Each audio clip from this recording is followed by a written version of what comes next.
from Jersey Rising Pack, and we're excited today about this first ever of its kind. We're in studio right now with Mike Crispy. He is going to be the MC. We've got Josh Akins from Arise NJ here today, and we're just excited about this event. Stick with us. Well, you don't have to stick with us. You can come and go as you please. I think they should stay for the whole time. Well, yeah. Block out your schedule, and we're excited.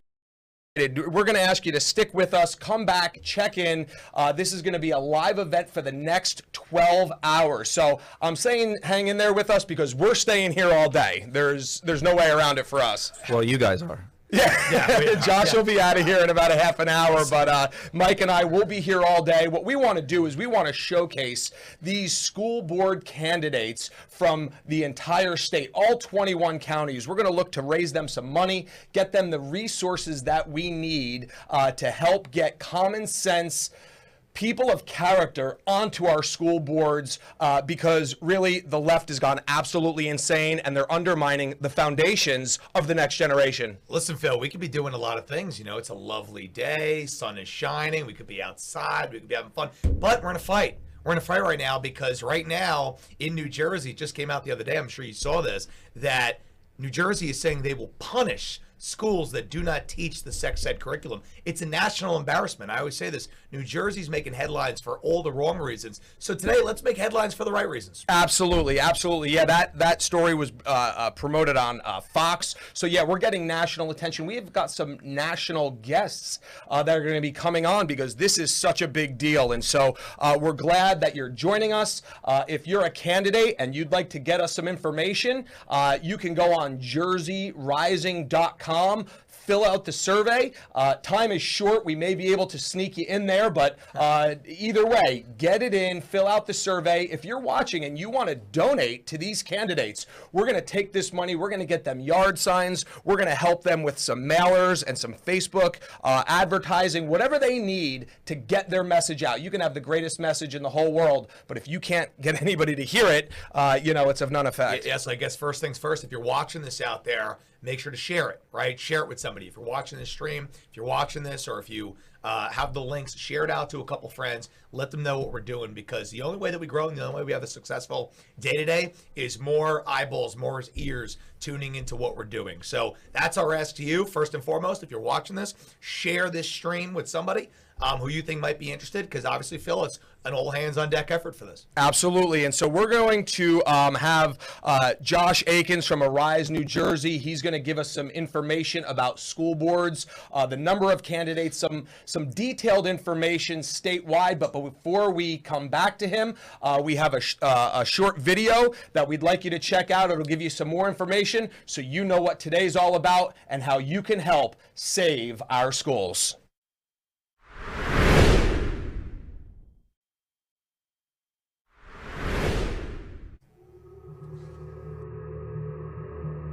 In 1966, political bureaucrats removed God from the classroom. We warned against it. We were ridiculed. The slippery slope that followed has been hailed by some as progress. Today, 90% of children nationwide spend most of their time within the walls of public schools. In New Jersey, that number is collapsing. This year, public school enrollments in our state plummeted by 18,000, and for good reason. The same bureaucrats that we allowed to tarnish our children so many years ago are working harder than ever to continue thrusting their hedonistic agenda upon your children. Let's take a quick look at what that progress has given us. In January, Murphy's Reproductive Freedom Act was passed, allowing children to speak to their teachers and get an abortion. Not only do parents not get a say, parents are not even informed. Let that sink in. Teachers, as a matter of law, are prohibited from informing you about your child's medical status. School administrators can take your child to get an invasive medical procedure ending a human life and then smile at you at the end of the day and pretend nothing happened. What is happening in the classroom? What is happening with your child? You're not allowed to know. You are being deliberately sidestepped as government employees continue to further blur the lines between educator and parent. This is by design, since they know best for your child. Clearly, you do not. This sociological experiment doesn't end there. It has even found its way into our child's curriculum. Activists in Washington and Trenton are actively fighting to include more and more hypersexualized materials in the textbooks. Material so sensitive, it can't even be read aloud at a school board meeting. They're attempting to politicize your children, teaching them to hate our country, hate each other, or even hate themselves. Our elected leaders created further division by mandating our children be muzzled. Concerned about the health effects of injecting an experimental drug into your child? Too bad. Your child belongs to the state. We love our children. They are the promise of our future. Not just for our nation, but for our communities and for our families. That's why it's time to act. Jersey Rising is working with school board candidates across the state, men and women of character, men and women who are prepared to fight against those who seek to indoctrinate our children. Parents are finally awakening to a harsh reality. Our schools are no longer a safe place for our children to learn. Our schools are no longer safe places of learning for our children. We need to continue the fight for life within our schools. No more secrets from parents. No more secrets from parents. We need a parental bill of rights that outlines the authority parents have to know what's going on with their children, and they need to be able to make decisions that will affect their life and welfare. We need to get political bureaucrats out of the classroom and away from our children's curriculum.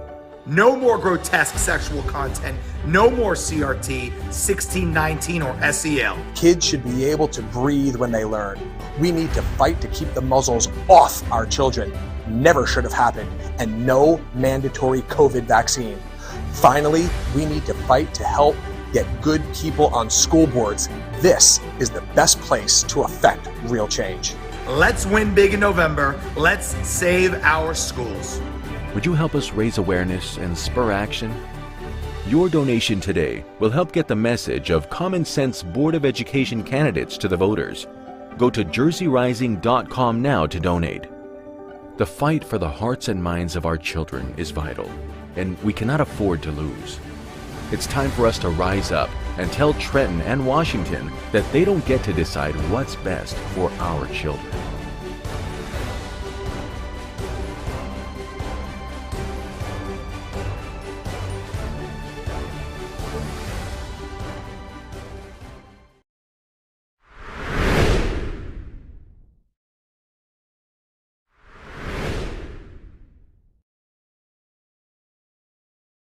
We're back in studio and glad you're joining us. And this is an all hands on deck event. We're in the first 30-minute segment here of a 12-hour Save Our Schools telethon. So you're going to be hearing from guests all day. You're going to be hearing from some candidates all day. And in studio right now, we have Josh Akins from Arise NJ. Certainly a heartbeat that we have in this room is for our children, for our school boards. And Arise NJ is an entity that I started back in 2019. I stepped down when I ran for governor, and there was no better person I could think of to take the helm and take Arise NJ to another level. And Josh has done that, and I'm so glad, Mike, that you're getting to know Josh and having this conversation with him here today as the current president of Arise New Jersey. No, I mean, like, it's amazing that nobody else is doing this, right? Somebody had to step up and run an organization that isn't beholden to special interests or the establishment, right, who are going to lead the way for school board candidates, because we talk about this. They don't know how to do it. They don't know how to get started, right? And if they don't get involved, if real people don't have the resources to get involved, then the only people who do get involved are the ones who are doing it because they get put in that position, and it's self-serving. So we don't want that. We got to break the cycle. And that's exactly what Arise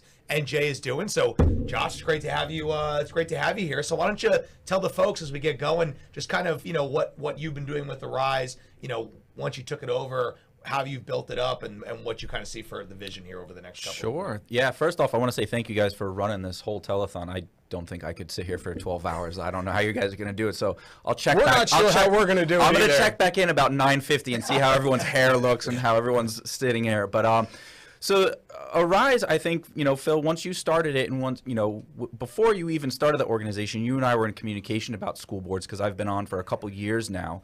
And, you're like, I really want to get involved in this school board stuff. What do I do? And, we kind of kicked around some ideas. So once you moved over to your candidacy for governor, when we took over, I was like, there's nothing more grassroots than me, a board member, though I'm not in this capacity right now, going around and telling people, hey, you can run for school boards. It's not very difficult. A lot of people are winning with 5, 6, 10 votes. You know why? Because no one was interested at the time. And this was all prior to any of the masks, vaccines, sexualization, all this other stuff that we're seeing in schools. And my priority was just trying to get more people involved in the community or pages. And we were seeing seats not being filled, only one candidate. I mean, myself, when I first ran, I won as a write-in. 7 votes. Wow. That's how I was trying to tell people, you're so energized to do something. There's nothing better than going to do this. You don't have to say you're a Republican or a Democrat or an independent. You're just going as a citizen. And when you start connecting to people in your community, I think you turn a lot of heads. What year did you run for school? We had 3 seats and 2 seats were unfilled. No one even filed for them. I'm like, how is this possible? This is just one of the best schools in the county. This is the heartbeat of your community. How do you have people not being involved? So I said, hey, a couple people, why don't you just write me in? We'll take a shot, see how it happens. What made you decide to do that? What made you decide to do? Because a lot of people see that probably, but they don't do what you did, and that's take the next step and actually act and do it, right? So my wife would tell you because I'm crazy. I honestly have no idea. I would just say that I grew up always serving my community through Cub Scouts and Boy Scouts, roadside cleanups and stuff like that. So it was always something in me to give back to the community. Amazing. Now that Arise is a statewide, a state-known entity, now that we saw what used to happen where there was no candidates, what is the climate today with the pandemic, when parents got to look into New Jersey schools, and now with the mask situation that took place, and now the sexualized curriculum, we're seeing people come off the sidelines. What do those new statistics look like? Yeah, so I do tell people this a lot. One of the few positives that COVID gave us was it gave parents a glimpse at what was happening day in and day out with their children. Keep going. You're good. Yeah, it's live television. Live TV. Live TV, folks. Things are going to happen. And they started to ask a lot of questions, and they started engaging a little bit more. So what we're seeing is right now there's 1,950 candidates across the entire state of New Jersey.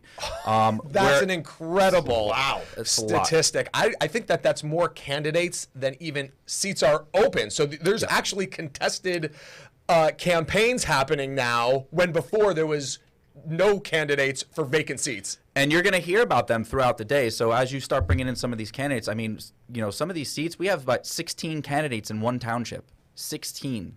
That's up in Sussex County, right? That's up in Sussex County. We have 16. And there's other towns where there's only 1 seat and there's 9 people vying for that seat. So those stories are kind of splattered across the state. But, more importantly, even if they're uncontested, I'm starting to see not a lot of unfilled or unapplied for seats. And that's great to see. One of the things I've been so impressed with was the amount of data that you guys have been able to curate to get candidates to come in, to give them, to give you their information, to ask for help. AriseNJ.com.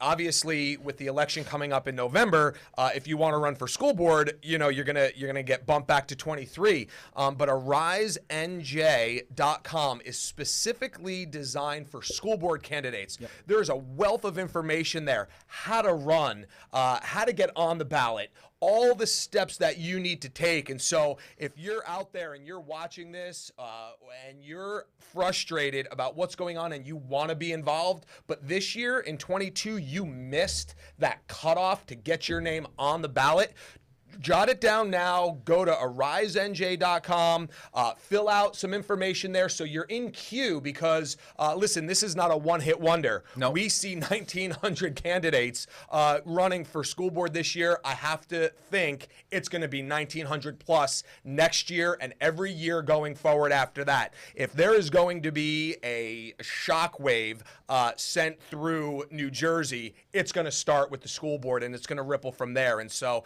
arisenj.com is a great resource for everybody who wants to be involved. And what other information can you tell us about the entity, how it's grown, some of the successes you've seen, even last year before this big, enormous push? What sort of successes did you guys see last year in 21? Yeah, so last year we had no candidates. We were helping no one at the time because we were just getting formed and just, really trying to feel where Arise would fit in terms of public schools and how it would help out.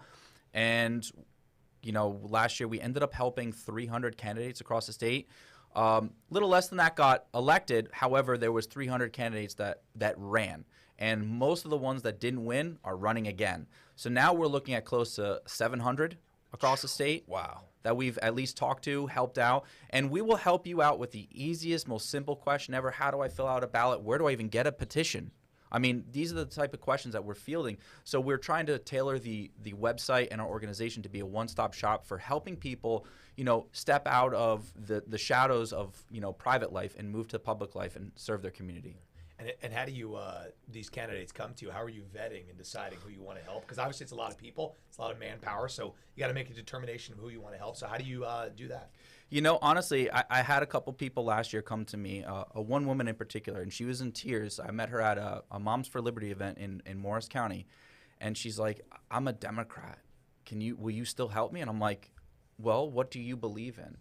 Do you believe in parental rights? Do you believe that these masks are ridiculous? Do you believe that vaccines shouldn't be forced on everyone?" She's like, "Well, yeah." I'm like, "Well, then I don't care about your foreign policy positions right now." I said, "Right now, you doing best for your community is what is important." So really, people will come to me and they'll ask certain questions and we'll kind of gauge from there. But for the most part, we will help anyone, really. I don't care what your political affiliation is. Yeah, you're a principal, right? Yep. It's about principles. And with Right. school boards, that's something interesting, Phil, is that we don't care. Obviously we have our differences, and when it comes to being Republican or Democrat, there are things that divide us, right? But when it comes to schools and school boards, it really is black and white. It's fundamental issues that relate to our children. And sometimes those things do obviously break on party lines, but what you're saying is that if you're behind the core tenets, it doesn't matter what you believe with other things.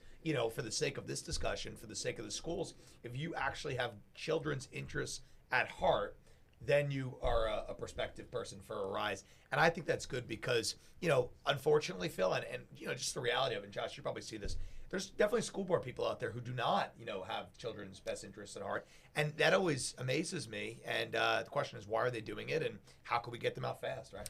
Yeah, and I guess the beautiful part about school boards is there's an election every year. So you don't have to wait every 4 years or 2 years like we do in some of the other levels. So, you can really make a big difference in your community within a 2-year time span.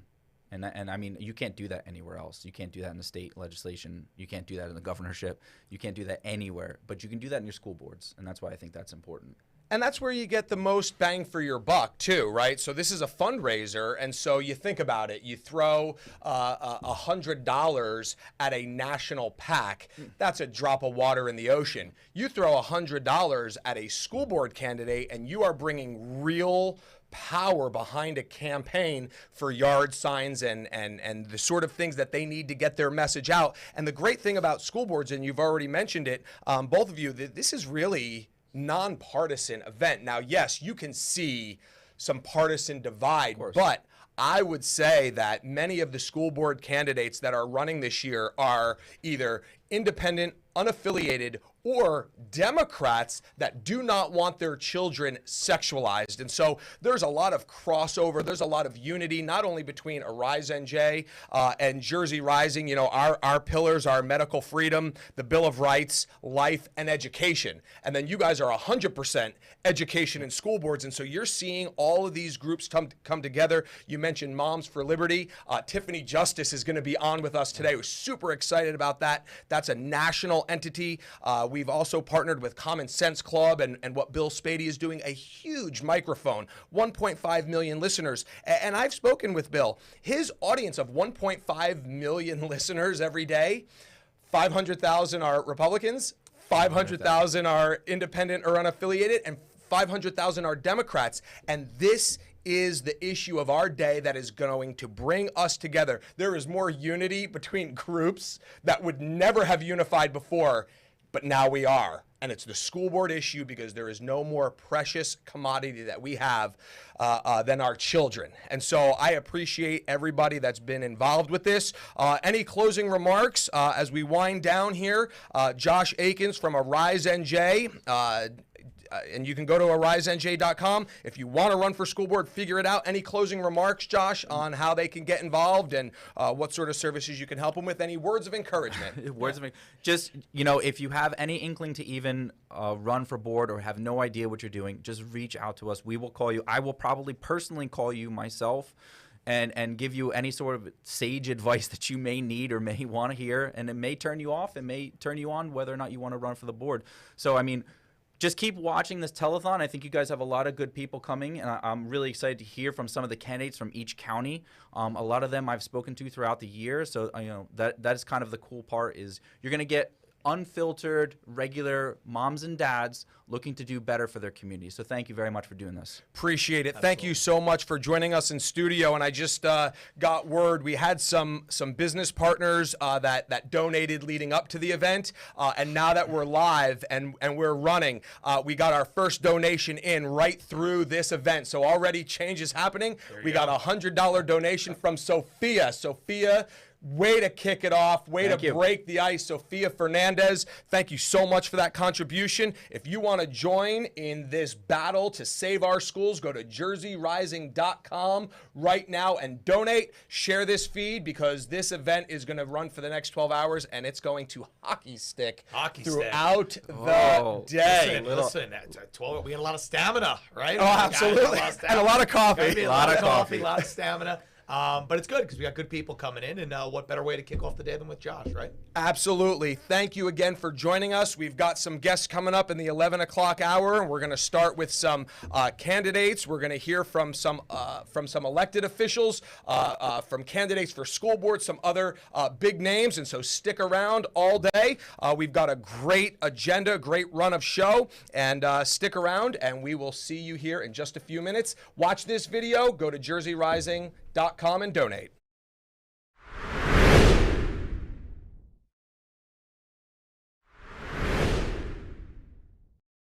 The Bill of Rights not considered. History revised.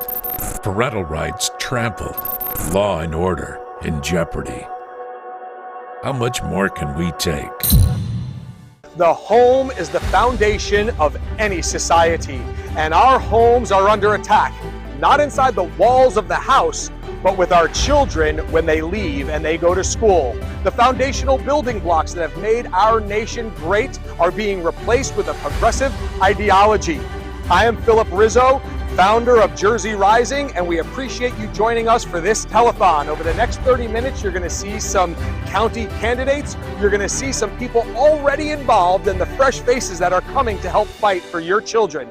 For our children's sake, for our state's sake, please donate at jerseyrising.com so we can help save our schools.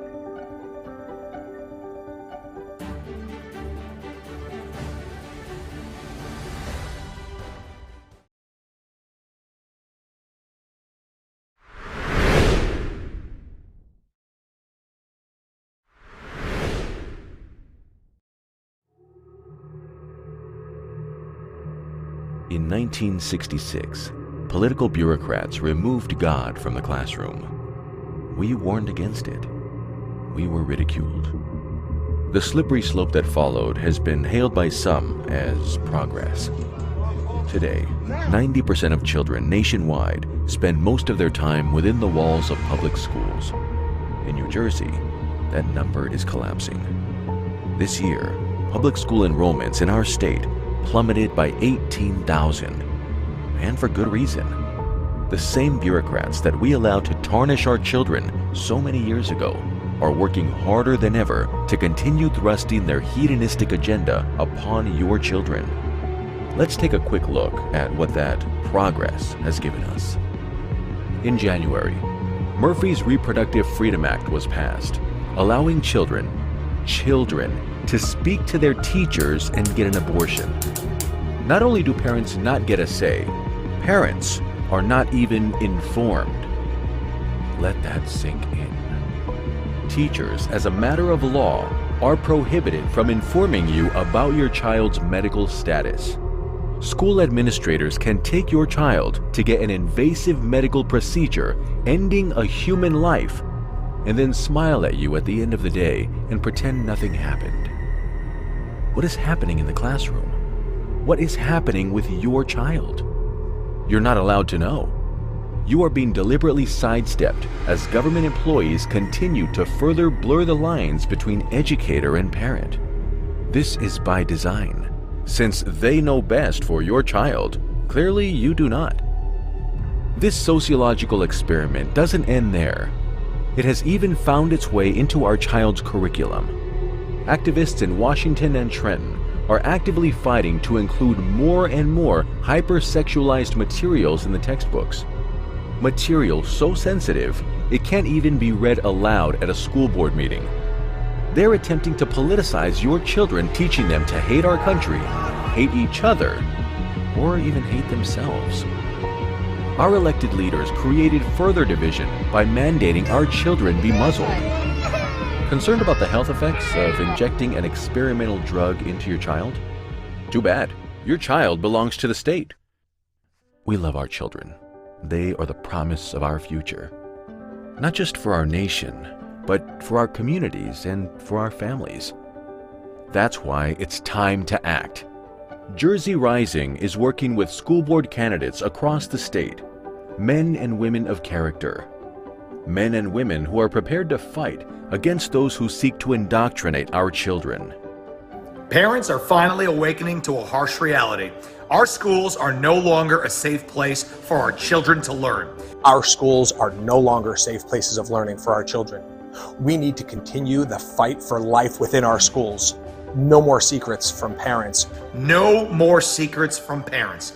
We need a parental bill of rights that outlines the authority parents have to know what's going on with their children, and they need to be able to make decisions that will affect their life and welfare. We need to get political bureaucrats out of the classroom and away from our children's curriculum. No more grotesque sexual content. No more CRT, 1619, or SEL. Kids should be able to breathe when they learn. We need to fight to keep the muzzles off our children. Never should have happened, and no mandatory COVID vaccine.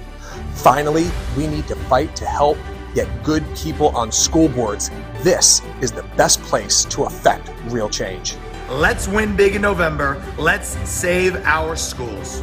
Would you help us raise awareness and spur action? Your donation today will help get the message of common sense Board of Education candidates to the voters. Go to jerseyrising.com now to donate. The fight for the hearts and minds of our children is vital, and we cannot afford to lose. It's time for us to rise up and tell Trenton and Washington that they don't get to decide what's best for our children.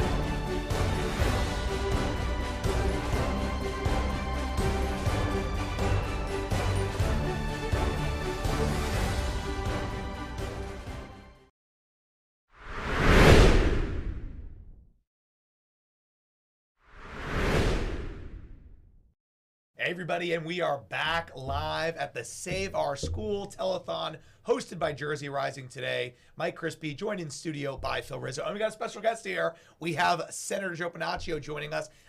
Phil, but I believe you have a programming announcement here before we keep going. Absolutely. Just so everybody understands where we're going with this and some of the guests that we have, we're breaking it up in 30-minute blocks of time. Obviously, if you started with us at 10 o'clock, you just heard from Josh Akins, a Rise NJ, a great resource, a great statewide entity that's working to help candidates understand the the basics, the ABCs, the 1, 2, 3s, how to get on a ballot, how to fill out your paperwork, what to do to get yourself out of the gate and to run. And so then obviously, as you already mentioned, Senator, it's good to have you with us today. We're going to be talking parental rights here in just a little bit, but I just want to give you some updates of what's coming in each 30-minute block. We've got Patricia Klein coming up. She's running for Congress.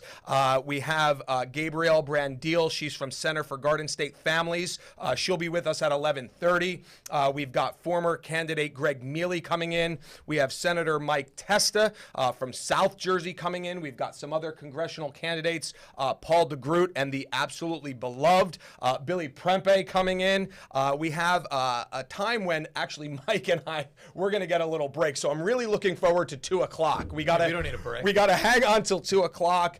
Elizabeth Nader from Nader Narrative, host on Jersey First TV. She's going to take that entire 30-minute block. That's where you and I, we're going to get a little rest. So Elizabeth Nader will be with us. Then we have Steve Lonigan. We have Senator Araho.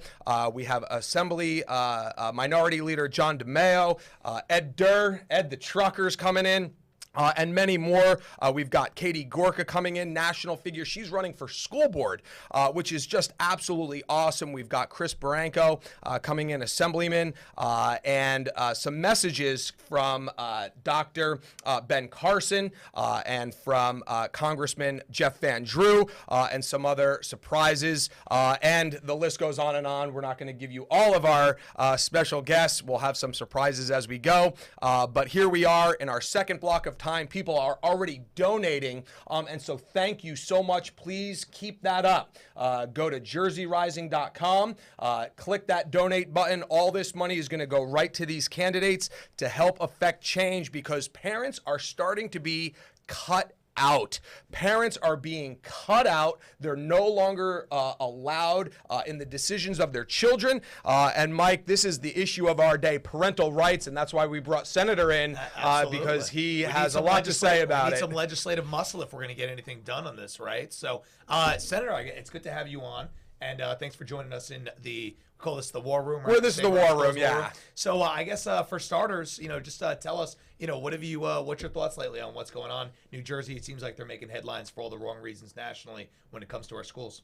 They are, but there's hope. Obviously, the school board elections, I believe we have over 500 people running for school board. Keep in mind, at one time, people would say, school board? What's the school board? Nobody ever voted. Nobody ever participated. Now they've woken up Mama and Papa Bear, and they are participating, and hopefully we get some of those superintendents and the NJEA and the rest of those groups, hopefully we get them to start listening, to realize that this is not about them. This is about the kids and the way we treat those kids and the way those kids are educated, the type of product that we give them while they are in school. It's funny because years ago we always heard from organized education, we need more parental involvement. If only the parents were involved. You can't expect us to do in school what should be done at home. Well, they are involved now, and when they get involved, what are they called? Extremists. Yeah, wow. Exactly. And you're speaking from experience.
parochial school that my children go to, even if they missed Bible class, the true Judeo-Christian heritage of our nation is interwoven throughout the curriculum. And so I know that to be true in a good way for the decision we made for our children. The same is true for the sexualized curriculum here in New Jersey. The opt-in, opt-out, it's just smoke and mirrors, Mike. I always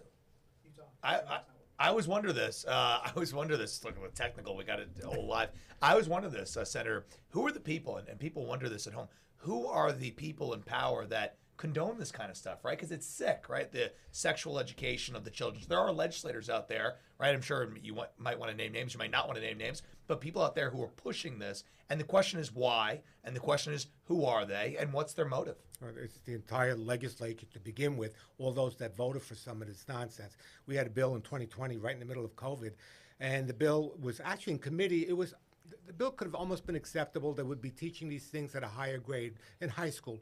In the committee, it was amended that it was now started kindergarten. Oh, terrible. So it's from kindergarten to 12th grade. It permeates the entire curriculum, all ages. I put in an amendment.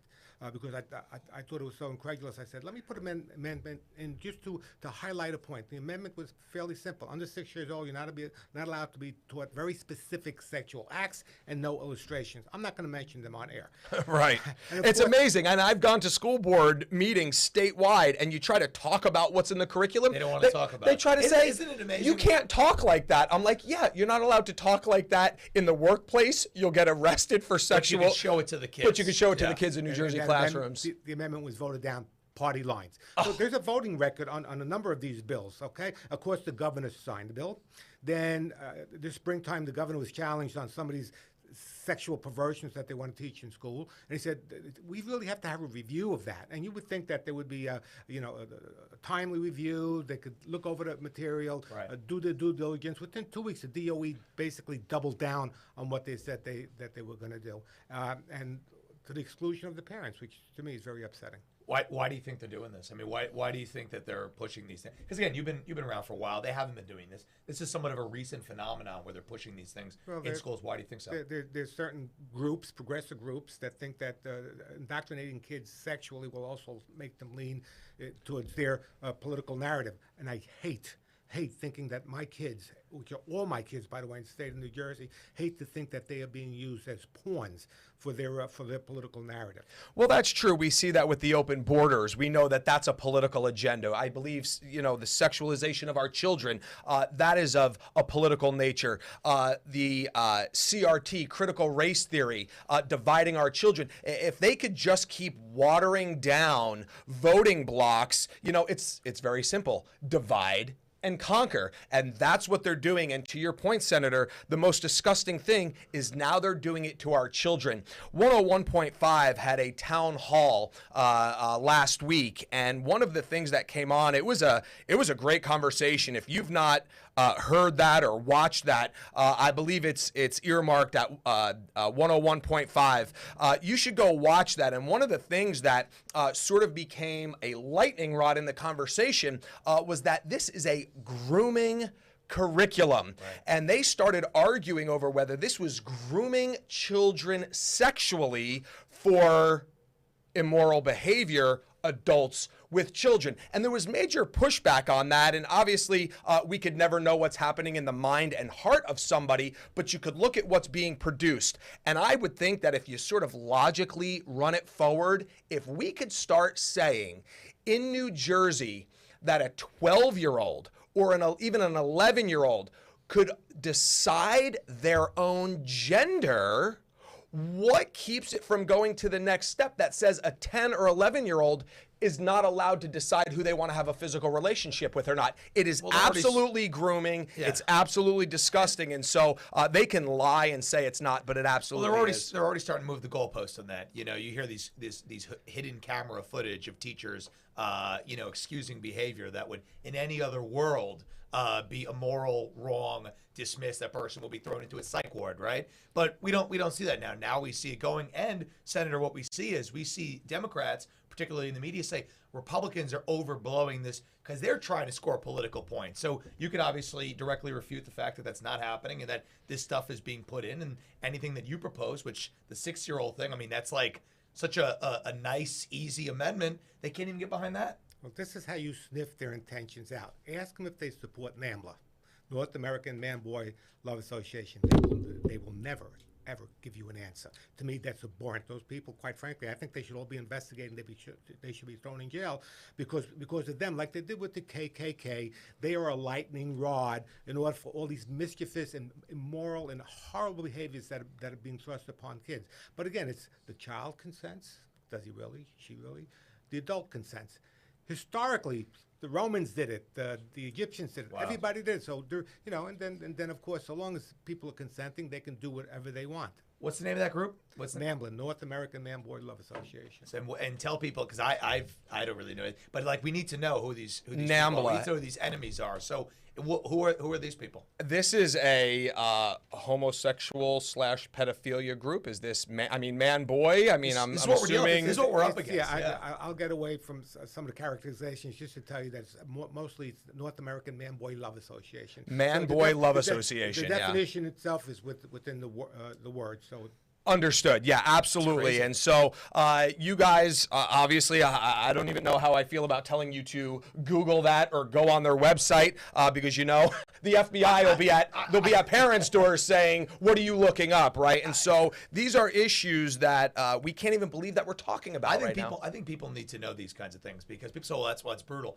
But they need to know it because they need to know what we're up against, right? They need to know that it is not overly sensationalized because the media will pound time and time. Oh, Republicans are just over-sensitive. You know, they're just not inclusive and they're overblowing the issue, right? But when you hear direct accounts from the senator like that with these advocacy groups that are run by pedophiles, I mean, that's exactly what it is. We need to call for what it is if we're going to defeat them. Absolutely. You got to know your enemy so you know how to defeat them. yeah, Senator, if I just can, please. I don't have any enemies. We should not, as Americans, have any enemies. Okay, we just disagree. But I do have issues with people that try to hurt kids. Yeah. At that point, then we should depend on law enforcement to vet that out and to make sure that they keep our kids out. But as Americans, we shouldn't consider each other enemies. Absolutely. Well, I would think that somebody who's a pedophile, I'll take it. Senator won't take it as an enemy. I will take it as an enemy of our children. But with such intense conversation that we're having here today, Senator, what is the light at the end of the tunnel? How can people now be encouraged knowing that there's people like you and others? I mean, we've invited a ton of sitting New Jersey legislators to come here today. We have some that have agreed, yourself, obviously, and others will be on. And then we've had some that have sort of punted and not come. What can you tell us about the light at the end of the tunnel? Are we going to make gains? Are we going to have an opportunity, or are we sort of just waiting and hanging on, fighting this at the grassroots and school board level until 2023 comes around? We don't have the numbers just yet. Is there light at the end of the tunnel in 23 to get more people to come along and stand shoulder to shoulder with you to start voting for amendments that you've put forward on stuff like this? Well, think of this. Even knew that the issue existed.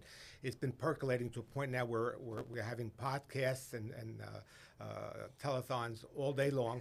It's become an issue. The people that are doing it are denying that it's being done, and they get very angry when you accuse them of being done. Well, if it's not happening, why are you getting so angry? It doesn't make any sense to me. True. And it's going to be an issue next year, I promise you, in the legislature, because there is a legislative history of people being on board with stuff like that. Which is fine. They want to vote for it, but now they've got to explain their votes to Mama Bear, to Papa Bear, and to the rest of the population. Absolutely. And so we're going to get a few bites at the apple. I know it's exhausting in New Jersey that we're an off election cycle, right? Yeah. I've experienced this. You know, we've got our state elections on the odd years. We've got our federal elections on the even years. And so we have voting every single June, every single November. Be exhausting. However, it's a way for us to constantly make great gains. What Josh said in the previous segment is school boards, they're up for election every year. And so it does give us an opportunity to make great gains very quickly. There's always somebody else coming up either to replace or to improve upon. And what a good opportunity for, you know, people to get involved and make a change, right? I mean, these elections, in many cases in the off year, have low turnouts. And you could impact something so important as people who are going to stand with the senator on things that he wants to do that are very much common sense oriented to help our children. So it's just like, if you're out there, again, I always say share the stream, share what we're doing, tell people about these things, because you mobilize a group of people. You could literally win or lose, if you don't, assembly seats, and that's so important, Phil. Absolutely. And so what we're going to do here is we're going to take about a 1-minute break here. We're going to show just a quick video here, just so you can see sort of the heartbeat and the plan around this event.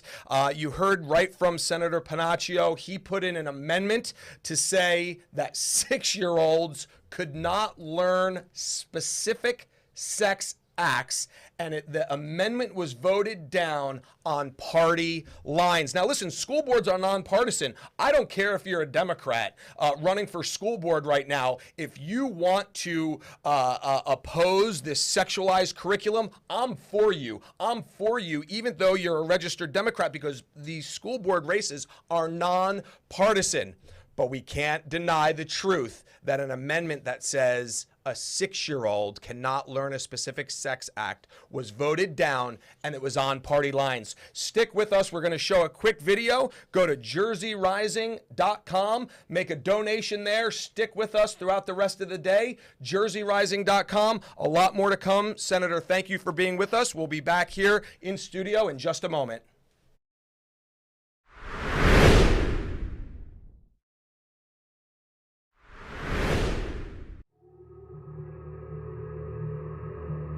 In 1966, political bureaucrats removed God from the classroom. We warned against it. We were ridiculed. The slippery slope that followed has been hailed by some as progress. Today, 90% of children nationwide spend most of their time within the walls of public schools. In New Jersey, that number is collapsing. This year, public school enrollments in our state plummeted by 18,000, and for good reason. The same bureaucrats that we allowed to tarnish our children so many years ago are working harder than ever to continue thrusting their hedonistic agenda upon your children. Let's take a quick look at what that progress has given us. In January, Murphy's Reproductive Freedom Act was passed, allowing children to speak to their teachers and get an abortion. Not only do parents not get a say, parents are not even informed. Let that sink in. Teachers, as a matter of law, are prohibited from informing you about your child's medical status. School administrators can take your child to get an invasive medical procedure ending a human life, and then smile at you at the end of the day and pretend nothing happened. What is happening in the classroom? What is happening with your child? You're not allowed to know. You are being deliberately sidestepped as government employees continue to further blur the lines between educator and parent. This is by design, since they know best for your child. Clearly, you do not. This sociological experiment doesn't end there. It has even found its way into our child's curriculum. Activists in Washington and Trenton are actively fighting to include more and more hypersexualized materials in the textbooks. Material so sensitive, it can't even be read aloud at a school board meeting. They're attempting to politicize your children, teaching them to hate our country, hate each other, or even hate themselves. Our elected leaders created further division by mandating our children be muzzled. Concerned about the health effects of injecting an experimental drug into your child? Too bad. Your child belongs to the state. We love our children. They are the promise of our future. Not just for our nation, but for our communities and for our families. That's why it's time to act. Jersey Rising is working with school board candidates across the state, men and women of character, men and women who are prepared to fight against those who seek to indoctrinate our children. Parents are finally awakening to a harsh reality. Our schools are no longer a safe place for our children to learn. Our schools are no longer safe places of learning for our children. We need to continue the fight for life within our schools. No more secrets from parents. No more secrets from parents. We need a parental bill of rights that outlines the authority parents have to know what's going on with their children, and they need to be able to make decisions that will affect their life and welfare. We need to get political bureaucrats out of the classroom and away from our children's curriculum. No more grotesque sexual content, no more CRT, 1619, or SEL. Kids should be able to breathe when they learn. We need to fight to keep the muzzles off our children. Never should have happened. And no mandatory COVID vaccine. Finally, we need to fight to help get good people on school boards. This is the best place to affect real change. Let's win big in November. Let's save our schools. Would you help us raise awareness and spur action? Your donation today will help get the message of Common Sense Board of Education candidates to the voters. Go to jerseyrising.com now to donate. The fight for the hearts and minds of our children is vital, and we cannot afford to lose.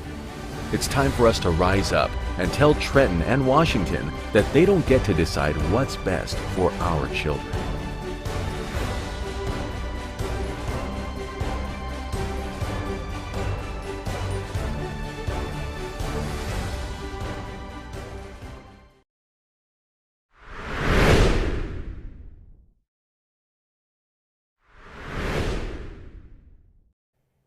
Wonderful. Welcome back. Thanks for sticking with us. We have Senator Joe Panaccio from New Jersey's 26th Legislative District with us. And during that video, we were just talking about something amazing that Senator just brought to our attention about the unconscious bias, the premise behind this whole legislation. And we're going to wrap up here with Senator. We're going to talk about this here real quick, and then we got our first candidate coming on. Yeah, Senator, I mean, people always are wondering what's the justification? What are they trying to do? What's like the science behind it? So you talk about this thing, unconscious bias, which is their plan, I guess, their justification. Explain that to the people, what that means. We had a Senate panel. We had a pediatric physician and a pediatric social worker, and I asked them specifically that because that's actually the language within that bill in December of 2020 that allowed, under the guise of diversity and inclusion, to do this nonsense.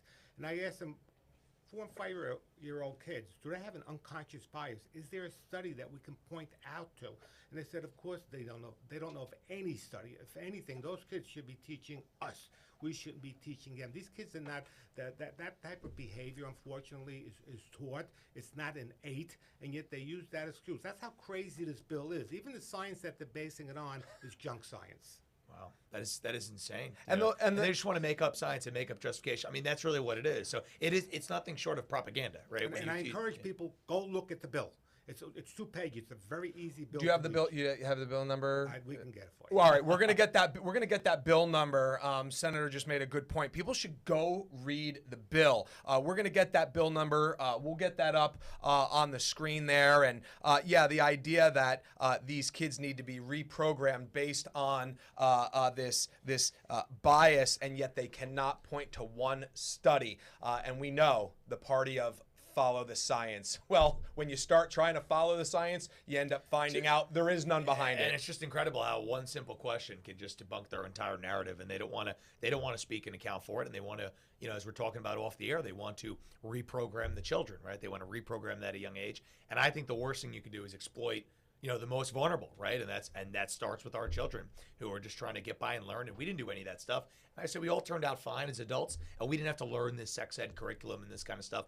But I think they're looking for their future voting block, and kids should not be used as political pawns. If I could just leave you with this, please. My friends in the Democrat Party will also always tell you how they are for the most vulnerable. And we're not. We just have our hearts set hard. That's in right. the meantime, they killed 10,000 people in nursing homes. Didn't have one committee hearing about it, okay? And now after they've done their mess with those vulnerable people, now they're turning around and they're taking care of 4 and 5-year-olds and kids in school. To me, it's abhorrent. It is. It's exactly right. It's exactly right. That's why this is why this is a nonpartisan thing. The nursing home thing should not be partisan, right? Absolutely not. Children in school should not be partisan, right? It's like anyone in a normal culture and society up until now can get behind the fact that our elderly and our youngest and our oldest, those people should be protected across the board. But it's a shame what's happening, Phil. And that's why we're doing what we're doing today. That's why the senator's coming in. That's why everybody's fired up to join us and talk about it, right? Absolutely, absolutely. So we're so excited about what's been accomplished so far in this first hour. We're going to take a quick break, and then we have a Union County school board candidate that's going to join us via Zoom. And so we're going to take a short break here, watch this video, and then we're coming right back in 1 minute to talk with our first candidate. This is what it's all about. People stepping up, coming off the sidelines, and putting their name on a ballot to say, hey, enough is enough. Leave the children alone. We are going to save our schools. Thanks for joining us. Continue to follow us at jerseyrising.com for all the updates. Appreciate it.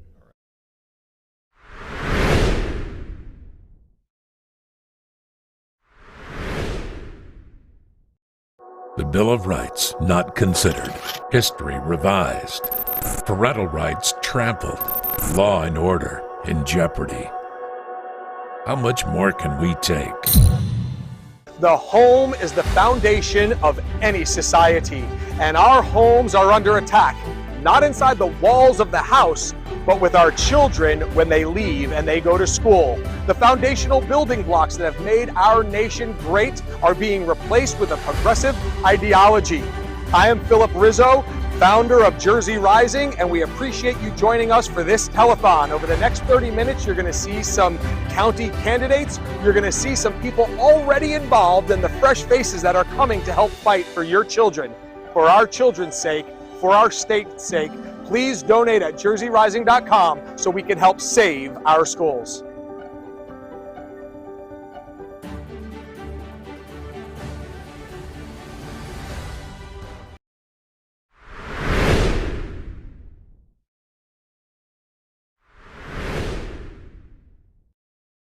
All right, we are back and we're putting the headphones on. We've got 2 call-ins happening right now.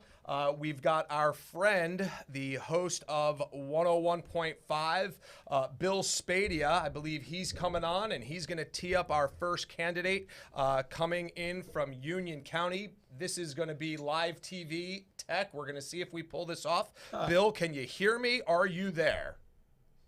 I am here. Phil Rizzo, Mike Crispy. Great to be with you guys. You're calling from the car. You got a busy day. I know you're heading down to Philadelphia. We had a quick chat this morning about what's going on with the telethon, raising some money here for our school board candidates. We have our first candidate coming on from Union County, and we're excited to have you call in. What are you seeing around the state? And then we're going to pass it off to our candidate.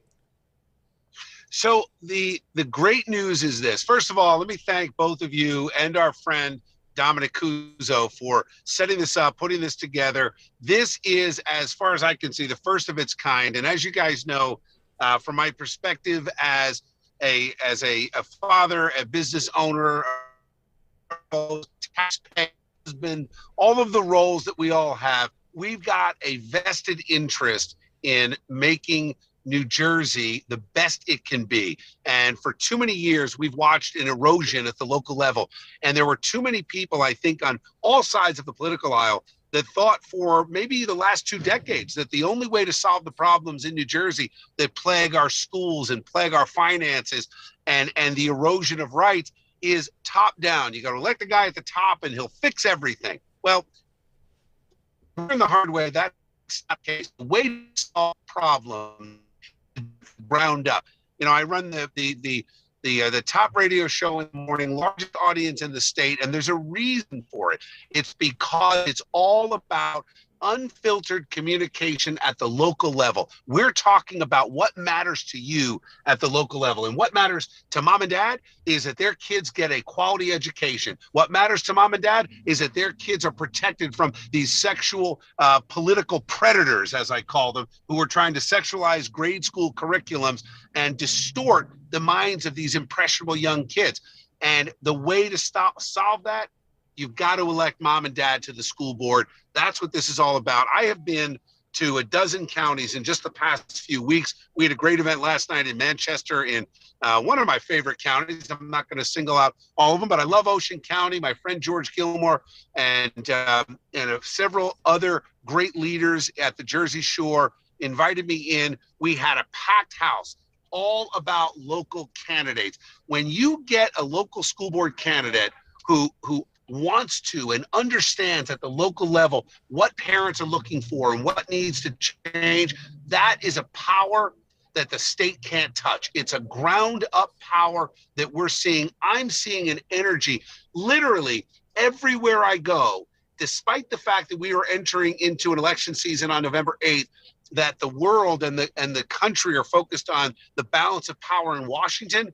I'm seeing the energy in New Jersey is all about local. It's all about people that are running for school board because they've learned the hard way that when you see maybe, I don't know, 2 dozen, 3 dozen boards and local elected officials pushing back formally on the sex curriculum that's being pushed by Governor Murphy and his cohorts in Trenton, when you see that resilience and you see that fight, parents are saying, that can be me.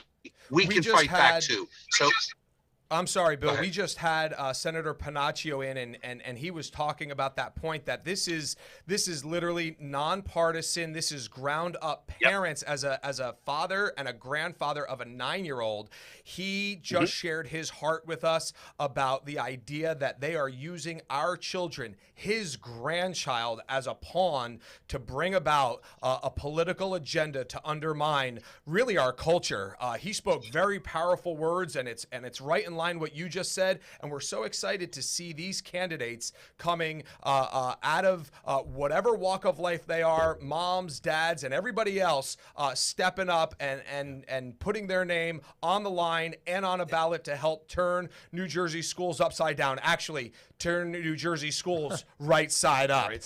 And so that's something that we're working on, and I'm so glad that your fight, that you are I mean, it's amazing the amount of energy, the amount of effort that you're putting in to keep the grassroots power going, to keep pushing, going from event to event to event, to get common sense people involved to run.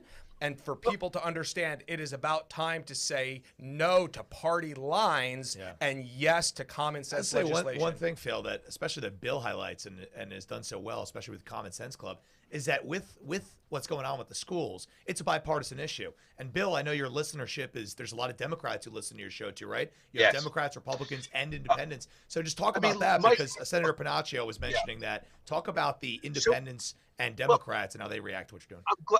Mike, I'm glad you brought that up. I mean, my audience, the largest in the state audience, and a third are Democrats, a third are independent, and a third are Republican. And when you think about that, what is really resonating is not just local, but the idea of getting beyond, transcending the partisan lines, transcending the registration numbers. That too often the political parties devolve into a battle over, who's going to have what position at the county level, who's going to have what position in the caucus, who's going to have a leadership role, who's not. The truth is, average mom and dad out there are saying, I don't care, I don't know. What I do know is they're putting a sex curriculum in my third grader's classroom. I know that. And Senator Panaccio is right. And he and I have worked together for years on similar issues. Joe Panaccio was one of the few courageous leaders in Trenton, and you can count him on one hand, who fought back against the masking of kids, who fought back against vaccine segregation. I mean, Joe Panaccio is a hero in the very real sense that it took guts to stand up and oppose some very powerful people who are coming down on him like a ton of bricks. I mean, Joe knows firsthand. He got bounced off of YouTube the way I got bounced off of YouTube, and we clawed our way back. But the reality is this: when you talk about children and you talk about parents and you talk about school teachers, that is the most nonpartisan you can get. You don't have Republican teachers or Republican moms. You've got moms, and you've got teachers, and you've got kids. And the universal truth across the board here is that we all agree as Americans that the foundation of our country is truly the family. Mom and dad have to be empowered to teach their kids the lessons of life, lessons of faith, how they're going to grow up, how they're going to then become responsible, civic-minded citizens. School is there to teach education, math and reading and history. And unfortunately, school has become an indoctrination zone, a propaganda zone. And, I will tell you that the Democrats have gone too far for the average person. The average person, they used to talk about how the right was leading the Republican Party, and you had this fringe, and they tried to paint the Tea Party as fringe. Well, the reality was the Tea Party was just a bunch of average people who were saying, we've had enough. You're taxing us too much. Right? It's like it's out of control. And it did steer the Republican Party, I think, in a positive way. Same thing here, but it's the opposite. The radicals, the hardcore radicals who truly believe that we should tear down the family, tear down gender identity, tear down your patriotic American identity, all to become essentially subservient to the state and the propaganda. As the new Italian Prime Minister talked about in a speech yesterday, they are tearing down and attacking your identity as a mother, as a father, as a woman, as a man, as a patriot and a citizen of your country, all to essentially become what she called a consumer slave. Absolutely. And this is And right? I loved her And this closing line. indoctrination is Swords are starting- drawn on whether the leaves are green, and we're not going anywhere. I mean, they're attacking the most simple truths, trying to make people feel like they're crazy for saying, yeah, the leaves on the trees are green. And swords are drawn over such a simple, basic truth. That's what we're dealing with here in New Jersey. And I'll tell you, I know we've got a couple people in studio today. I know we got a few more coming in. I know you're coming in at 6 o'clock, and I'll tell you, these are going to be the people that are going to be involved to say, hey, we're going to draw swords over whether the leaves on the trees are green. We're not going anywhere. Bill, I appreciate you joining us. We're going to jump to our first candidate, Lucia Dennis from Hillside. Bill, have a great day. We're going to see you in studio in a couple hours. We really appreciate it. Thank you, Bill. I'll see you guys late this afternoon. Take care, guys. God bless you. Be safe. See you in a bit. Keep the faith in the fight. You know it. All right. Thank you. That's Bill Spadia. We're going to go to a quick video here just to transition, and we're going to bring in Lucia from Hillside in Union County and have our first candidate tell us a little bit about herself, why she's running, and how we're going to be able to help. Go to jerseyrising.com and continue to donate so we can get these candidates the help that they need. Thank you.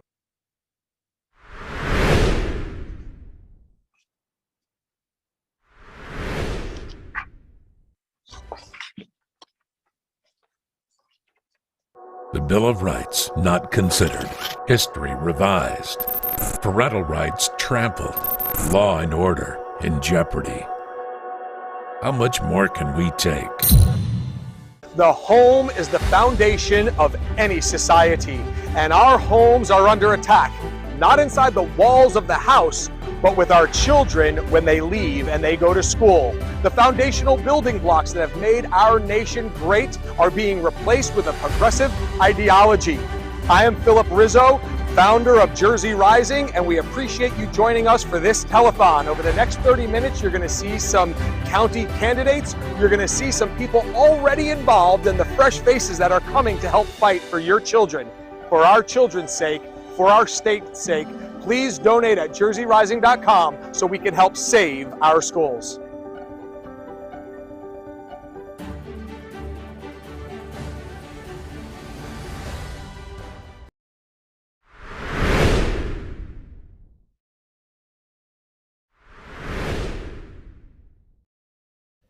And welcome back to the Save Our Schools Telethon. Mike Crispy here, joined by Phil Rizzo in the Save Our Schools Jersey Rising War Room.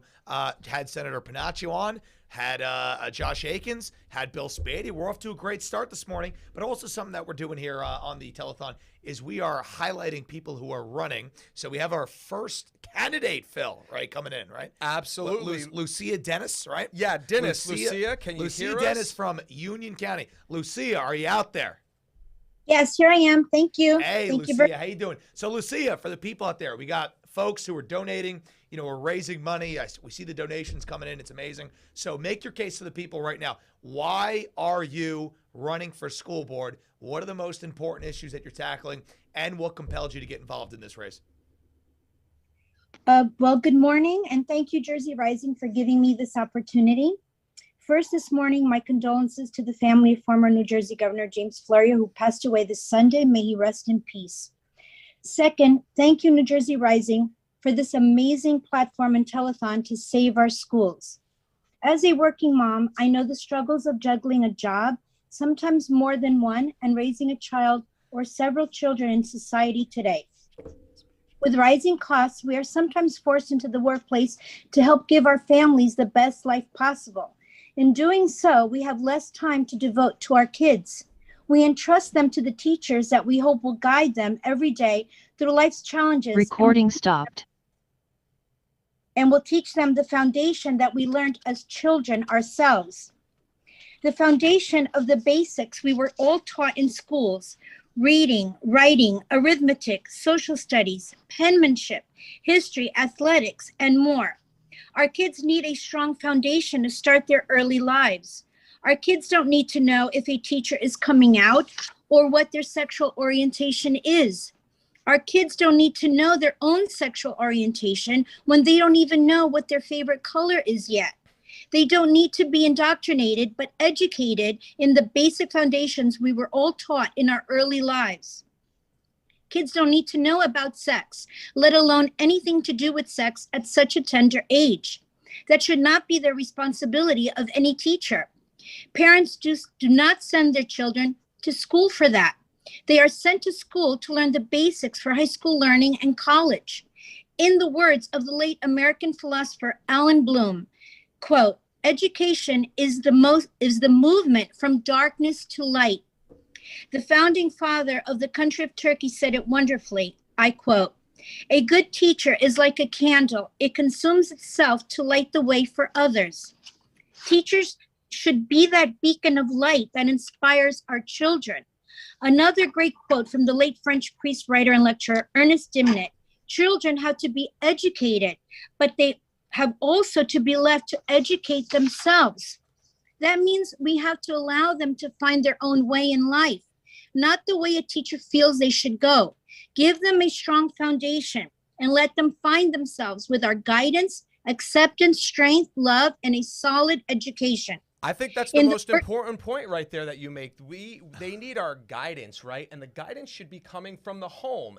And that's a great point that you make. And the other thing that you captured my attention with is... She's got philosopher quotes in there. That was we fantastic. Yeah, look at that. And listen, I'm going to keep it simple because the one thing that you said that was just absolutely phenomenal is we send our kids, they're not learning penmanship. We've got kids that cannot sign their own name, but they're going to decide their own gender. They're trying to figure out what kind of cookies that they should leave out for Santa Claus, and yet we're going to decide whether they should take puberty blockers and permanently change their gender that they were born with, their God-given DNA.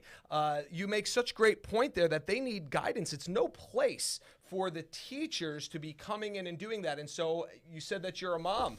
You have children, school-age children now, or are they out of high school? So my son graduated from Harvard 2 years ago. And congratulations. So, sounds like a real dummy, right? Harvard grad. That's wonderful. So Go ahead. I was working at the time, so I understand what parents are going through and how we entrust them to these teachers. And I have another quote here that it's very important. In the words of Aristotle, the one exclusive sign of thorough knowledge is the power of teaching. And that means teachers have immense power on our children, and they know this. Very true. And the American singer and songwriter Steve Perry wrote, "Teaching is the highest art. Before the doctor, there was a teacher." So they have a lot of power on our kids. And therefore, I propose we go strong. We stand up for our children. I propose we set up legal boundaries for teachers to follow. And if they do not follow these boundaries, they will be fired, they will lose tenure, and can possibly be prosecuted by law. Teachers need to hold themselves to a higher standard of teaching that upholds better morals, values, and education. We need to make them accountable for our children's education. Our children are not in school to learn about transsexualism or any other topic associated with sex. They are much too young to grasp this concept, and that responsibility should belong to the parents. I propose to help every student and parent with these issues. I stand for every working parent that cannot be present in their child's school. I aim to make sure the New Jersey State Schools curriculum is one that parents can agree on and feel confident their children are in a safe and secure environment with high quality standards for their further education and future success. In ending, I'd like to quote our famous president, Abraham Lincoln, who stated, "The best way to predict the future is to create it. Let us allow our children to be children and allow them to create their own futures with a solid foundation based solely on academics and not sexual orientation." Thank you very much for your time, and I appreciate your votes. Together, we will be strong for our kids. How could you have more wisdom packed into a speech? I was trying to figure out the conclusion. I mean, that was fantastic. Abraham Lincoln to Aristotle.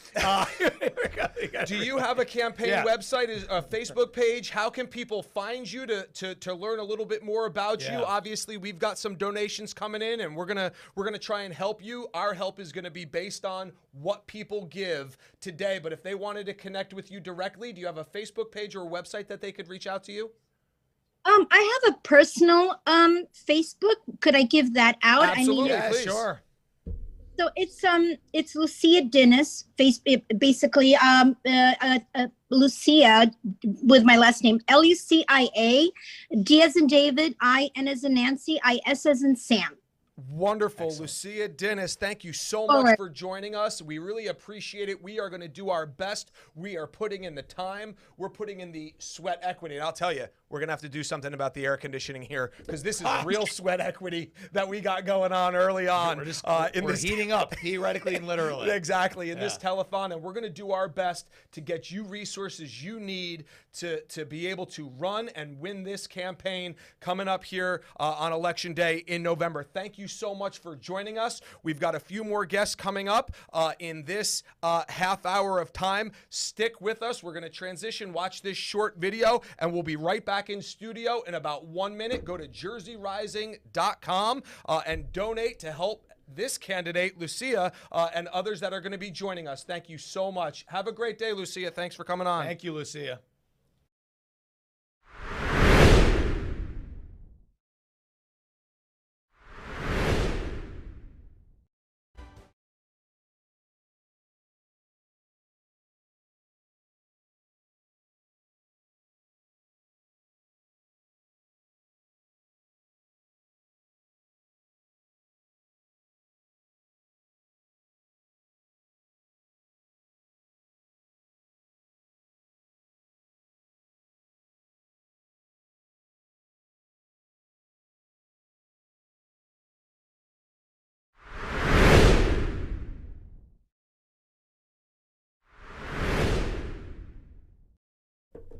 All right, that was our candidate from Hillside Union County. Man, there was a lot there to unpack. I mean, she's smarter than the teachers and the principal over there. That's the sort of people we need involved in the school board. She spent more time writing that speech than the current school board members in some of these liberal towns spend reading the things that they vote on. That was brilliant. Yeah. So listen, I like it. You know, you give a speech, it can go one way, but listen, she's passionate. She cares. She's going to do the right thing. She's running for the right reason. Sounds like her son is a smart, successful guy. That's the kind of people we need, Phil. Yeah, her son graduates Ivy League. She spends the amount of time to put together her thoughts in a very clear, concise way. You'll never have to wonder if she knows what she's talking about before she votes. She's going to do the research. You know what I think is interesting, and this is a good tee up as we're about to have our next candidate, and who looks very happy. She'll be here and coming in a second. But what I think is interesting is that people are always on the left. Oh, this isn't real.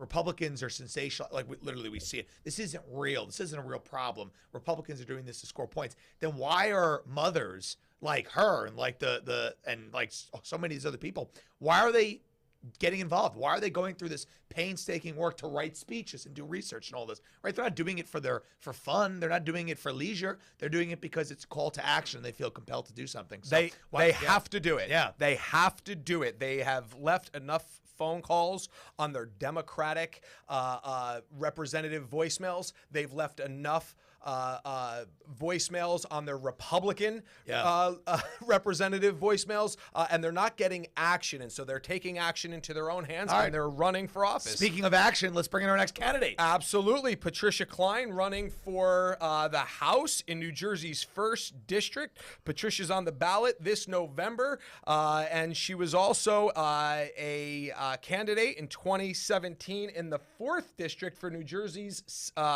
General Assembly. Patricia, can you hear us? Can you see us? Yes, I can, but I want to add something. Please. I ran last year in assembly here in LD4, and I lost by 2%. Wow. So people know who I am. I'm excited about being here. It's all about the children. We must protect our children. And I'm excited that you allowed me to be on this with you. I've been fighting this fight since 2010. I actually went to my first Board of Education meeting, and somebody heard me there and asked me to run for a council position.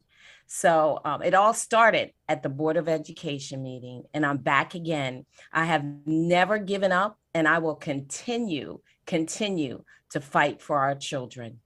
We appreciate that so much. And we've got to know each other just a little bit at some meetings. Our paths have crossed a number of times, and I'm always encouraged and energized when I see you. I know your heartbeat and your faith and the things that really move you to action. And so I'm so glad that you're staying in the fight, and you're, as our friend Bill Spadia says, digging in, and you really want to affect change. And some people may be wondering, why do you bring on Josh Akins? Why do you bring on Senator Panaccio? Why do you bring on other candidates that are now running for Congress?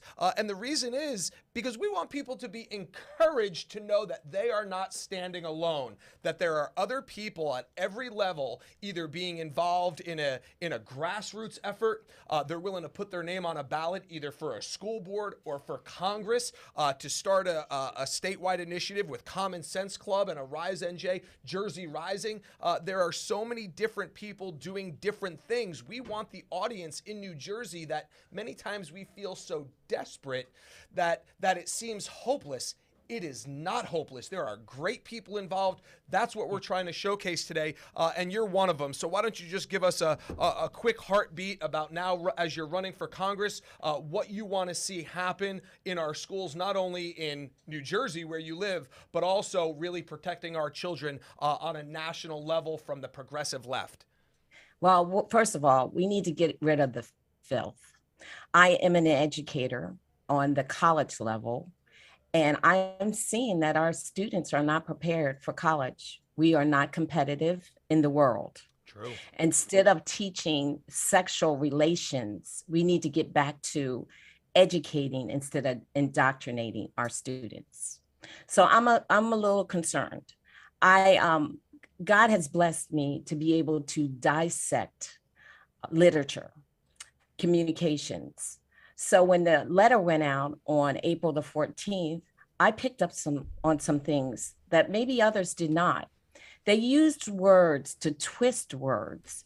I'm talking about the Department of Education. They used words such as by the end of second grade, by the end of fifth grade, by the end of eighth grade. Now listen to the wording, by the end, which means they can start whenever, but by the end, they have to know this. There's a deadline. So Absolutely. That was one of the main talking points of the town hall that was on 101.5. What an amazing thing. They had these two advocates for this sexualized curriculum promoting it and saying, no, it's not mandated in there. We just want to make sure that children that don't have parents at home to talk about it, that by certain benchmarks, they know that they have a friend in the school. And wait, if they're not teaching it, why is it in there? That kept coming up over and over and over again. And Patricia, that's such a good point that they are creating this benchmark by the end, by the time of eighth grade. It's just an amazing thought. Give us some closing remarks. We're going to have some others coming on here in a minute.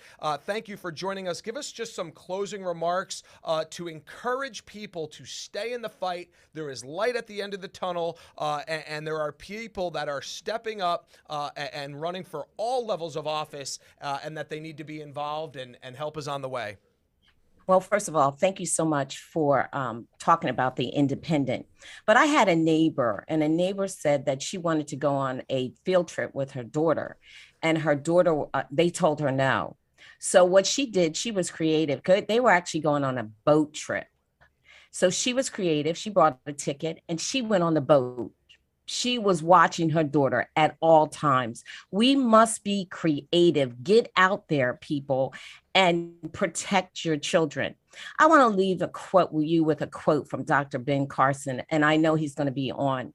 But he said, "We are the land of the free, home of the brave. If we are to remain free, we must become the brave." So I encourage every parent out there to get involved and become the brave. Join me, because I am a part of the brave. Thank you so much for allowing. We got the quotes flowing here on the Jersey Rising Telethon. Patricia, thank you very much. Amazing words. It's great to see real people with real inspiration, real convictions, doing things that are. It's real, Phil. It's real. They're taking action. I love when people take action. We got to become brave, as Patricia said. Brave people are going to make the change. Amazing stuff. We got a video for you guys. We're going to take a quick break. We'll be right back with more Jersey Rising Telethon. Stick around.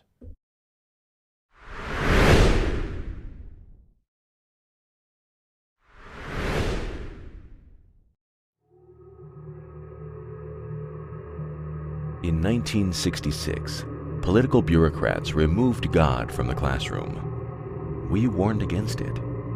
We were ridiculed. The slippery slope that followed has been hailed by some as progress. Today, 90% of children nationwide spend most of their time within the walls of public schools. In New Jersey, that number is collapsing. This year, public school enrollments in our state plummeted by 18,000. And for good reason. The same bureaucrats that we allowed to tarnish our children so many years ago are working harder than ever to continue thrusting their hedonistic agenda upon your children. Let's take a quick look at what that progress has given us. In January, Murphy's Reproductive Freedom Act was passed, allowing children to speak to their teachers and get an abortion. Not only do parents not get a say, parents are not even informed. Let that sink in. Teachers, as a matter of law, are prohibited from informing you about your child's medical status. School administrators can take your child to get an invasive medical procedure ending a human life, and then smile at you at the end of the day and pretend nothing happened. What is happening in the classroom? What is happening with your child? You're not allowed to know. You are being deliberately sidestepped as government employees continue to further blur the lines between educator and parent. This is by design, since they know best for your child. Clearly, you do not. This sociological experiment doesn't end there. It has even found its way into our child's curriculum. Activists in Washington and Trenton are actively fighting to include more and more hypersexualized materials in the textbooks. Material so sensitive, it can't even be read aloud at a school board meeting. They're attempting to politicize your children, teaching them to hate our country, hate each other, or even hate themselves. Our elected leaders created further division by mandating our children be muzzled. Concerned about the health effects of injecting an experimental drug into your child? Too bad. Your child belongs to the state. We love our children. They are the promise of our future. Not just for our nation, but for our communities and for our families. That's why it's time to act. Jersey Rising is working with school board candidates across the state, men and women of character, men and women who are prepared to fight against those who seek to indoctrinate our children. Parents are finally awakening to a harsh reality. Our schools are no longer a safe place for our children to learn. Our schools are no longer safe places of learning for our children. We need to continue the fight for life within our schools. No more secrets from parents. No more secrets from parents. We need a parental bill of rights that outlines the authority parents have to know what's going on with their children, and they need to be able to make decisions that will affect their life and welfare. We need to get political bureaucrats out of the classroom and away from our children's curriculum. No more grotesque sexual content. No more CRT, 1619, or SEL. Kids should be able to breathe when they learn. We need to fight to keep the muzzles off our children. Never should have happened, and no mandatory COVID vaccine. Finally, we need to fight to help get good people on school boards. This is the best place to affect real change. Let's win big in November. Let's save our schools. Would you help us raise awareness and spur action? Your donation today will help get the message of Common Sense Board of Education candidates to the voters. Go to jerseyrising.com now to donate. The fight for the hearts and minds of our children is vital, and we cannot afford to lose. It's time for us to rise up and tell Trenton and Washington that they don't get to decide what's best for our children.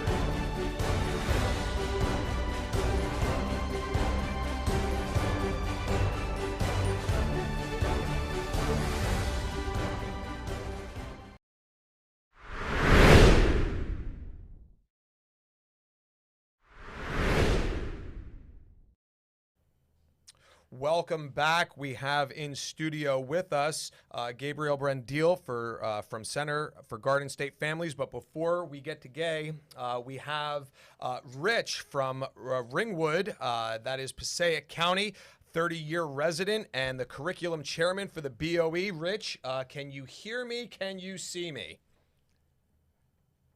All right. I can see you. I can't hear you. Go ahead, say something, Rich. Yes, I can hear you. I got you now. Wonderful. Thanks for joining us. Why don't you just take a quick intro, let us know who you are, and then we'll get into the things that are happening up there in Ringwood. I'm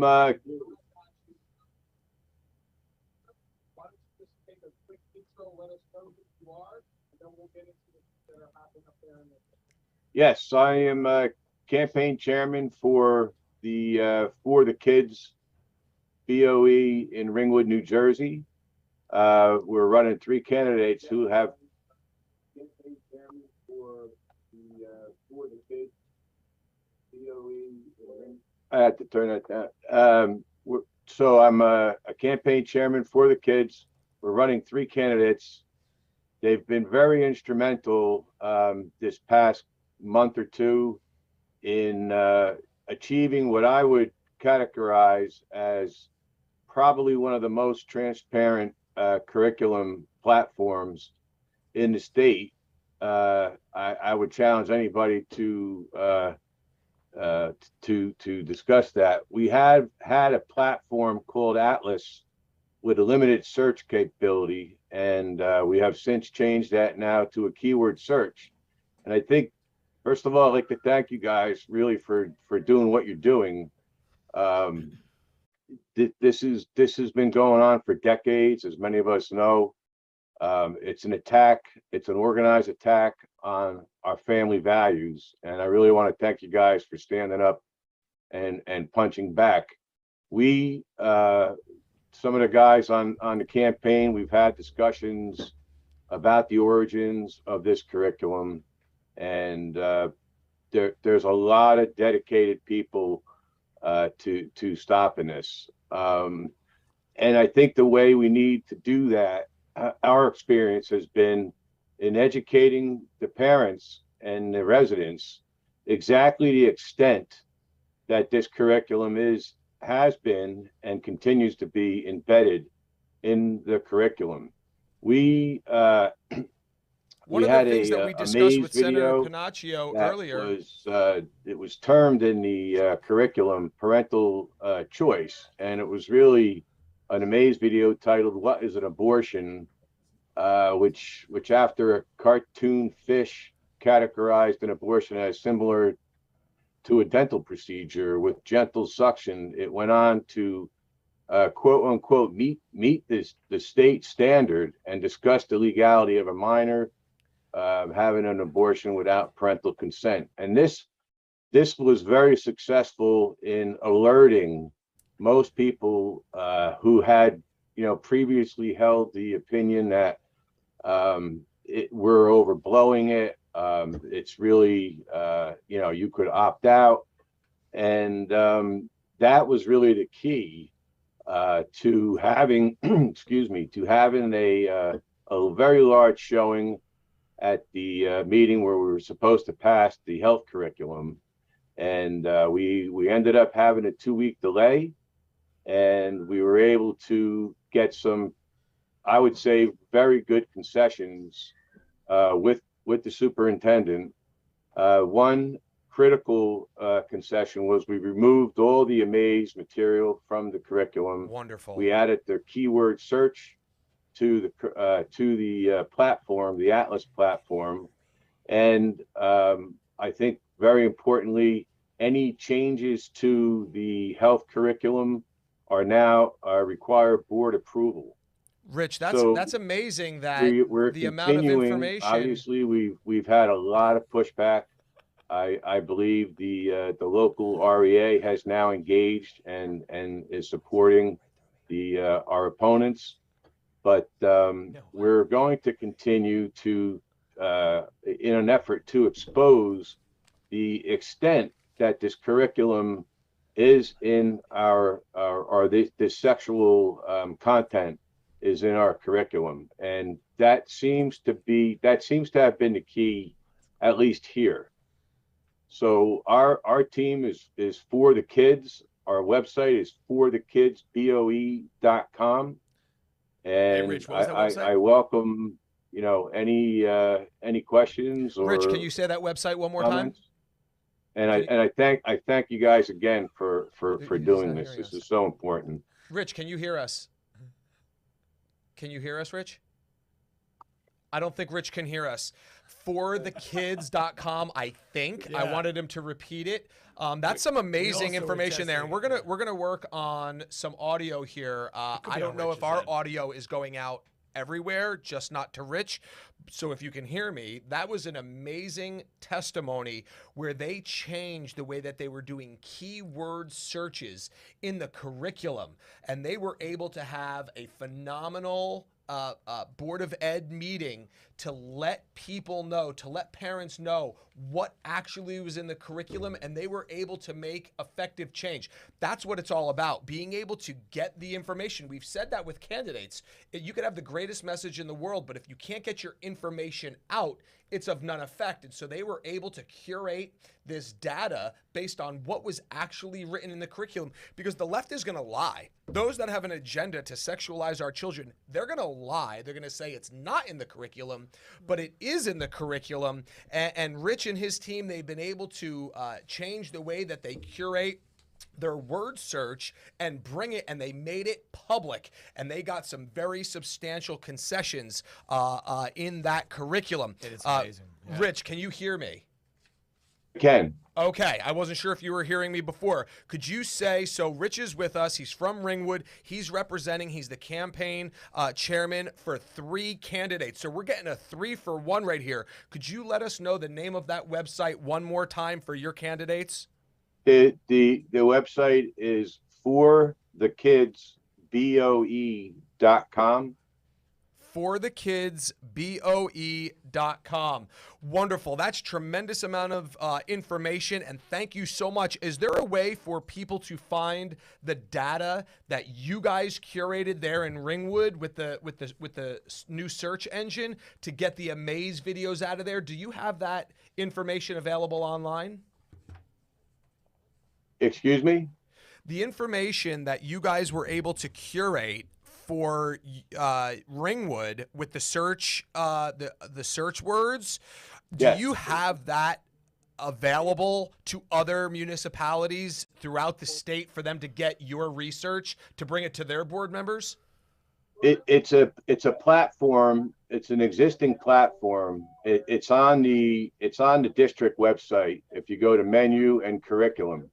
So it's on the Ringwood Board of Ed page down to menu curriculum. Yes. Okay, wonderful. We're going to ask our team to see if they could produce that. Rich, that is a tremendous amount of information. I'm blown away with the fact that you guys were able to just change your word searches, really dig into the curriculum, and inform the community what was actually being taught. Thank you so much. Rich is representing 3 candidates. They're making great impact up there in Passaic County and Ringwood. Rich, thank you for jumping on with us, sharing your story. I appreciate all of your hard work, your effort, 30 years in Ringwood, making a big impact, guys. That's what it's all about. And so we want to help the candidates that Rich is working with. Go to jerseyrising.com and donate. These are the sorts of candidates that we want to get on board. We're going to take a quick break, and then we're already in studio with Gay Brandil from Center for Garden State Families. You're not interview, this conversation, 3 decades as a teacher, a master's in education. I'm really looking forward to it. You should too. Go to jerseyrising.com. Please donate. We'll be right back.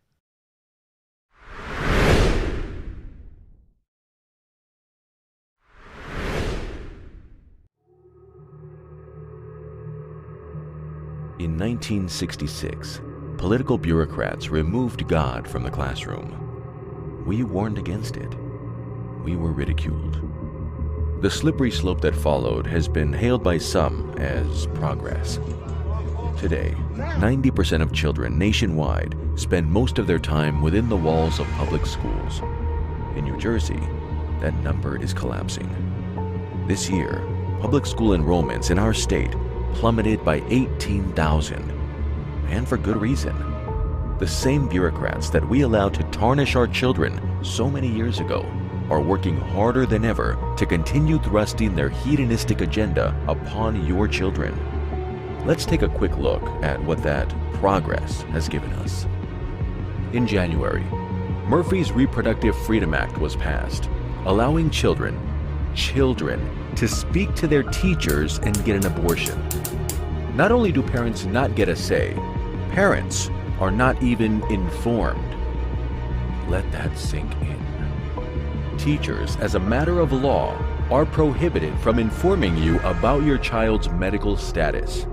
School administrators can take your child to get an invasive medical procedure ending a human life, and then smile at you at the end of the day and pretend nothing happened. What is happening in the classroom? What is happening with your child? You're not allowed to know. You are being deliberately sidestepped as government employees continue to further blur the lines between educator and parent. This is by design, since they know best for your child. Clearly, you do not. This sociological experiment doesn't end there. It has even found its way into our child's curriculum. Activists in Washington and Trenton are actively fighting to include more and more hypersexualized materials in the textbooks. Material so sensitive, it can't even be read aloud at a school board meeting. They're attempting to politicize your children, teaching them to hate our country, hate each other, or even hate themselves. Our elected leaders created further division by mandating our children be muzzled. Concerned about the health effects of injecting an experimental drug into your child? Too bad.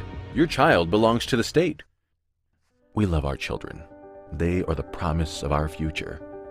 Not just for our nation, but for our communities and for our families. That's why it's time to act. Jersey Rising is working with school board candidates across the state, men and women of character, men and women who are prepared to fight against those who seek to indoctrinate our children. Parents are finally awakening to a harsh reality. Our schools are no longer a safe place for our children to learn. Our schools are no longer safe places of learning for our children. We need to continue the fight for life within our schools. No more secrets from parents. No more secrets from parents. We need a parental bill of rights that outlines the authority parents have to know what's going on with their children, and they need to be able to make decisions that will affect their life and welfare. We need to get political bureaucrats out of the classroom and away from our children's curriculum. No more grotesque sexual content. No more CRT, 1619, or SEL. Kids should be able to breathe when they learn. We need to fight to keep the muzzles off our children. Never should have happened, and no mandatory COVID vaccine. Finally, we need to fight to help get good people on school boards. This is the best place to affect real change. Let's win big in November. Let's save our schools. Would you help us raise awareness and spur action? Your donation today will help get the message of Common Sense Board of Education candidates to the voters. Go to jerseyrising.com now to donate. The fight for the hearts and minds of our children is vital, and we cannot afford to lose. It's time for us to rise up and tell Trenton and Washington that they don't get to decide what's best for our children.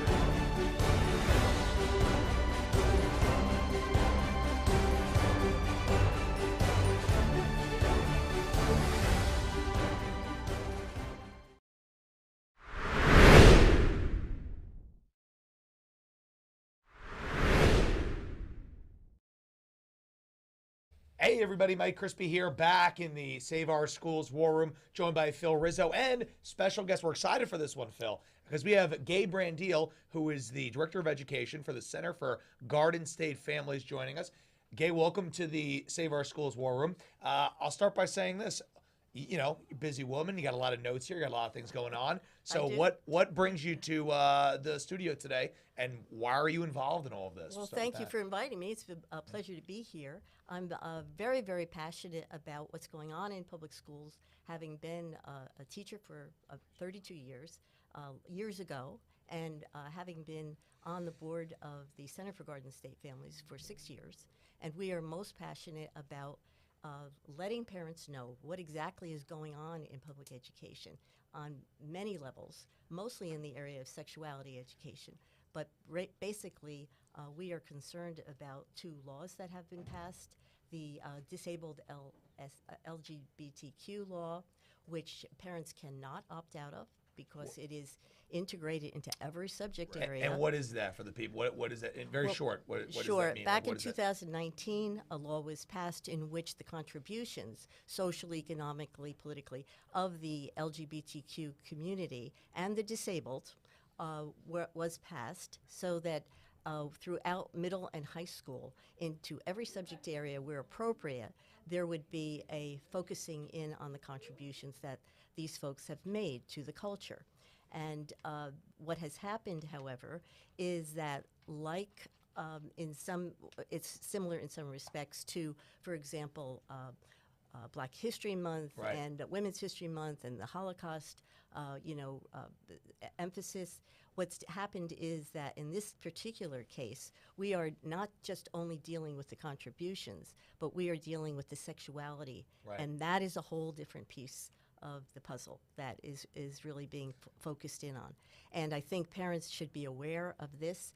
They should also be aware that they cannot opt out of it unless you leave your child. So that's that bill. And you said there were two bills that specifically. Yes. So that was that one, so people know. So that's, all right. Well, that's obviously them second co-opting, was it LGBT history, and them saying, yes. oh, we're going to teach LGBT history, Phil. Oh, but then we're going to just talk about sex ed stuff because that's all, Yes, we're talking about so the co-op, sexual they're co-opting the history month teaching to just teach sexually perverse things. So what was the other bill? Well, the other is not a bill. It is every 5 years, the standards, the education standards are looked at again. Not every single subject area, but back in 2018 to 2020, the sex ed standards underneath the health and phys ed standards were looked at again and revised. And they are much, much different than they were in 2014. I can just run off the top of my head some of the things that are very different.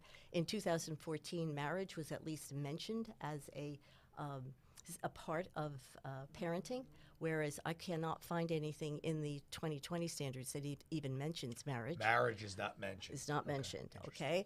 The other areas that are pressured are ones that are very, very much focused in on gender identity, gender expression. I can read directly from some of the standards. I think that's really the best thing. What I did is did a deep dive into the Department of Ed standards. And for 30 example, years experience, by the way. Yes, so this it's is, we're in yes, class great. now. So Yeah, for those of you that are watching, and and those are, clearly over 30 years, it's devolved to a state probably. Would you have thought 30 years ago that you'd be sitting here talking about these things right now? No, gentlemen, You this never was so thought this. outrageous because when I was still teaching, there were things like patriotic assemblies every Friday, in which we would sing patriotic songs, we would do patriotic plays, and when I first started teaching, which I will not tell you when that was, but it was a very long time ago, we would have the manger scene on the welcome desk. Our principal would walk into the room and the children would immediately arise without any prompting.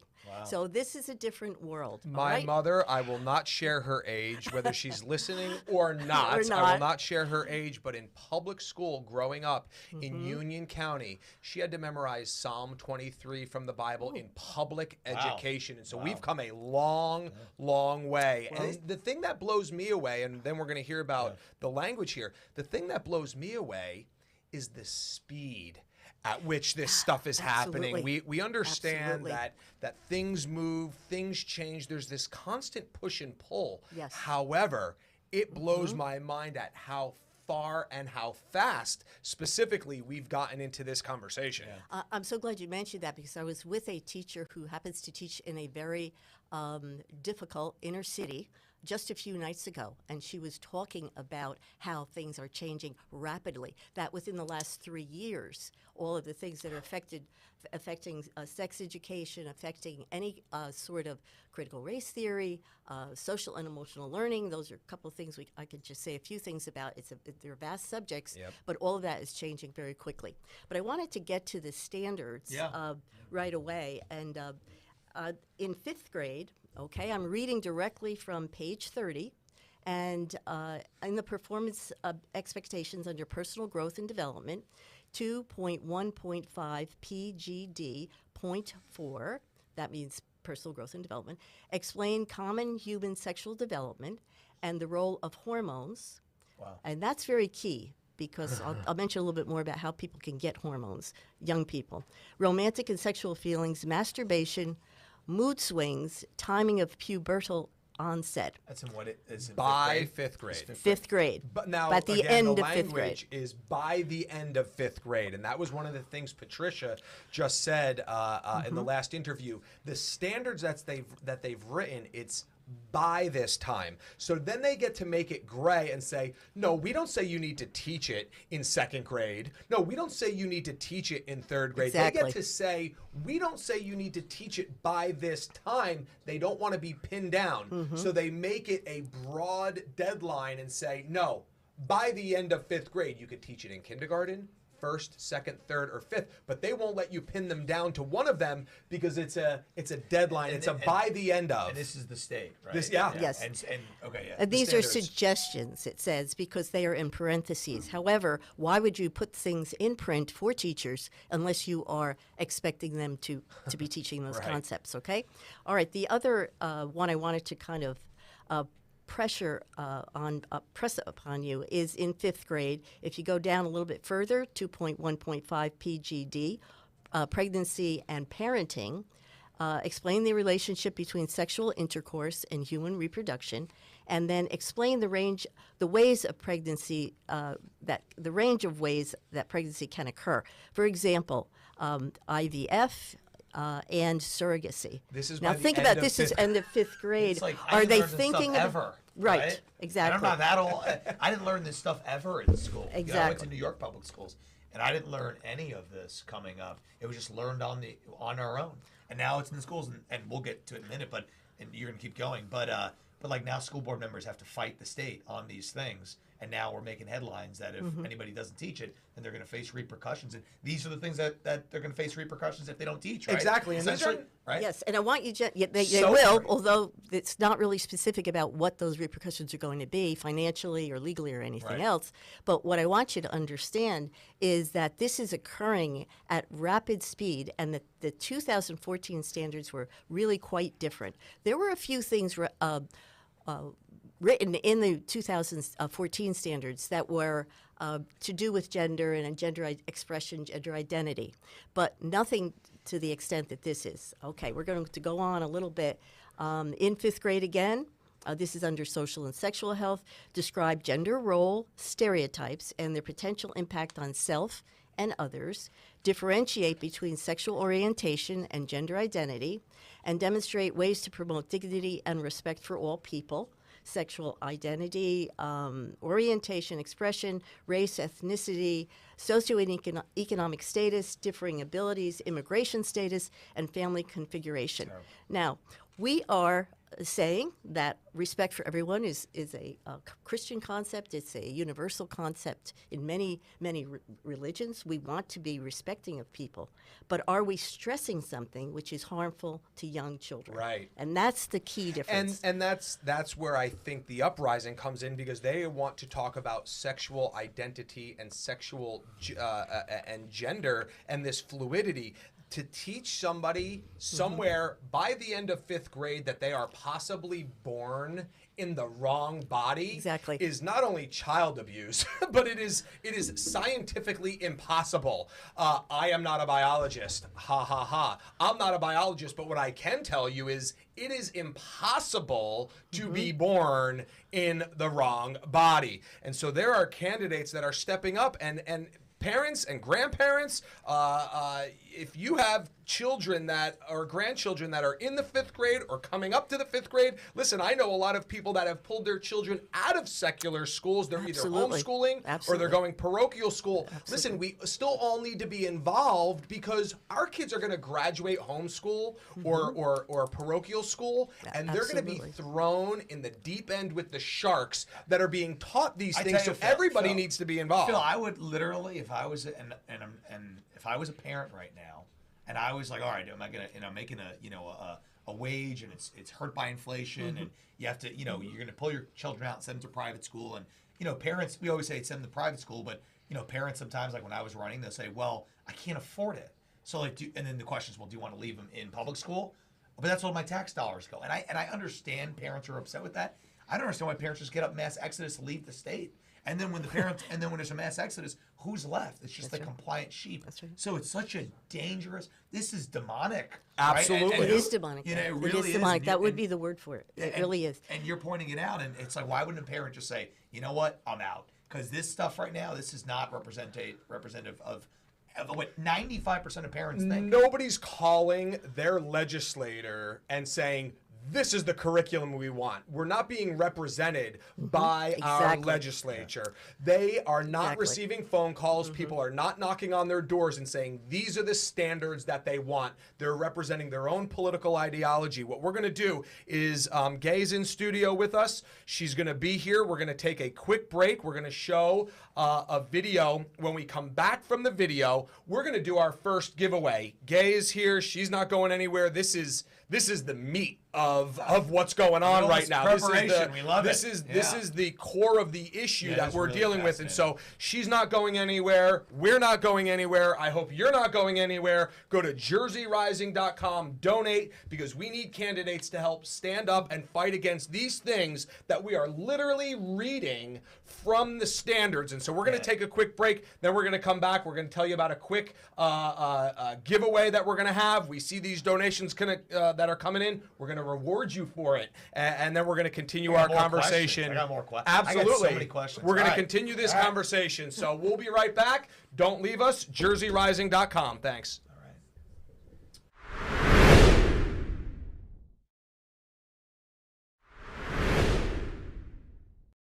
The Bill of Rights not considered. History revised. Parental rights trampled. Law and order in jeopardy. How much more can we take? The home is the foundation of any society, and our homes are under attack, not inside the walls of the house, but with our children when they leave and they go to school. The foundational building blocks that have made our nation great are being replaced with a progressive ideology. I am Philip Rizzo, founder of Jersey Rising, and we appreciate you joining us for this telethon. Over the next 30 minutes, you're going to see some county candidates. You're going to see some people already involved and the fresh faces that are coming to help fight for your children. For our children's sake, for our state's sake, Please donate at jerseyrising.com so we can help save our schools.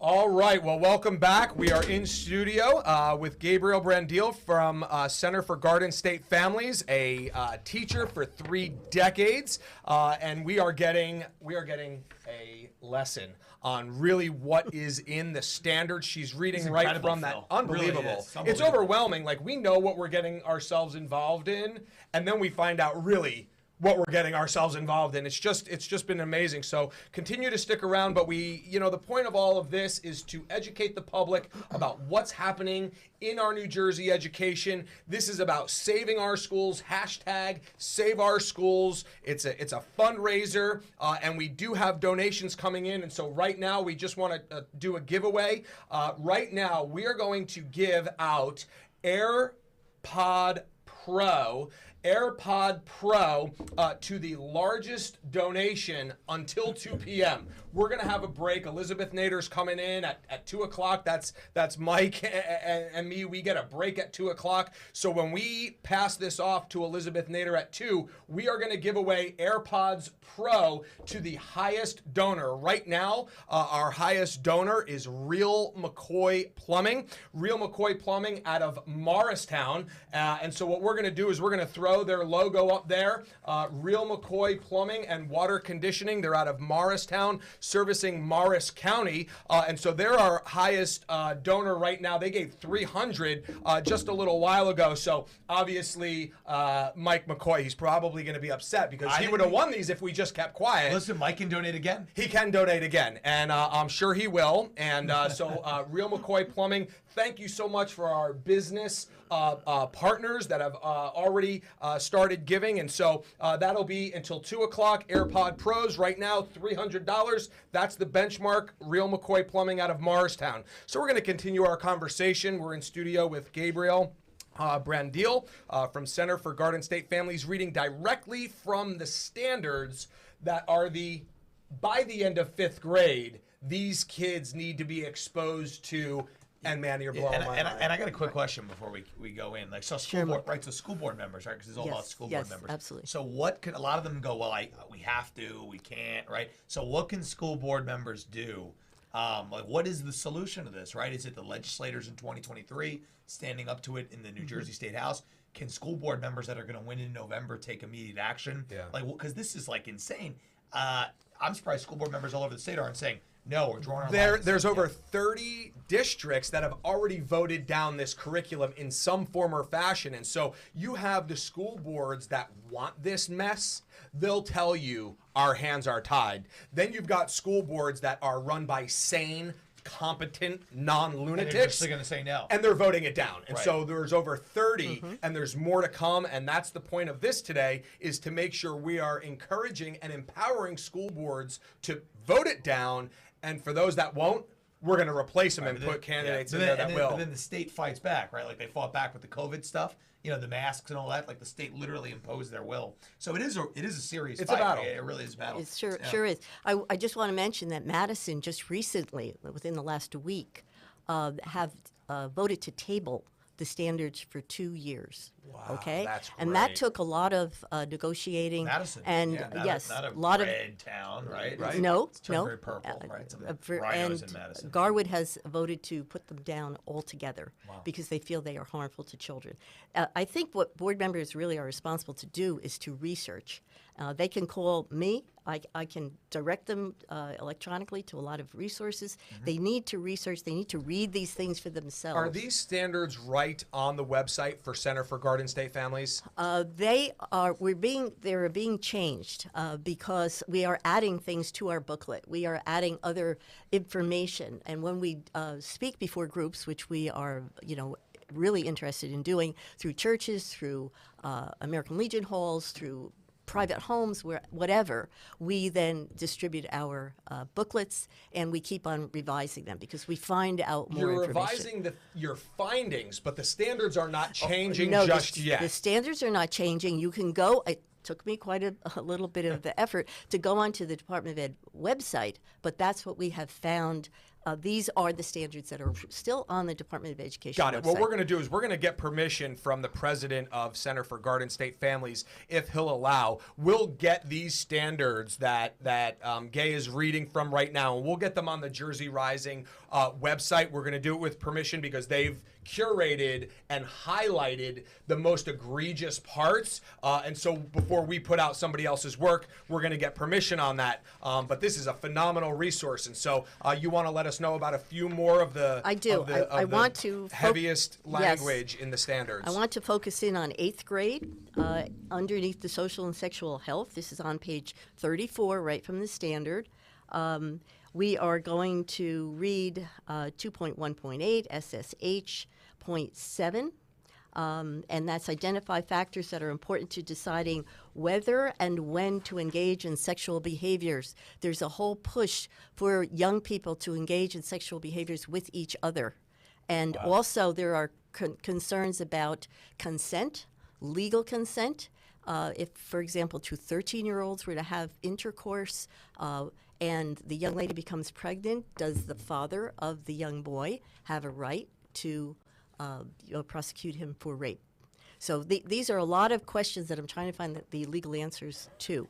But I want to read this one, define vaginal, oral, and anal sex. By the end of 8th grade. And identify short and long-term contraception and safer sex methods, okay, that are effective, and also how to use them. And abstinence is thrown in here. Abstinence is the law in New Jersey. However, there are groups such as SECUS, which is the group that is pushing radical sexuality education and has for many, many decades. They are claiming that abstinence does not work. Well, it does work if we work it, and it also abstinence is pushing more science. Abstinence doesn't work. Actually, it's actually comical. It doesn't work. Yeah, it doesn't right. work. It doesn't work, but it does work if it's worked, and also if we are emphasizing things such as friendship, relationship, commitment. I just don't think you teach. Like again, like I didn't learn any. Like when I went to school, we didn't even learn. We didn't discuss this. These things. You got it in high school. We got it in high school. You learn by just being people, right? And growing up. You get it in high school from the from the education. You get sex ed in high school. Anything prior to that, we got at the kitchen table with mom and dad. It was very limited. Like the sex ed that I had in high did school you was need it? extremely limited. I mean, did you need to know about STDs and I didn't know if I HIV? learned that when I was in high school. Right. It was very limited sex ed. Yes. It was almost like it was like a footnote in the entire high school experience, and now it's a centerpiece, and it's wasting time. I Kids think should be you learning really, about real things. really More hit it fun. on the head. It is the centerpiece, as opposed to reading and math and language, and Insane. improving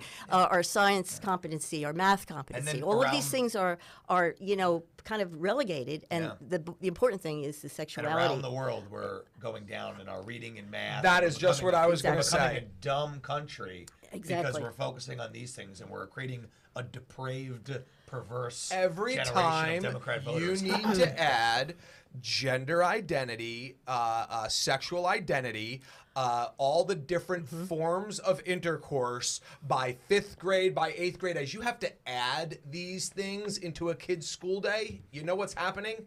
Reading, writing, and arithmetic are coming out. And so our kids are being dumbed down in the academics, and their minds are being perverted. They cannot grasp this. Nobody's trying to teach calculus to a 1st grader. Why?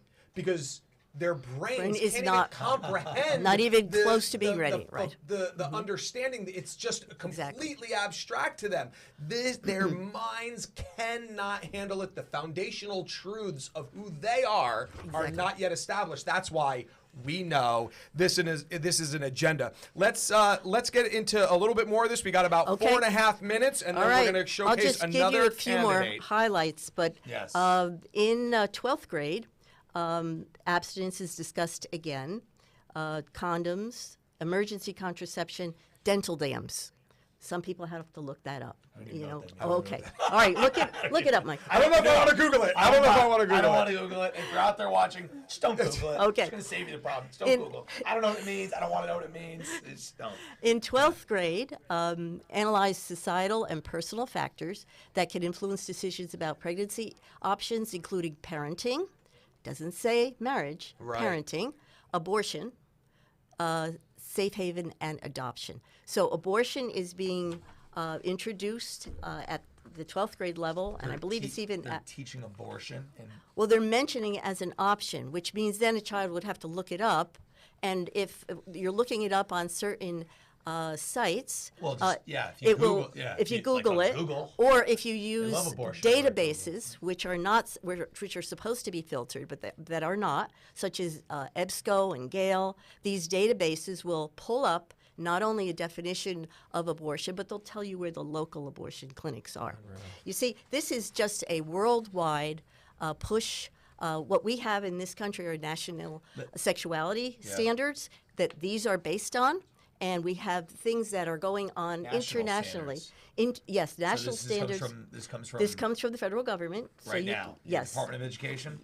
Yes, the national, in fact, in this list of, we have an opt-out form that we can For the provide state? to people Okay. to opt out of the standards, because you can opt out of them. You can't opt out of the LGBTQ push. And by the way, I was legal guardian for my cousin who was a Down syndrome lady, and she, for 26 years. So I know my way around some of the agencies. I called up the Association for Retarded Citizens and asked them, were you involved in developing these standards, as Yeah, well, were 'cause others? They lumped in They lumped it disability with the together. LGBT. No, we're not. No, we can't come around. We don't have anyone to come and give teachers in service, as some other organizations will do, for free.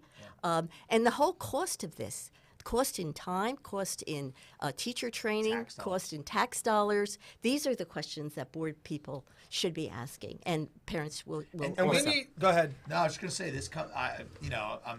So this comes down from the federal government first, right? So is it changed? Actually international, but yes, going. What's the international organization that's doing that? Oh, UNICEF, UNESCO, the United Nations, Wow, the United Nations, International Planned Parenthood. So to this the is all creating. It's all about the money. It's all about destruction of the Judeo-Christian values. Was this different? I don't know your personal politics. It doesn't matter, right? Because it's about schools and kids. Was this different under the Trump administration than it is under the Biden? I call it the Biden regime. But is it? Wait, we're not being political. But is it different, or is the bureaucracy? No matter who's the president, it's a problem that's like more deep rooted. This is a deeper problem. Let's put it that way. Okay. I mean, some of these things have been in effect for decades.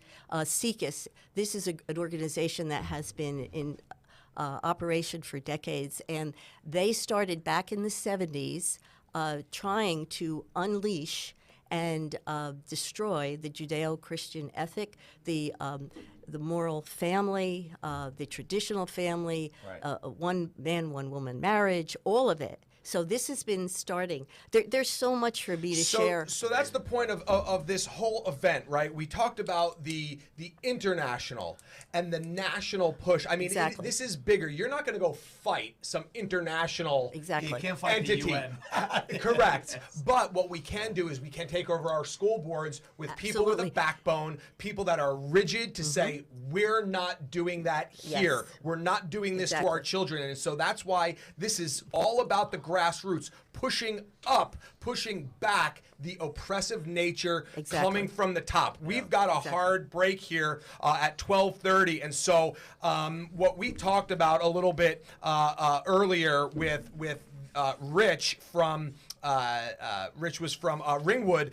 What they did is they curated the information, they put it out there, and they got concessions because of the information. Now we're live in Terrific. studio with that information, and what we're going to do now is we're going to talk. We're going to make sure that we can get this stuff posted on Jersey Rising website. If not, we're going to work with Center for Garden State Families to get people to make sure that they get this information in their hands, so they're educated so that their board members are educated, and then they could push back. And so we got to take a quick break. Then we've got a bunch of candidates that are lining up. They're stacking up here in Zoom, and we want to be able to get to them. So we're going to take a quick break. Then we're going to be back with Kristen, Eric, Deborah, Tara. We are coming back. We will be live here in studio. Jersey Rising, Save Our Schools Telethon. Go to jerseyrising.com, donate now, and we're going to hear from a few candidates right here in a minute. Amazing.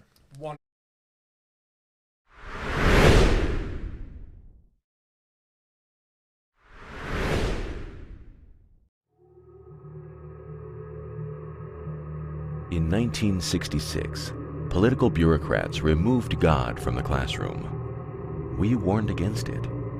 We were ridiculed. The slippery slope that followed has been hailed by some as progress.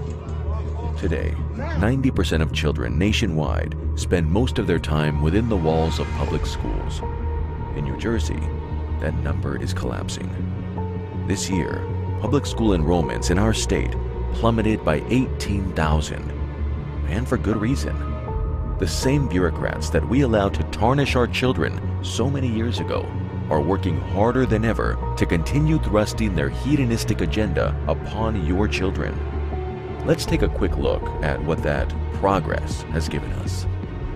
In January, Murphy's Reproductive Freedom Act was passed, allowing children to speak to their teachers and get an abortion. Not only do parents not get a say, parents are not even informed. Let that sink in. Teachers, as a matter of law, are prohibited from informing you about your child's medical status. School administrators can take your child to get an invasive medical procedure ending a human life, and then smile at you at the end of the day and pretend nothing happened. What is happening in the classroom? What is happening with your child? You're not allowed to know. You are being deliberately sidestepped as government employees continue to further blur the lines between educator and parent. This is by design, since they know best for your child. Clearly, you do not. This sociological experiment doesn't end there. It has even found its way into our child's curriculum. Activists in Washington and Trenton are actively fighting to include more and more hypersexualized materials in the textbooks. Material so sensitive, it can't even be read aloud at a school board meeting. They're attempting to politicize your children, teaching them to hate our country, hate each other, or even hate themselves. Our elected leaders created further division by mandating our children be muzzled. Concerned about the health effects of injecting an experimental drug into your child? Too bad. Your child belongs to the state. We love our children. They are the promise of our future. Not just for our nation, but for our communities and for our families. That's why it's time to act. Jersey Rising is working with school board candidates across the state, men and women of character, men and women who are prepared to fight against those who seek to indoctrinate our children. Parents are finally awakening to a harsh reality. Our schools are no longer a safe place for our children to learn. Our schools are no longer safe places of learning for our children. We need to continue the fight for life within our schools. No more secrets from parents. No more secrets from parents. We need a parental bill of rights that outlines the authority parents have to know what's going on with their children, and they need to be able to make decisions that will affect their life and welfare. We need to get political bureaucrats out of the classroom and away from our children's curriculum. No more grotesque sexual content. No more CRT, 1619, or SEL. Kids should be able to breathe when they learn. We need to fight to keep the muzzles off our children. Never should have happened, and no mandatory COVID vaccine. Finally, we need to fight to help get good people on school boards. This is the best place to affect real change. Let's win big in November. Let's save our schools. Would you help us raise awareness and spur action? Your donation today will help get the message of common sense Board of Education candidates to the voters. Go to jerseyrising.com now to donate. The fight for the hearts and minds of our children is vital. and we cannot afford to lose. It's time for us to rise up and tell Trenton and Washington that they don't get to decide what's best for our children.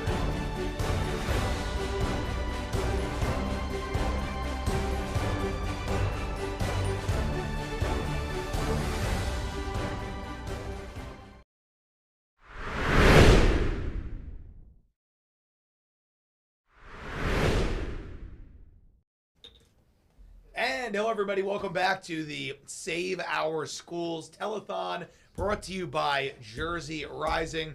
We've had a really exciting day in the Save Our Schools War Room. We've heard from some great people so far. Josh Akins, Bill Spadia. We just had, her name is Gabrielle, right? She was terrific, from Centers for Garden State Families. Amazing. And we got some candidates. We're bringing in candidates, featuring candidates from all along the land. So we have Deb, Tara, and Eric coming in from Voorhees. Is that right? If you guys are out there and can hear me, I guess who wants to say hello first? Hi, yes, this is Terry Delm, Voorhees Township, Camden County. Hi, how are you? Amazing. Thank you for What is having us going on. on, guys? So you guys are all running together, right, on the Children First ticket. Tell me, what is the Children First Voorhees ticket? Children First. Voorhees Children It's First. actually Voorhees Children First, and I'm Deborah Wellings, Tara Edel, Kelly Barsoni, and Eric Simpkin on a 4-person slate.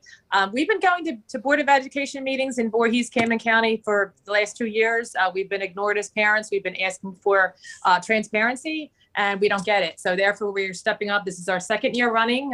Tara and I ran last year. We're hoping to make a difference. We have 4 seats on the board, and we really, it's extremely important that people vote for us, and we're trying to bring awareness and fighting the nonsense. So you guys said you ran once and you guys were unsuccessful. I mean, is that right? What happened in the last election, and what are you guys doing better to win this time? Well, I came, excuse me, I came within 16 votes of winning, so 16 mere votes. This time we have 2 more people on our slate. We have more people helping us in this campaign this time. We're actually asking for more volunteers. We have also joined another project to help boost our campaign. So there are some things that we are doing differently at this time to get more help in our campaign. That's terrific. Yes, there are a lot of things happening locally. More organizations are stepping up. We're holding rallies. We're holding fundraisers. So we're really, really determined, really to bring awareness and get the voters out. We have to get out the vote. Yeah. So let me ask you guys this. You said that you've been to school board meetings and you guys were ignored, and that's why you were compelled to run and get involved in this. So what were some of the things that the school board ignored you on that you wanted answers for? That's one. And 2, who were you running against? I guess those are the people not giving you the answers. Hello, how you doing, guys? It's Eric Simpkin here. Thank you so much for hosting this incredible forum. We really appreciate it. So some of the things that we're looking for transparency on was when we got involved about 1.5 years ago, they had put the superintendent on administrative leave. They didn't like his return back plan. So they put him on leave, took in a interim superintendent who was the former president of the association, Teacher Association. So we had a bunch of conflict there. We're looking for transparency on the curriculum. We have 0. They postponed posting anything about curriculum until they did about, what was it, on the 12th or so of September, 6 days after school started. And what they did was simply choose the Advocate for Youth program, which was on the DOE website for months. And they simply just avoided telling the parents and stakeholders in the community. So we're going at them hard. We filed ethics and complaints against our board president who runs it like an autocracy. We filed another complaint because they just put their friend and life coach on our Board of Education. And we're seeing a severe degradation in our scores and no talks of how they're going to fix it, other than adding new curriculum like what we're talking about in health and sex ed. We've been advocating for all children in all districts, and we've made thousands and thousands of friends across the state, and we are not backing down. And our motto is that we do not co-parent with the government. It's that simple.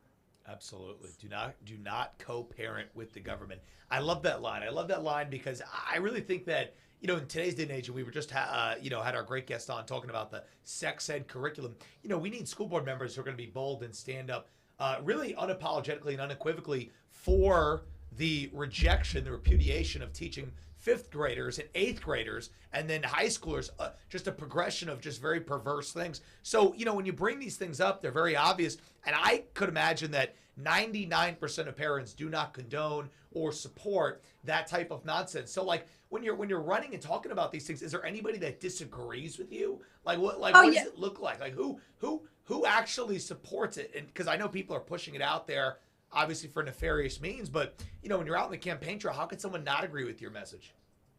Well, we're running into extreme leftists in our community who are who actually, it's amazing. I've actually found some books in our library that are sheer pornography, and you would think that parents would not agree with this. And we're running into parents who are saying, "Oh, you want to ban books?" And we talk about, well, this isn't about banning books. How's this any different from, you know, a rating on movies where, you know, you alert parents to certain graphic you know, information that's being, exposed to our children. So I think this is what we're running into, and you would be shocked. I mean, it's shocking to hear parents who are actually for this and saying, well, you know, it's okay to ban Dr. Seuss because, well, there's, you know, they're racist, but yet it's okay to expose our children to graphic, violent rape, incest, pedophilia. Yeah. That's okay. It's just so long as we don't talk about racism, racist books, it's okay to put books about extreme graphic sex in our libraries. It's shocking that we're actually finding people who support this. And yes, and they call us racist, transphobic, the whole thing. Yeah, so basically, so they have members of the LGBTQ community come to the board meetings and advocate, and they think that basically that having this awareness, gender identity, is going to decrease suicides, and that's completely untrue. That's how they're having people believe that this is okay. I mean, to introduce gender identity curriculum to kindergartens or second grade is absolutely indoctrination. Our newly elected Italian leaders said it best. This is about the breakdown of the American family, and people don't really understand that. That's why we're out here trying to bring awareness and trying to educate people, and people just have no idea. It's really frustrating. We're running into parents who are not aware of the 2020 New Jersey learning standards. It's just people are busy with their families, and that's understandable. They're not really paying, I guess, much attention to what's going on in New Jersey. So we're finding a lot of parents who are just they're in shock when we bring up this, the standards to them,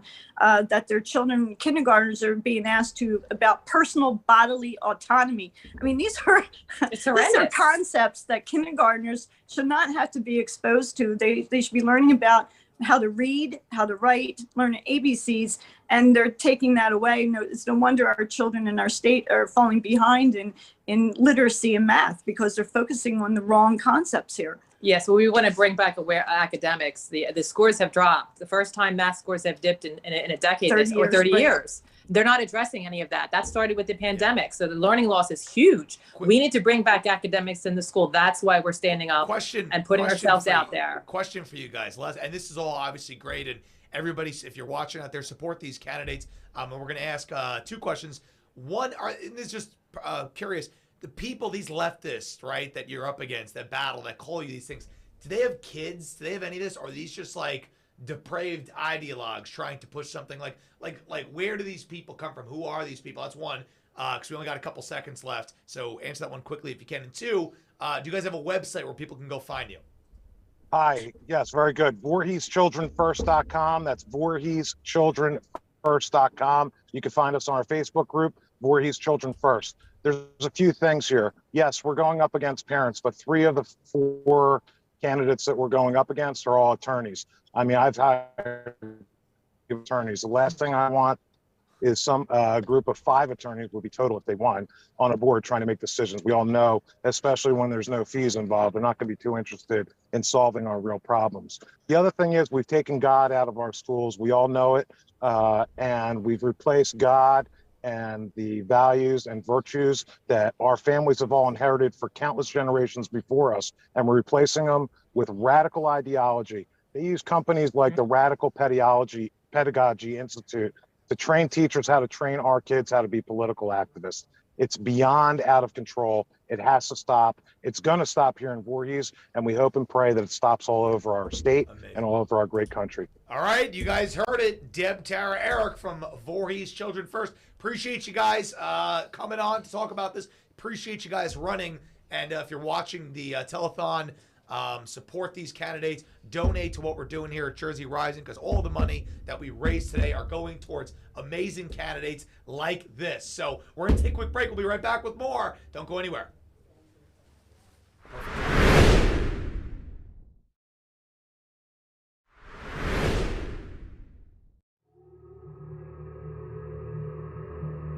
In 1966, political bureaucrats removed God from the classroom. We warned against it. We were ridiculed. The slippery slope that followed has been hailed by some as progress. Today, 90% of children nationwide spend most of their time within the walls of public schools. In New Jersey, that number is collapsing. This year, public school enrollments in our state plummeted by 18,000, and for good reason. The same bureaucrats that we allowed to tarnish our children so many years ago are working harder than ever to continue thrusting their hedonistic agenda upon your children. Let's take a quick look at what that progress has given us. In January, Murphy's Reproductive Freedom Act was passed, allowing children to speak to their teachers and get an abortion. Not only do parents not get a say, parents are not even informed. Let that sink in. Teachers, as a matter of law, are prohibited from informing you about your child's medical status. School administrators can take your child to get an invasive medical procedure ending a human life, and then smile at you at the end of the day and pretend nothing happened.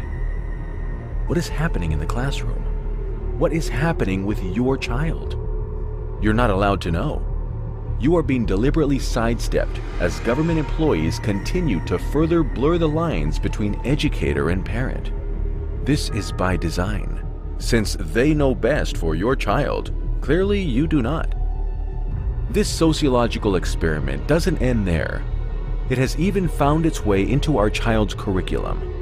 Activists in Washington and Trenton are actively fighting to include more and more hypersexualized materials in the textbooks. Material so sensitive, it can't even be read aloud at a school board meeting. They're attempting to politicize your children, teaching them to hate our country, hate each other, or even hate themselves. Our elected leaders created further division by mandating our children be muzzled. Concerned about the health effects of injecting an experimental drug into your child? Too bad. Your child belongs to the state. We love our children. They are the promise of our future. Not just for our nation, but for our communities and for our families. That's why it's time to act. Jersey Rising is working with school board candidates across the state, men and women of character, men and women who are prepared to fight against those who seek to indoctrinate our children. Parents are finally awakening to a harsh reality. Our schools are no longer a safe place for our children to learn. Our schools are no longer safe places of learning for our children. We need to continue the fight for life within our schools. No more secrets from parents. No more secrets from parents. We need a parental bill of rights that outlines the authority parents have to know what's going on with their children, and they need to be able to make decisions that will affect their life and welfare. We need to get political bureaucrats out of the classroom and away from our children's curriculum. No more grotesque sexual content. No more CRT, 1619, or SEL. Kids should be able to breathe when they learn. We need to fight to keep the muzzles off our children. Never should have happened, and no mandatory COVID vaccine. Finally, we need to fight to help get good people on school boards. This is the best place to affect real change. Let's win big in November. Let's save our schools. Would you help us raise awareness and spur action? Your donation today will help get the message of common sense Board of Education candidates to the voters. Go to jerseyrising.com now to donate. The fight for the hearts and minds of our children is vital, and we cannot afford to lose. It's time for us to rise up and tell Trenton and Washington that they don't get to decide what's best for our children.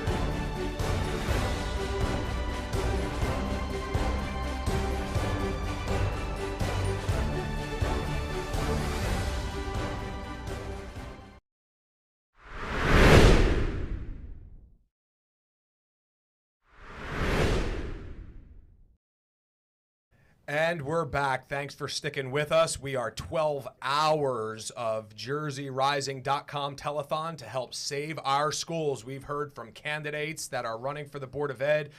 We've had Senator Panaccio in here. We've had congressional candidate Patricia Cline. We've really taken on a lot of information so far. It's like drinking out of a fire hose. We appreciate those that have donated. We offered this promo just last segment. AirPod Pros right here to the largest donor before 2 p.m. Right now, Real McCoy Plumbing out of Morristown. Real McCoy Plumbing. Taking care of all of your plumbing needs based out of Morristown, New Jersey. Morris County is in good hands with Real McCoy Plumbing. I'm doing commercials now. How did I end up doing commercials here? We do it because Real McCoy Plumbing did a good thing by giving $300 towards these school board candidates. Thank you so much, Mike, for your contribution.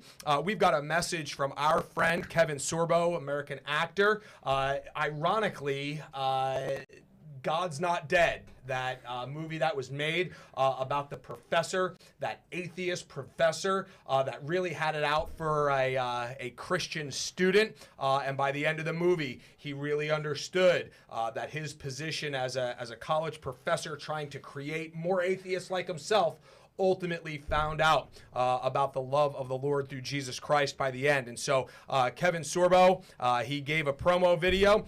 He sent another one. He's taking care of making sure we're behaving ourselves here in New Jersey.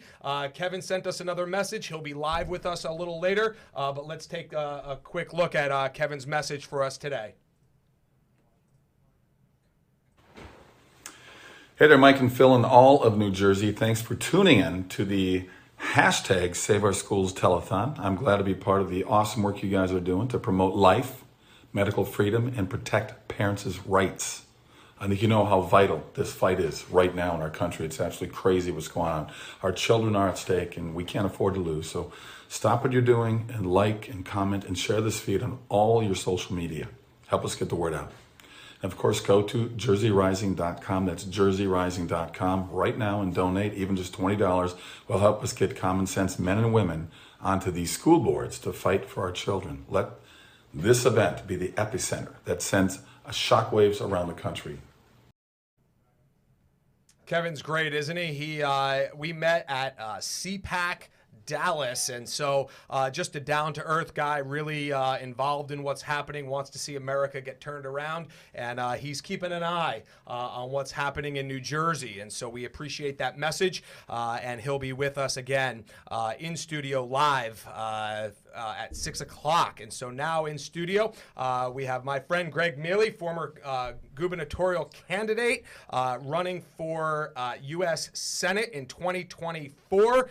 This is a small government guy, a states' rights guy, and how I got to know him and the heartbeat behind his campaigns is as a freedom-loving patriot and a champion for parental rights. And so thank you so much for being in studio with us today. Thanks for taking the drive up. How was your drive? It was fine, and thanks so much, Phil, as always. Anytime I get to work with you, it's wonderful. Wonderful. Thanks for being with us in studio. Obviously, we've had some people join via Zoom, but you took the ride, and so I'm so glad you did. Why don't you tell us a little bit about what you're working on for 2024, and then we'll talk about some high-level things you'd like to see for America, for our state, and then we'll get down into the school board stuff. What are you working on for 2024? Well, as you mentioned, yeah, I'm in the early stage of a Senate run. We're a little low-key still. I mean, we're really focused on this year's candidates. We are right. We are live for the next 12 hours. This is it. So okay. That's it. No more low-key. Yeah, but no, I mean, our focus right now certainly are congressional candidates this year. Right. We have to get them in office, and whatever we need to do, it's the support, it's the fundraising, and of course the votes. So if everyone can please remember to do that. Otherwise, though, yeah, we're gearing up for this run. We're getting a head start. Bob Menendez has to go. He's been around way too long, as have the Democrats in general, many of them. So we're going to take a run at it and really try to expose what's wrong with his platform and everything that he's doing.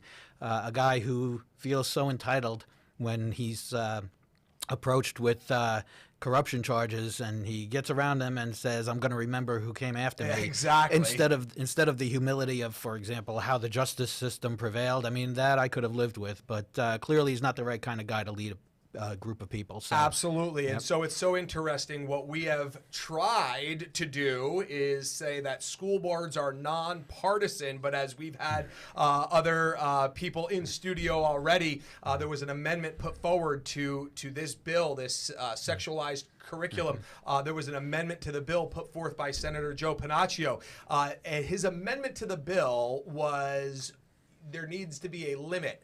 No specific sexual acts at 6 years old. Right. It got voted down on party lines. And so I hear what you're saying. As much as we want to say that this is a nonpartisan issue, to your point about the arrogance of Senator Menendez, it is politicized. Everything is politicized. It shouldn't be, but it is. And so we're looking forward to 2024 to see if we can get some common sense change and get corruption out of that Senate seat. And so on big picture, give us just a minute about high level, how you see the government should work, some of the advocacy groups that you're working with nationally, and then we'll get down to the nitty gritty on parental rights, which I know is really at the heartbeat of all that you're doing. Yeah, absolutely. No, and so a few organizations we're working with to build grassroots support here in New Jersey as part of larger organizations. One is Convention of States, which we're very proud of all their work. Particularly, I like to promote the term limits, which is the only way to really control I've entrenchment. said this. I don't know if this is the right statistic. 99% of our problems would go away if we had term limits, first of all, and that when your service in government is over and you went back to a private citizen, you have to live under the laws that you just passed. I say 99% of our problems. I have no data to back that up, but just from a normal position that. From the ivory tower, how could you? It's a conflict of interest to be able to vote on things that you're exempt from. It's just crazy. It's funny that you mentioned just about what one of my campaign slogans has been, that if you know you're going to be subject to the laws you create, you're going to create better laws. Just I love it. Plain and simple. I love it. And I'm going to steal that from you. I'm not going to footnote you either, but it's on record here, so you got it. You're all right. But we're totally stealing Not a that. problem. That's absolutely true. Yep, and so Convention of States, great organization. Mark Meckler, he is he's a machine. Yeah. He is just awesome. Who else? Yeah, American Promise is a group locally in New Jersey that is promoting really reform for money in politics. I've been on a couple of panels for them already. We've bounced around some proposals for really reshaping how donations work, and of course getting rid of things like dark money, all that kind of stuff. Right. Now, we Is that something that would go through Congress, or that's something that would go through New Jersey through the individual parties? Where does the understanding of the finances, and I agree with it, by the way, where does the sword plunge into the beast? Where's the application? Well, I mean, there's a couple of different places it could be. It could be another convention type of topic. It could be something that if we could get enough support in the Congress, they could act, but just like term limits, we struggle with that. Otherwise, it could be a case that's filed that goes to the Supreme Court and somehow scales back Citizens United and the other cases that have really made it a free-for-all. Right. So we have to point out the flaws in the logic of that case and the others that are companions to it. Got it. So. It's amazing how many politicians like the chaos. They get to thrive in the chaos. And so we were recipients of that here in New Jersey in 2021, the chaos and fundraising and all sorts of shenanigans. But we're not looking back. We're looking forward. And so now let's get into the school boards. I know parental rights is something that you are absolutely for, freedom-loving patriot. I know know you are. Our paths have crossed at school board meetings. So as I zigzag across the state, you're zigzagging across the state. Our paths keep meeting. What's your heartbeat for parental rights at this point? And then we're going to tee it up here for some of our candidates that are going to be running. But what's your heartbeat for parental rights?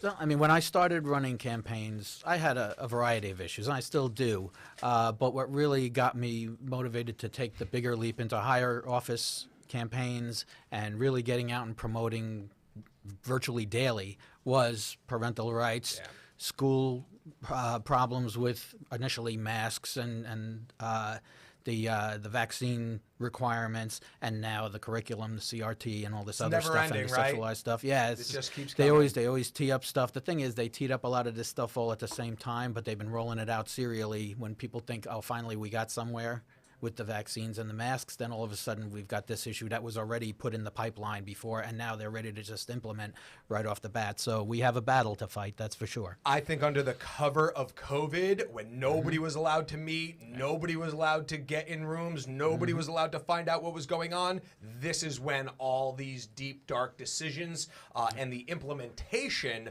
of everything that we're experiencing now in 22, this was all done in 2020 when nobody could see, nobody could hear, everybody was locked down, right? We're separated together. Makes me sick what we dealt with under Phil Murphy, and that was what brought me off the sidelines, was what Phil Murphy did, the tyranny and his agenda to crush our state, to crush us financially, to crush our loved ones, elderly, and our young people, and that's what brought me off the sidelines. And so as you continue to press forward, what are you seeing and hearing from parents around the state? What seems to be their number one issue that we think we're going to just aim at that target and make sure we hit a bullseye? Right. I mean, and just to refer back, yeah, I mean, when I started really getting involved, I think you and I were the only two really that went to every Trenton protest that occurred. And so, yeah, our paths have crossed a lot, and I consider you my very good friend. And Appreciate that. Thank you. So Likewise. as far as the target now, it's the sexualized curriculum and also the hate mongering of the CRT. I mean, it's okay as far as like when people are promoting accomplishments of historical figures, things like that. I'm glad that they will include LGBTQ people as well as others not in that group. But I feel like, why do we even have to mention whether they're in or out of that group? Like, why don't we just say, this person accomplished this, that person accomplished that? That's much more along the line of Dr. King, right? And that's really where we're supposed to be striving for. And now everything is suddenly highlighted again, going back, reflecting the 50s and 60s practically about, your identity politics. So when nonsense. you learned about George Washington, you didn't learn that he was the first straight president? That wasn't in the curriculum? You just learned about his accomplishments. They sort of left that out of it. Yeah, and I think I didn't really care when I was in second grade either. I agree. And so, you make a great point, and as a right-lane conservative, I ran 2 populist campaigns, and I think that that's a great talking point that really sums it up. We're not opposed to somebody who brought something to history, that brought something to our culture. If they happen to be homosexual, we're not looking to exclude them, but the fact that they are homosexual does not need to be highlighted the same way, to my joke, we didn't need to learn that George Washington was the first straight president. It's just highlighting what is now in America in 2022. Sort of a non-issue. Nobody is interested in getting into anyone else's bedroom. And so why are we bringing the bedroom into our classroom? Exactly. I mean, I'm so proud of this country and its history and all the key figures that have come along. And I just love celebrating them, learning more about them. And all that other stuff is noise to me. It's a distraction. It tries to divide. I mean, and everything we hear from Democrats about identity politics, when Joe Biden comes out and says he's going to hire a black woman for this role or that role, it's like you've already eliminated such a high percentage of the qualified pool of candidates. Right. And it's the reverse direction, but it's the same thing. It's still discrimination. It's still, trying to divide people so they don't see what you're either not accomplishing or doing to the detriment of the country, like Biden has done ever since he got in office. We made the point earlier, divide and conquer. It's nothing new. That's the game plan. You got time to stick around? We want to get to some school board candidates. You have time to jump into the next segment because we're going to try and have a break at 1, and then you'll stick around with us a little bit at 1 o'clock? Sure. Okay, so let's do this. Let's take a quick break. Let's show a quick video here. Stick around. We're going to get to some of our school board candidates via Zoom. Go to jerseyrising.com to donate there. We're going to hear from a few candidates in just 1 minute. Thank you.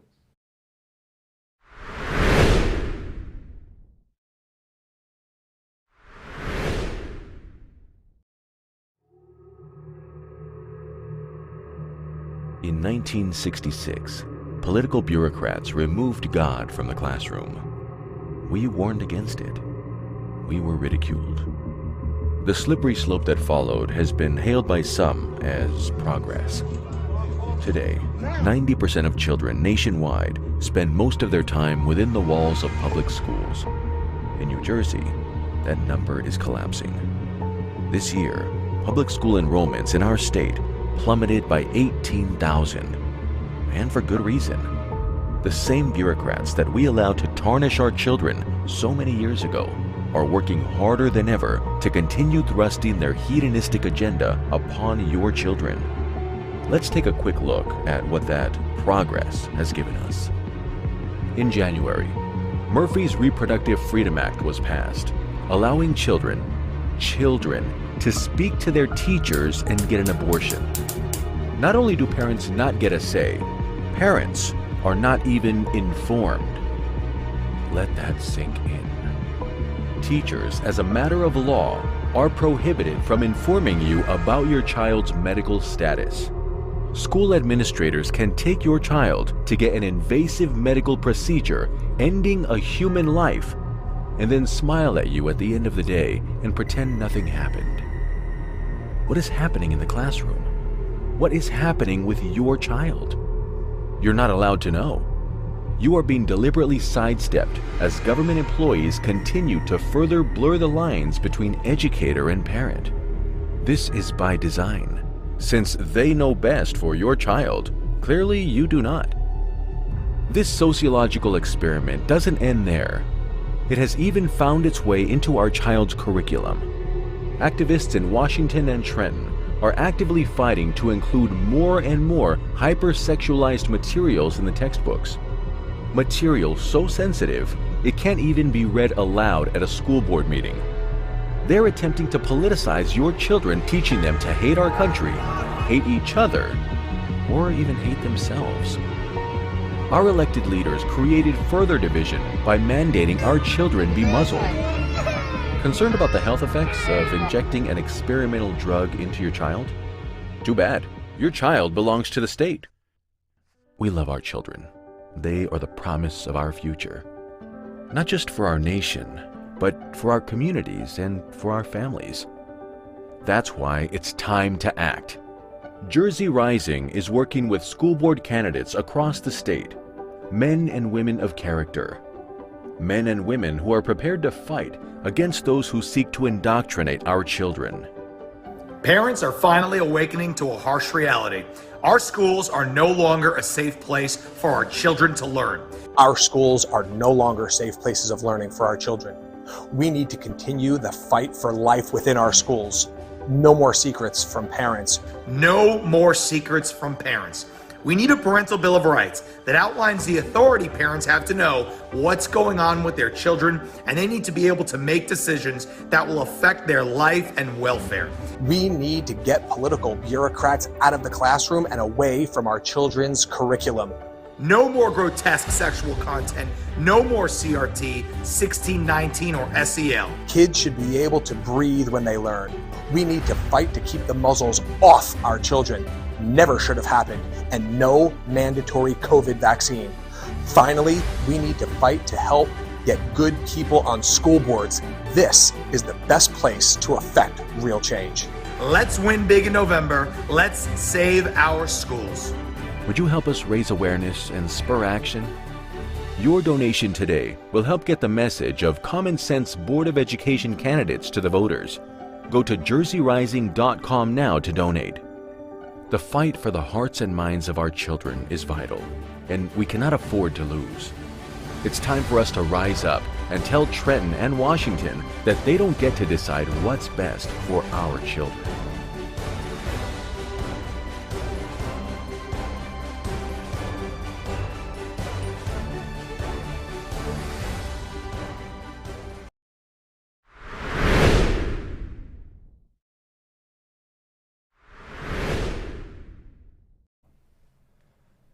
All right, we're back. We're going to have another candidate from Cape May County, from Ocean City. His name is Robin Schaefer. But before we do, just want to give a quick update on the donations that are coming in. We have now breached that $300 donation from Real McCoy Plumbing. We have a new highest donation. It is Lally Gone. Lally Gone. Lallygone.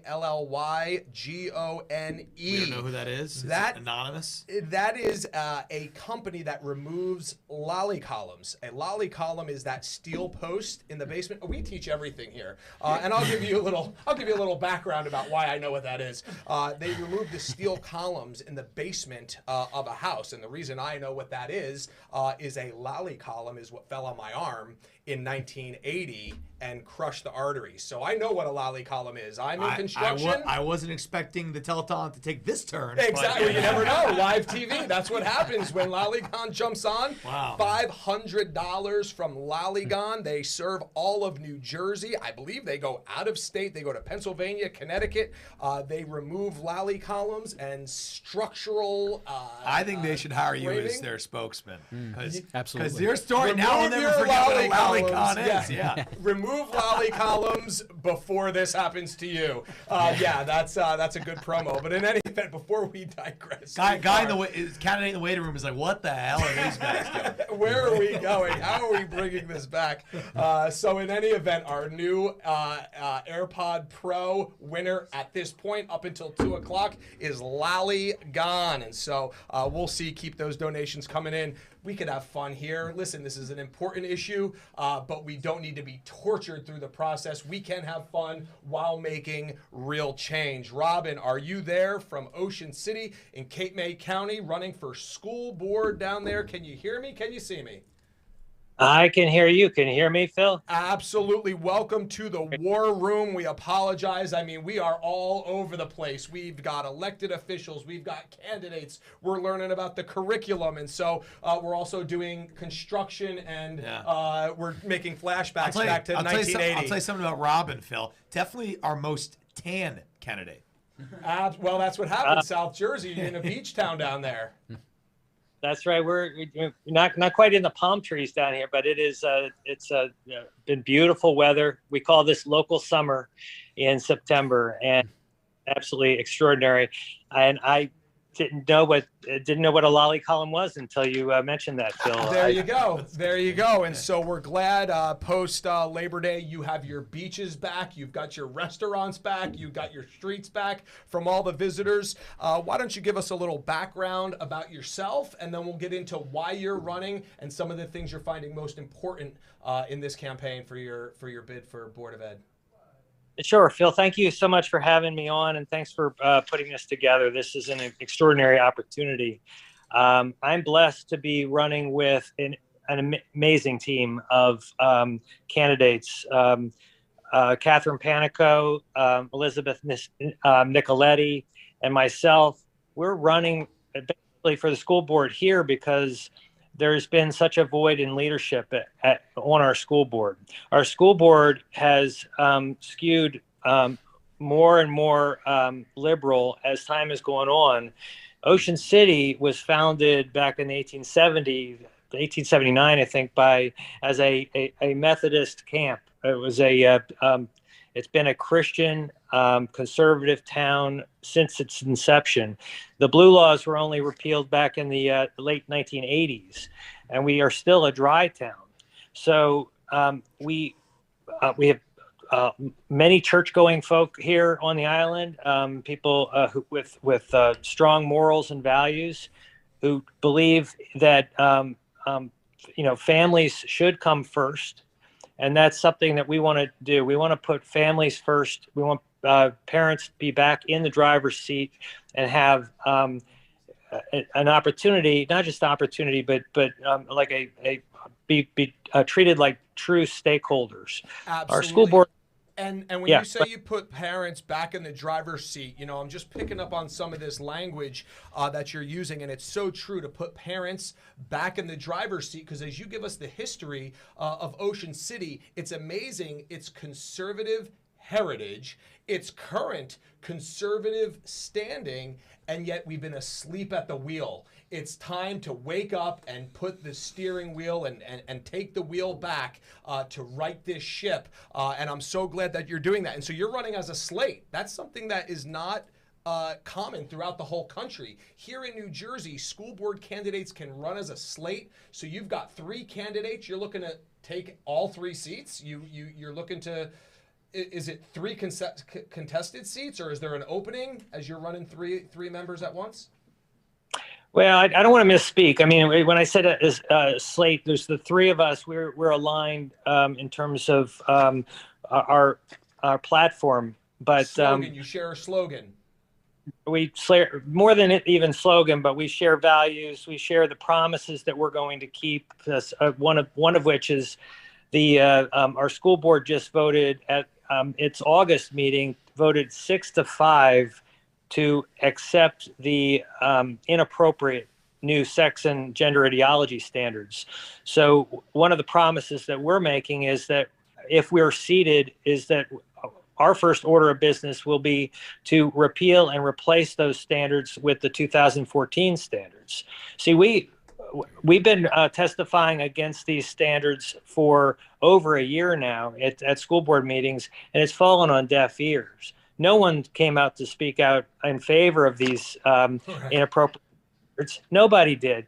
And yet they still supported them on a 6-5 vote, with the 6th vote actually being cast by someone who was appointed that very evening. And he is by far the most liberal candidate on the board now. So what it's done is it's unleashed a real a cascade of problems. I mean, I've talked to parents who pulled their kids out of school. They're homeschooling their kids here in Ocean City rather than expose their kids to this garbage. We've had, the school administration and the teachers have been hand-wringing over this, and what are they going to do? And they've had all these meetings, and they're having to develop curriculum and order materials of instruction to go along with it, rather than focusing on the learning gaps that emerged during the pandemic. And we're way behind where we need to be, like many districts in New Jersey. And all they needed to do was to reject the standards, and they would have taught the same curriculum, used the same curriculum resources that they did last year and in years past. I keep saying, if there was such an upgrade, if the 2020 standards were such an upgrade, why did they wait till 2022 to vote on it? Yeah, exactly. What's happening down there in Ocean City, I think that should be an encouragement and really, a zing to people that, people that are frustrated with the direction of our state, people that are frustrated with the direction of our country. Some of the sentiment is, my vote doesn't count. I'm just going to stay home. That's the exact opposite thing that needs to take place. And to what just happened in Ocean City, as you just mentioned, it was a 5-5 split board. Then there was an appointee of a liberal member to take the majority vote 6-5. That lets us know how very razor thin this good versus evil direction is going to be. We need to make sure that we do not throw in the towel. It is time to dig in, dig deep, and get out and vote, not go the other way. They want to discourage us. They want to make us disenfranchised to show up because they make it look so discouraging and bleak. It is not. Great school board candidates are coming out of the woodwork right now. Robin is one of them, running with 2 other candidates, looking to take, what would that be? A 3-person majority. I'm sure that 11-person board is a temporary thing, right? You guys will have a very strong majority if all 3 of you win. Well, yeah, exactly. I mean, because you look at the 5 who voted against the standards, and we'd be joining them. And there are 2 that are sort of on the fence. One voted for, one voted against. They're new members from last year, so they would actually, we believe that they would more align with the conservative voice of the town if they weren't, afraid. There's a lot. And one of the things, my good friend, Pastor Dominic Cuso, is here in studio with us as well. One of the things that he has said over the years is you elect the right people, or you twist the arms of the people that get elected, and you make them do the right thing. And so thank you so much for joining us. Is there a way that people could find you and learn more about you, Facebook or social media or a website? Is there a place that we could direct them to for you? Absolutely. Real quick, I represent an organization called the Ocean City Alliance for Sensible Education, and we are on ocase.org. And you can also find us on Facebook at OCNJ School Discussion. Wonderful. Thank you so much for joining us. We really do appreciate it. We've got Senator Mike Testa coming in here in just one moment. I know he's in queue on the Zoom call here. So Robin, thank you so much for joining us. We're looking for more donations. We're going to take a quick video break here. We're going to get Senator Mike Testa in with us. Stick around, jerseyrising.com, donate, and let's get guys like Robin and his running mates on that school board down there in Ocean City. Thank you so much. Absolutely.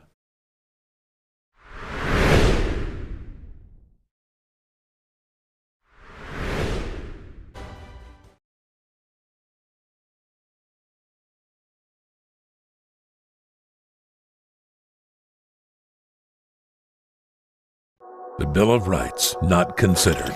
History revised. Parental rights trampled. Law and order in jeopardy. How much more can we take?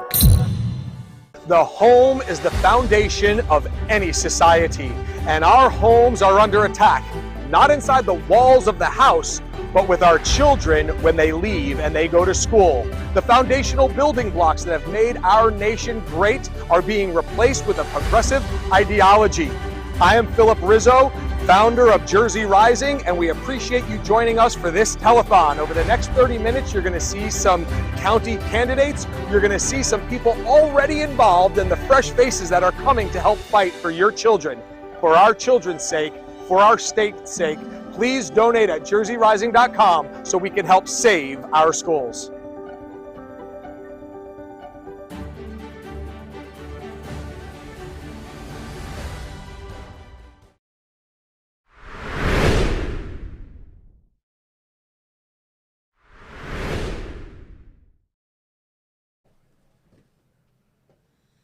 And we're back. What a great candidate that was from Ocean City. I mean, he's coming off and this vibrant. Yeah, tan that's and what we ready like. to That's what we roll. like down in South Jersey.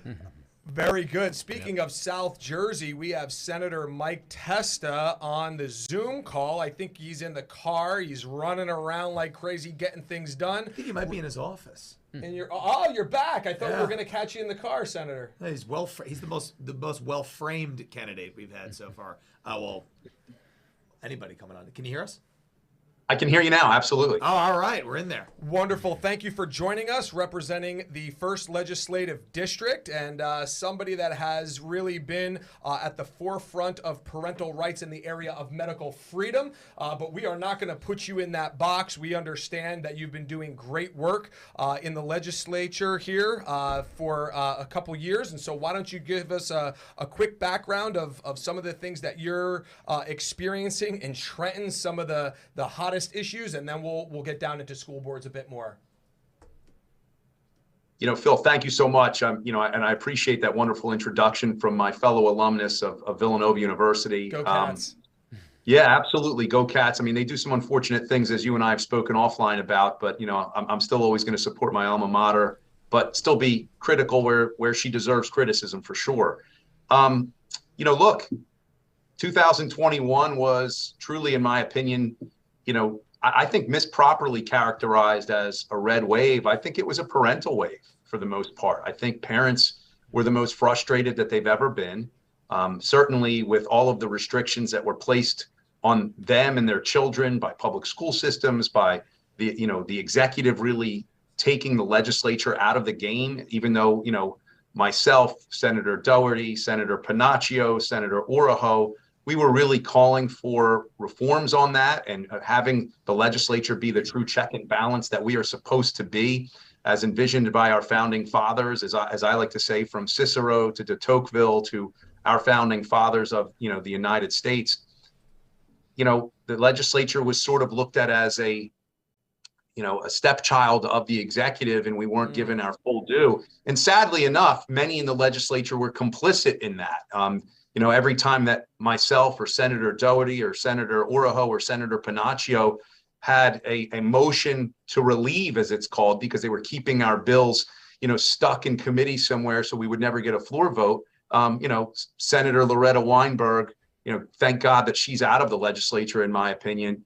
Quite frankly, Senator Weinberg would stand up and do a motion to table, and you would see, on party lines, the entire other side of the aisle vote to table at one of our motions.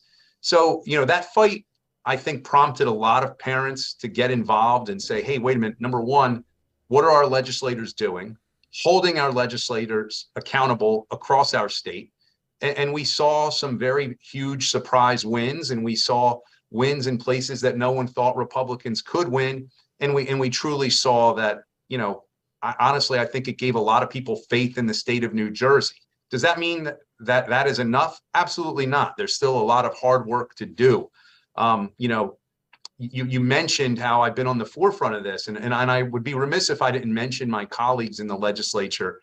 Senator Oroho and I introduced a resolution in September of 2020 about the New Jersey student learning standards for comprehensive health and physical education, which were originally adopted on June 3rd of 2020. So think about that. We were at the forefront of this back in September. One of the things that that happens to happen in the Twitter sphere or on social media is that they indicate that we're not really doing anything, which isn't the case at all. You just have to realize that we're in the minority party, and what we can do legislatively, unfortunately, gets snuffed out. So what does that mean? That means we need more parents involved in every single election, from school board, city council, your county freeholders, now commissioners, I'll never get used to that, to the legislative races. They're all super important because we have to be a monolith in protecting our rights. And that really shouldn't even be on party lines, in my opinion. That should be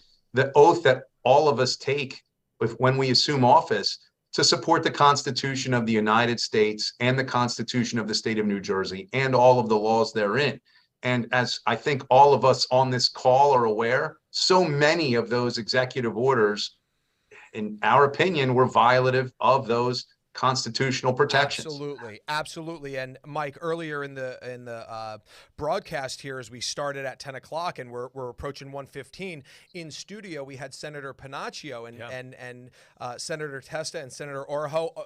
They're all on our lineup, right? And so we know who's really at the tip of the spear. And Senator Testa has mentioned those names a couple times already. Senator Panaccio told us about that amendment to the bill where he wanted 6 years old to be the cutoff, where a child could not learn about a specific sexual act.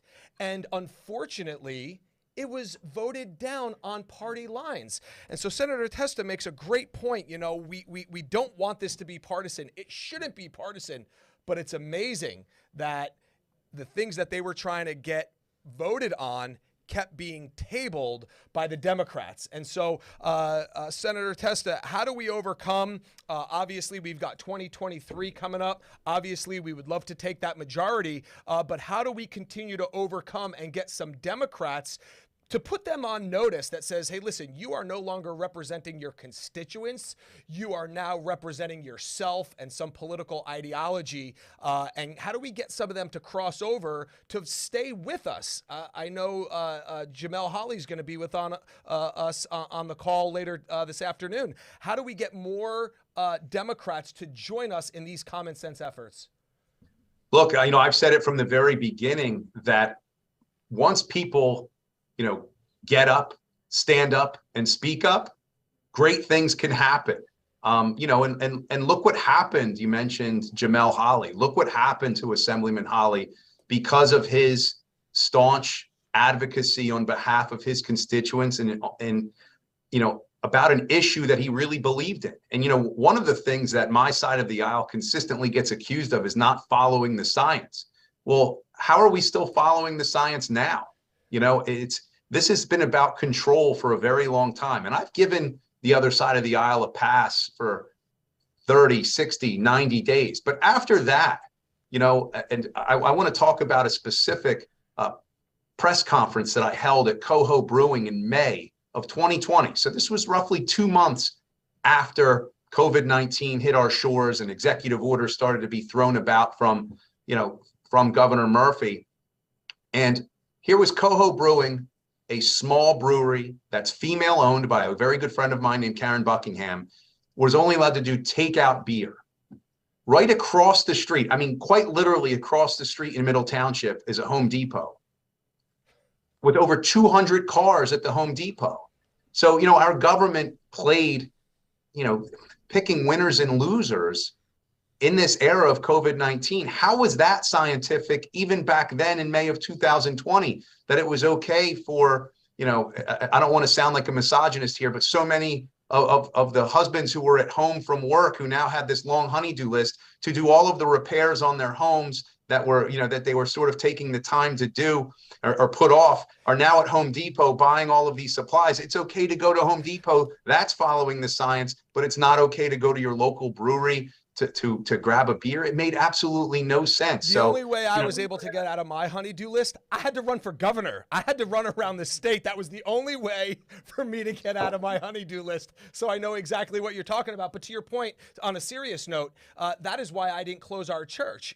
We were meeting there. The entire faith community statewide was closed down, but Home Depot was packed. And so, we're the first line of the First Amendment, and I answer to God, not the governor. And so we took our position that was well documented during the lockdown. And so I appreciate the common sense, the real position. You're a real family man. You're a Villanova grad. We have a lot of things in common. And this is the sort of mindset that we need to bring to Trenton. And I'm so thankful. I know there's others that share your mindset and your position. They just may not have been able or brought themselves to have the courage to stand up the way that you did. And so I commend you for your bold position, your courage to speak out against the bananas that was being delivered to us. Come on.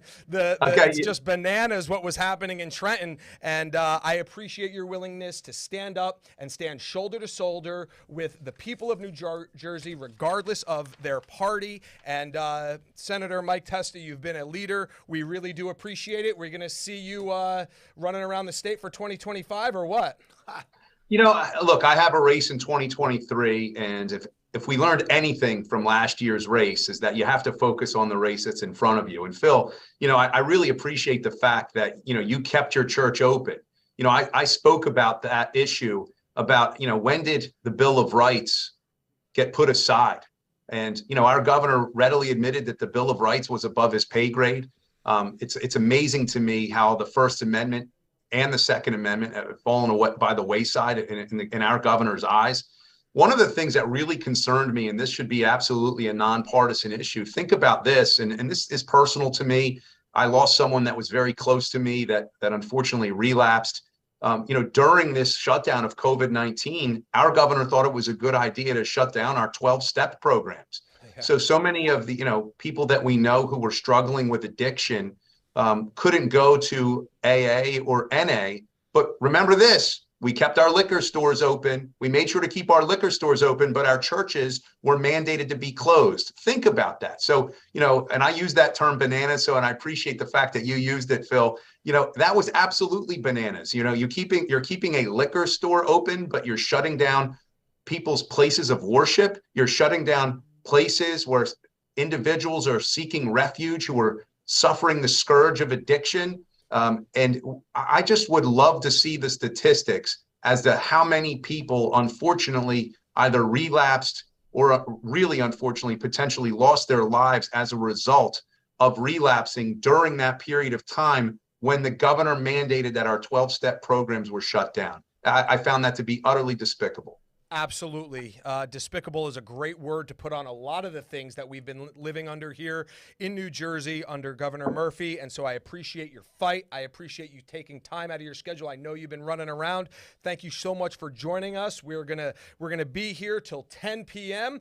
It's getting hot in here. When we come back, I may literally be without the coat. And so I appreciate you jumping on with us and sharing your perspective. We appreciate the fight. Stay at it. I know a lot of people appreciate your position and the fact that you're willing to open your mouth and speak about it also. Thanks so much, Senator, for joining us.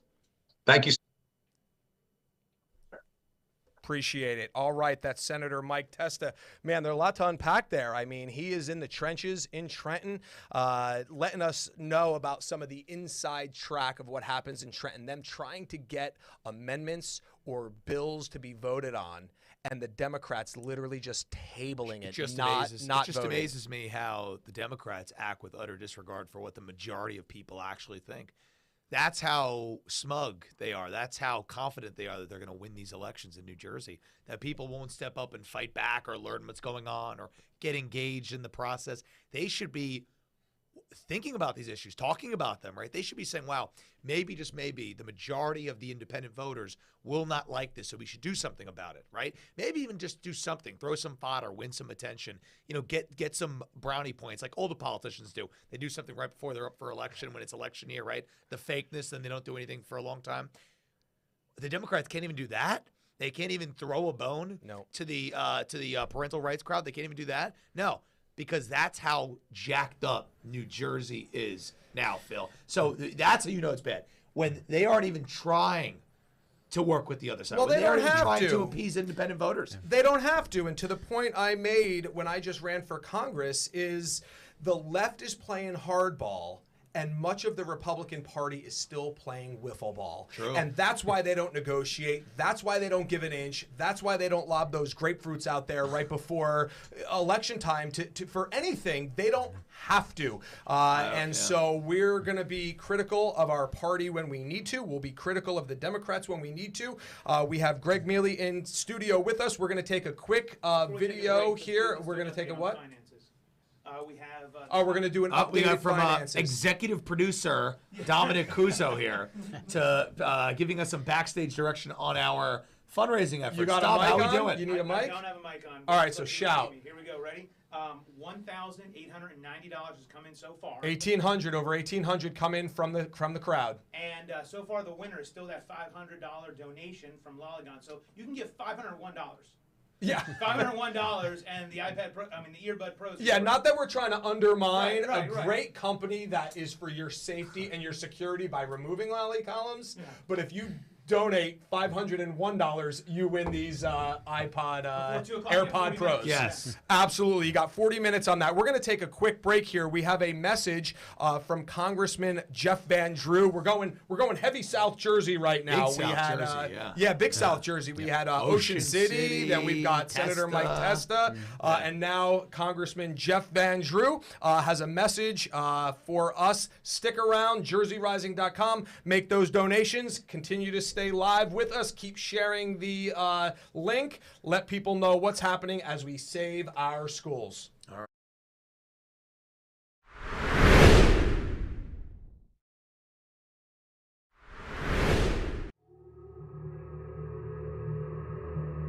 In 1966, political bureaucrats removed God from the classroom. We warned against it. We were ridiculed. The slippery slope that followed has been hailed by some as progress. Today, 90% of children nationwide spend most of their time within the walls of public schools. In New Jersey, that number is collapsing. This year, public school enrollments in our state plummeted by 18,000, and for good reason. The same bureaucrats that we allowed to tarnish our children so many years ago are working harder than ever to continue thrusting their hedonistic agenda upon your children. Let's take a quick look at what that progress has given us. In January, Murphy's Reproductive Freedom Act was passed, allowing children to speak to their teachers and get an abortion. Not only do parents not get a say, parents are not even informed. Let that sink in. Teachers, as a matter of law, are prohibited from informing you about your child's medical status. School administrators can take your child to get an invasive medical procedure ending a human life and then smile at you at the end of the day and pretend nothing happened. What is happening in the classroom? What is happening with your child? You're not allowed to know. You are being deliberately sidestepped as government employees continue to further blur the lines between educator and parent. This is by design. Since they know best for your child, clearly you do not. This sociological experiment doesn't end there. It has even found its way into our child's curriculum. Activists in Washington and Trenton are actively fighting to include more and more hypersexualized materials in the textbooks. Material so sensitive, it can't even be read aloud at a school board meeting. They're attempting to politicize your children, teaching them to hate our country, hate each other, or even hate themselves. Our elected leaders created further division by mandating our children be muzzled. Concerned about the health effects of injecting an experimental drug into your child? Too bad. Your child belongs to the state. We love our children. They are the promise of our future. Not just for our nation, but for our communities and for our families. That's why it's time to act. Jersey Rising is working with school board candidates across the state, men and women of character. Men and women who are prepared to fight against those who seek to indoctrinate our children. Parents are finally awakening to a harsh reality. Our schools are no longer a safe place for our children to learn. Our schools are no longer safe places of learning for our children. We need to continue the fight for life within our schools. No more secrets from parents. No more secrets from parents. We need a parental bill of rights that outlines the authority parents have to know what's going on with their children, and they need to be able to make decisions that will affect their life and welfare. We need to get political bureaucrats out of the classroom and away from our children's curriculum. No more grotesque sexual content. No more CRT, 1619, or SEL. Kids should be able to breathe when they learn. We need to fight to keep the muzzles off our children. Never should have happened, and no mandatory COVID vaccine. Finally, we need to fight to help get good people on school boards. This is the best place to affect real change. Let's win big in November. Let's save our schools. Would you help us raise awareness and spur action? Your donation today will help get the message of common sense Board of Education candidates to the voters. Go to jerseyrising.com now to donate. The fight for the hearts and minds of our children is vital, and we cannot afford to lose. It's time for us to rise up and tell Trenton and Washington that they don't get to decide what's best for our children.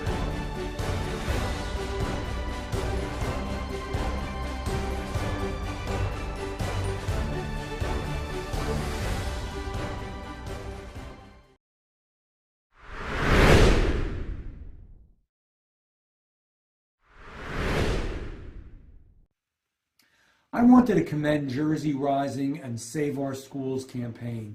There is nothing in our world and in our country more important than our children. And our children, unfortunately, have been of late getting a lot of misinformation, wrong information, and just bad, harmful information about America. We want to make sure they hear the truth, that they hear what's right, that they know what a great country we are, what a great future they can have, and what a tremendous opportunity the United States of America presents for each and every one of them. So again, I want to commend Save Our Schools campaign and wish them the very best.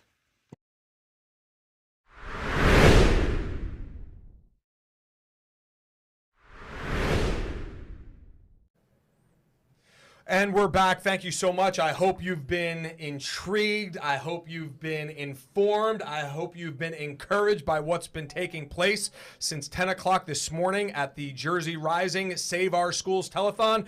Greg Mealy is in studio with us. As we close it out, Greg, while we were listening to Senator Testa speak, you said something. I said, man, that's how we're closing out the hour. Just share with the audience what you had said to me and just really brings it all together. Yeah, and Senator Testa pointed out a lot of the unwillingness to compromise, tabling motions, things like that, and we had more discussion about it after that. I just was reminded of Eric Holder when he said, when you get the majority, that's no time to start compromising. It's time to put your foot on the throat and push down harder. That's right. And that shows you the level of Democratic politician compromise. I know every Democratic person out there who believes in that philosophy doesn't go along with that kind of lopsided, power play. So I'm really hopeful that many Democrats will join the conservatives here on this in fighting for what Jersey Rising is looking for here with donations and, again, with votes. And otherwise, I think just a last point about the curriculum is, the teachers really have no right to teach morals and values. That is not on the syllabus. That has never been, and there's a reason for that. They should try to build stronger bonds between themselves and the parents and the students, where the parents really retain control over those life philosophies. Yep. That's really their purview exclusively. So we really need to promote that. Absolutely. Thank you so much for joining us in studio. And I agree 1,000%. As I ran a populist campaign, not every Democrat thinks like Eric Holder. And so that's not what today is about. Today is about bridging that gap to get parents, regardless of your party affiliation, to make sure our children are not sexualized, why they are not being divided by a racial curriculum with CRT, and to get common sense folks to push back on this hard progressive left agenda. Thanks so much for joining us in studio. Appreciate you taking the ride up. We are going to have a congressional candidate with us on the other side of the break. We will see you in about 4 minutes. Thank you so much, jerseyrising.com. Keep those donations coming in. Thank you so much. God bless.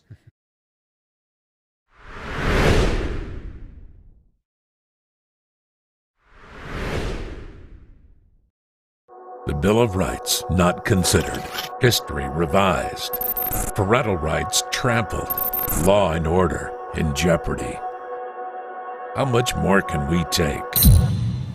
The home is the foundation of any society, and our homes are under attack, not inside the walls of the house, but with our children when they leave and they go to school. The foundational building blocks that have made our nation great are being replaced with a progressive ideology. I am Philip Rizzo, founder of Jersey Rising, and we appreciate you joining us for this telethon. Over the next 30 minutes, you're going to see some county candidates. You're going to see some people already involved and the fresh faces that are coming to help fight for your children.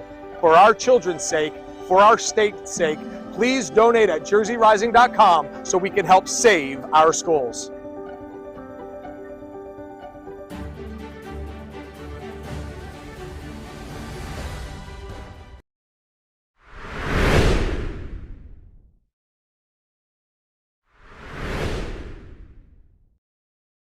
Welcome back. All right, we are in studio. We have congressional candidate in CD11, Paul DeGroot. So glad to have you here with us today. And quite honestly, you traveled. I mean, Greg drove up from Central Jersey.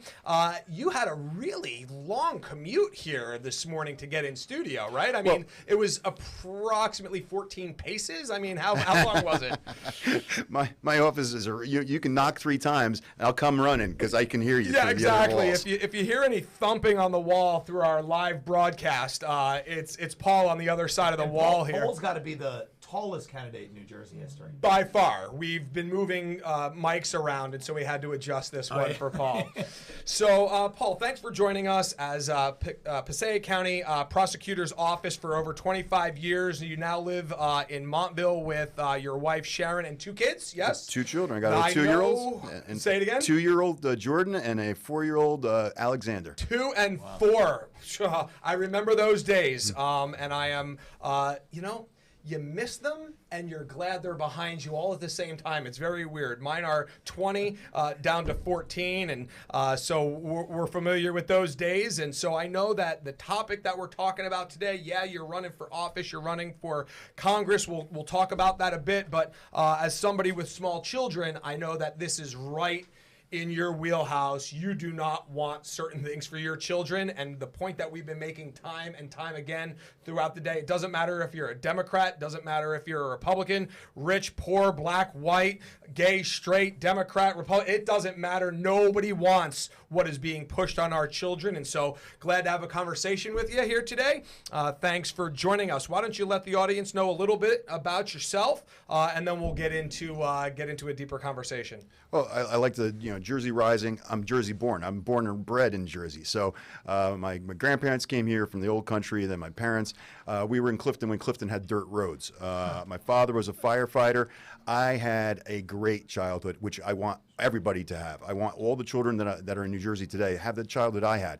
It wasn't rich, but it was very grounded in real good values. My father, as I said, was a firefighter, blue collar. We had one car garage, and we got our fun in the neighborhood from running around with all the other kids. Our neighborhood and was the elementary school was down the block, the middle school was up the block, and my world was Clifton in my area. So.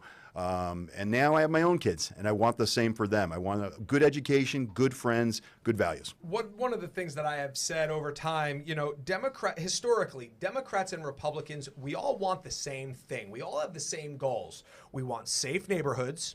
We want high academics for our children so that they go on in life to get married and move out. My pastor up in Connecticut used to always say, the only thing sadder than watching your children leave the home is watching them stay. And so I know that we've all had the same goals, Democrats and Republicans.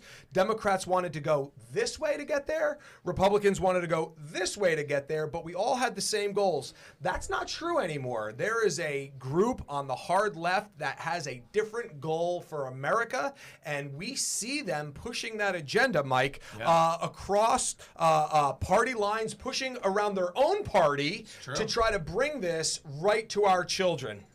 They're radicals, they're absolute radicals, and especially in the Congress, right? We see it about people that Paul wants to go take on down in D.C., right? Radicals, and then we see Republicans who are kind of sit idly by, and they kind of let themselves get beat up. They let the Republican Party get beat up when these are issues they should be championing 100%, right? So, Paul, what's the obviously we're here and we're talking about school boards and everything, but on the national level, talk a little bit about the what was her name? The one who had all that information, who came with the book. Gabrielle Brandil. Oh, she was amazing, right? But I want to ask her, so she was talking about standards handed down nationally from Department of Education. So just talk about Department of Education and your thoughts on that as a whole and everything. Well, I always wanted my children to go to public school, all right? And, there is certainly a curriculum that has to be done and a curriculum that has to be, and let's get back to basics, all right? Let's get back to, you want to talk standards, let's talk quality, and let's talk about getting these kids ready for, like you said, going out to the world. You either get a job, you go into the military, you go on for further education.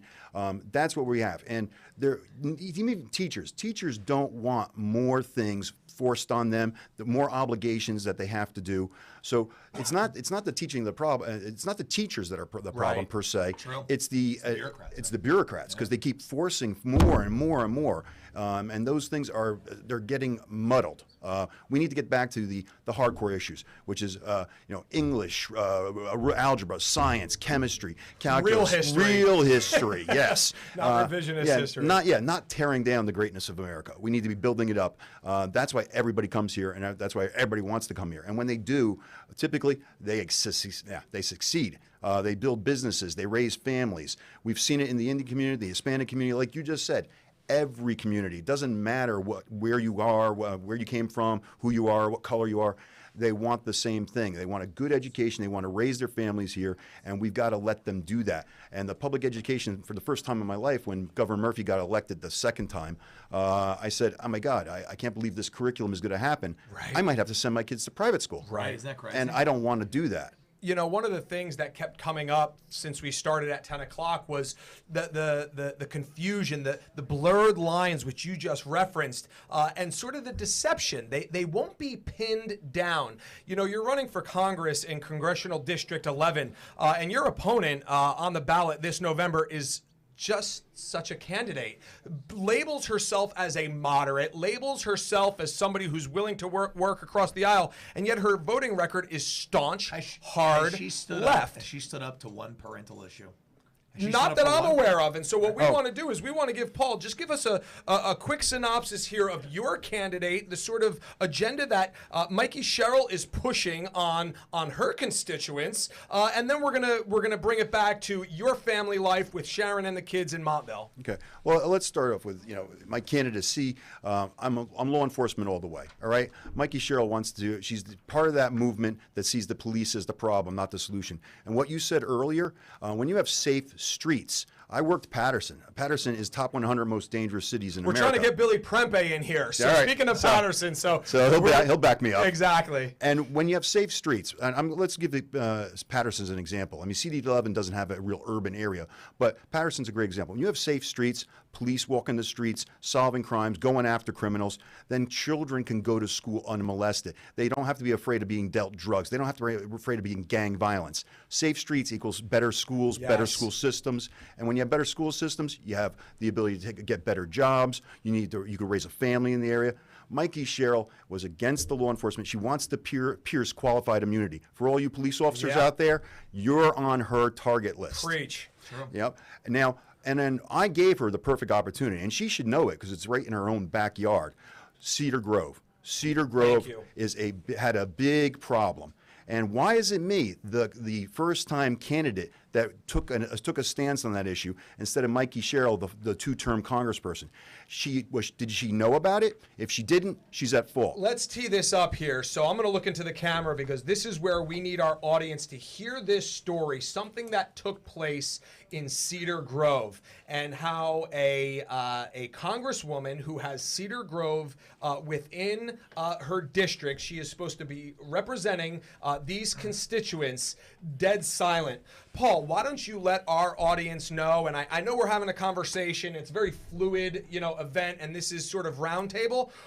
I'd go direct to camera here and just tell the story about what took place in Cedar Grove, because this is an amazing story. Okay. Well, this is what happened. So I was made aware in Cedar Grove of the Board of Education president, and there was a Board of Education president, and this is what, right from the very beginning, it looked fishy. It looked terrible, right? She did a survey that was given without parental notification. So if you're not going to do it with parental notification, letting the parents know that you're intending to give this survey out, what does that say from the get-go? That's sneaky. That's sneaky. Absolutely. And it means you're not sure of yourself and or of this survey. So it was done without the parents knowing. And this survey was given to third graders to 12th graders. And it was going to be done, it was done in classroom by the students, and they were asked to give their race, their religion, their sexual preference, their pronoun, And do that when you have somebody come in to apply for a job. Do that to them, and you're going to get sued for discrimination. And yet we have a school board. It was the superintendent, or the school board president. Not even the superintendent. The school board president gave them a survey asking them these questions that you would be sued for discrimination. And so parents found out about it and freaked. Right. And and where's Mikey Sherrill and where's Mikey Sherrill's staff on this? So I heard about it through friends that live in Cedar Grove, and they said, "What do you think?" And I said, "You know what? I want in. I want to be the tip of this spear. I want to be the point man on this. This is wrong." I said to my friends, I spoke to the lawyer that was involved in it, and who was also a parent in the district, the town, and I said, "Listen, I don't know how much a congressperson could do, but I want to stand with you. I want to be your spokesman, and I want to go to Board of Education meetings, which I have in other towns, but I want it to be there because this was important." So I went down and I took my staff with me, and we did a video right in front of the Board of Education. And at that point, I let them know everything that I just said. Plus, there was one more question. Do you feel safe looking and acting in the school as you do? So I said, listen, same thing I just said now. Parents should have known about that. Parents should be involved. Parents should always be involved. Absolutely. And this is given to a third grader? It's not going to happen with me. I got to think that a bunch of third graders, they left race blank. They don't even know what to put on there. These things are crazy, and that's why I think we should federal funding. I mean, I think obviously you could withhold federal funding to these schools, and what they'll snap that are pushing this ideology. And so as this went public, as the dynamite on this story went boom, parents cared about this, didn't they? Oh, and that was the great part. So I've never heard statistics like this before. Go ahead. Over 3,000 parents signed a petition to remove the board of president. Yeehaw! Amazing. This is 3,000 people That's in a community need to do anything, right. And they had, I think it was even closer to 3,300. I think it was 3,300. Yes, 3,300 parents signed a petition to remove the school board president. And is the board president gone? She fought it. She fought it again, and then she saw the writing on the wall, and she resigned. Wow. Awesome. That is the power. See, this is why we don't have to just sit in despair, throw our hands up and say, our vote doesn't count, my voice doesn't count, my opinion doesn't matter. It absolutely does. And that's why we need to hear about these stories, some of the stories that have been shared. We had Rich from Ringwood in earlier. Paul's in now telling us about Cedar Grove. Once we find out that parents are going to have somebody who's willing to stand up, lead the charge, you would be shocked how many people would be willing to come behind you and support you in your efforts. That's what's happening. It happened in Ringwood. It happened in Cedar Grove. It's happening all over the state. And so this is a telethon to raise money, but it's also something to encourage and get people excited to know there is a light at the end of the tunnel. And it's not New York City, and it's not a train, okay? There is light at the end of the tunnel, and it is the patriots, it is the parents, it is those with a sound mind that wants what's best for our children, regardless of political identity. And so that's wonderful. That's a great story. How do people find out more about you? You have a campaign website? Yes. So when I started this campaign, I said, what have I led my life on? My life, as I said, I was raised with a firefighter father. One of the lessons he taught me was leave a situation better. Always try to help. So we came up with the name PaulDeGrootCares.com. So that's Paul DeGroot Cares, CARES.com. That's where you can find information about me. You can donate to the link. Right now, we're about 45 days out. This race is winnable. We have the polling numbers to prove it, and I just made the NRCC's Young Guns radar list. So it's got national attention now. And the end story to that Cedar Grove is on campaigning, I met hundreds of parents that said, this is wrong, this is wrong. I met one parent that said, what's wrong with that? And I couldn't convince him what was wrong with it. And basically, in the end, I said, you know what's wrong with that? A judge found out that it was wrong, and he ordered all the surveys destroyed. And I walked away. I love it. So there is power with the parents. There is power in the grassroots. That's what Jersey Rising's all about. That's what this telethon's all about saving our schools. Paul, I appreciate you joining us in studio. We're going to check on our next guest. We're not sure if he's here yet. If he is, great. If he isn't, great. We're going to figure it out. Billy? Billy. All right. Yeah, we're going to see. We're going to try and get Prempe in studio. If not, we've got a couple more messages from around the country. And so stay with us. We're going to take a short break. JerseyRising.com. Keep sharing that link. Keep donating. You're down to, what do we got here? 15 minutes to find out who's going to win these AirPod Pros. Right now, I think it's still Lally-gone. So if you want this, $501 gets you this, and we'll promote you. If you want to make a business sponsorship, we'll promote your business. We'll give out your website. We really appreciate it. We'll be back in just 1 minute. Jersey Rising Telethon, save our schools. All right.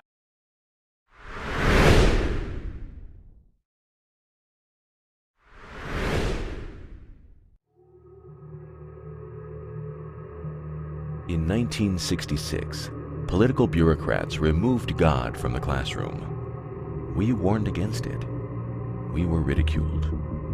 The slippery slope that followed has been hailed by some as progress. Today, 90% of children nationwide spend most of their time within the walls of public schools. In New Jersey, that number is collapsing. This year, public school enrollments in our state plummeted by 18,000. And for good reason. The same bureaucrats that we allowed to tarnish our children so many years ago are working harder than ever to continue thrusting their hedonistic agenda upon your children. Let's take a quick look at what that progress has given us. In January, Murphy's Reproductive Freedom Act was passed, allowing children to speak to their teachers and get an abortion. Not only do parents not get a say, parents are not even informed. Let that sink in. Teachers, as a matter of law, are prohibited from informing you about your child's medical status. School administrators can take your child to get an invasive medical procedure ending a human life and then smile at you at the end of the day and pretend nothing happened. What is happening in the classroom? What is happening with your child? You're not allowed to know. You are being deliberately sidestepped as government employees continue to further blur the lines between educator and parent. This is by design. Since they know best for your child, clearly you do not. This sociological experiment doesn't end there. It has even found its way into our child's curriculum. Activists in Washington and Trenton are actively fighting to include more and more hypersexualized materials in the textbooks. Material so sensitive, it can't even be read aloud at a school board meeting. They're attempting to politicize your children, teaching them to hate our country, hate each other, or even hate themselves. Our elected leaders created further division by mandating our children be muzzled. Concerned about the health effects of injecting an experimental drug into your child? Too bad. Your child belongs to the state. We love our children. They are the promise of our future. Not just for our nation, but for our communities and for our families. That's why it's time to act. Jersey Rising is working with school board candidates across the state, men and women of character. Men and women who are prepared to fight against those who seek to indoctrinate our children. Parents are finally awakening to a harsh reality. Our schools are no longer a safe place for our children to learn. Our schools are no longer safe places of learning for our children. We need to continue the fight for life within our schools. No more secrets from parents. No more secrets from parents. We need a parental bill of rights that outlines the authority parents have to know what's going on with their children, and they need to be able to make decisions that will affect their life and welfare. We need to get political bureaucrats out of the classroom and away from our children's curriculum. No more grotesque sexual content. No more CRT, 1619, or SEL. Kids should be able to breathe when they learn. We need to fight to keep the muzzles off our children. Never should have happened, and no mandatory COVID vaccine. Finally, we need to fight to help get good people on school boards. This is the best place to affect real change. Let's win big in November. Let's save our schools. Would you help us raise awareness and spur action? Your donation today will help get the message of Common Sense Board of Education candidates to the voters. Go to jerseyrising.com now to donate. The fight for the hearts and minds of our children is vital, and we cannot afford to lose.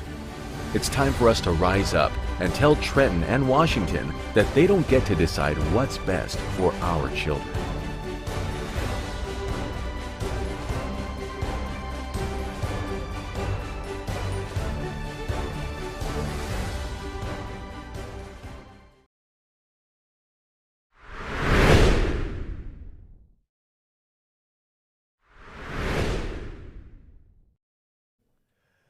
And we are back. Thank you so much for sticking with us. We've been here since 10 a.m. We're going to 10 p.m. And I am in studio now with Elizabeth Nader, the host of the Nader Narrative on Jersey First TV, and my friend. Elizabeth's been a friend of mine for a few years now. I sort of announced my gubernatorial campaign on her show. She's the co-founder and director of New Jersey's annual conservative conference, A Seat at the Table, the first annual this year. If you don't know about it, we'll hear about it. Just amazing. She's a founding board member of Bill Spadia's Common Sense Club. She's going to be taking over at the 2 o'clock hour, and she's going to give me and Mike a little break. And so she is a pro, so we don't need to hold her hand. She has got this thing. You guys will probably go on the chat and, say, just leave Elizabeth here. You and Mike go step out for a burger. But in any event, thank you for being here. And looking forward to passing the baton to you at 2 o'clock. How you doing today? I'm good. I'm happy to be here. I've been watching you guys all morning in between my own interviews I needed to tape. You're doing a great job. It's a super important topic. And I don't know who it was that said, it might have been Testa, that last election was really the wave of parents. Yeah, right? It wasn't a red wave. It was a parental wave. Yeah, it was. Now, they don't know what's coming this November because parents have woken up. And once they wake up and once you go after their children, it's really not about party anymore. It's about really our rights as parents. And thank God that people are waking up. I'm so impressed with all these candidates are running. So there's a lot of hope, a lot of things to be excited about. Absolutely. Looking forward to having you take over here at 2 o'clock. Before we do that, we've got a message from Dr. Ben Carson. So stay tuned, listen up, and then we're going to come back and we're going to give away these AirPod Pros right at the 2 o'clock hour. Act now. It's going to go quick here, and they are out the door. And so listen up. Dr. Ben Carson, when he speaks, we should listen. Hi, I'm Dr. Ben Carson, and I'm so glad you're participating in the Jersey Rising Save Our Schools Telethon. It's so important that we recognize what's happening in our school systems where they're trying to exclude the parents from the guidance of their own children. And who would be more interested in what's happening to the child than their parent? But it's interesting that 60 years ago, it was Nikita Khrushchev who told Eisenhower, your grandchildren's children will live under communism and we will never have to fire a shot. What was he talking about? Well, he knew that an important part of that transition would be gaining control of the educational system so that the children could be indoctrinated, so that the white kids could be made to feel guilty, told that they're oppressors, all their relatives are oppressors, told the minority kids that they're oppressed, that they are victims. And if you believe you're a victim, you are a victim, obviously. And, all of this is happening while they're trying to develop their self-image. And if that's not bad enough, you may not be a girl or a boy. Can you imagine the psychological trauma that this inflicts upon a young person who's trying to find themselves? And trying to teach our young children about gender identity is like trying to teach a young child calculus. They're not ready for that yet. They don't have the foundation for it. And when it is ready to be taught, it should be something that the parents, the family unit should be involved in. So I am so glad to see that there's so many people who will be participating, People are waking up all across the country. I'm noticing people are running for school boards and other public offices. And it's going to be necessary for all of us to get involved. No more standing in the corner with your head down hoping that no one calls you a nasty name. Let them call you all the names they want. We've got work to do. Thank you for participating.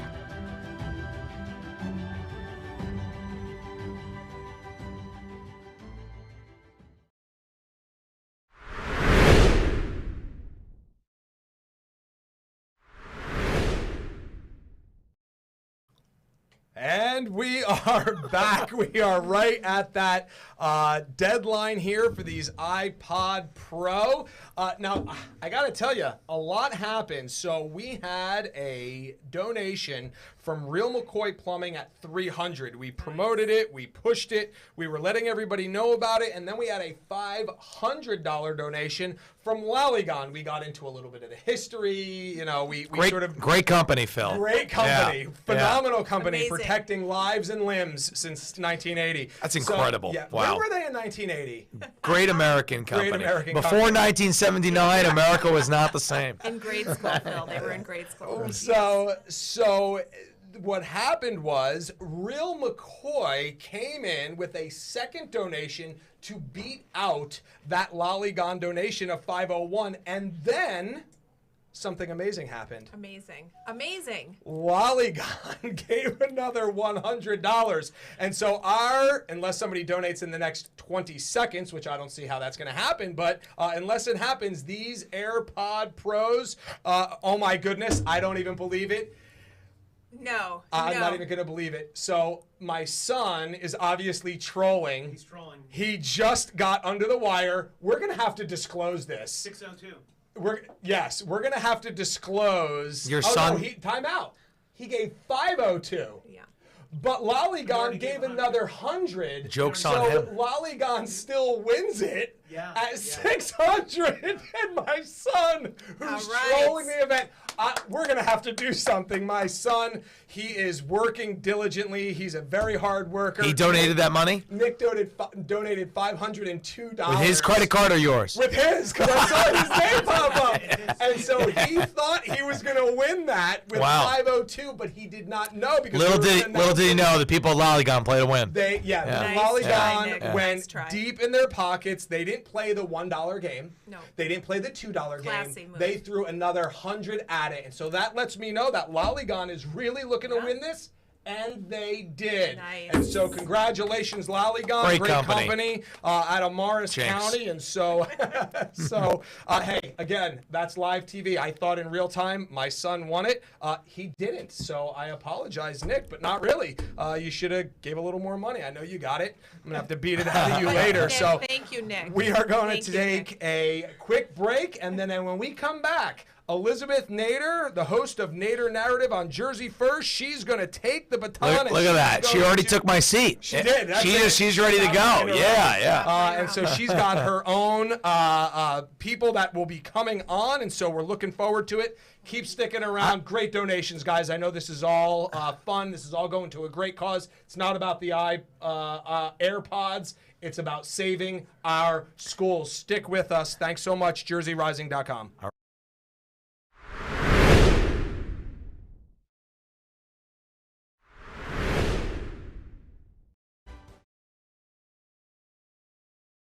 The Bill of Rights not considered.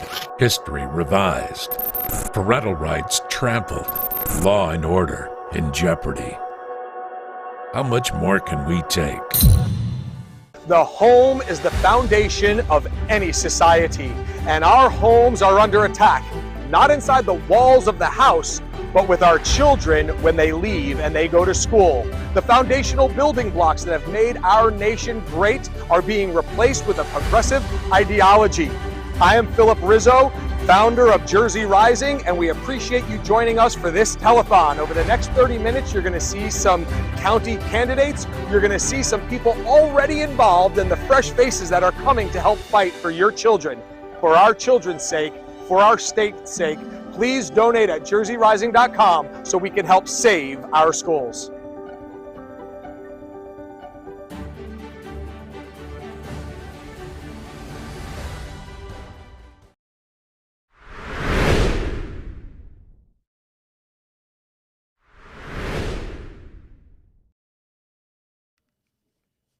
Okay, welcome back, everybody, to Save Our Schools. If you were just watching, we had a great competition there to raise some money, win some iPods or whatever that's called. What are they called? I don't know.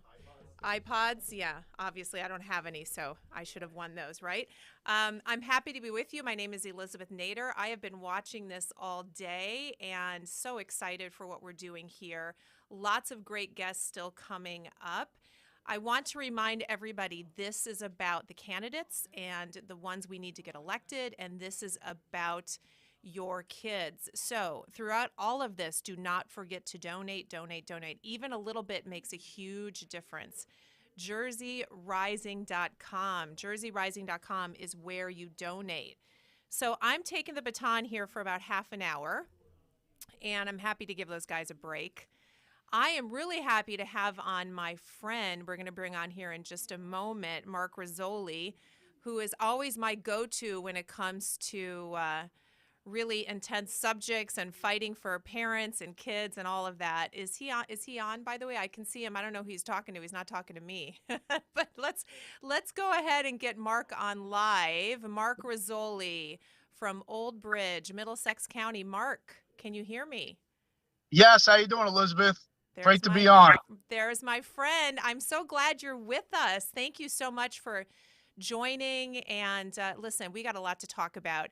You are somebody who's always fighting for parents, fighting for kids. Old Bridge Town Council for a long time. You had a fight there and some election integrity issues. And you've always been standing on the side of parents. You've got some great Board of Ed candidates. We'll have you talk about those in a little bit. But first thing I want to talk about, I would love for you to weigh in on this new curriculum that they're pushing on everyone. What's going on with this, Mark? Listen, I think, you listen to the parents out there, we all agree there's no educational value at all. This is all about pushing a political narrative, their party ideology. Listen, you know what the debate should be? About I want to hear it should be about the math teacher arguing with the science teacher who should get more time to get these kids caught up because they weren't in no in-person learning for 2 years. That's what the debate should be. It shouldn't be about this radical sex curriculum. It should be getting kids caught up. Well, let's talk about that. So we have schools shut down, some of them more than a year. It depends on the school district, right? But tons of shut down over the last 2 years. This is what we're calling the COVID generation. We've got massive learning loss. We've got kids who have regressed. In fact, if you're in kindergarten, first grade, second grade, you were wearing a mask, not learning how to read well, not being able to do phonics. We've got seniors in high school not ready for college. We have test scores that are dropping. We have a school system that was really highly regarded throughout the country. We're not doing well. We're not testing well. But I have to tell you this, Mark, instead of focusing on the learning loss, the Democrats put up a bill for $45 million to test electric buses. I mean, these are the kind of bills that they're passing. I have a list of the bills that they've been pushing. None of them, not one of them, is about the kids and about the learning loss and about the fact that they cannot compete, that they're hurting. What have we done to an entire generation of kids? Listen, I always like to speak to people. So, as far as speaking to parents, they definitely feel that their children are forgotten about by elected officials. But, I've been saying this. I say this on Bill Spadio's show. Any elected official who cannot stand up for a child or a parent should be defeated and removed from office. He or she doesn't deserve to be an elected official. I mean, no one is out there really standing up to this. They're fearful of the cancel culture. I get told by parents they're afraid to go to Board of Ed meetings because these superintendents do have employees attacking parents on social media. I mean, more has to be done to really emphasize learning, not this sexual curriculum. I mean, we have to get our children caught up. I mean, it's really sad that, politics has now gone into the school system and it's interfering and moving forward with children's education. I mean, I can't encourage more parents. You need to get to these meetings and be heard. Right. Listen, don't be intimidated by the NJEA and their nonsense. They have ceased to be a labor union now. They're a political action committee.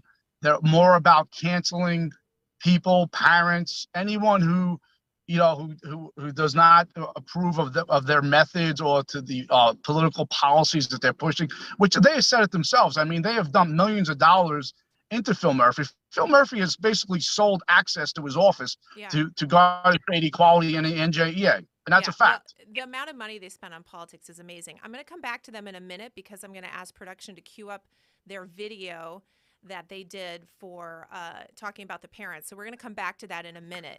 But how important is it from your standpoint for good citizens, parents, to consider running for Board of Education? How critical is it? Oh my God, it's so important, especially right now, to have the grassroots, the middle class, hardworking, mother or father to get involved in school boards, get involved in local office. It's so important to have a voice of common sense. I mean, really, at the end of the day, being an elected official is really about common sense. It's about, public safety, education, like the two pillars of the community. That's the foundation. That's what communities are made of. I mean, we really need to get the everyday person involved. It's so important. Yeah. Let's talk about some of your candidates. You've always been really supportive of good candidates running for Board of Education in Old Bridge. Talk to me about a few of them. Let's give their names, who's running and how we can support them. Yeah, I mean, we have a great candidate, Elena Francisco. She's gonna be in number 8 on the ballot. She's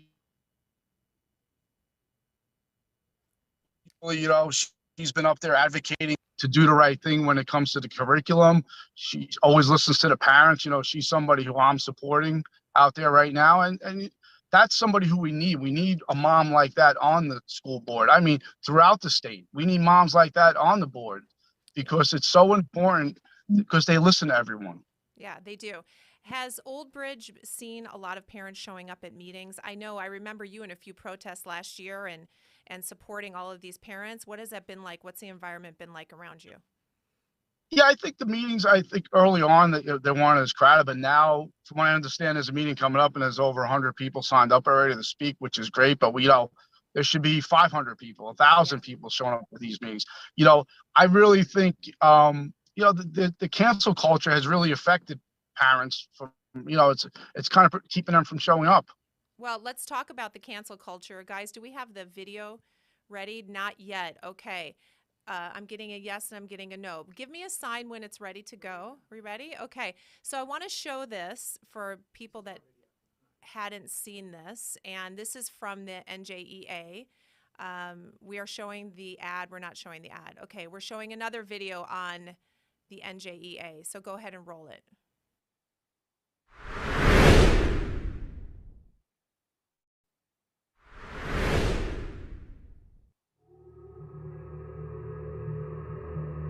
In 1966, political bureaucrats removed God from the classroom. We warned against it.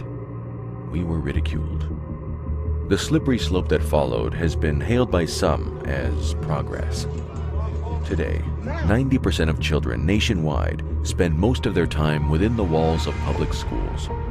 In New Jersey, that number is collapsing.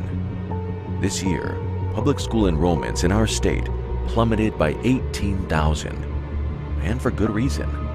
The same bureaucrats that we allowed to tarnish our children so many years ago are working harder than ever to continue thrusting their hedonistic agenda upon your children. Let's take a quick look at what that progress has given us. In January. Okay, so live TV, Mark. Don't we love live TV? You and I used to do a Yes. lot of things live. We got production to find the NJEA video. So we're going to show that. This is an ad that they spent a lot of money on in order to show parents what they don't want, which I presume from this ad is any participation. So let's go ahead and roll the NJEA ad. We don't agree on everything in New Jersey, but we all agree that our kids deserve a world-class education. So when extremists start attacking our schools, that's not who we are. People who only want to fight to score political points should take that somewhere else.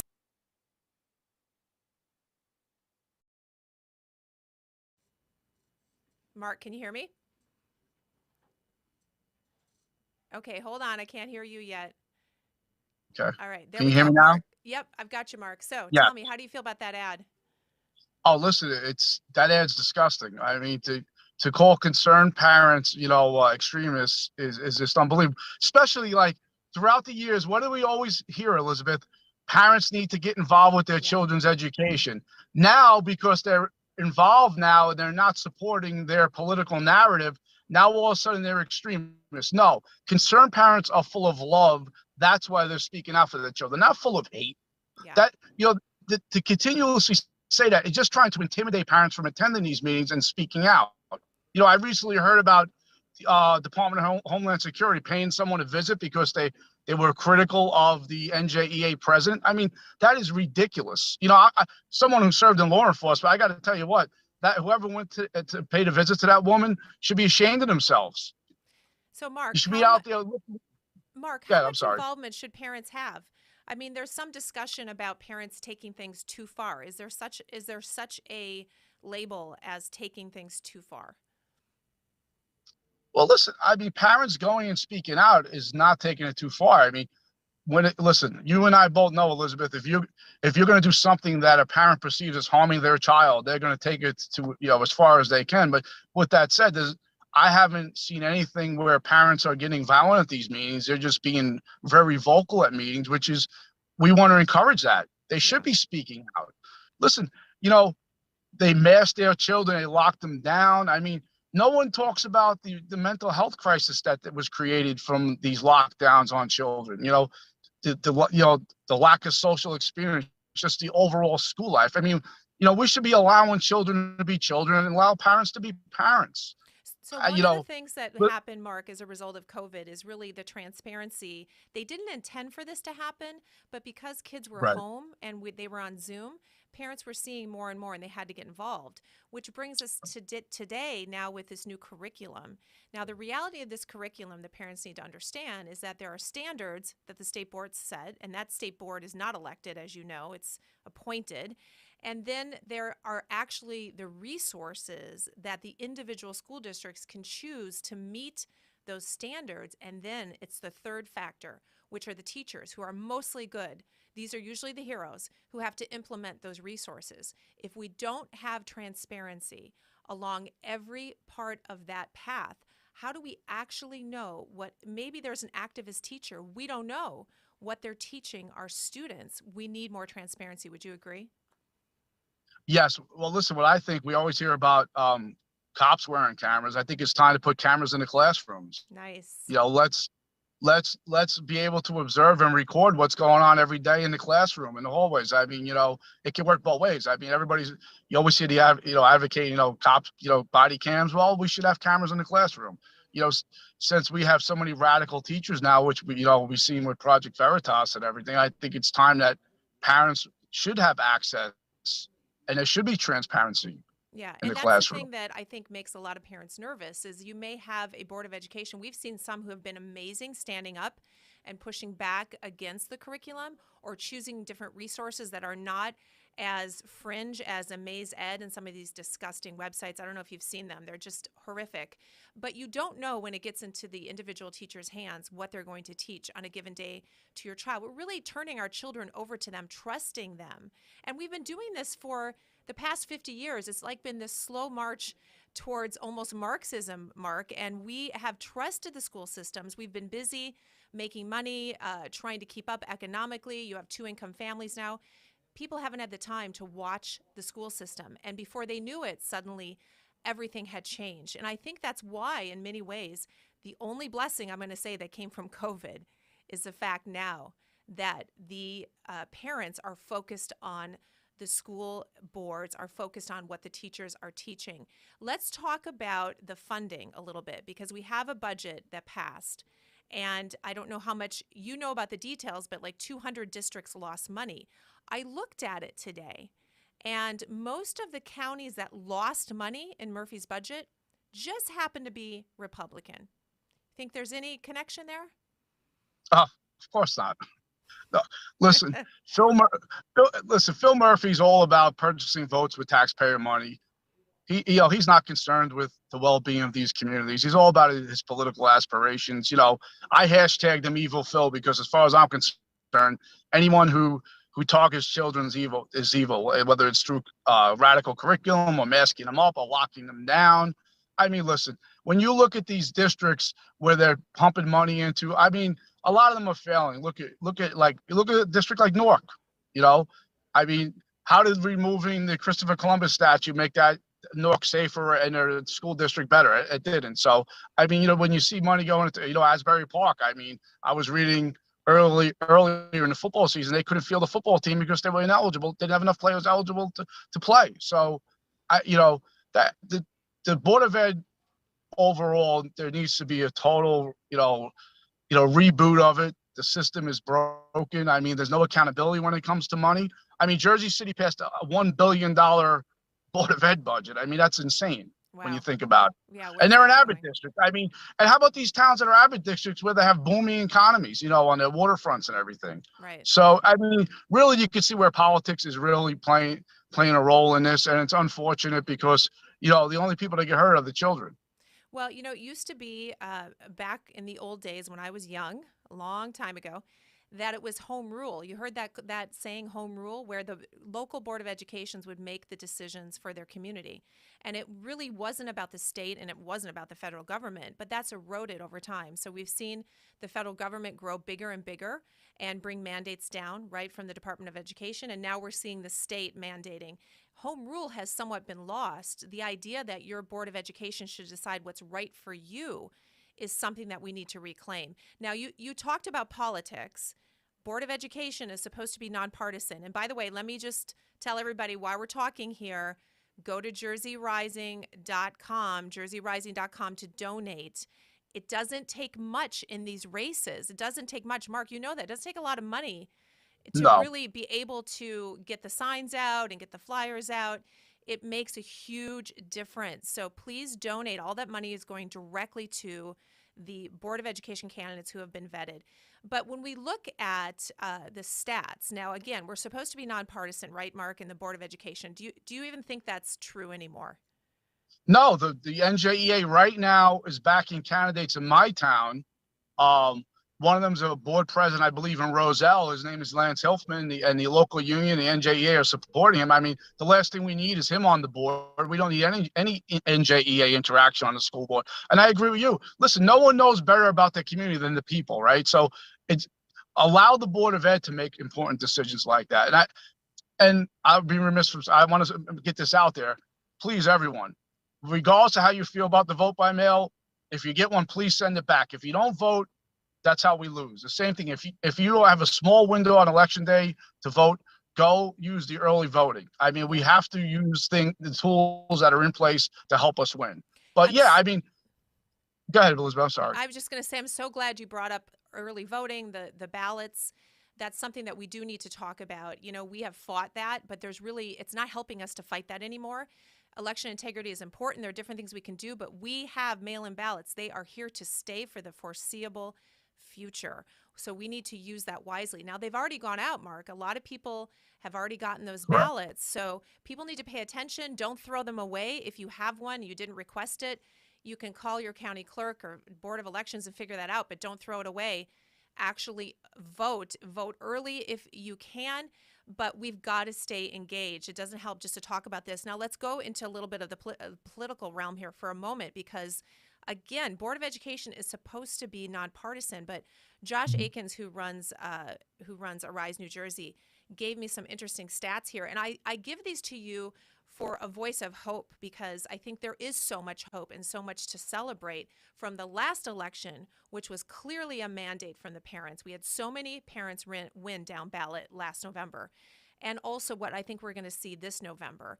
But if we assume, and I know that it's an assumption, but I'm going to make it, and I'm wearing red today for a reason. If we assume that registered Republicans tend to be more conservative in their views, I want you to know right now that of the 1,941 Board of Education seats that are out there, we have 732 are registered Republicans, 769 are registered Dems, and then the rest fall into some independents. Again, it's not supposed to be partisan, but we know that it is. And I want people to understand, if we have conservatives like that almost at par we are starting to win. Those ideas are starting to win. There is great reason for hope. Do you agree, Mark? Oh, absolutely. Listen, my message for parents out there, put your party politics aside and just vote common sense. I mean, the candidates who are standing up for your children, that's who you should be electing, regardless of their party. If anyone's supporting curriculum that, I mean, let's face it, it's if an adult talked to your child like this on the street, they would be walked away in handcuffs. So what makes it okay to have that discussion in the classroom? That's what I really want to, get that out there. It's, you have to go vote. I mean, I think one thing we learned, elections have consequences. I mean, look at this election with Phil Murphy. I mean, the guy is a disaster. He does nothing positive for New Jersey. I mean, he first let's handcuff the cops and release the criminals. Now his new target now is the school districts with this curriculum that he worked hand in hand with his radical friends. Listen, Elizabeth, everybody out there, you have to ask yourself, why is it so imperative that drag queens have an audience with children? What's the reason for that? What's the educational value of that? It's so disturbing. Yeah, it's very disturbing. It's very disturbing. So we have to push back, and we're doing that, and we're doing it in great numbers. And Mark, you've always been one of those fighting with us, and we appreciate you. I know you've got a lot of plans. I believe you're running, and I don't know if you've announced yet. I don't want to scoop you. So did I just No, I scoop haven't you? announced anything yet. Okay. Haven't announced anything yet. Right But listen, here. I want everybody to know out there, I don't care what part of New Jersey you're at, if you have any video of any parents being verbally abused or anything, please send it over to me. My website's markrizzoli.com. My email is info@markrizzoli.com. We'll post it up. We're going to start exposing these these school employees, the Board of Ed members who are attacking parents. And even with the NJEA, listen, we have to keep the pressure on. The NJEA is all about promoting Phil Murphy's radical agenda and the radical Democrats. And that's a fact. That's right. Absolutely. Okay, markrizzoli.com. Also, guys, jerseyrising.com to donate. And then, Mark, we'll have you back when you're ready to announce something. Sorry, I scooped you there. Yeah, look But I'm forward. such Look a fan. forward. I couldn't help myself. All right, Mark, thank you so much for coming on. Thank you. Thanks for having me. Good luck to all our great candidates out there. I'm in your corner. Thank you. All right. Thanks, Mark. Talk to you soon. Okay, Mark Rizzoli. Always a firebrand, always willing to fight. He's a great guy. What a guy. Really, really great guy. Okay, Mike Crispy, also a great guy. Mark Rizzoli's Italian? I don't think so. maybe? Not A at little all. bit? Not at all. I don't know if he is or not. All I can't tell. all these vowels at the end of these last names, I just can't compete. Yeah. We got Rizzoli. Rizzo, Crispy, our Yeah. executive producer, Dominic Cuozzo. Yeah. He started Cuozzo. I say Cuozzo. We say Cuozzo. No one says How do you Cuozzo. actually pronounce it? All right. Are we in Jersey? Is that possible? I mean, and then we got Nader. I don't Yeah. blend, guys. I Yeah. don't know what to tell you. Well, I mean, listen, you don't blend because you stand out and shine. Because you're a Oh, please. superstar. Thank yes. you, Mike. The All host right. of the Nader Narrative, Elizabeth Right Nader. here. So Okay. usually you're interviewing people. Now we'll interview you. Go ahead. So it's great to have you into the Thank you. Save Our Schools War Room. I want to start. You got a lot of stuff. You brought a lot of material. You interview a lot of people, right? do. How do you feel about the people you interview?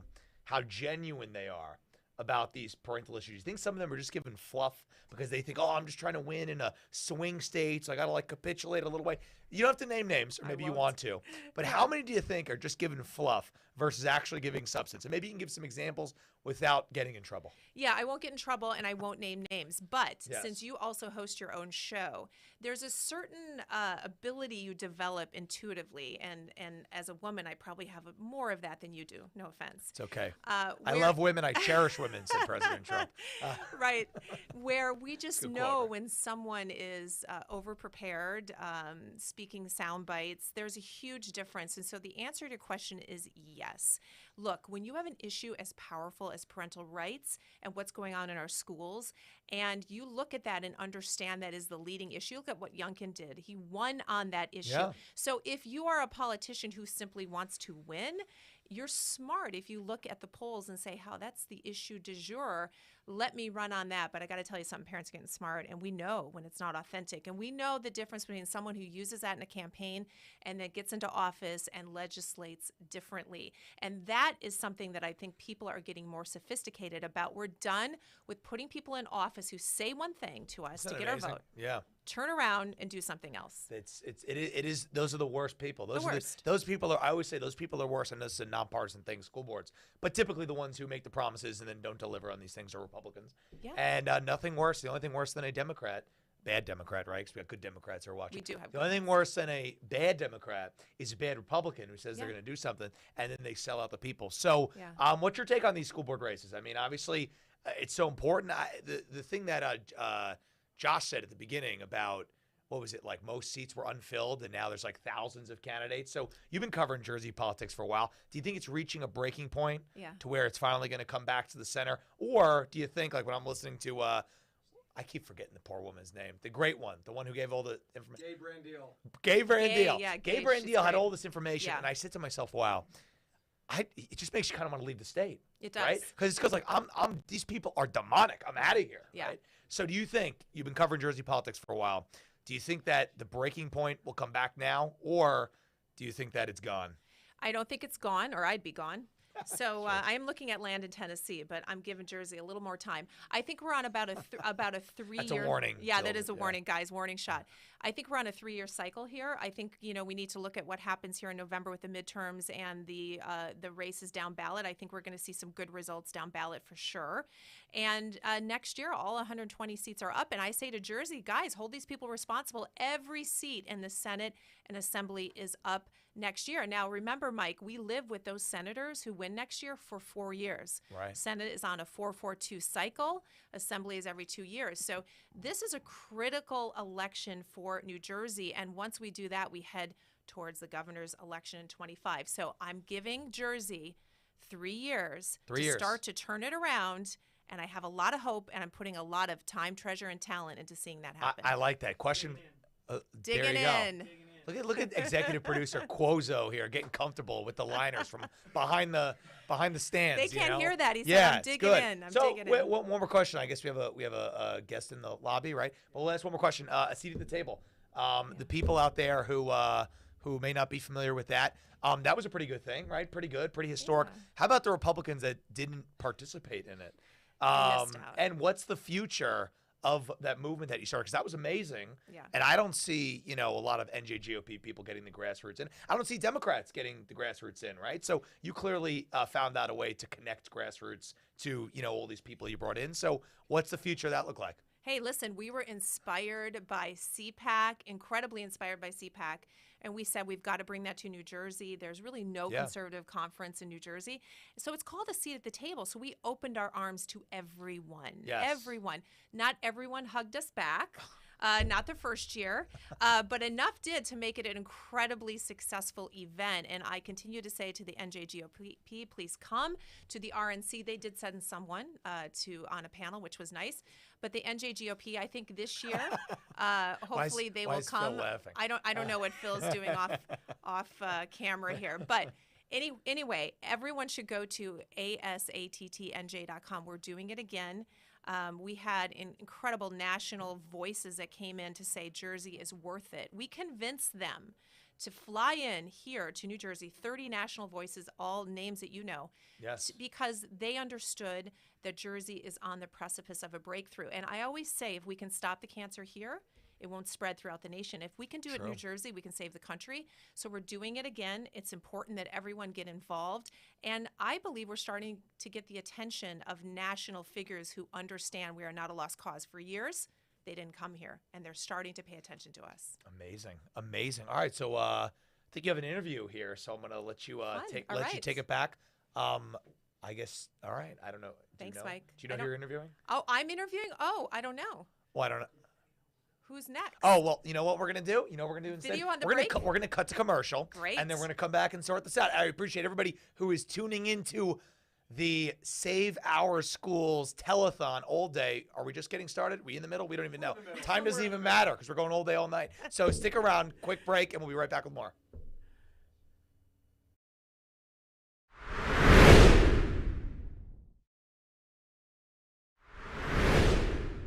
The Bill of Rights not considered. History revised. Parental rights trampled. Law and order in jeopardy. How much more can we take? The home is the foundation of any society, and our homes are under attack, not inside the walls of the house, but with our children when they leave and they go to school. The foundational building blocks that have made our nation great are being replaced with a progressive ideology. I am Philip Rizzo, founder of Jersey Rising, and we appreciate you joining us for this telethon. Over the next 30 minutes, you're going to see some county candidates. You're going to see some people already involved and the fresh faces that are coming to help fight for your children. For our children's sake, for our state's sake, please donate at jerseyrising.com so we can help save our schools.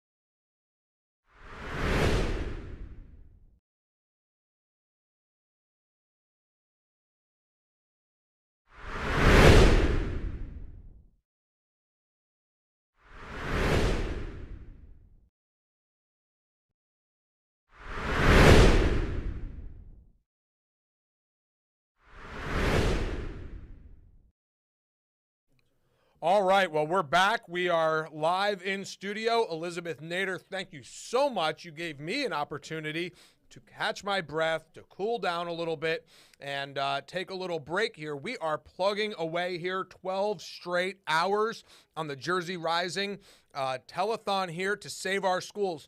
I want to make a clear emphasis of the purpose of this event. This is a fundraiser for school board candidates. All the people that have come on here already, they are here on their own dime. Nobody here is paid. Senator Panaccio and Patricia Klein and Rich from Ringwood and Gabriel Brandil and Greg Mealy, Senator Testa, Paul DeGroot, Elizabeth Nader, all these people, Josh Akins with Arise NJ. These are all people that are taking time out of their schedule to come to give sort of their insight of what's going on. We can all complain about the school board situation. We can all complain about the direction of our state. Not everybody is saying to our audience, you have to run for office. Not everybody's prepared to do that. That was something that I decided to do in my life. I stepped away from real estate. I stepped away from the ministry in order to run for office. And not everybody's prepared to do that. But everybody can give. Not everybody can give $500. Not everybody can give $600 or more. Jersey Rising is a PAC. We can take up to $7,200 from any individual or business. $7,200. Not everybody can do that, but this is a fundraiser, and so I hope you're appreciating the content. I mean, my phone's blowing up. I know people are watching it all over the state, so I'm getting text messages and emails. I know people are watching. What I need you to do, more importantly than enjoy the content, I need you to stop what you're doing, and I need you to donate. Go to jerseyrising.com. I need you to donate. We're going to show a video. Kevin Sorbo, he is an actor. He played the professor in God's Not Dead. What an interesting position. And Phil, before you do that, I mean, people, we want them to donate, but if you can't afford $7,200, if you can't afford $100, give $50, give $20, right? Every dollar counts. Because think about it. Some of the candidates we've had on today are like, oh, we lost our election last time. One, I forget who it was. Apologies for forgetting, but she said, oh, we lost our last election by 15 votes. Right? People, I lost by 7 votes. So these school board elections have razor-thin margins. There's not a big pool in some cases. So with a small contribution, that could buy, think about one lawn sign with one family on their way to the polls, literally swings an election for a school board. So don't think that your contribution is too small. And if you're watching this, share the stream. Yeah, that's a big thing I always do with my show and everything. Share the stream. If you like what we're doing, copy and paste, send it to a friend you think might be interested, and encourage them. Say, hey, check these guys out. Maybe you might want to donate because you care about children, you care about schools. I have people come to me from all over the place, and they're always asking about, oh, what can we do to get involved? What can we do to help? You know, my kids, I'm pulling them out. I'm homeschooling them. The tip of the spear is this. It's contributing to Absolutely. this, anything. So, and everybody can be involved. And I appreciate you saying that. We have another candidate coming on shortly. But before we do, we want to just give just a little break here. We want to hear that clip again from Kevin Sorbo. He recorded a message from us. He took a break from shooting a film to send a message. Let's play that. And then we're going to come back in and we're going to hear from another candidate, Bob Monroe from Ringwood. We're pushing $3,000 right now. Listen, that is great, but we need $30,000. Let's just be honest. We need $30K. We need $60K. And so we need everybody to donate for this cause. I am not taking any money out of this. Mike's not taking any money out of this. This is what we are doing in order to be a channel, to be a funnel statewide right to the school board candidates. So stop what you're doing. Go to jerseyrising.com. Give what you can. Listen, whatever you give in order to save New Jersey schools, I guarantee you it's less than what it's going to cost you to move out of state. So you might as well dig in, commit what you can. Let's hear that message from Kevin Sorbo, and then we'll be back with a Ringwood candidate. Thanks.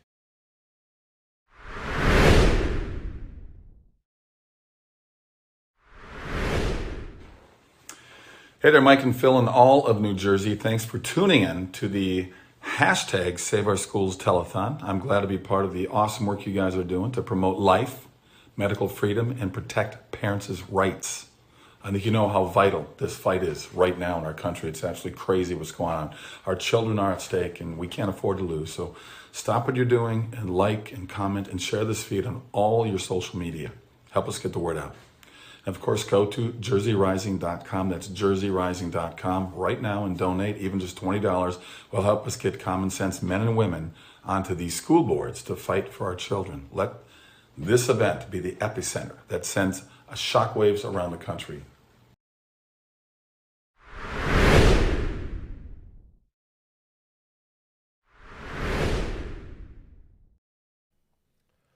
All right, we're back. Before we get to our next candidate, Bob Monroe from Ringwood, that's in Passaic County. Mike, we got another giveaway. I mean, we had a lot of fun with the first giveaway. Yes, there was some AirPods. Some AirPods. Some people call them iPods. I mean, that's something from the 90s. Like, that doesn't exist anymore, Elizabeth Nader. But that's okay. But yeah, we got a new giveaway. So next giveaway, we appreciate everybody who is watching. We appreciate everybody who is contributing. The giveaways get better, okay? The giveaways get better. So if you were donating before, now's your chance to go donate again and win a iPad Air, the 5th generation, 64 gigabytes, a lot of gigabytes. So if you donate, the #1 donor from now until 6 p.m. We got to put a minimum on this. I know you really want to. We got to put a minimum on this. Right. I mean, listen, people watching, listen. We're conservatives. We want our, dollar to go. Well, we don't want to do a giveaway of a $600 item for somebody who threw us, $12. So I think we gotta make sure that the item pays for itself. Now, if you're a $12 donor, we love you anyway. Give the $12. We need as many $12 donors as we can. However, if we're going to give a giveaway, I think we've got to set a minimum. What does this thing cost? All right, so how about $500 minimum for this? I'd raise it. All right, we got $600 for earbuds. All right. So if you donate, name the number, Phil? Listen, I say we go $700. If you donate, I think we got to go $700. Listen, if you donate $700, listen, we're one of the. Listen, I get inflation. I get this is an expensive state to live. Yes, but let's talk about it. We are one of the wealthiest states in America. Also, think about it this way: this is the retail price, $700 plus. You're helping school board candidates. Well, that's the point. So your dollar goes double the length, right? Exactly. You get an iPad. And this was donated to us, right? And so we want to make sure that you're getting a great product and our school board candidates are getting yard signs and getting mailers, and we're taking back New Jersey schools. So think about it. If you're on the cusp of donating $700 right now, you get a 2-for-1 special. You literally help school board candidates win. That $700 buys a lot of lawn signs, a lot of literature. Absolutely. That will tip elections. Your $700 contribution will literally win people an election. I don't think that's hyperbole. And you can get an I sound like Elizabeth Nader now. An iPad Air. And so you have 3 hours and 15 minutes to do it. Amazing. Amazing. All right. We are just Speaking we're of changing amazing, the game. we have a candidate. Let's bring him in. Absolutely. Another We have a amazing candidate with us. Why don't you send them in here? We've got Bob Monroe from Ringwood. Bob, can you see us? Can you hear us? Welcome to the mayhem in the Jersey Rising Telethon War Room. Bob was waiting for a while, too. Oh, well, thank you for hosting me, folks. I appreciate it. I can hear you. Can you hear me well? We absolutely can. Let's jump right into it. Why don't you let the audience know who you are and what you're running on and what got you to pull the trigger and get yourself on the ballot and run for school board? All right. Well, I'll start with saying my name's Bob Monroe. I'm 42 years old. I was born and raised in the same house in Ringwood, New Jersey. I take great pride in living there and raising my children there. We have a beautiful place. About 2 years ago, I guess, when COVID started getting involved in our school systems, let's say, and keeping our kids out of school, it really got my attention. I started attending board meetings, started seeing what's being taught, what's not being taught. As we've kind of left the COVID scene, we're now getting into this new, I don't know really how to say it properly, it's advanced sexual educations. I'm a little more of a traditionalist myself. I believe in pure science and education. But with the material that we found in the curriculum in my school, I believe was more of an indoctrinating type. It was very leaning towards one direction. And it was rather graphic, and it dealt with the Amaze videos and the product line. I'm not sure if anybody's aware of, but we fought hard as civilians in the town, not on the board, to get that content removed from our curriculum. And we're still working hard to get more of that stuff out and maintain our focus on reading, writing, and arithmetic. Bob, Bob, question I think for that's you. my basic plea. Bob, did you ever think, you seem like just a good guy who, is doing his thing and living the American dream. Did you ever think you'd be running for political office? Like, did this kind of come out of nowhere? Like, because again, just parents who don't think they're ever going to, be running for office, and now here you are. So what was that moment where you said, I'm just going from citizen to going to make a change and put my name on the ballot? What was that moment, and how did you get to this point? I have some great people in my community. One of them in particular was already on the call earlier today, Rich from Ringwood. Yep. He's almost been a mentor to me. He really enlightened me to what's going on. Him and some other people in the community asked me and 2 other of my good friends who have been attending these meetings regularly, hey, you willing to be a candidate? We know that you're going to kind of be a punching bag, but we think you guys can take it. I said yes, and I'm glad I did. In terms of the education part, we need guys like Bob. We need guys like Bob. Absolutely. Just good people who want to make a change for the right reasons. What was great about the story earlier from Rich was the fact that you guys curated the data in a very specific way, and you were able to change the search engine to get deeper into the curriculum and educate the community on what's being taught. Do not be lied to when they say, we're not teaching critical race theory in New Jersey. We're not grooming our children in a sexual fashion. We're not doing this. We're not doing that.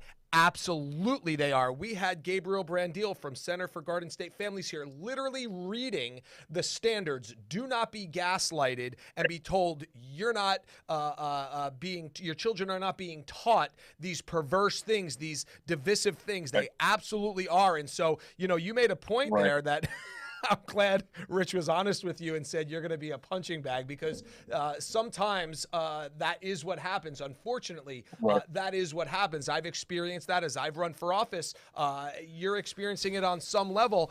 Tell me, your family man, you are dealing with this. How does the rest of your family deal about it? You have a child in the school system. What's the family demographic? Are you alone in this fight, or your family's involved as well? I have a beautiful, loving, supporting wife. She stays on the sidelines, but she supports me fully at home, fully believes in everything I'm doing. I have 2 children, 10 and 12 years old, 5th and 7th grade.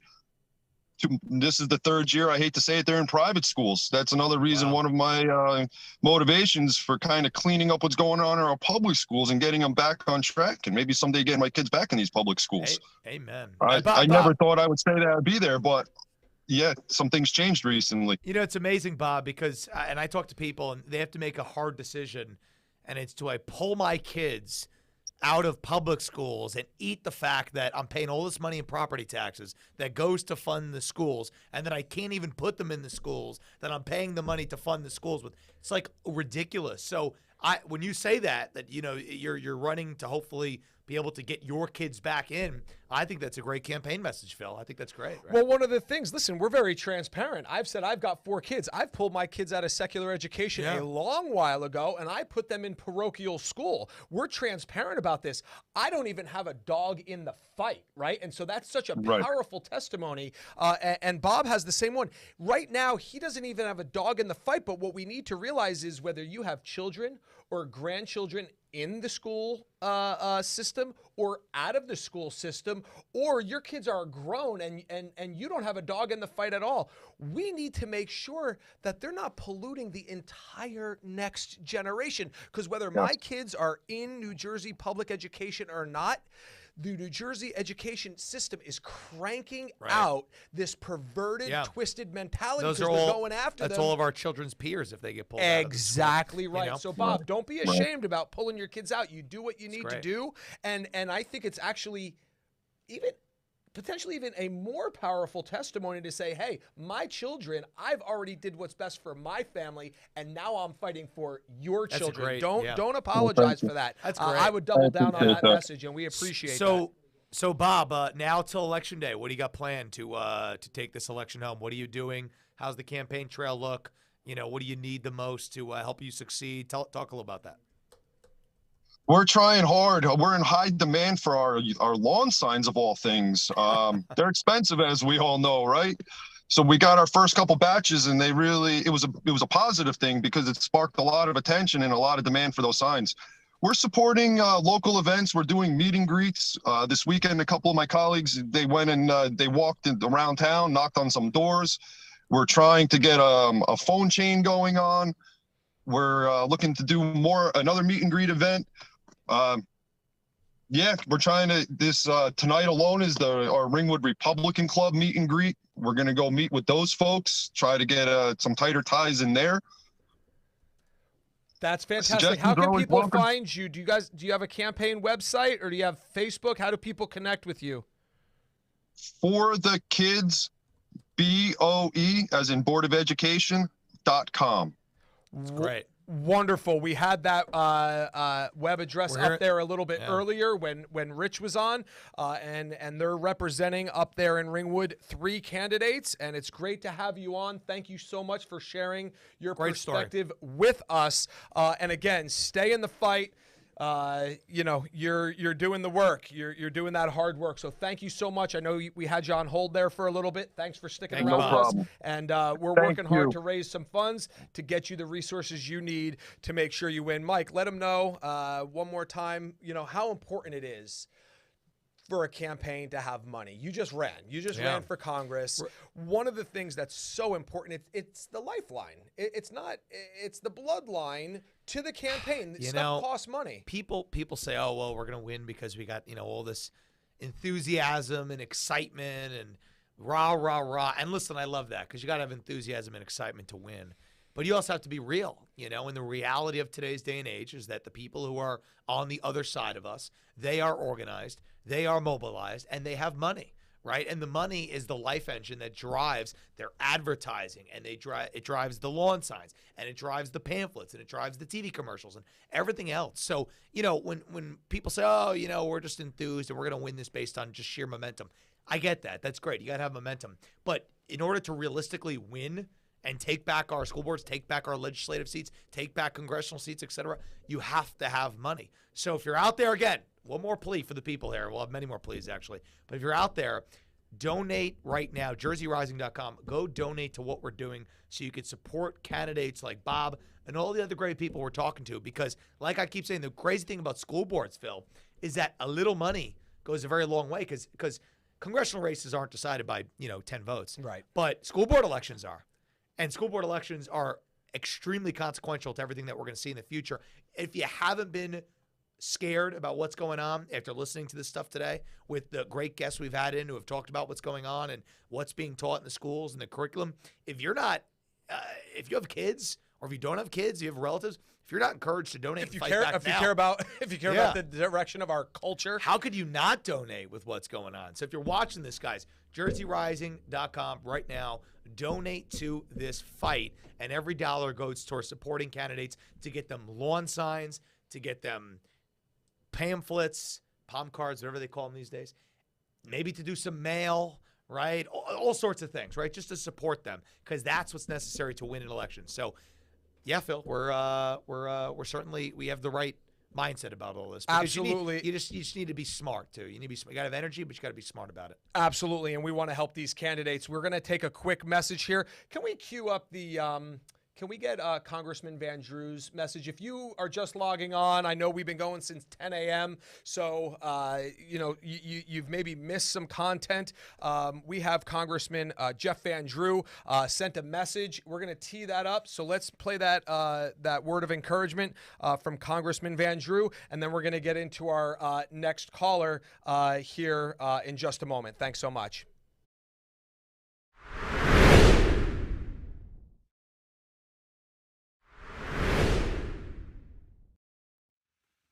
I wanted to commend Jersey Rising and Save Our Schools campaign. There is nothing in our world and in our country more important than our children. And our children, unfortunately, have been of late getting a lot of misinformation, wrong information, and just bad, harmful information about America. We want to make sure they hear the truth, that they hear what's right, that they know what a great country we are, what a great future they can have, and what a tremendous opportunity the United States of America presents for each and every one of them. So again, I want to commend Save Our Schools campaign and wish them the very best.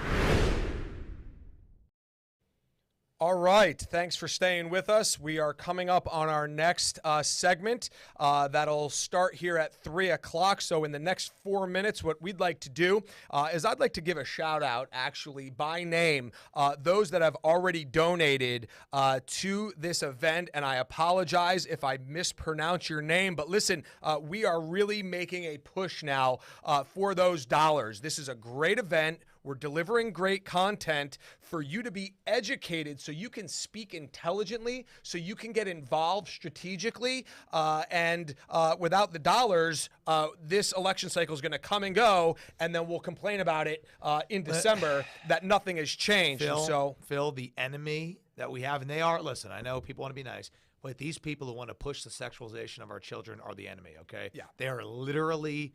I don't think it's short to call them satanic in a sense, right? Absolutely. They are sick people, right? Void of religious values or family values. They are terrible people. But you know what they have?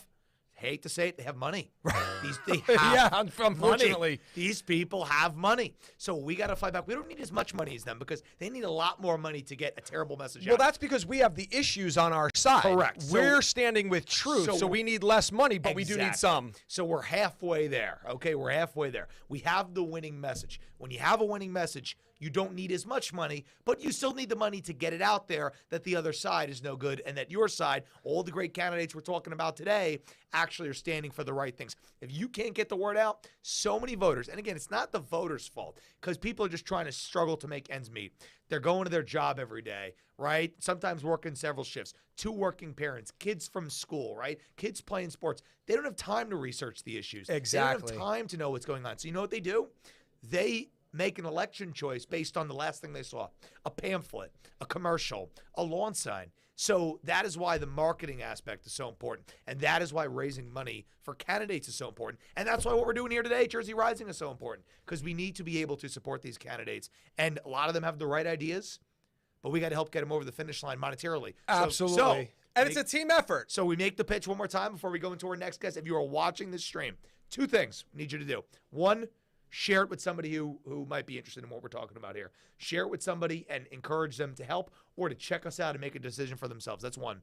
Two, consider donating any amount. Nothing is too small. Nothing is too big. Listen, you might not win the iPad, okay? You might not win the iPad, but you're helping candidates win school board elections. That's and right. That is so important. But one more time, we're doing this from now until 6 o'clock. We are raffling off the winner. The highest donor will get this iPad from now until 6 o'clock, $700 minimum, $700 and up, and you can win the iPad Air 5th generation 64 gigabytes. Let's give a shout out to some of these donors already. Yeah. So real quick, we've got, again, if I have mispronounced your name, I apologize. Sophia Fernandez. We've got Laligan. Love Laligan. Yes. We've got Mike Clark. We've got Gregory Mantilla from Brick Township. Love Brick. Shout out to Ocean County. Absolutely. We've got Real McCoy. Plumbing. We've got Janet Popkiak. From Roselle Park, we've got Anthony D'Agostino. From Wantage, we've got Frank Amato. Thank you so much from Manalapan. We've got Yelena Zolotarsky. And thank you so much from Springfield. We've got Lucy Danis. She was one of the okay, here we go. Lucia Danis was the candidate, the first candidate we had the one who with read all the the quotes. speech. She had all the quotes. And she donated. And then she donated. Wow. Come on, guys. We can't be That's out-donated by the candidates Good for themselves. Her. You know, she did that to help other people. She Isn't that gave amazing? $200. That's amazing. Watch. Shame on us if we can't buy her $1,000 worth of signs when she gave us $200. We have to. That's incredible. So then we got another one, Brian Fisher from Boundbrook. Thank you so much, Brian. Again, Lucia Dennis, $50. So she gave twice. Kathleen Jenko. I guess we must have had a good impression. We did. We did. Kathleen Jenko. Michelle Schrega, thank you so much from Panther Valley. Listen, people from all over the place. We've got Real McCoy again. If you're just joining us, we had a giveaway and we had a battle for the pods. Right, the ear pods, the AirPods. Really wanted those AirPods. People really wanted them, and so we appreciate that. Obviously, there's only one winner, but what a good time we had with that. My son, Nick Rizzo, I got to give him another shout out. My son's 20 years old. He's working really hard. He decided to forego college and go into the trade. Smart He's 20 years old. He's making money. And the kid, he'll be mad I call him a kid like I'm patronizing him, but he's my kid, so I'm going to call him a kid. He gives $502. His credit card. His credit card, not mine. He memorized that number long ago. But listen, he gave $502 trying to win the earpods. He didn't win them. But he knows that this is going to a good cause. And so, Nick, shout out to you, buddy. Rizzo. Yeah, Donna Ferguson and Eleanor from Morristown. Thank you so much. So, listen, guys, keep it up. We're going to take a quick break here, and then we're coming back on with a brand new candidate. Stick around 60 seconds. We're heading into the 3 o'clock hour, 10 a.m. to 10 p.m., heading into 3 o'clock. Hang with us. We'll be right back. 60 seconds. All right.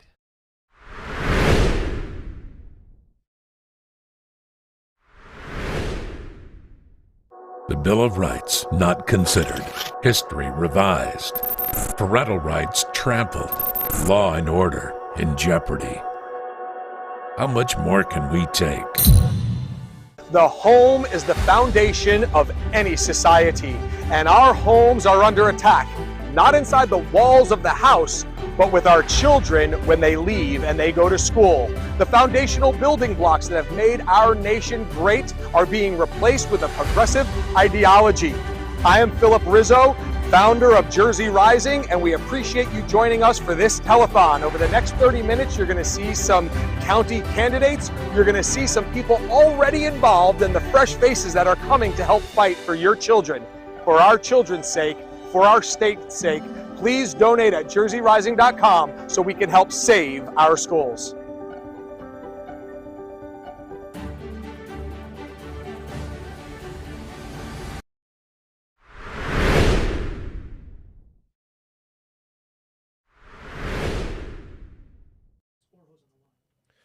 All right, we're back. I got the headphones on. That means we're going to a Zoom call. We've got Mark Brunsiak. Mark, did I pronounce your last name right?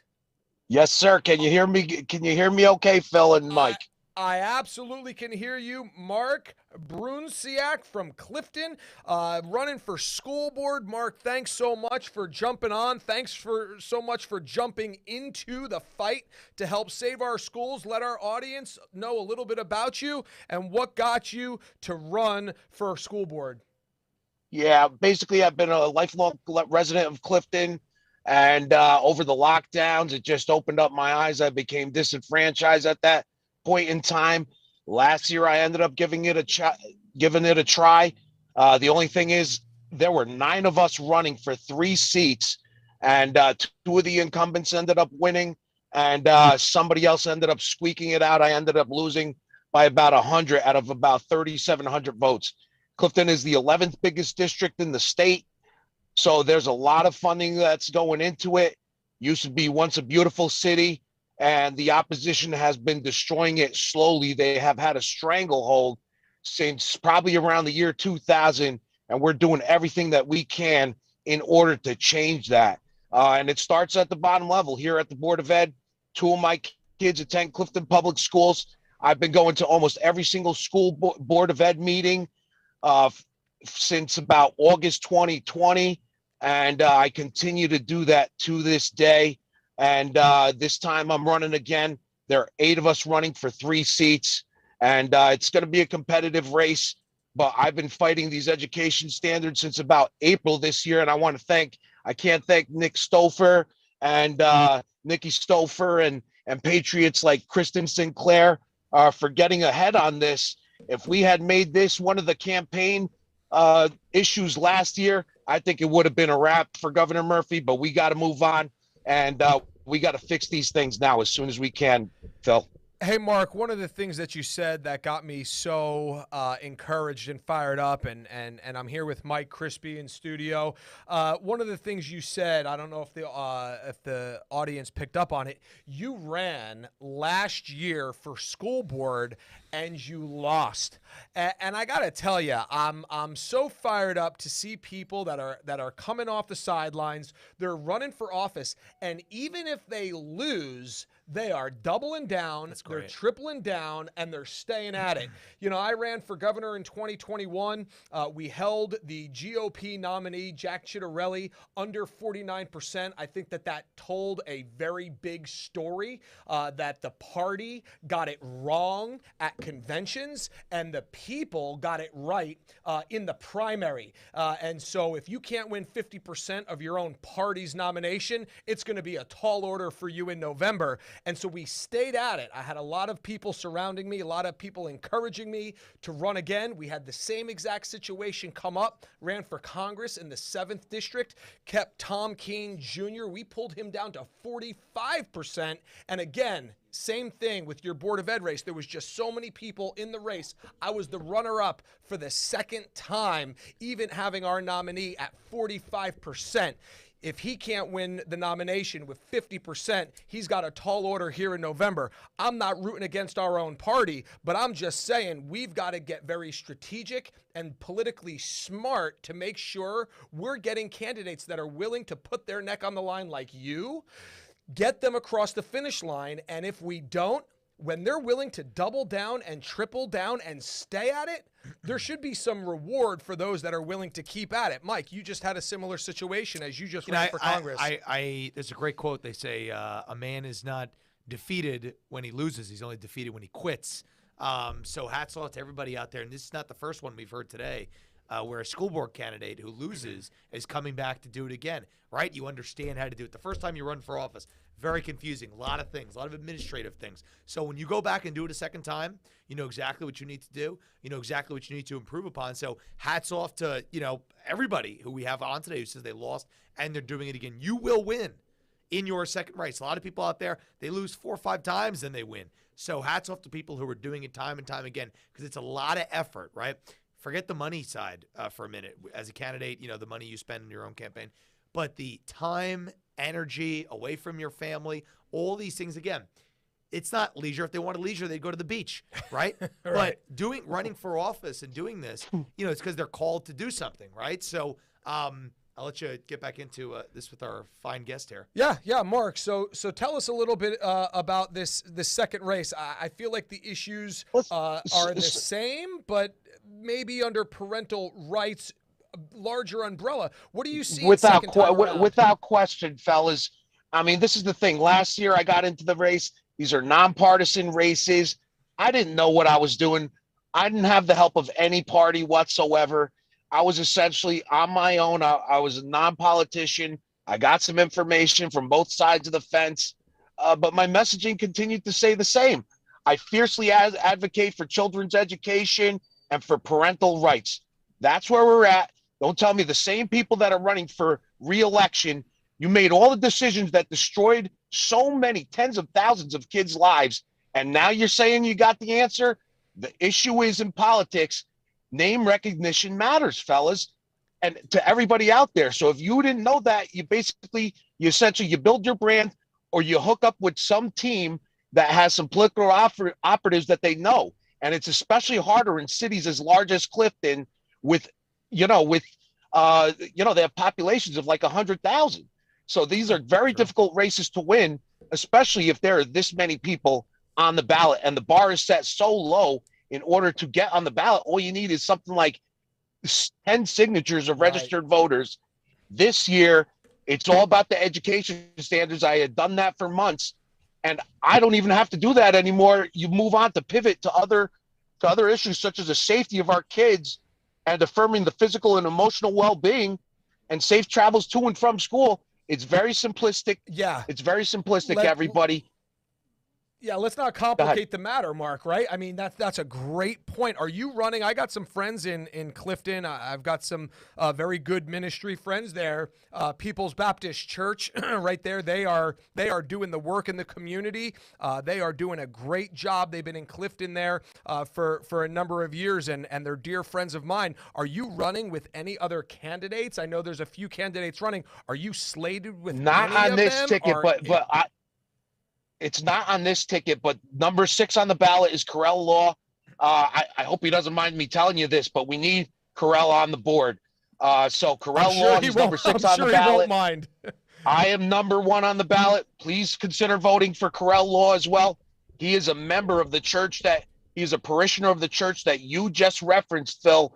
Absolute patriots at this parish, and a lot of patriots attend that church as well.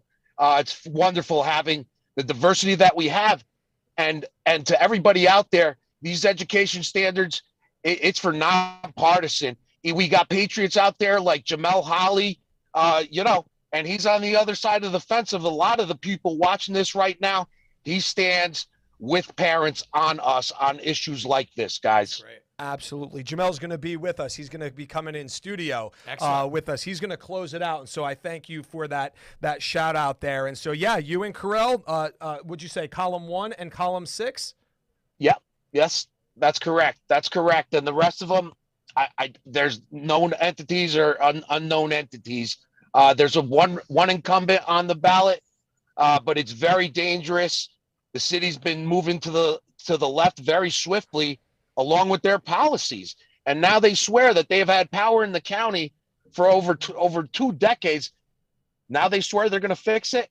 I don't think so. It's time to vote for change. Everybody out there in Passaic County, it is time for change. Mark, make sure you consider that when you go to the ballot Facebook back. page, you have a campaign yeah, website? You can find me on Facebook very easily. Mark Brunciak, you just reach out to me. To everybody out there, the best way to reach out to people is to knock on doors. We got between 7,500 and 8,500 residential addresses in the city of Clifton. I've gone to about 2,200 so far. Every waking moment I have that I don't have to spend time at work with my wife, with my wonderful wife or kids, I'm knocking on doors with the rest of my crew, and that's how we're going to try to get it over the finish line. That's the kind of people we need to support, Phil. Seriously. Think about that. Every waking moment of free time. Guys knocking on doors. And if you're out there watching, you can't give him a couple dollars, donate to this man, okay? I love it. Thanks, Mark. Thanks Appreciate for jumping you guys on. having me on. God bless. You got it. God bless you. We're Thank going you, to Mark. jump over. We're going to just take a 1 minute break here, a 60-second break. They're going to show you a quick commercial here where you've got Senator Steve Oraho in queue. He's going to be jumping on with us just to make sure our tech is working. We're going to take a 60-second commercial. Don't go anywhere unless, of course, it's to go to the jerseyrising.com and donate, right? Yes. And then you could leave us. We'll be back in 60 seconds. That's about how long it takes to donate. Thanks so much.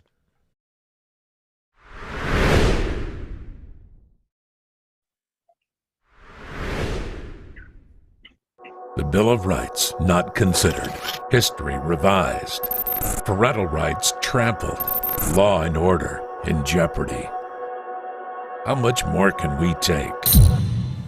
The home is the foundation of any society, and our homes are under attack, not inside the walls of the house, but with our children when they leave and they go to school. The foundational building blocks that have made our nation great are being replaced with a progressive ideology. I am Philip Rizzo, founder of Jersey Rising, and we appreciate you joining us for this telethon. Over the next 30 minutes, you're going to see some county candidates. You're going to see some people already involved and the fresh faces that are coming to help fight for your children. For our children's sake, for our state's sake, please donate at jerseyrising.com so we can help save our schools.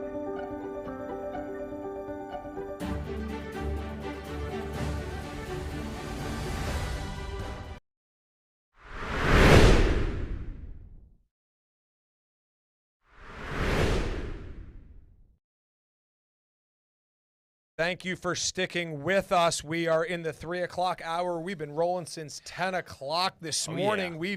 We've had South Jersey, right? We've had Patricia Klein. We've had Senator Testa. We had a message from Congressman Jeff Van Drew, somebody from Ocean City. We've really covered the southern part of the state.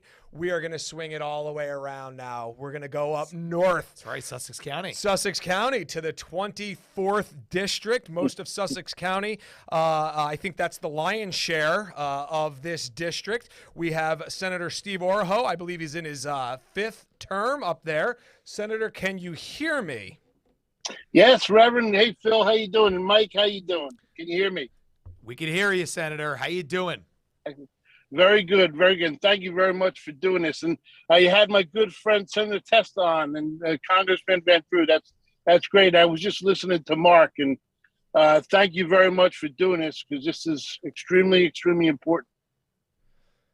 Absolutely. Well, we've realized that this is a bipartisan effort. You know, once you get children involved, everybody seems to put their political swords down, and there's a lot of unity around this topic. We've got independents, we've got those from the Libertarian Party, we've got Democrats, Republicans, we've got everybody involved in this, and so I appreciate you jumping on. You've been a leader in the conservative movement. I don't even want to say within the Republicans, in the conservative movement, you've certainly had a lot to say. You've been a warrior for life. That is one of the 4 pillars here at Jersey Rising, and so I know that you and we certainly have a knit heart together on that topic. What are you seeing in the 24th district as far as school boards go? What's the main issue that your constituents are ringing your phone, blowing up your emails over?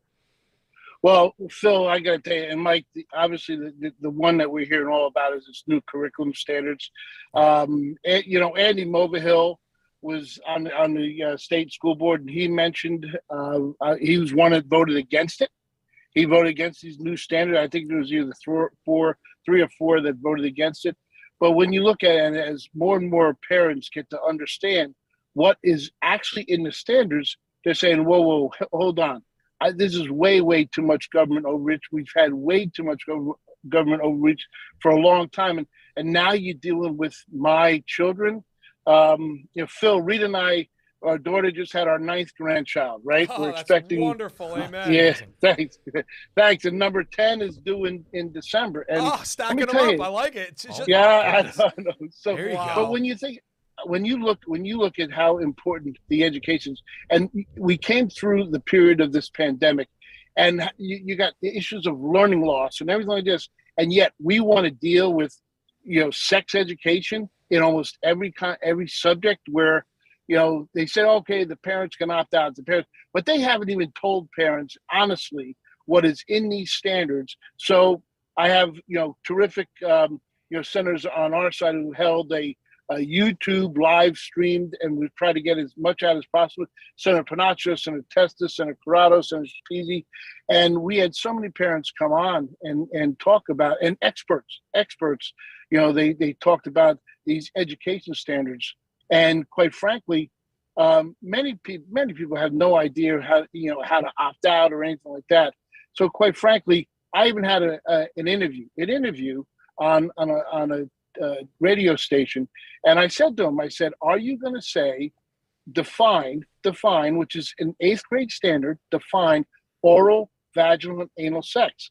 And the radio interviewer said, Senator, we can't say that on the radio. And I said, what do you mean you can't say it? We're talking about elementary school here. Elementary school. How are parents going to understand even to opt out of something when you're not even willing to tell them what's factually in these standards? It is amazing, Senator, and these things are so obvious. And my next question for you is that when you're in the Senate, right, and you're speaking across the other side of the aisle, I'm just trying to understand what is the justification that the Democrats are giving you for this, right? Because like their own constituents can't like it, right? It has to be 99% of the population has to disagree, including their voters. So how do they justify and spin something so obvious and so perverse and so offensive? Like how they try to spin it to you?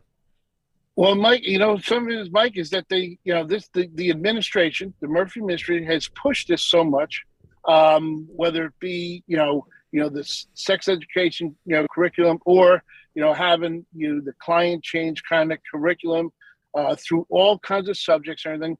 It's obviously their agenda they're trying to push, and unfortunately, you get a lot of people on the other side of the aisle.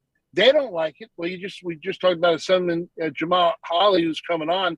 He obviously doesn't like it, but and he's willing to push back against it. But I've heard from a number of my colleagues that said, we don't like it either. However, I don't think a lot of legislators even understand what is actually in the standards. What's actually in the standards? When you look at the 2nd grade, the 5th grade, and the 8th grade, and when you say, like somebody said to me, and this wasn't a legislator, but somebody said to me high up in an organization that should know better, they said, what do you mean it's in the 8th grade standards? I said, it's right there, and I sent it to them. And quite frankly, it's sit there and say, if somebody who is in education doesn't know, how does a family, and we all want the opt-in so a parent can, well, first of all, you want it all repealed, but at least it should be an opt-in where a parent has to make a proactive decision and therefore be educated as to, all right, what are you telling my child? And they're going to be, more actively involved and opt in. However, we had this very knowledgeable person sit there and say, well, Steve, you're really taking it out of context. I said, we're talking about the word define. How do you take define out of context? And the issue is define oral, vaginal, and anal sex. When parents hear that, they're apoplectic. Because I don't want my child. I want to talk to my child about these kinds of sensitive subjects. Absolutely. Senator, you made a statement there. It's one of the things that we've sort of kicked around here a little bit on the telethon is this opt-in, opt-out situation. And you framed it very well because you talked about the opt-in, opt-out, and then you said, but we're looking for a repeal altogether. And that's where Correct. I'm at on it because, Senator, I mentioned that my 4 children, we've taken them out of public education. We put them in parochial school.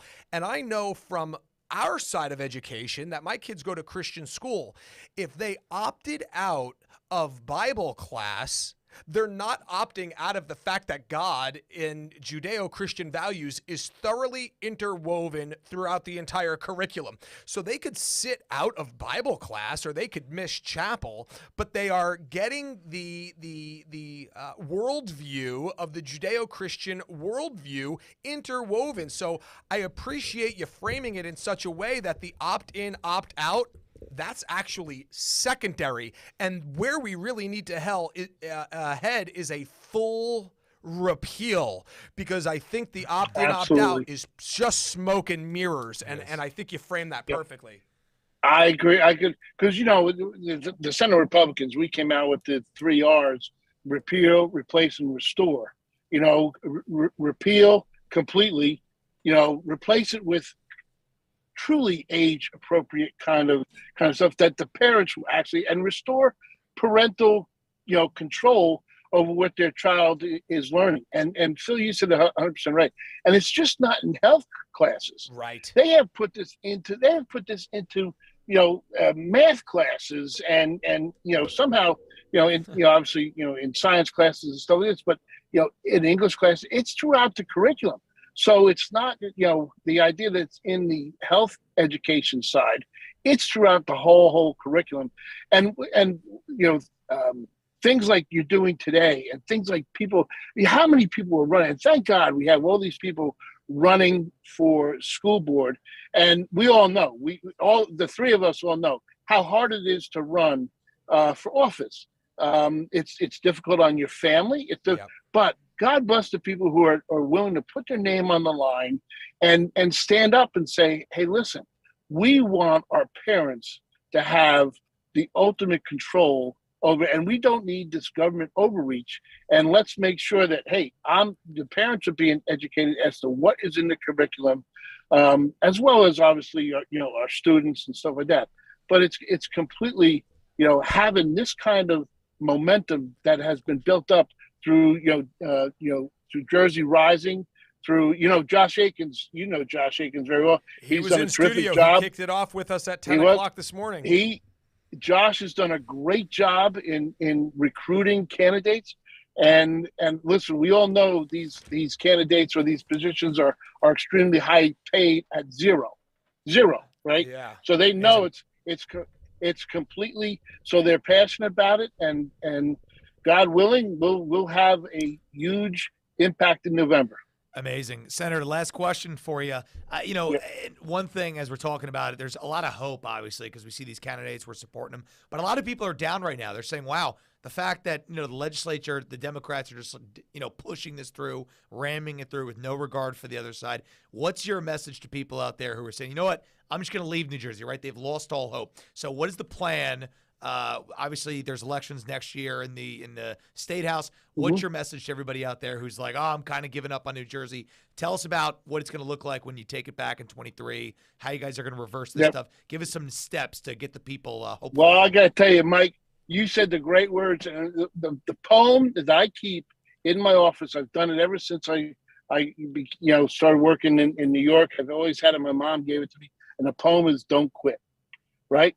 Don't quit. And I tell you that the hope that I have from is, listen, in the Senate, we need 5 seats to get the majority. And the majority, when you get the majority, you control the agenda. We need 5 seats in the Senate, in the New Jersey legislature, and we need 7 seats in the Assembly. And Mike and Phil, it is doable. It's definitely doable. And one thing, as more and more people see the kind of things that are happening with the parents, and they're sitting there and they're saying, hey, wait a minute, you know what? I think that the Republicans can take control of the legislature, and we're seeing candidates that would have said, I'm too concerned about, serving in the minority. You're seeing that, hey, listen, we have a real chance to take the majority, and I'm going to tell you, I'm going to focus on 21 and 41, because then, and in the Senate, it's a 4-year term, and quite frankly, it's going to be a very significant that the last 2 years of the Murphy administration, when you have Republican control, particularly in the Senate, where you can, and any assembly where you can control the agenda, lots more. Obviously you have a lot more leverage, negotiating power, and everything, and you control the agenda. You from the appointments to the Supreme Court. You put up. You're the ones who say who's going to go up for a vote and not go up for a vote.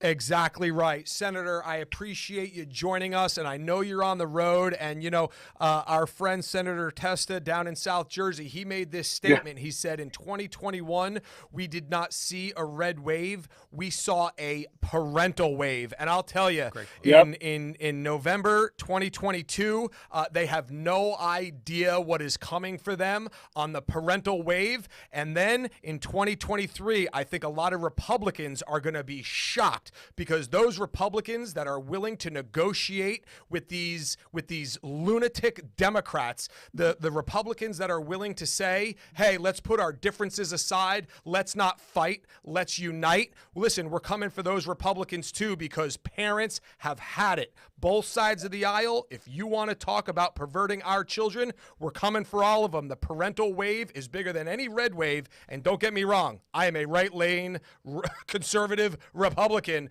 but I'll tell you, we're not going to tolerate negotiating with perverting our children's minds. Absolutely. Senator, you've been a huge blessing. Thank you so much for joining us. Enjoy the rest of your time on the road, and we're looking forward to doing great things in the future together. Give a shout out for Senator Tester, because let me tell you, he's done a terrific job on this, and you know he's been very much a very terrific voice in this. So thank you.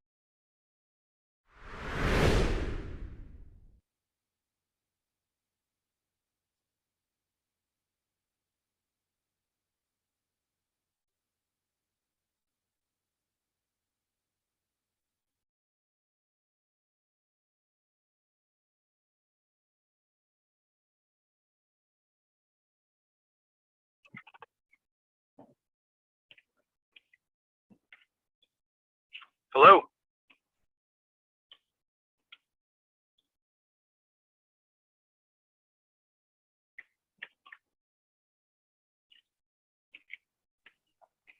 Hello, who do we have on the line?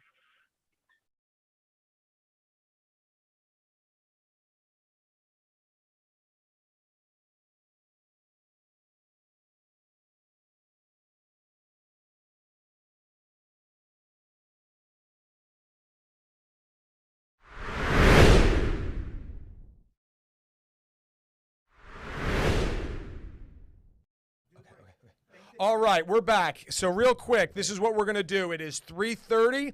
What we have to do with the tech, with the streaming, what we have to do is we need to take a hard break. This is not just between segments. We are going to take a hard break. It's going to go down for 2 to 3 minutes. Give us 4 just in case. Just enough time to let people know about it, to make your donation.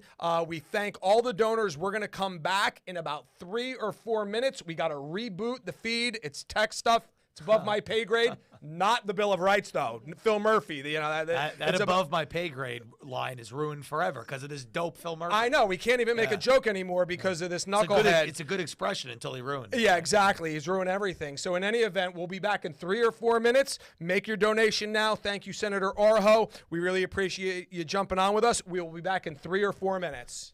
Donate.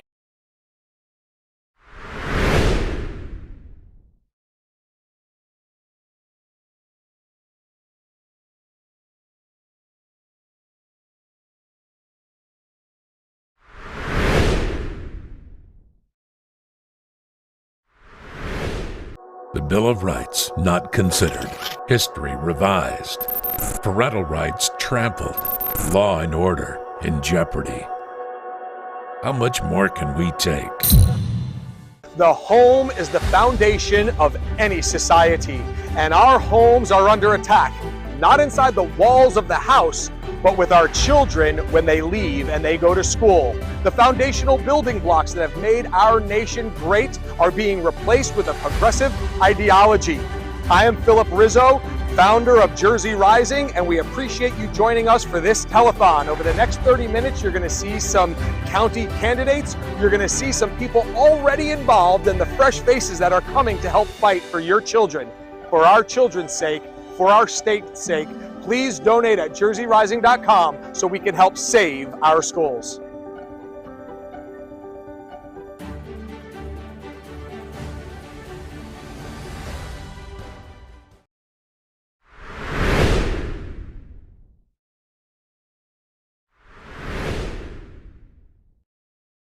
And welcome back, everybody, to the Save Our Schools Telethon, brought to you by Jersey Rising. I am Mike Crispy. Some of you guys may know me, former congressional candidate in New Jersey's 4th District and the leader of the America First Republicans in Ocean and Monmouth County. But Today, we're not talking about Republican and Democrat. We are talking about school boards. We are talking about a nonpartisan issue that should be bringing together people from all walks of life, because school board is where we start our fight to take back our state, because they're coming after our children. So we've been interviewing candidates all day. Next, we have coming in Chris Claben from Woodbridge, Bergen County. Chris, how you doing? I see you driving around. You're braving the elements, and you're joining us. So what are you up to today? You campaigning? What's going on? I'm coming home from work. Coming home from work right now. Yeah, I tried calling in at 11. Hello, New Jersey. I'm very happy to be on here. Thank you, Mike. Thank you, Phil. Thank you, everybody else who set this up. You know, there hasn't been anything like this in a while, if not ever. So this is awesome. Thank you for the invitation. I'd like to give a couple shout outs first to my wife Dana and my son Hunter for dealing with all of the campaigning. I mean, we've been campaigning. I've been out there campaigning since I submitted the petitions July 23rd, the 24th or 22nd, the 23rd. We were out there in town and we started. Shout out to my Bergen County, New Jersey Stands Up family, because without them, these good friends, I wouldn't even be here today. I wouldn't even have considered doing this.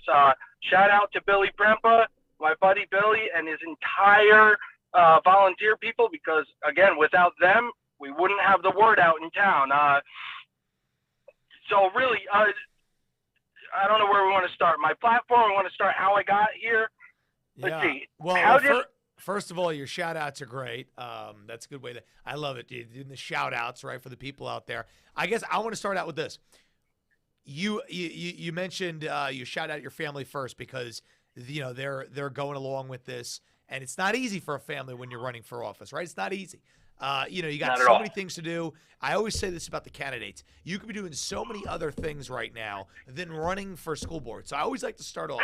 Why is a guy like you, who's commuting home from, I guess, New York City, working in New York City, coming back to New Jersey, you got a wife, you got a kid, all these things. Why are you running for school board? Why are you doing it? Well, let's see. Bottom line is, when did I start? 2.5 years ago, whenever the nonsense started with mask mandates. What was the first thing I did? Linked up with people locally. Second thing, I went to school boards, and then I went to every single one. And I'm on public record saying, take the masks off the kids nonstop. And you know what? They didn't really care. All they cared about was, we're going to lose the $600,000 of funding, or whatever it was, the bare minimum of funding that we get, and we need every little bit, and I totally understand that. Great point. But nobody wanted to stand up who was on the school board. Yes, they may have been partially like-minded, they may have been like-minded, but nobody wants to give up the money, or at least that was the decision. I said, you know what? You can. We're not the only school board out. We're not the only school district out there that is not that is not complying.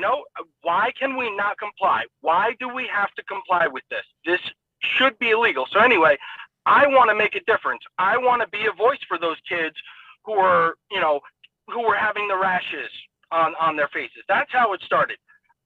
I want to make a difference. I mean, that's how it started. But really, now, once you really get into it and you start speaking to thousands of people in town. It's a small town, 6,800 registered voters. It's really not a lot, but you go out and you start talking to everybody, and they're like, I don't send my kid to the high school. The education sucks. That's what a lot of people say. So they, in Bergen County, you go taxes and absolutely. So, my platform, I got 3 basic things: school rankings, parental rights advocacy, and responsible spending. The school rankings, basically, they need to increase, right? You're a 3 out of a 10 for the high school. And you know what? The administration is doing the right thing. They really are. But it takes more. It takes a community. It takes a community culture of academic excellence. It starts in the classroom with the administrators, with the teachers, and you know what? It continues at home.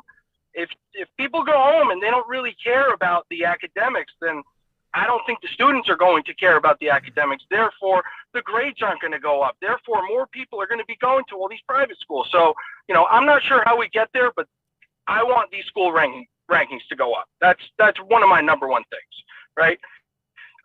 Parental rights advocacy. Someone needs to speak for the kids, especially the young ones who don't have a voice. Parents should always have the right to make the choices that affect the health and well-being of their children while they're in school. Mask mandates, vaccine mandates, disturbing gender ideology are not things that belong in our schools. I'm not saying that they're all in my school, but I never want it to get there again or in the future. So, I just want to start off, medical freedom in schools should be 100%. There should never be anything regarding a COVID vaccine for children in any school. That is a parent's decision. It's their own decision. End of story. So, Chris, right? were you involved? Were you involved in these things before you became a candidate? Like, what was your Did you just was this what inspired you to get involved and do these things? Like, what were you doing before this? Were you involved? What got you? Because now you're obviously running and talking like this. But was it the masks? Like, what got you off the sidelines into the game? Well, I think it started with the masks. You put the masks on the kids. You force them on. Me at work. Okay, I'll wear a mask. I'll take it off, or I won't comply. The children cannot say I won't comply. The 4, 5, 6, 7-year-olds. What are they going to do? They're told to put a mask on. They're going to put the mask on. Yeah. My son is 7 years old. He's done kindergarten twice because virtual didn't work. What a disgrace. What a disgrace that teachers did that. Not teachers, sorry. That school board members willingly did not fight back against that and say, this is a non-starter for us. We're not going to allow this to happen. Yeah, it's crazy. So your kid's life is now held back, right? It's 1 year behind. Yeah, trying to do virtual with a kindergartner because Bergen County State Board of Health says that there are too many children too close to each other based off of rules that don't work. So, why do I want to get into school board now? Because this can never, ever happen again. And the more zealots that we have out there, the more advocates for the children that we have out there, I'm not saying I'm going to change the world. I'm not saying I'm going to be able to change very much. But guess what? I'm one more vote, right? I'm one more vote on that school board. I'm one more person to help vote, and really just to change. Things need to change. Things need to be shaken up. Chris, especially in my town. Chris, you're absolutely right. So I guess where's the campaign out? What are you doing here in the final stretch? How's that all looking? And to wrap that up, where could people help you? Do have a website, but how's the campaign trail? What are you doing every single day to get across the finish line? One thing I want to say first, this is a nonpartisan issue. This is nonpartisan, and I know that for a fact, based upon looking at spreadsheets, seeing 40% unaffiliated in town, seeing 40% Democrat, seeing 20% Republican, across the board. This is about parents and children. Parents, doesn't matter where you lean politically, you don't want any of this crap in the schools. There are a few that do, but the majority don't want it. What am I doing with my campaign? Starting in July. Basically, bottom line is I am running as a nonpartisan, but I do support medical freedom candidates. I support my friend Billy. He supports me. We go out with Billy's volunteers nearly once every 3, maybe 4 times a month, and we hand out thousands of flyers. What we're doing is we're getting the word out for him. We're getting the word out for me. That's basically what I've been doing. I've been talking to people as much as possible in town, getting my name out there, helping get Billy's name out there, because you know what? We're going to win. He's going to win.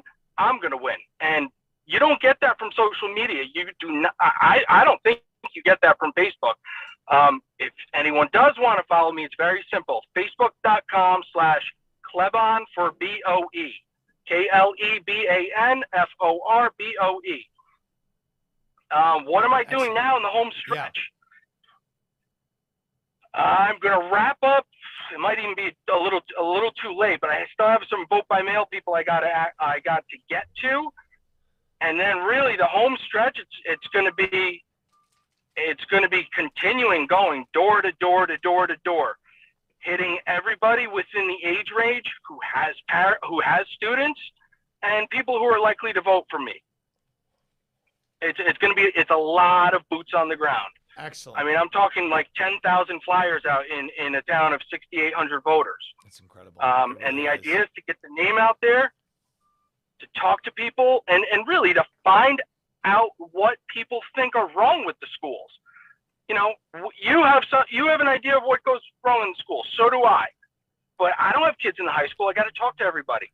You know, this is a volunteer, nonpartisan position that is based upon your constituents. It does not matter what people are. This is based upon your constituents. This is based upon their needs, their wants, and what they think their rights are and what they want out of the school. So all kids need to have the same education. Excellent. Cater, you know, that's what it's about.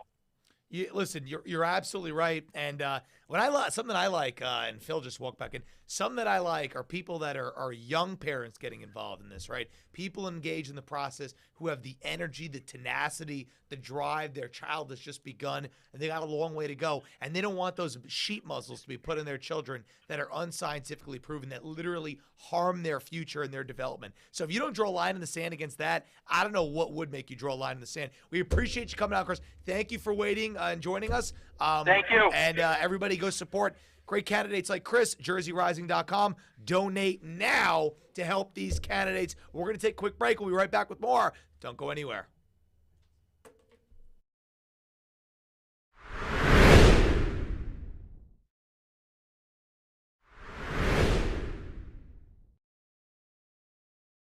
The Bill of Rights not considered. History revised. Parental rights trampled. Law and order in jeopardy. How much more can we take? The home is the foundation of any society, and our homes are under attack, not inside the walls of the house, but with our children when they leave and they go to school. The foundational building blocks that have made our nation great are being replaced with a progressive ideology. I am Philip Rizzo, founder of Jersey Rising, and we appreciate you joining us for this telethon. Over the next 30 minutes, you're going to see some county candidates. You're going to see some people already involved and the fresh faces that are coming to help fight for your children.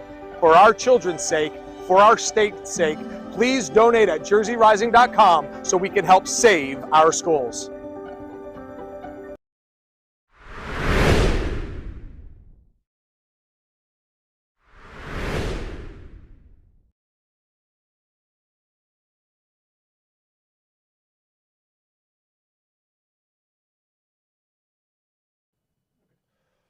All right, I believe we are back. Thank you so much for staying with us. We have Assemblyman John DeMaio on with us. Assemblyman, can you see me and can you hear me? Yes, I can, Phil. Good to see you. Wonderful. Good seeing you. Thank you so much for hanging on. Just by point of reference for all those that are watching, these are the sorts of people that are coming on. We've got a candidate driving around New York City looking for parking.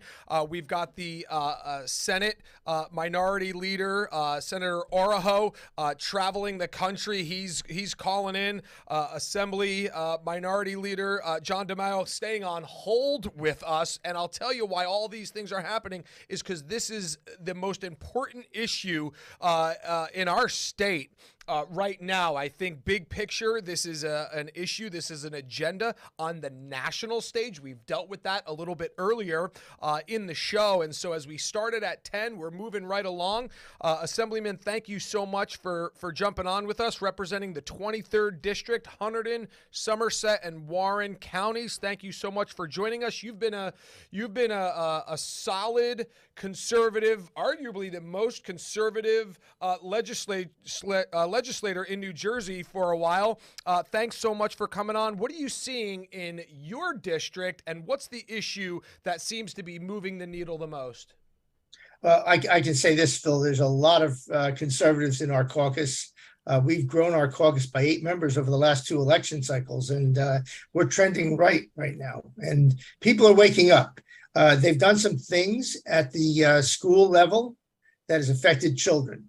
And let me tell you something. One thing that parents will react to is what's going on in the classroom that's affecting their children. With these curriculums that are dealing with so-called sex education, it's almost like the sexualization of our young people, and moms and dads across the state are upset. It used to be that we were upset about the lack of oversight with regard to spending, and also the medical freedom for every mom and dad to be able to protect their children and make decisions for their health care. I'm happy to see parents getting involved and taking the time to run for the Board of Ed. This is something that is often kind of in the background, and people really aren't paying attention to it as much. But they've shined a light on themselves, and I think we've some people fired up. I know in our district in Hunterdon County last year, 7 challenger candidates we helped out. 5 of them won. This year, we're helping another half a dozen because they're concerned about, right now, the hot issue of the day is this curriculum. It is something that parents should be dealing with their kids. I can understand at the high school levels that, they can get into some of the basic sex ed that we always had, but some of the things that they're doing now borderline on pornography, for God's sakes, if you look at the book. So one of the things I'm you happy said, to see this. Assemblyman, which was so true, the parental involvement. A few years back, I was involved with helping start and founding of a Christian school. And one of the things when we started that school, we were begging parents for their involvement. We said, listen, we're glad to be part of the education, but don't just drop your kids off and say, here, go educate our children. We wanted parental involvement. One of the things that was brought up earlier is now, because of COVID, because of the live streaming and the virtual school, parents got to look into the classroom for the first time like never before. And now parents are involved, and now they're being labeled extremists and terrorists. And so I think that there's really been a pendulum swing of parental involvement because they got a glimpse into the classroom like never before. And we've been showcasing candidates from various counties. We've been bringing on different guests like yourself to talk about what they're hearing. And I asked that same question in some form or fashion to every one of our guests. What's the thing that's moving the needle? It's this sexualized curriculum. Democrat, Republican, unaffiliated, gay, straight, white, black, rich, poor, everybody is pushing back on this curriculum. Well, it's been a while since I was in school, but some of the things they want to teach to our lower elementary school level children are things I didn't know even when I was in high school. I mean, I'm saying this tongue in cheek, but the reality is there are things that do come up in life, and you hear things from your peers, the other kids around you. But we would go home, and mom and dad would give us the guidance on these things to make sure we were headed in the right direction. It just seems to me that this is something that's just another socialization of society, and it's going too far. And parents are upset. And I give those who step up to run for board, which I've often called the most difficult elected position of any, to give of their time and sacrifice to help children. That's a very big, important mission. And hopefully they keep an eye on costs and expenditures for the taxpayer as well. Let's talk about that just for a moment. No doubt the curriculum is a huge issue, but one of the other things that the school board votes on is the budget, paying multiple principals in various schools, paying multiple superintendents, these individuals making over 6 figures, and they're multi-layered. There's a lot of crossover. Not only do we need parents with a backbone that are willing to stand up and speak up against this sexualization of our children through the curriculum, but you've had a lot of experience watching school boards vote down budgets that were bad for the taxpayers. And now, if we can get some fiscally responsible people involved, we could actually see tax savings. When you open your tax bill, the number one line item is the school tax. What have you seen in your time when it comes to budgets at the school board level? And that is the greatest. Usually, typically, the Board of Ed expenditures on an average house is, in the mid 60% range. And listen, we want to make sure that every child in New Jersey has an adequate and a thorough and efficient education as per the Constitution. But I have seen at times where aid will come in, be restored, like with S2, where boards of ed would have an opportunity to maybe send some of that additional money, since the load has been carried by the locals on the property tax payer, and we are the highest property tax in the nation, that maybe they could take some of those additional dollars that are coming in to backfill from the state and return them to the tax levy and cut property taxes. But there's this spend it while we have it attitude. And you know what? It's not how much you spend, it's how efficiently we fund and carry out the operation of anything that we do in life. Exactly right. I said on my campaign trails that taxes are a secondary issue. Not that they're not important, but it's not the primary issue. It is a result of spending. So that's what really drives those taxes. And so glad to hear you say that as well. It's not so much the spending, it's the irresponsible spending that pushes up our New Jersey taxes. Assemblyman, thank you so much. Is there any encouraging words you'd like to leave our listeners and those that are tuning in, letting them know that we have an advocate in the State House fighting for parents, fighting for good fiscal responsibility? Is there any encouragement you'd like to leave them as we head to interview some more school board candidates? Any final words of encouragement? Well, I'd love to encourage every candidate to stay at it. And every office I've ever held, I've run for once and lost, and then come back and eventually got there. Don't quit. Don't give up. Go in there with an open mind. And also, as far as the legislature go, we've been gaining seats in both the Senate and the House of the Assembly. And the more seats we gain, if we ever get to a majority, which it's possible, we need people to come out and vote next year, then we may have a bigger seat at the table and be able to actually affect some good change for the state of New Jersey. Just hang in there. Help is on the way. We're going to keep fighting this fight. Absolutely. You echoed the same words as Senator Steve Araho, and you mentioned having a bigger seat at the table. Elizabeth Nader was in here earlier. So we got a bunch of people all pulling in the same direction. And when we start to unify and we start pulling in the same direction, we are going to turn this state around. Assemblyman, thank you so much for joining us. I know you were on hold for a bit. I really appreciate you sticking with us. Thank you for everybody who's been with us since 10 a.m. And we're plugging away. We're coming to the top of the hour, 4 o'clock. Go to jerseyrising.com. Make those donations. Let's get these school board candidates across the finish line. We're going to see and meet some more of these candidates on the other side of the break. Stick with us. We'll be right back.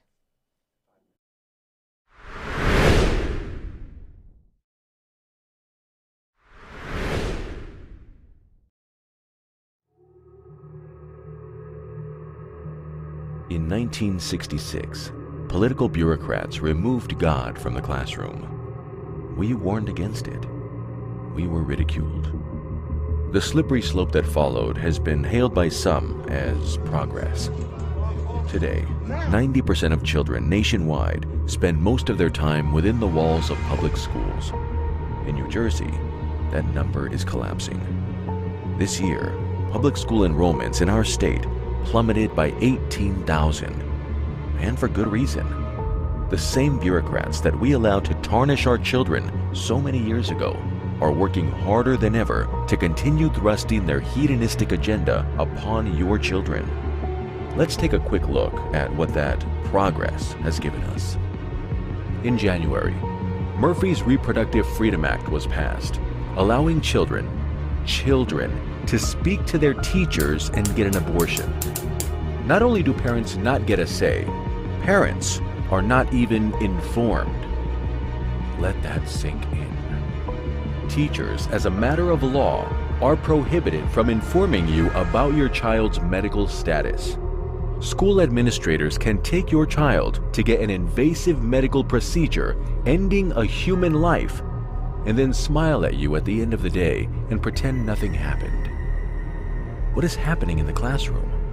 What is happening with your child? You're not allowed to know. You are being deliberately sidestepped as government employees continue to further blur the lines between educator and parent. This is by design. Since they know best for your child, clearly you do not. This sociological experiment doesn't end there. It has even found its way into our child's curriculum. Activists in Washington and Trenton are actively fighting to include more and more hypersexualized materials in the textbooks. Material so sensitive, it can't even be read aloud at a school board meeting. They're attempting to politicize your children, teaching them to hate our country, hate each other, or even hate themselves. Our elected leaders created further division by mandating our children be muzzled. Concerned about the health effects of injecting an experimental drug into your child? Too bad. Your child belongs to the state. We love our children. They are the promise of our future. Not just for our nation, but for our communities and for our families. That's why it's time to act. Jersey Rising is working with school board candidates across the state, men and women of character, men and women who are prepared to fight against those who seek to indoctrinate our children. Parents are finally awakening to a harsh reality. Our schools are no longer a safe place for our children to learn. Our schools are no longer safe places of learning for our children. We need to continue the fight for life within our schools. No more secrets from parents. No more secrets from parents. We need a parental bill of rights that outlines the authority parents have to know what's going on with their children, and they need to be able to make decisions that will affect their life and welfare. We need to get political bureaucrats out of the classroom and away from our children's curriculum. No more grotesque sexual content. No more CRT, 1619, or SEL. Kids should be able to breathe when they learn. We need to fight to keep the muzzles off our children. Never should have happened, and no mandatory COVID vaccine. Finally, we need to fight to help get good people on school boards. This is the best place to affect real change. Let's win big in November. Let's save our schools. Would you help us raise awareness and spur action? Your donation today will help get the message of Common Sense Board of Education candidates to the voters. Go to jerseyrising.com now to donate. The fight for the hearts and minds of our children is vital, and we cannot afford to lose. It's time for us to rise up and tell Trenton and Washington that they don't get to decide what's best for our children.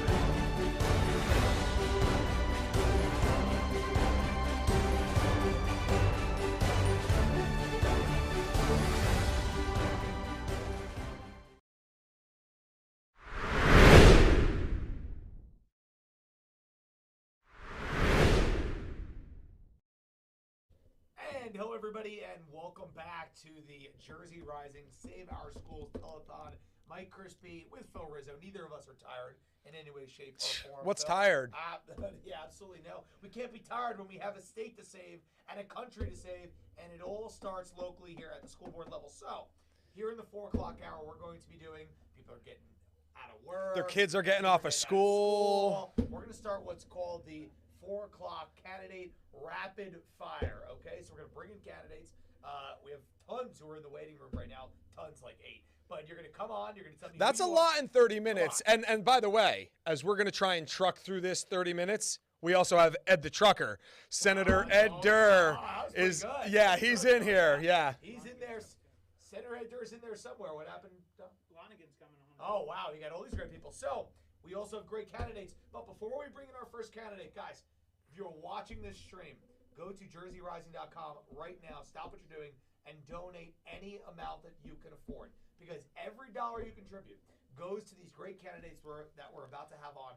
candidates that believe in medical freedom, candidates that believe that children should not be masked, candidates believe they should not be kids should not be learning sexually perverse ideology and CRT and all that other BS. So, candidate rapid fire. Let's bring our first candidate in. Hi, I'm Thomas Figuera. I like that. Thomas Figuera. So, Thomas Figuera, where are you from? Have you ever run before? Why are you running? What's your story?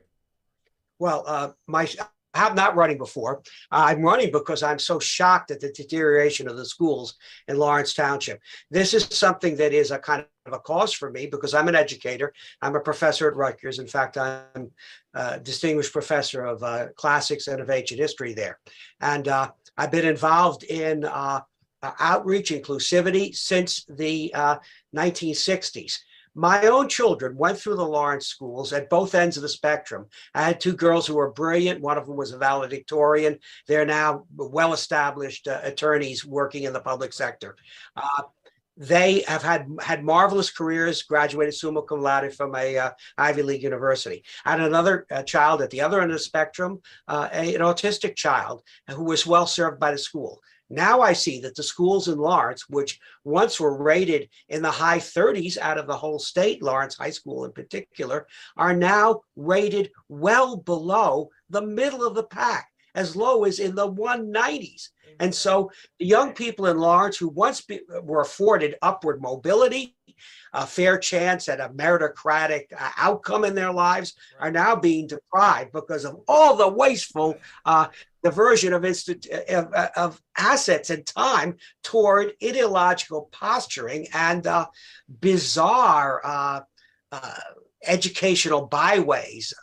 I mean, I like to say that the science fiction of the last century has become the internet science fact. It's so absolutely bizarre. It really is so true, Thomas. So let me ask you this, as we're coming up on time here. You get elected, what are you going to do? What's going to be your top priorities? You get on the school board, you make some change. What are the top things that you want? I've had a lot of experience as a union officer in the faculty union at Rutgers and as a person in the university senate and in a financial management there. Money is not going to be wasted on these byways. Money is going to be focused on remediation, teaching support, tutoring, and so on. Every single one of these crazy initiatives is going to be fought tooth and nail, and I've been fighting them at Rutgers for 43 years. So I'm going to do it. Thomas understood the assignment. I like that. Great job, Thomas. We wish you well, people. Every dollar you donate at Jersey Rising goes towards supporting great candidates, great people like Thomas who are doing it for the right reasons. Thomas, thank you for joining us, sir. Stay in the fight, and people are supporting you 100%. That's how you get it done. Staying right there. I like Thomas. Exactly rapid fire. So this is the Twitter pitch, right? If you can't say it in 140 characters, you can't say it at all, right? So now we're going rapid fire. Who do we have next coming in? Hi. Hello, I'm seeing two people. I'm hearing one. What's your name and where are you running?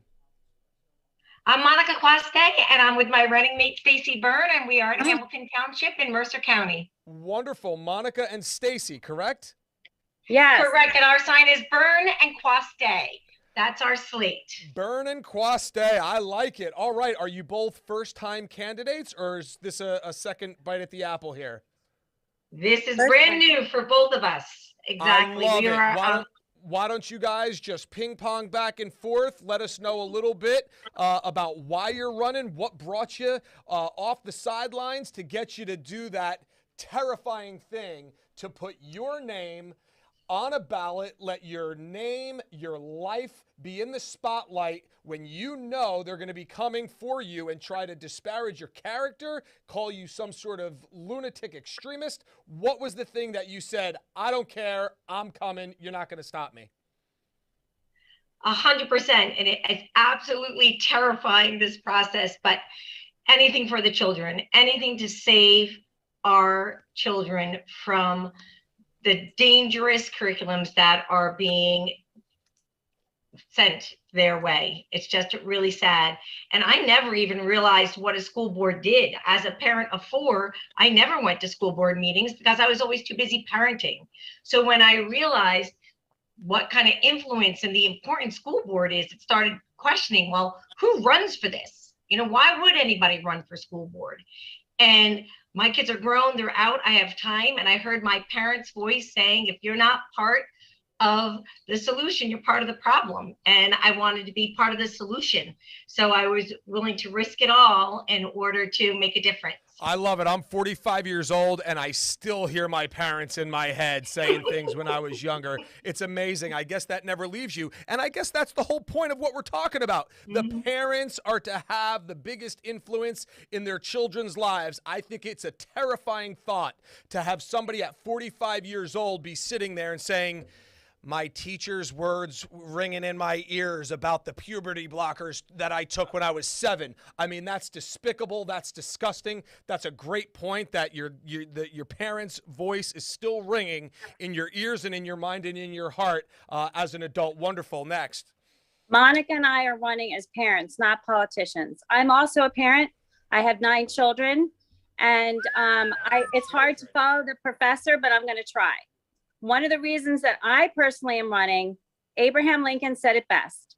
The philosophy in the schoolroom in one generation will be the philosophy of government in the next. Yep. That is how important, so important, the education that our children are receiving in the public schools. And we need to realize that this education that they receive, this political, this sexualized, this radical agenda is going to affect my grandchildren, is going to affect the entire culture. That is why I'm in this fight. Wonderful. Ladies, once again, you followed the assignment. That was the Twitter pitch. That is wonderful. Thank you so much. I mean, I love listening to that. 4 kids, 9 kids, 13 between them. They know what they're talking about, and they certainly have a passion for the next generation. They're bringing up, a quarter of the next generation just between these 2 ladies. So we have 4 children as well, my wife and I, and so we get it. We understand. We appreciate you ladies being in the fight. We're going to take a quick pause here. We've got a couple other candidates that we are going to have on, but right now we have Senator Ed Durr from South Jersey. Senator, can you see me? Can you hear me? I know you've been in the waiting room. Are you there? He is coming on in 1 second, I believe. Ed Durr coming in hot. There he is. How are we doing? I can see you, Senator. Can't hear him. I can see you. I cannot hear you. We're going to make sure Senator Durr's mic. We're good now. Senator, can you hear us? I can hear you. There we go. And you sound great. All right. All right. What are you experiencing there? I know that your story went national as you defeated one of the most powerful legislators here in New Jersey. We're talking grassroots all day today. Since 10 a.m., we're going to 10 p.m. No rest for the weary. We're on the open road here, and we are pushing this grassroots movement of parents. It is bipartisan. This is Democrats. This is Republicans. This is everybody in between. Fighting for our children. You did it at one of the highest levels in one of the most highest profile upsets in history. Basically, one of the most powerful legislators. He's been. Well, I think David did better than I did with Goliath, but you know. Hey, I got a message. I'm not going to preach it here, but I got a message on David and Goliath. Absolutely. Tell us a little bit about what it takes to get the grassroots motivated, not only to show up at the polls and vote, but to be part of a campaign that is common sense. It is for the people, not hyper-partisan. You did it on the highest level. Tell us how you did it. Well, I think the simple fact is you have to be out there willing to listen to the constituents.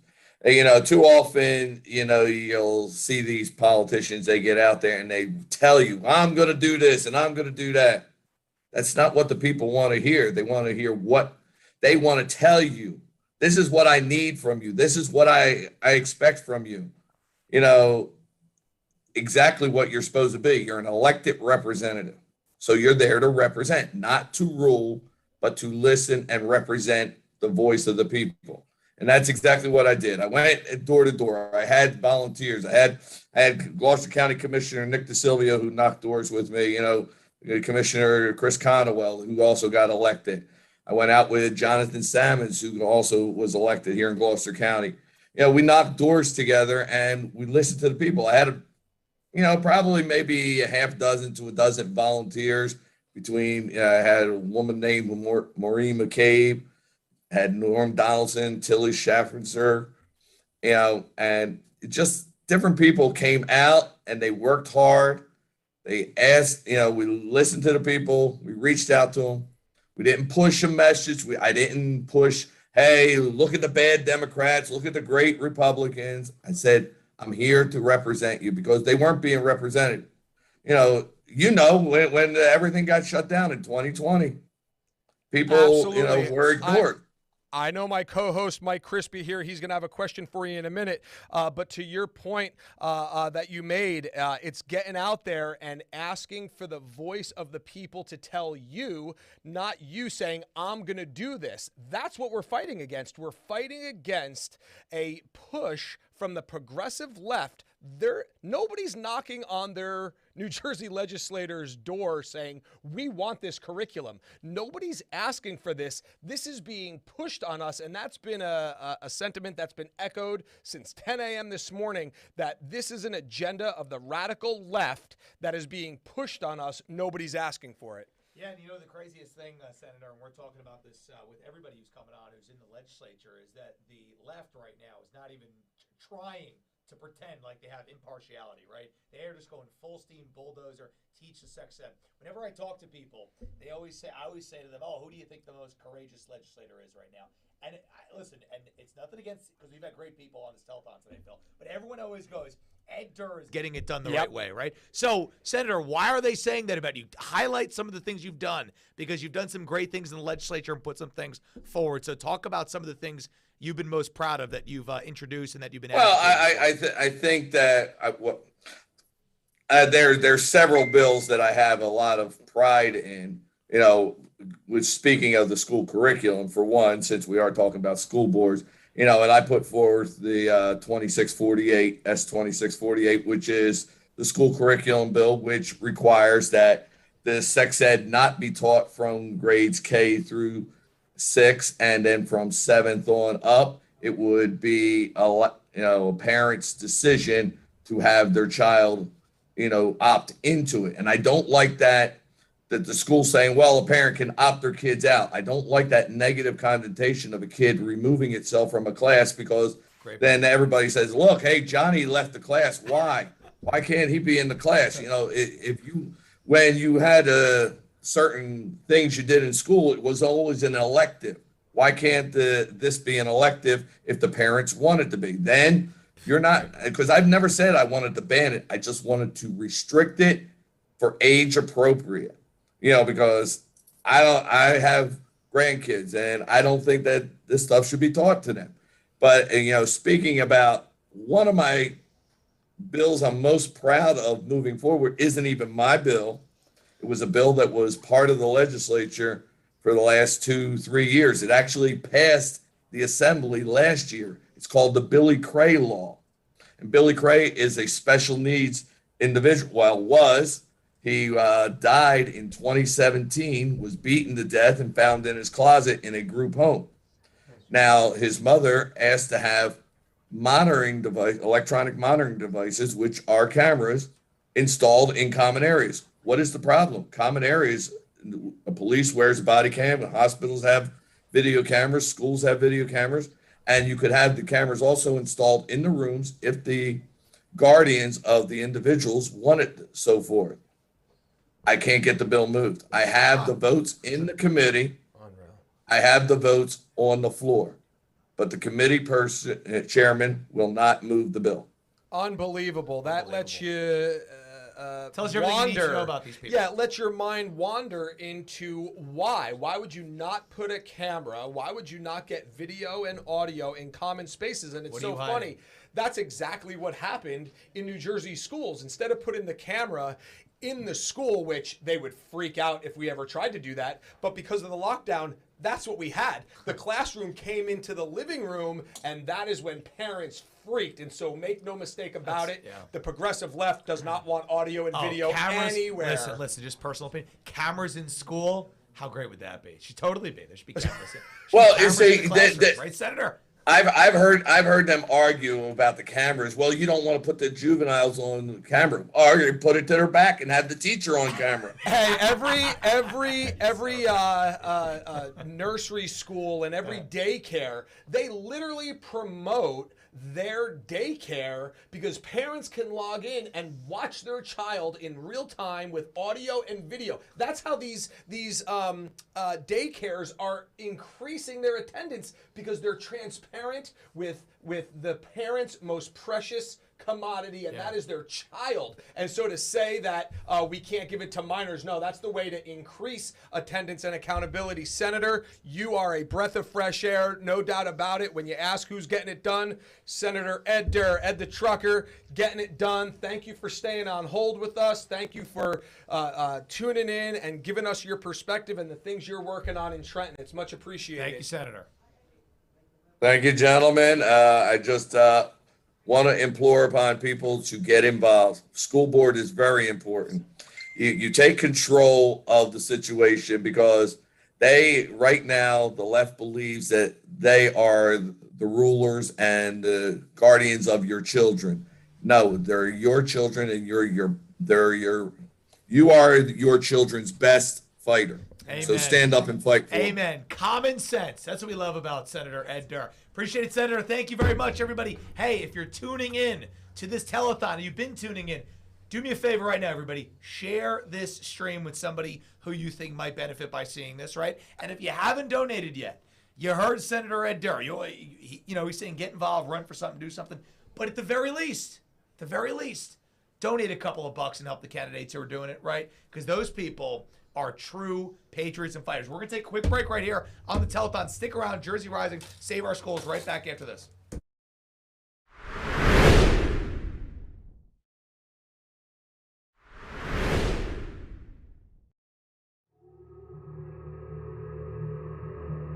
In 1966, political bureaucrats removed God from the classroom. We warned against it. We were ridiculed. The slippery slope that followed has been hailed by some as progress. Today, 90% of children nationwide spend most of their time within the walls of public schools. In New Jersey, that number is collapsing. This year, public school enrollments in our state plummeted by 18,000, and for good reason. The same bureaucrats that we allowed to tarnish our children so many years ago are working harder than ever to continue thrusting their hedonistic agenda upon your children. Let's take a quick look at what that progress has given us. In January, Murphy's Reproductive Freedom Act was passed, allowing children to speak to their teachers and get an abortion. Not only do parents not get a say, parents are not even informed. Let that sink in. Teachers, as a matter of law, are prohibited from informing you about your child's medical status. School administrators can take your child to get an invasive medical procedure ending a human life, and then smile at you at the end of the day and pretend nothing happened. What is happening in the classroom? What is happening with your child? You're not allowed to know. You are being deliberately sidestepped as government employees continue to further blur the lines between educator and parent. This is by design.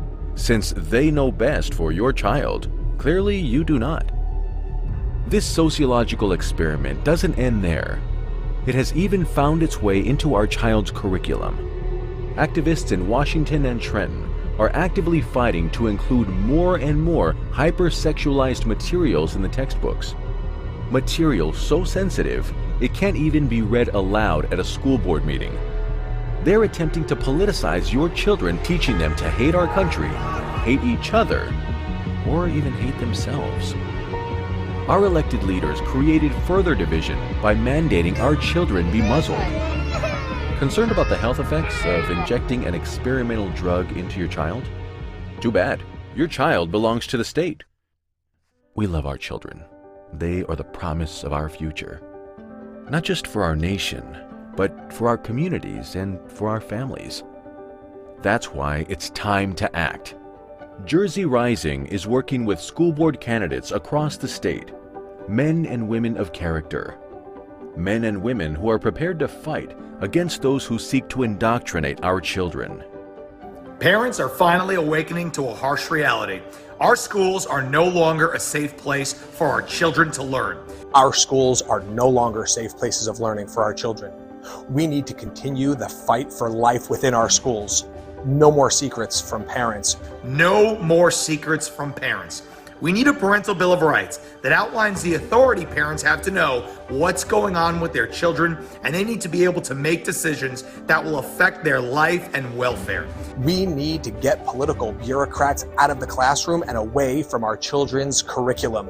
No more grotesque sexual content. No more CRT, 1619, or SEL. Kids should be able to breathe when they learn. We need to fight to keep the muzzles off our children. Never should have happened, and no mandatory COVID vaccine. Finally, we need to fight to help get good people on school boards. This is the best place to affect real change. Let's win big in November. Let's save our schools. Would you help us raise awareness and spur action? Your donation today will help get the message of common sense Board of Education candidates to the voters. Go to jerseyrising.com now to donate. The fight for the hearts and minds of our children is vital, and we cannot afford to lose. It's time for us to rise up and tell Trenton and Washington that they don't get to decide what's best for our children.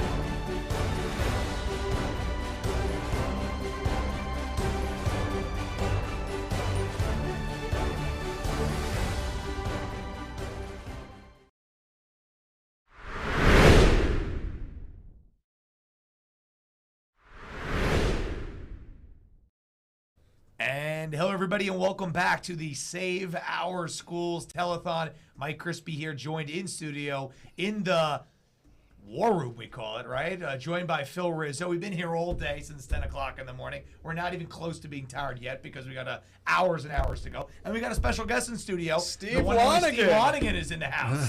Thanks, guys. Steve, how you doing? And I guess let's start it off. You know, you were telling us some things before you came on the air about school boards and what happens when people actually get to the school board. So you've seen a lot of things in your political career. So just give us your perspective on school boards and these candidates and everything that's going on. Well, Mike and Phil, first I want to thank you for the work and your effort in doing this. It's very important to help support candidates that were running for school board across the state at this critical time in American history and the future of our education, and all the folks here who are on the team. Thank you so much, because years ago I remember getting people to run for school board. There was no kind of a support mechanism like this. But again, we need it more than ever before because of the assault on our core values, our family values, and our philosophies. I, as a mayor years ago, and even not as a mayor, worked hard often to get people to run for school board. You recruit them, you run them, you win.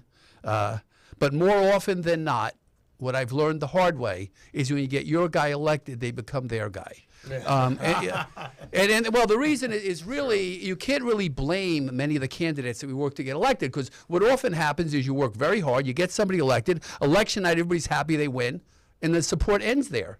And suddenly this newly minted candidate who's never been in government before, very well-meaning, they live a normal life, they have their family, their job, all of a sudden they're thrown into this, the jaws of the school board associations and the board administration and the presidents, and they descend on them immediately. I mean, within minutes, seconds of them getting elected, they're going to have a school administrator, a school board attorney, a superintendent, other school board members who are going to descend on them with everything they have. That is such good insight. From your experience, I mean, that's news. I mean, there's probably people watching right now thinking, okay, so we've got a great event going on today. I threw $20 at it. I threw $100 at it, whatever. These candidates are going to win, and then they're going to be attacked. How do we stop them from being indoctrinated by the indoctrinators? Well, that's the key word, Phil. They're not. They're sort of embraced in a big way. every single day. From the day they get elected, they're going to get a call. They're going to have a meeting with the superintendent and the attorney. They're all going to become their best friends. They're going to go to the school board association convention. They're going to be told what their responsibilities are.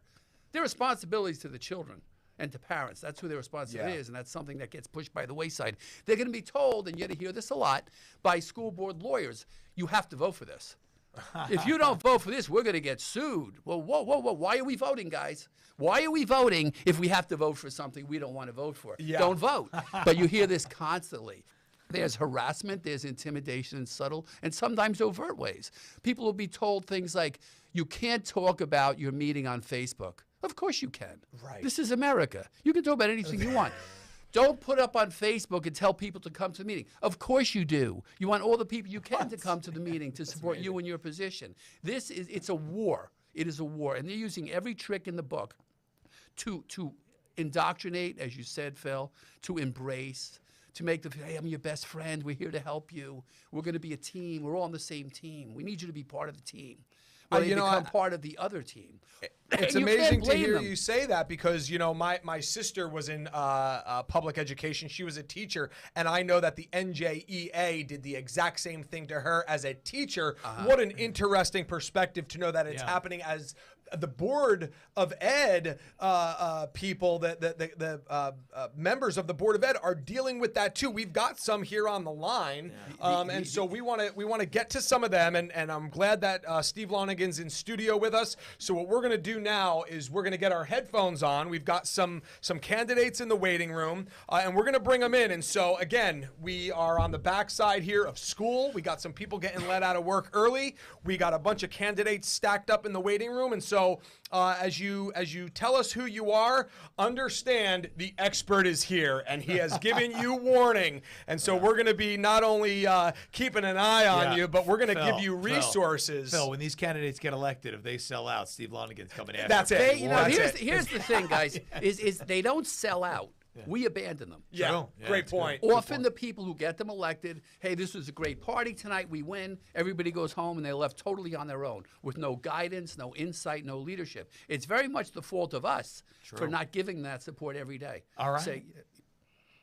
all right, let's bring in the first candidate. All right, who do we have in queue coming Steve's up? absolutely right. First one coming in. Do we have a list or are we just doing it, guys?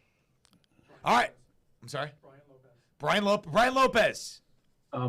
Thank you. Thank you for your time. I think this is a terrific organization. My wife just told me about it yesterday, and I just recently discovered you, and I plan to use you as a resource. Mr. Lonigan, and of course, the two hosts, I was a police officer for 25 years in Cranford, New Jersey, born and raised in Cranford, New Jersey, and I just want to assure everyone, and including the voters of Cranford, that I don't play harassment and intimidation.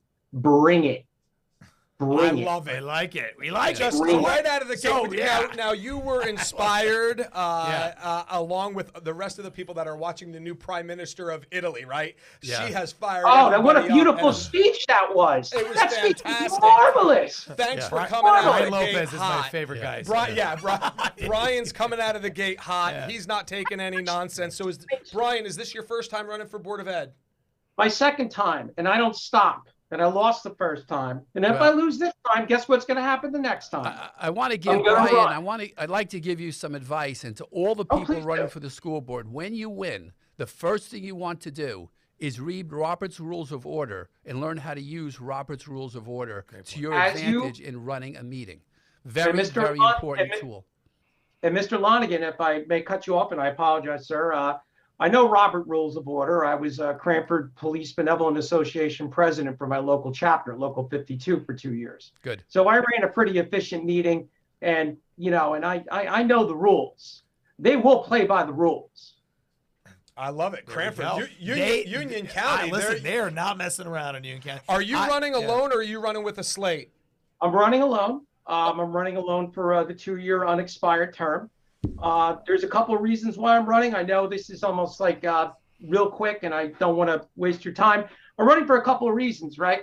And one of the things in which I found out is the most important thing, and yes, is the sex education and this deviant curriculum that they're attempting to put upon our children is terrible. That's number one. But the one thing which I'm noticing is the lack of transparency at these Board of Education meetings. They will literally not let you speak at a Cranford Board of Education meeting. Yep. You attempt to garner the opinions of board members on their opinions on when you think is an appropriate age to use a condom, teach a child how to use a condom, and they look at you, they sneer at you with derision, and they say, "Oh, that's personal.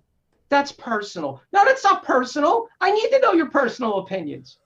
Yeah, because they're pushing the standards. standards. Yeah, and we had a bunch of people on earlier talking about the standards, literally reading from the standards about that very subject. How do people get in touch with you? You have a Facebook page, you have a campaign website. How do people get in touch with you? How do they support your campaign? My slogan is "Stop the Wokeness," but you can find it on Facebook, facebook.com/Belo for Cranford.39. For Cranford. Lopez, right? For Cranford. Yeah, Belo for Cranford. For Cranford. 39. .39. .39. Very that was good. my bad. That was my badge number. I'm, whatever. Hey, I like it. Hey, right. Everything's got a meaning. I thank you for your transparency. Thank you for your fight. Thank you please. for sticking with it and running again, even after not winning last year, continuing to come downhill to make sure we hold these people accountable. Brian, love it. Thanks for the energy. I'm going to crush them out. There you go. And Mr. Lonigan, if I may add, real quick before you let me go, I voted for you in the past, sir. Thank you. All right. I wish I could be in Cranford to vote for you, Brian. So. Wonderful. All right. Up Thank you. next, Thank who do we have up next coming in? And we are. Meanwhile, can I interject Please, something? absolutely. You know, it's ironic, and I want to point this out. We always hear about how New Jersey has all these small towns more than any other state, which, by the way, isn't true. But the reason New Jersey has so many small towns is because of people wanting to educate their children. And I'll give you one great example, my hometown of Bogota. In 1892, Bogota was part of the city of Hackensack. But the farmers and the people there did not want to send their kids over to Hackensack to be educated. They wanted to control their children's education. Wow. So they would form small towns mainly for the purpose of having their own school boards, their own schools.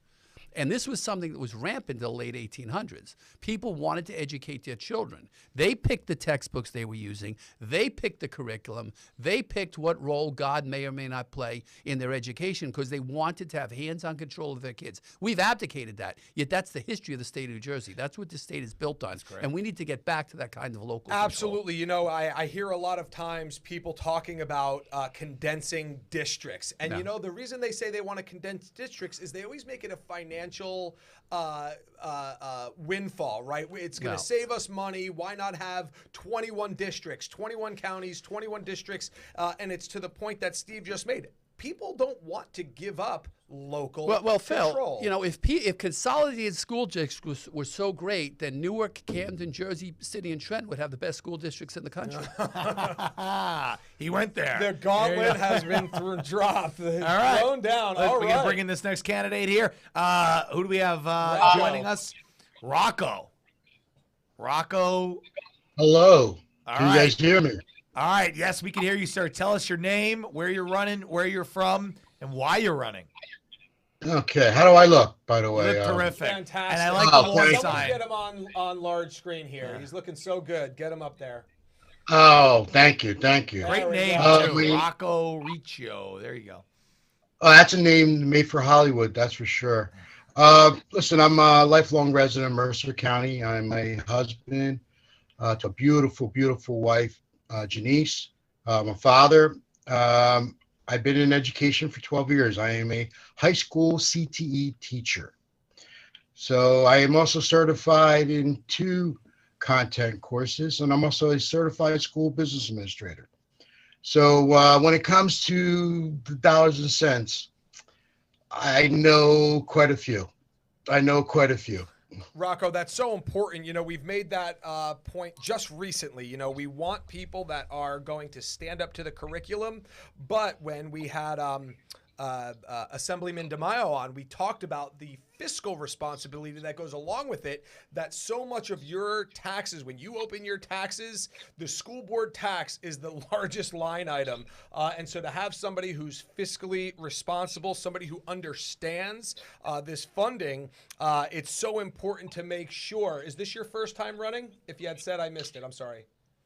Yes, it's my first time running for school board. Again, I always felt there was like a conflict of interest being an educator, but I decided I just could not sit idly by. Absolutely. In my municipality, you talk about the line item, and yeah, I live in Hamilton Township. We pay quite a bit in property taxes. I don't understand our district worshiping at the altar of adequate funding.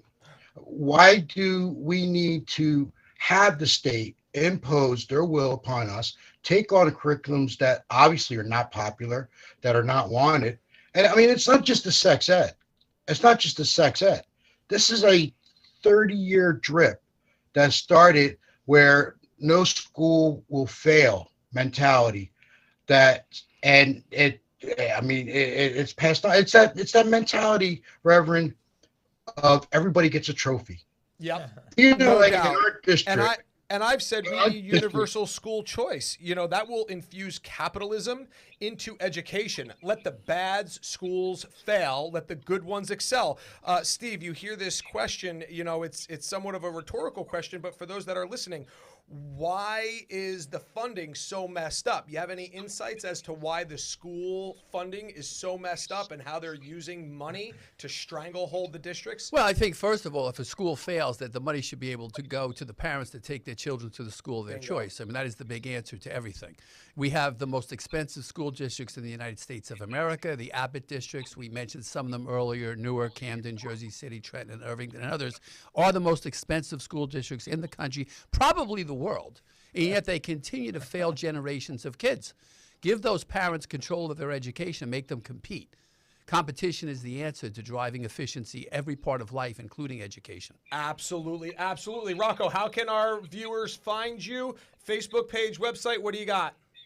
Rocco Riccio for Hamilton Township, Rocco Riccio for SB.com. But just to emphasize, we have to stop the attitude of, instead of accelerating our top performers, bringing them down to a level so that the students who may struggle don't feel bad about themselves. Right. I'm tired about feelings and feeling bad. You know, this 50% grading policy. Yeah.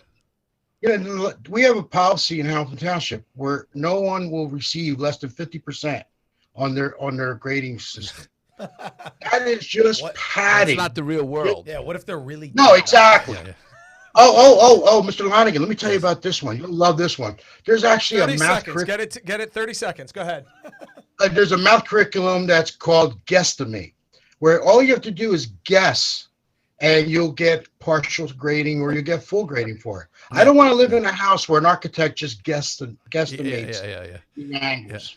I was never able to guess. Or the bridge builder tried to determine the load and guessed at it, right? Yeah, exactly. Rocco, thanks for jumping on with us. You, We're going to do the best we can to continue to raise funds all the way to 10 p.m. and get you some resources to help win that race. As we bring in the next, candidate, I think it's really interesting. This esteem, right? They want everybody to have high self-esteem, and yet we're going to tell a 6-year-old, we want you to have really high self-esteem, but you might be in the wrong gendered body. I mean, it's just crazy. I mean, they're pushing this self-esteem, but then telling people they're a science failure. Yeah, we went from participation trophies to you could be a man or a girl or whatever you want to be, right? Participate anything you want. Yeah.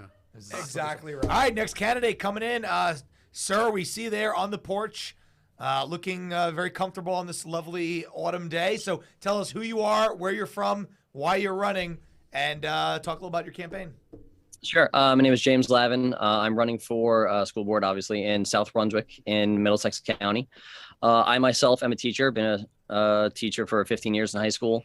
And I'm running because last year in South Brunswick, they started doing, their curriculum on equity. And they did a parent series, and it was all critical race theory. It was Ibram Kendi. It was Robin DiAngelo. It was, you know, it was racism just by a different name. And I reached out to the board. I reached out to our superintendent, and all I got was gaslighting. All I got was, oh, we haven't figured it out yet. It's not part of the curriculum.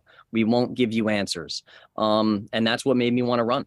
I ran last year. I didn't win, but my goal is to wake the parents up, to let them know exactly what's going on. And that was just one thing. And they're doing it now. This year, they want to teach to my 10-year-old.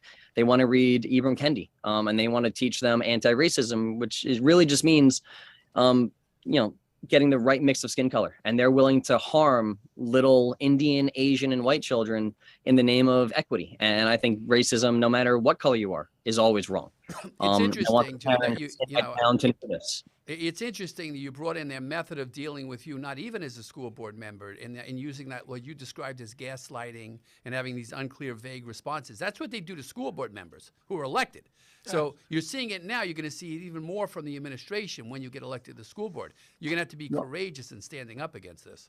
Well, Mr. Lonigan, I just got that recently. Like I said, I'm a teacher, and first day of school, my school, the administration made it clear, you know, if a kid wants to change their name, change their gender, change their pronouns in school, if the kid didn't want you to tell their parents, you're not supposed to. And I thought that was crazy. So I reached out to South Brunswick and our superintendent and our school board. I said, guys, is this your policy as well? And the superintendent, without saying yes, he said yes. He just didn't have the guts to say, yes, this is our policy. He danced around it, but there's no question. It is the policy of South Brunswick School District that if your kid wants to change their name, change their gender, change their pronouns, they are telling their teachers, their administrators, that they should hide the truth from parents. And this is happening in South Brunswick. You know, my son, I'll make this quick. Last year, his name is Kevin, and he wanted to be called Vin, you know, a cool nickname, call him Vin. And the teacher told us, hey, he wants to be called Vin these days. And we're like, all right, well, I can live with that. But if he wanted to be called Mary and change his pronouns to she, her, they wouldn't have told us. I think what's that is happening wrong, here, and which you're pointing out very well, is they're undermining the role of the parents completely. They're replacing parents completely. It's unbelievable. Yeah. That's an amazing story. Yeah, Kevin, right? Change it to Vin. That makes Sounds sense. like a cool kid. Yeah, of course. But if it was to a completely different name in a different gender, then no parental notification. Because they know it's shameful. That's why they don't want to tell the parents. Where can people find you? How can they help your campaign? James Lavin for South Brunswick School District, SBSD on Facebook. But one more thing, guys, I live in a big Indian town, big Asian town. We have a wonderful population of immigrants who work hard, and they should not have their children discriminated against because they're the wrong color in a new racial caste system. Mr. Lonigan, if you guys have any contacts with TV Asia, I would love to get in contact with them. I'd love to do interviews. I want just every parent in my town just to be told the truth. If they agree with me, great. If they disagree with me, also great. I have no problem with that. But I think it's time that parents know what's going on, and transparency is the key. Love that. You've got the right message, and I appreciate you staying at it, running again. And I think South Brunswick is in for a treat. We'll be pulling for you. We're going to do the best we can to get you some resources to get you across the finish line. TV Asia. We got to get him in touch with TV Asia. Yes, so, I tried. They haven't reached out. Where's to me, executive but- producer Dominic Cuso? He'll work on that. TV Asia. You have contacts TV Asia? I think we have to encourage a lot of these candidates to go out and knock on doors. Yeah, absolutely. There's a local election. There's no substitute for hard work to just get out, put in the work with your feet and your hands to get out there and knock on as many doors as possible. That's grassroots. That's what it's all about. Absolutely, you can't just simply buy votes, and so that's a great point. Speaking of grassroots, we got our next candidate in. What?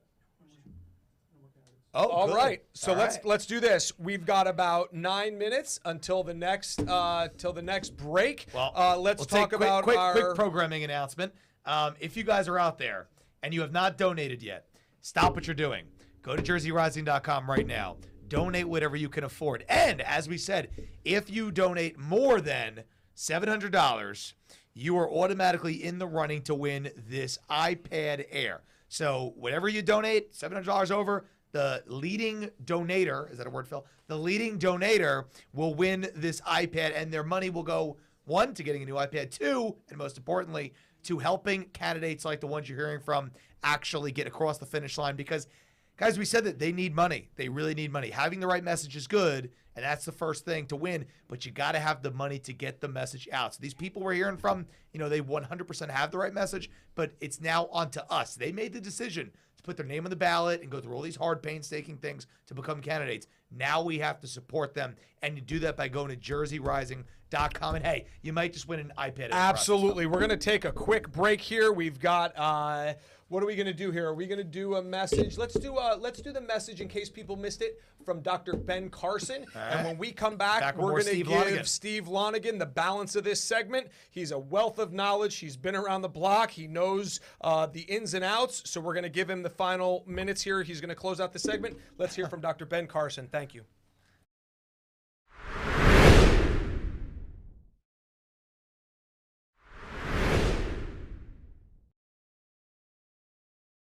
Hi, I'm Dr. Ben Carson, and I'm so glad you're participating in the Jersey Rising Save Our Schools Telethon. It's so important that we recognize what's happening in our school systems where they're trying to exclude the parents from the guidance of their own children. And who would be more interested in what's happening to the child than their parent? But it's interesting that 60 years ago, it was Nikita Khrushchev who told Eisenhower, your grandchildren's children will live under communism and we will never have to fire a shot. What was he talking about? Well, he knew that an important part of that transition would be gaining control of the educational system so that the children could be indoctrinated, so that the white kids could be made to feel guilty, told that they're oppressors, all their relatives are oppressors, told the minority kids that they're oppressed, that they are victims. And if you believe you're a victim, you are a victim, obviously. And, all of this is happening while they're trying to develop their self-image. And if that's not bad enough, you may not be a girl or a boy. Can you imagine the psychological trauma that this inflicts upon a young person who's trying to find themselves? And trying to teach our young children about gender identity is like trying to teach a young child calculus.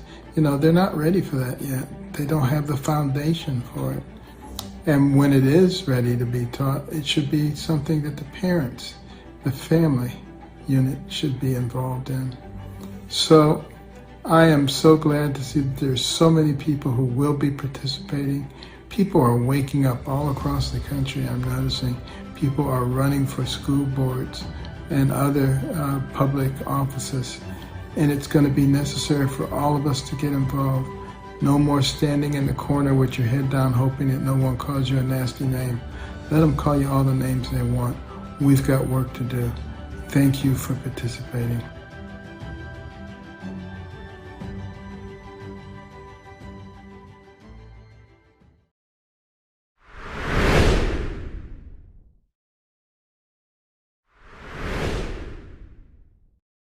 All right, welcome back. We have Steve Lonigan in the war room with us right now. And so we're talking about off air. We were just talking about the intensity. What is it really going to take to turn New Jersey schools around? This is absolutely part of it, getting good people on the school boards. One of the things that I see come up from some of my Twitter trolls is they always post a tweet that I put out there that said, let public education collapse. Now listen, if we can't reform it, we got to rebuild it. There's no two ways about it. And so listen, I'm for reforming it, but if we can't, it's going to be time to start it all over. I think universal school vouchers, school choice will do exactly that. Mike, this is an issue where people try to paint us as extremists, but listen, we got to understand what we're dealing with. How do you don't put a Band-Aid on cancer, you gotta go surgically remove it. Imagine teaching children in the 5th grade about all the types of sex acts they can have, like we were learning about earlier, and thinking that agreeing with that is the normal position, and letting public education collapse on itself as the radical position. But something that Steve was saying during the break that I thought was interesting is surrounding the fact that New Jersey specifically they would rather not have school districts? Like school districts, as you said, Steve, are being neutered. Tell us about that. Well, the school board, teachers, the teachers union, the administrations, the state government education department, they do not want to have to deal with local school boards. That's why they're constantly talking about consolidating. Then they deal less with them. They control them better. They hate them. They want to get rid of them. They've neutered them. They made them basically useless. There was a time in my lifetime, in your lifetimes, where school boards had a major, major role in how kids were educated. They actually read the textbooks of their kids. They actually picked the textbooks they wanted to be used. School boards actually in the 60s decided on what textbooks would be used in the classroom. Now they're told, this is what you will use, because the State Department of Education from the ivory tower has decided this is the book you will use, and it will teach what we tell you to teach. And by the way, go do something else because you're more in the way than anything else. That's exactly what it is. You know, Phil, you talked about collapsing the education system. When you have a failed system, you want to collapse it and you want to rebuild it and rebuild it properly. The future of this country is at stake. The future of the minds of our children is in the hands of these people. We need to take back their minds and take back our influence as parents and grandparents and aunts and uncles on how our kids are taught every single day. And if we don't do that, this country's going to suffer. I'm not sure. I mean, suffer, absolutely. I feel like we're suffering right now. We're suffering now. We're gonna pass that zero barrier where we're gonna have to fight our way out of this. I think we can fight on the airwaves and at the ballot box if we're not careful. I've seen videos from Venezuela. We're gonna be fighting. I don't feel like throwing bricks and rocks at tanks. Thank you very much as we plunge into communism. But that's exactly where they're trying to take us. They're looking to dismantle the American family as the foundation of our culture. They're looking to replace it with government control, with corporate control, where each one of us are just a number and nothing but a number, and that we do what we're told. To teach people to be free, to think outside the box, to have liberty, you know, concerns them very much. They hate it. And we need to fight back. This is an all-out battle for the future of the country, and it's starting with the education of our kids. It's amazing. It's amazing. Steve, why do you think that I mean, think about it. In the State House right now, how many people are actually, why isn't every person in the State House right now saying, wow, not one Democrat. You heard the amendment that Panaccio had about this. Why aren't they saying we are stopping everything we're doing until you reverse the course on this? And we're just going to shout it from the rooftops every day how perverse you guys are and how you're allowing this to happen. Why do you think Republicans aren't fighting as boldly and as loudly as they should be on this? Well, you know, it's kind of interesting. I was just talking to my good friend Mike Byrne on the way over here before. What you're seeing erupting in Europe right now, you have the very so-called right-wing conservative new Prime Minister of Italy, the right-wing conservative new Prime Minister of England, Marie Le Pen emerging in France. You have all these women who are emerging as solid conservative leaders being attacked by the CNNs of the world as being called fascists, which is absolutely absurd. This is motherhood. This is motherhood emerging and saying what you're doing to our families and doing to countries, this isn't going to work, guys. We're fighting back. So I'd like to see some of these men in the GOP leadership level in the state of New Jersey have as much guts as these ladies do. Yeah. That's what we need. I said to Senator Arajo just a little over an hour ago, we quoted our friend Senator Mike Testa. He said what we saw in 2021 was not a red wave, it was a parental wave. And I told Senator Arajo that they're going to be in for a big surprise come November and then again in 2023, because I'm not interested in the red wave. I'm interested in the parental wave because we have a lot of NJ GOP members that are calling for unity. They don't want us to fight. They want us to be friends. We with have to go along with them. Right. We have to get along and reach across the aisle and get pulled across the aisle. Exactly. Look, we're going to oppose those Republicans too. What needs to come out of this effort, and you guys are doing a phenomenal job, is a team of people that are going to be there after the election as a hotline, as a team people can call when they get elected. Hey, I need help. What should I do? The school board attorney just told me I have to vote yes on this bill or we're going to get sued, or I'm not allowed to post things on Facebook, or I'm not allowed to tell people to come to a meeting. We need to address these things with them. We need to have an organization in place to give that support 24 hours a day. You just gave yourself a job there, Steve, because what we'll do is we're going to say Jersey Rising will do it, and then I'm calling you because I'm going to need some advice and I'm going to need some help from that. Steve, thank you so much for being in studio. I mean, you could stay here for 12 hours and we just wouldn't wouldn't be able to cover the wealth of knowledge and information that you have from your time being involved here in New Jersey. But I appreciate you being here. We're going to break now. We're at that 5 o'clock segment time. We're going to break. We're going to go to commercial. Stick around. Bringing our next guest, who I saw. Thank you, guys. He just God bless did a you for what you're wardrobe doing. change. Hilarious. All right, we had a wardrobe change for our next candidate. And so we're going to bring him on here. Stick with us. Go to jerseyrising.com. Donate, donate, donate. This is a great event if we raise the money to get these people over the finish line. Otherwise, it's just been 12 hours of hooting and hollering and sweating trying to give you guys good content. We got to raise the money in order to get these guys and girls over the finish line. Thank you so much. We'll be right back. Stay with us.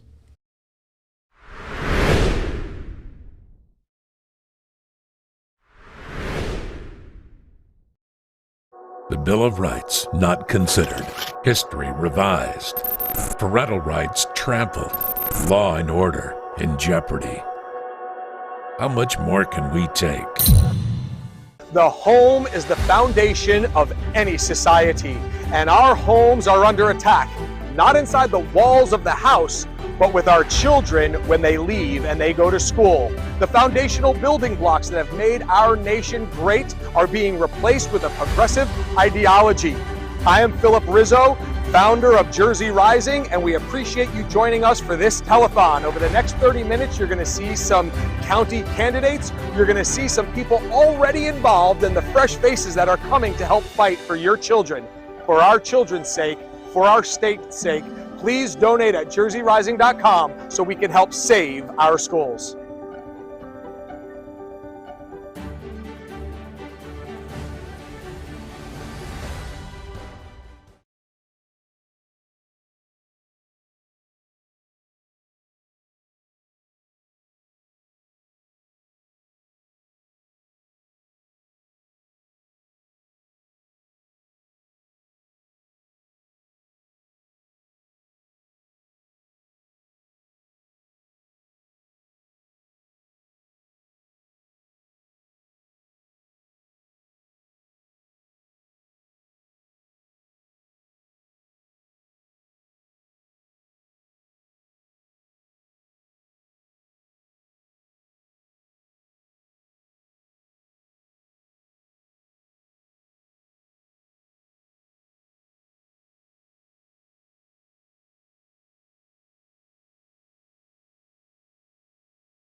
And welcome back, everybody, to the Save Our Schools Telethon all-day marathon. I am Mike Crispy in the Save Our Schools Jersey Rising War Room. Phil Rizzo, who is, I guess, getting a little water, getting a little powder, right? We're sweating a little bit. We got executive producer Dom behind the scenes here. And Dom is now, I think it's, listen, we got to have some fun here. Dom is now dictating the wardrobe of the candidates who are coming onto camera. I love that. So we got Alex here from South Brunswick. Is that right? Yeah. Alex from South Brunswick. You are on the air, sir. Can you hear me? Alex?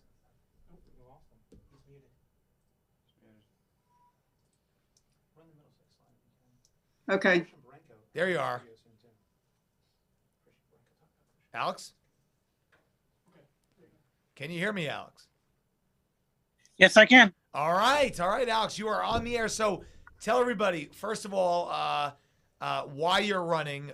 If this is your first time running, what you want to accomplish in this school board quest here. And by the way, the wardrobe change, I saw you before, I saw you after. You look good now. Thank you.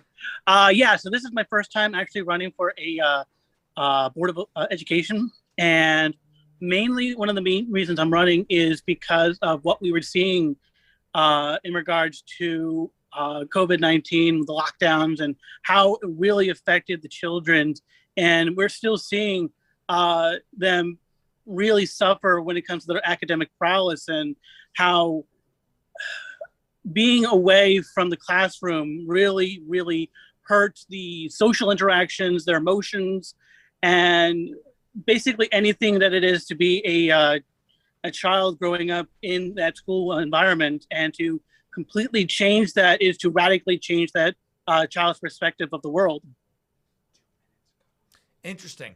And very important too. So so what have you been doing on the campaign trail? So obviously, you got the right mindset, you got the right intentions. What have you been doing as you've been campaigning so far to get the word out? Well, the main thing I've been doing is I've been just going to the school board elections, understanding what is going on with the agendas, how it really affects the parents and students, and just kind of breaking it down so people understand what's actually going on. Because usually when you're looking at these agendas, they are extremely complicated in the regards of having a lot there, so it kind of overwhelms people. And so I'm just trying to find the key things that are there and bringing it down to layman's terms. Very good, very good. And so last thing here, how do people find you? And what do you think you need the most help here as you round third, headed into home here to win this election? Well, you can find me. I have a Facebook page. It's Alexander Spielman for BOE, Board of Education, and basically just spread the word. If you want somebody who is going to put parental rights first and are going to be standing firm towards any type of massive bureaucracy, that's what I'm planning on doing. Bureaucracy that caused a lot of these things. And I just want to have at least someone there to kind of look here and say, maybe we need to do a different way, and so that we're not negatively approaching our children. Absolutely. Alex, spot on. Got the right words and the right attire now. Appreciate you. I just can't stop at the wardrobe thing. Appreciate you tuning in. Keep up the fight. All the money we're raising going to help great candidates like you. Guys, donate to JerseyRising.com right now. We're going to take a quick break right now, Phil. Yeah, and we'll be right 60 back. seconds. We're going to be right back. We've got a national name coming in. All right. Katie Gorka is going to be with us, so let's take a 60-second break. We'll be right back. Don't go anywhere.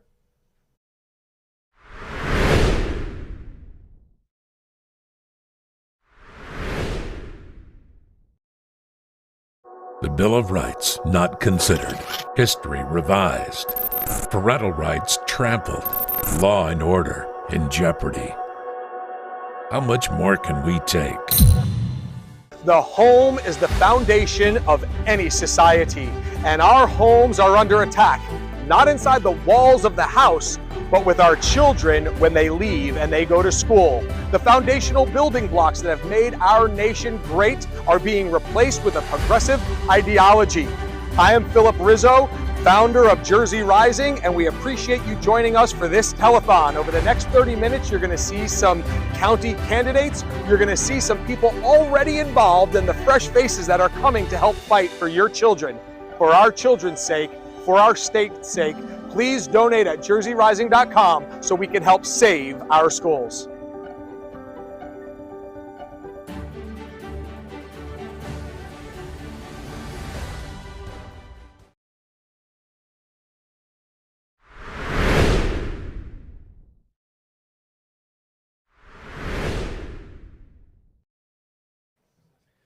All right, and we are back. We're going to pivot nationally now, and we're going to go to Katie Gorka. She's been a spokesperson at the Customs and Border Protection, spent a career studying radical Islam, has a degree from the London School of Economics, has written commentaries on the Great Parent Revolt and healing the family and saving the country. There is a bio here too long to read, but Mrs. Gorka, welcome back to New Jersey, at least via technology here. We had a great time, had a seat at the table. Welcome back. How have you been? Hey, great. I'm so happy to be with you. I love to see what y'all are doing in New Jersey. I think you are just really rocking our world. You know, we don't know if anything like this has been done before, certainly not in New Jersey. We don't know if it's been done anywhere in the country. This has sort of been an idea birthed out of a few different events that we've had over the years. And we realized that this parental rights issue, sure, it was medical freedom 2 years ago. It was vaccine segregation 1 year ago. Now it is the sexualization of our children. It is all falling under this umbrella of parental rights, and it is a unifying issue. We are unifying with people which historically we would have not even unified with before, because our children, whether you're Democrat, Republican, rich or poor, white or black, gay or straight, you name it, across party lines, across every dividing factor, we are unified because we know that they're coming for our children, and the people of New Jersey are saying enough. What are you seeing in your part of the country and what you're dealing with? Yeah, well, what's happening in Virginia, which is where I live, is also super, super interesting. So as you know, we got a great new governor, Governor Youngkin, because of the parents, right? The parents had enough of the craziness going on in the schools. And as you said, it's across a number of issues. It's whether it's the COVID shutdowns, whether it's the transgender fight. You know, it's just now what one of the big issues that we're dealing with here in Virginia as well is the very poor performance of kids in schools.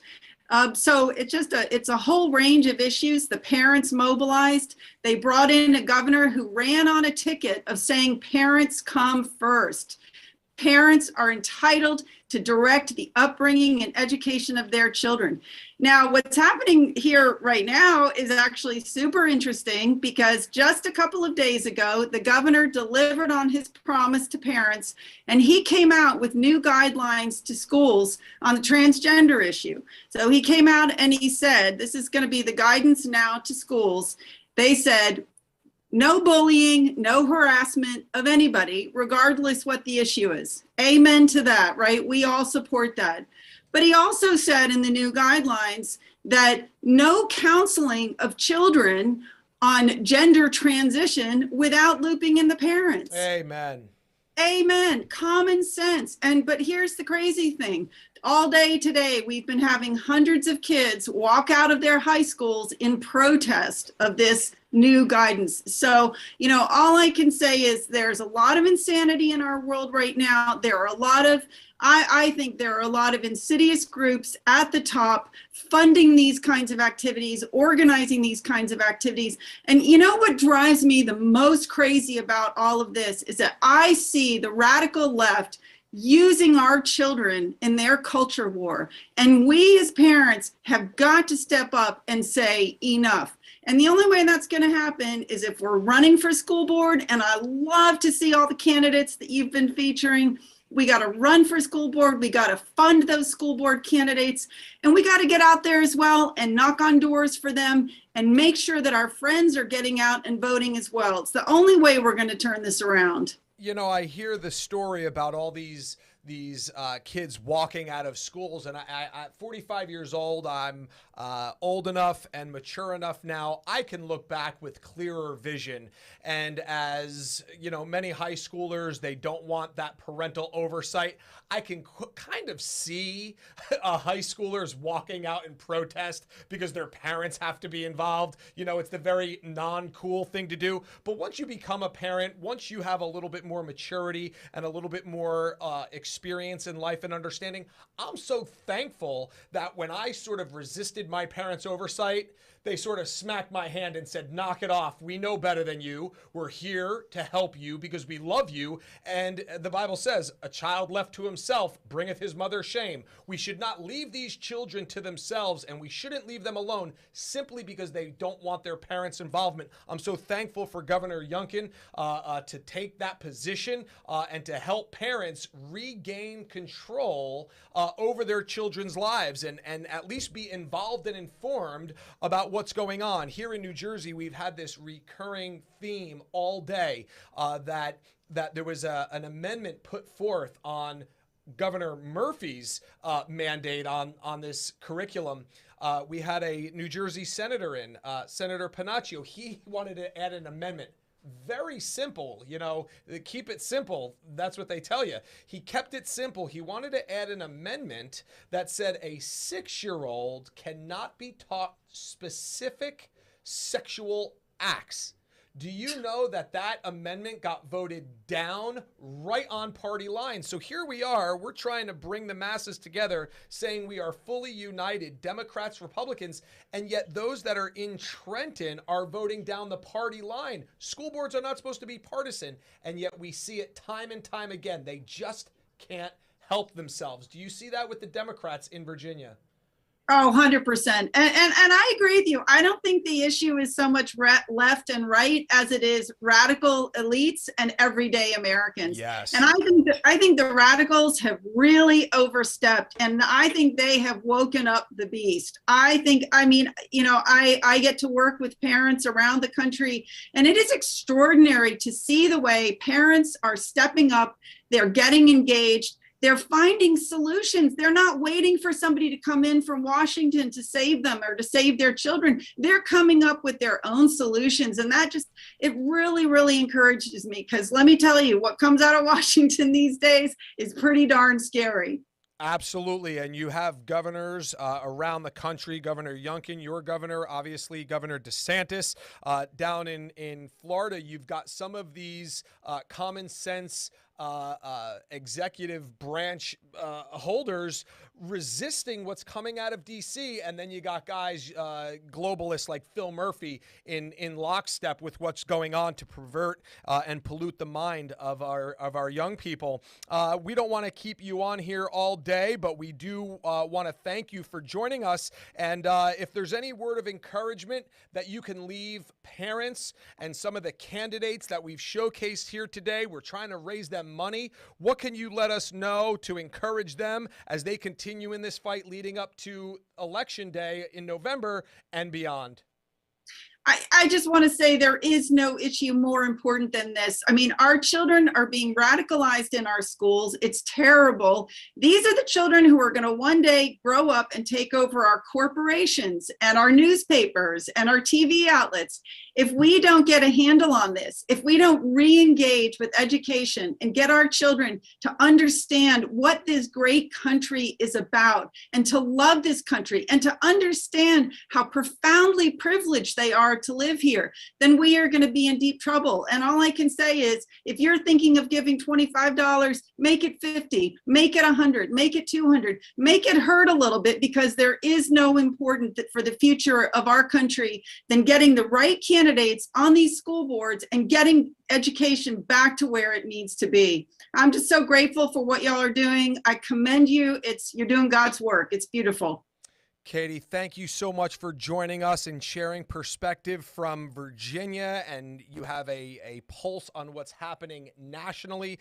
Thank you for encouraging us. Thank you for asking people to dig deep. You know, give till it hurts. I said earlier in the broadcast, listen, whatever you give to these candidates, it's a lot cheaper than what it's going to cost you to move to Florida. So dig deep, give what you can, and let's get these candidates across the finish line. Thank you so much, Katie, for joining us. We're so appreciative for your fight and your voice and your willingness to just stay the course and never back down. Thank you so much. God bless you. Say hello to your husband for us.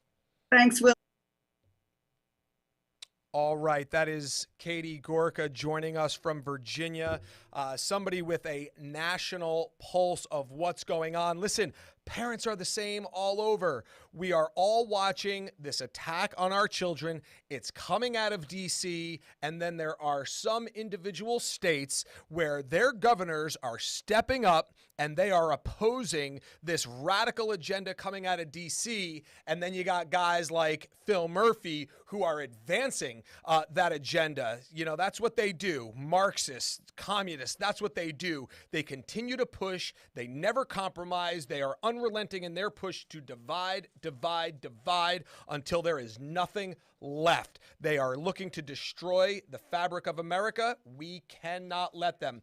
The Bible says, if the foundations be destroyed, what can the righteous do? If they destroy this foundation of the next generation, we're going to want to stop them, and we're not going to be able to. Thanks for staying with us since 10 a.m. We're going at 10 p.m. We've got a wonderful in-studio guest that's going to be with us. We're going to have to move around some chairs. We're going to have to change the elevation of the microphone here for our next guest, and we're super excited. Stick with us. Quick commercial here. We're going to be right back in studio. Go to jerseyrising.com. Give to these candidates. Let's get them over the finish line. Thanks a lot.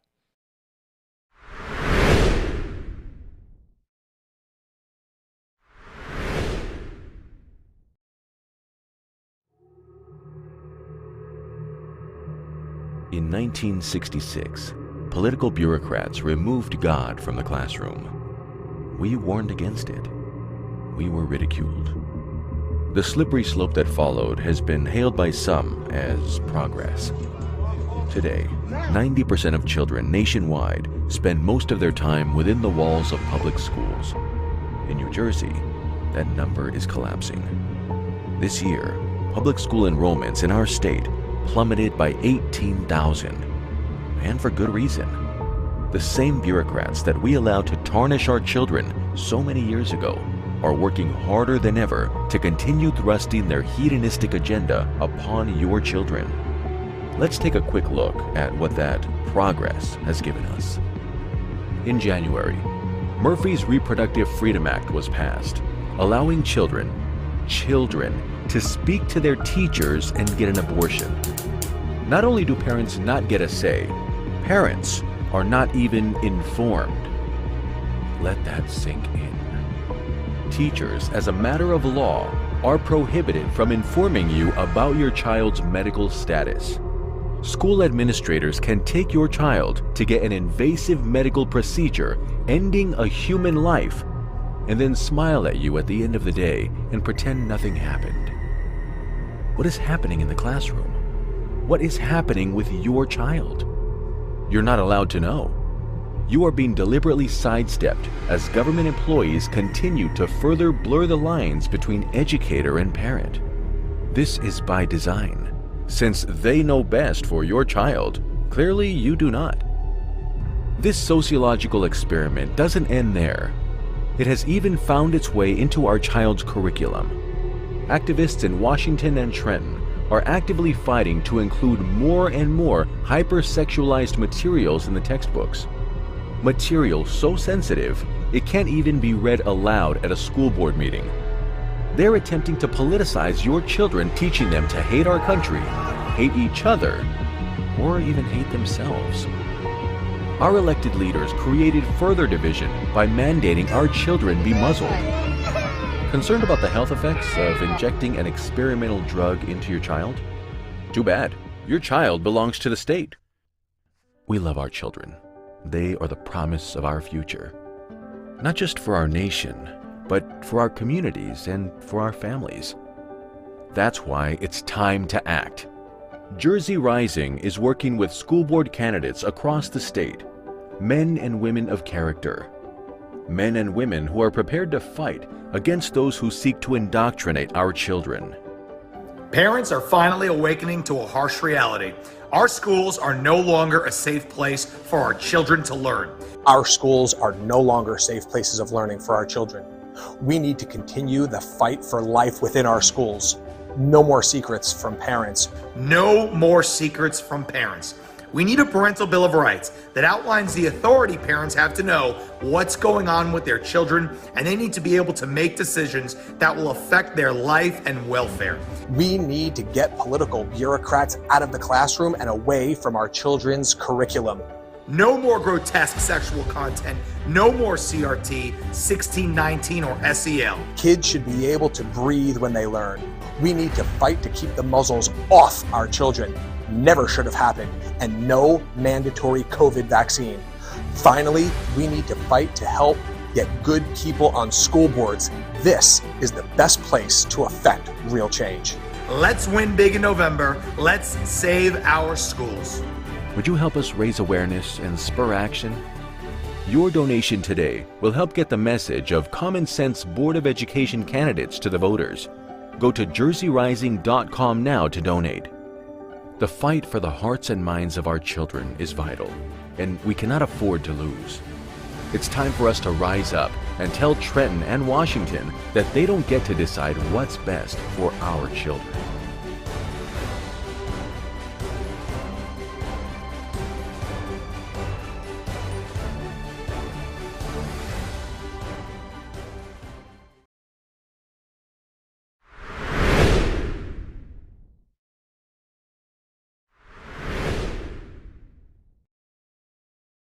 And welcome back, everybody, to the Save Our Schools Telethon call it a rally. We call it a marathon. I don't know what you want to call it. It's but a all I know marathon. is that it's 5:30 p.m. And it feels like it might as well still be 10 a.m., Phil, because time gets lost when you're in the war room here and we're talking about saving our schools. But the craziest thing that I've seen is that all these people have come on.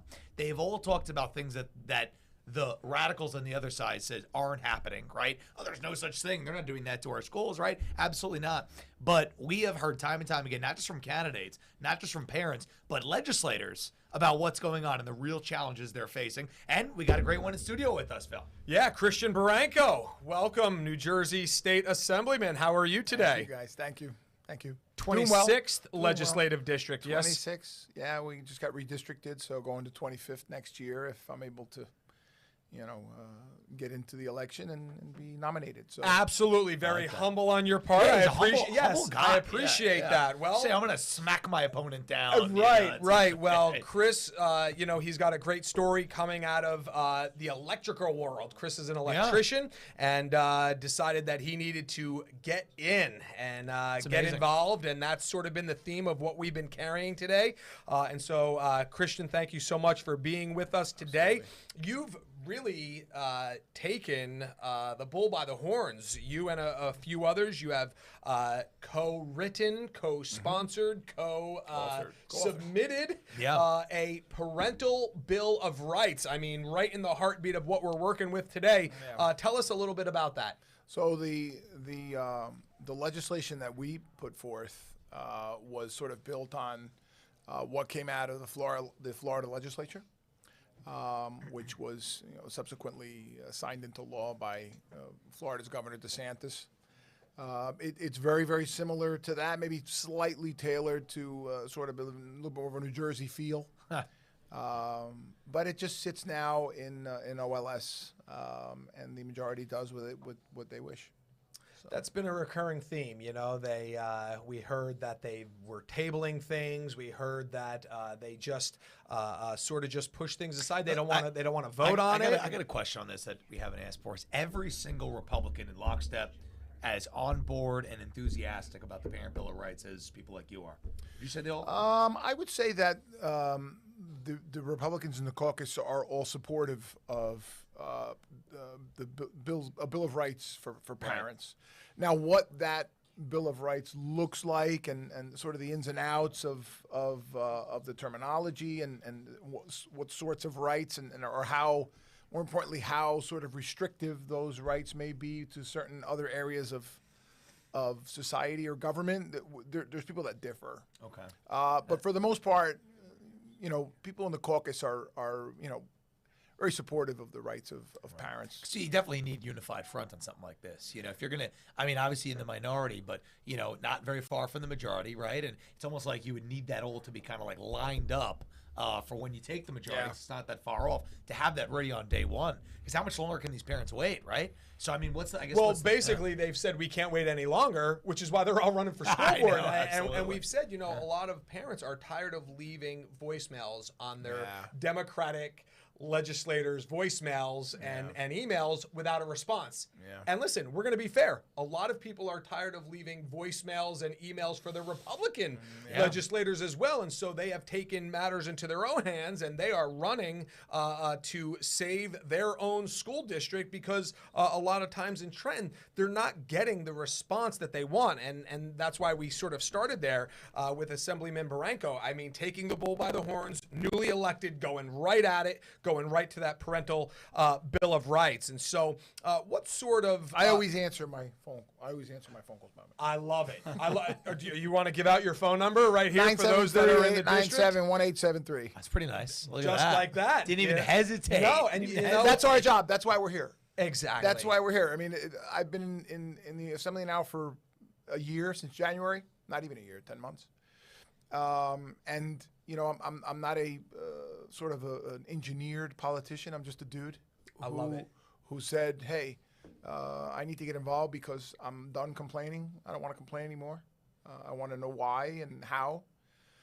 So it's my job to answer the difficult questions. And I broke the golden rule. You never ask the question that you don't already know the answer to. And I challenged, hey, look, phone number right now. Phone Boom, number before you I can, even ask, you finish can the ask me the question. question you don't know the answer to. I love it. My answer, the facts are the facts, and what I feel and what I believe is supposed to be for public consumption. So I have no problem answering the questions that are difficult. So you mentioned you're not this standard politician, as you said. I'm just a dude. Give a little bit of your background. Where are you from? Tell us a little bit about your family. What is the motivation to get involved? Yeah, how did you ran in a primary, right? You ran. Yeah, in a primary. I ran against an incumbent. An incumbent. So I guess talk a little about your background leading up to that, because that's pretty unique, right? Yeah, we don't absolutely. see that happen very often. So I am born and raised in the city of Paterson. I'm a first-generation American. Both of my parents are from Latin America. I'm bilingual. I am a local 102 electrician, and I am an electrician. I am now a project manager, but I can still use the tools. Probably the most common question I get is, how does an electrician make his way to the chamber, to the assembly? So in 2008, 2009, for those of us who can remember, we had a banking collapse, and it was a banking collapse that was created by government. And lending money to people that should not have received Yeah, borrowed that's money. And that was created by political forces in government at the time. Yeah. So I had a 4-year-old, a 1-year-old, and a 3-year-old mortgage. And despair and hopelessness. I was told I got laid off, and I was told that it's going to be a solid 10 months before I'm able to get another job. It turned out to be 13 months. Wow. I still don't know how we kept it together. Numerous foreclosure notices, and losing your house, losing your marriage, losing everything. And I promised myself that I would never again sit back and just take the government I was given. I was going to find out how these people get elected, what they do, how the process works of getting nominated. And I taught myself what that process was, and I ran, and I'm here. It's one of the most powerful testimonies, right, that we've heard, going into the deep waters of a financial hardship with a family, and saying, I am no longer going to simply sit back and just accept the government that is given to me. Yeah. What a powerful just take statement. it. I was done taking it. Yeah. So what about? So tell us. And you don't have to get too much into it because it was over a year ago. But I'm always fascinated about primaries. Yeah. So talk about what do you see? Okay, Republicans, Democrats, right? You're running against another Republican. Just talk about your difference. So as we said, Mike, I'm a union electrician, right? So, society would say, oh, he's a Democrat. Yeah, that's right. They would. And it's just not the case, right? We were very, very much in support of Donald Trump for president in 2016. I actually ran for Pompton Lakes Council in 2016. Interesting. So, we were very much behind sort of that idea of government. The Democratic Party has abandoned working class people a long time ago. We haven't had proper representation from the Democratic Party as working class people for a long time. They're the party of the elite. They do all this complaining and pandering about the little guy and helping the little guy, and they're in bed with Wall Street. So not that that's that there's anything wrong with Wall Street. They're just social forces that we need to keep in check politically and economically. And listen, society is a big push-pull, right? So if one side is getting a little bit more play than the other, we get an imbalance, and we create situations like the one we were in 2008 and 2009. Right? We've made it this far with checks and balances, right? And so moderation is key. And I believe like the whole objective, the way our government was set up, is to keep the government in gridlock. Right. Keep the politicians arguing with each other so the American people can live their lives. I think it's interesting. I know school board's a nonpartisan thing, but just in the shift of like demographics. We keep saying that it's not, and throughout the day we're realizing it is. Right? But I think it's interesting how you're a prime example of how the Republican Party has shifted. away from like what you ran against to Sure. what you are, the working class, the Trump people. Sure. And that's why the Republican Party has changed. And I think that's why a lot of people have gotten off the sidelines. Like, I'm a working class guy too. I just got kids. I'm going to run for school board. I'm going to run for assembly. I'm going to run for council, right? You see all these people who have never done it before doing it, and you're like a shiny example of it in New Jersey. Well, I appreciate that, Yeah. Mike. But, as Americans, we're not accustomed to the government telling us what we can and can't do. Right. And we'll probably never accept Well, that's what the they're government trying to do telling to us. the next generation. Right. They're trying to teach them that Right. now so they're used to Exactly. it later. So, the government is something that we call on when we're in a jam, and when we're done with them, they go away. That's how Americans live. And that's what we need to get back to. Yeah, wonderful. Well, this is what we're going to do. You can stick around. You're going to stay in studio. Yeah. All right. We've got another body coming in here, and so it's going to get a little warmer. We've got somebody from If you don't know Canelon. by now, Phil does not like the temperature in this room. No, I've only mentioned it 6 or 7 times, but we're going to gloss right over that. What? So Assemblyman Barranco, he's going to stay with us. We're going to bring in Sean maybe from Canelon. We got to move some things around here. We got to get a 4th chair in here, and so we're going to watch a quick video here, commercial break, if you will. Don't go anywhere unless it's to jerseyrising.com to make sure that you are donating to help get these candidates across the finish line. We will be right back. All right.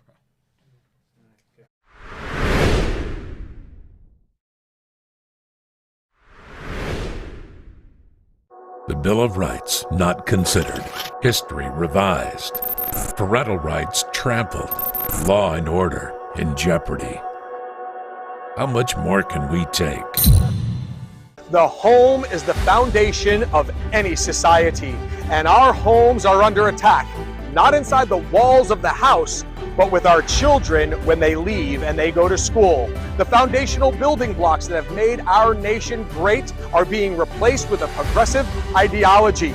I am Philip Rizzo, founder of Jersey Rising, and we appreciate you joining us for this telethon. Over the next 30 minutes, you're going to see some county candidates. You're going to see some people already involved and the fresh faces that are coming to help fight for your children. For our children's sake, for our state's sake, please donate at jerseyrising.com so we can help save our schools.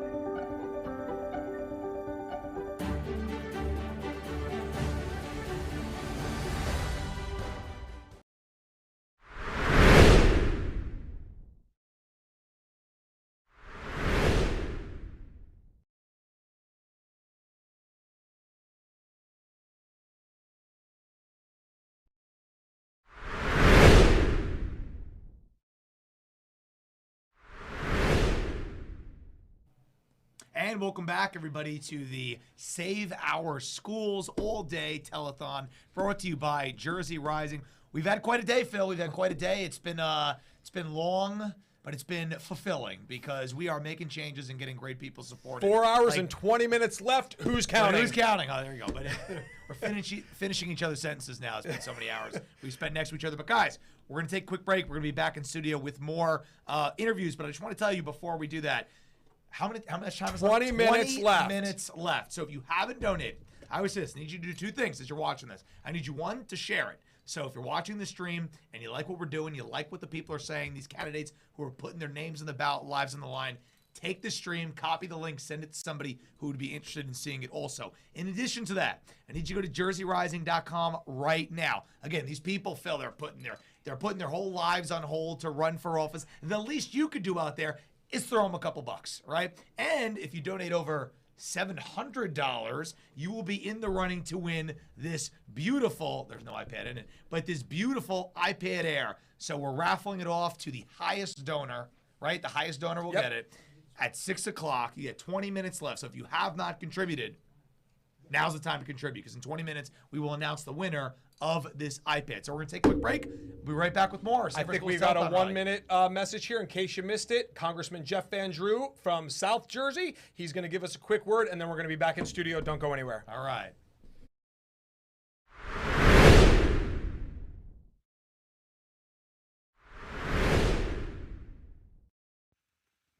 I wanted to commend Jersey Rising and Save Our Schools campaign. There is nothing in our world and in our country more important than our children. And our children, unfortunately, have been, of late, getting a lot of misinformation, wrong information, and just bad, harmful information about America. We want to make sure they hear the truth, that they hear what's right, that they know what a great country we are, what a great future they can have, and what a tremendous opportunity the United States of America presents for each and every one of them. So again, I want to commend Save Our Schools campaign and wish them the very best.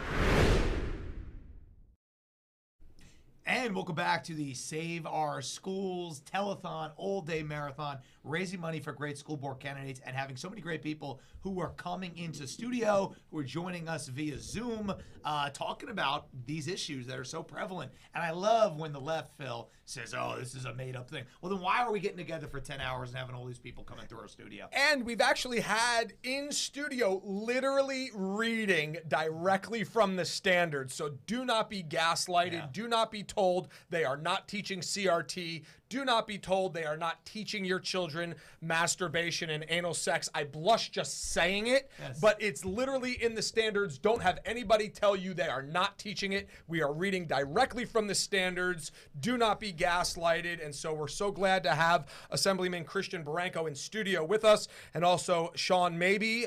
We are going to be talking about some candidates in Kinnelon. Sean, welcome in studio, the war room, as we call it. Welcome. Glad you're here. You guys are really working hard in Kinnelon. Tell us a little bit about who you are and what we've got cooking up in Kinnelon, the northern part of Morris County, and then we're going to meet some candidates. Thanks so much for having me. I think this whole telethon that you've come up with is really amazing, and it's a great avenue, especially for all these brave people stepping up, coming out of the spotlight, and trying to do something good in their community. Little bit about me. I'm a councilman in Kinnelon. I'm a small businessman. Really didn't want to get involved in politics, elective office, but like everything else, if you don't get involved, nothing changes. That's right. Sure. And it takes regular people that come from a background different than politics or legal stature, very similar to my good friend Chris Barranco here, who's been a tremendous ally, by the way, to Kinnelon. Always available for us for whatever we need.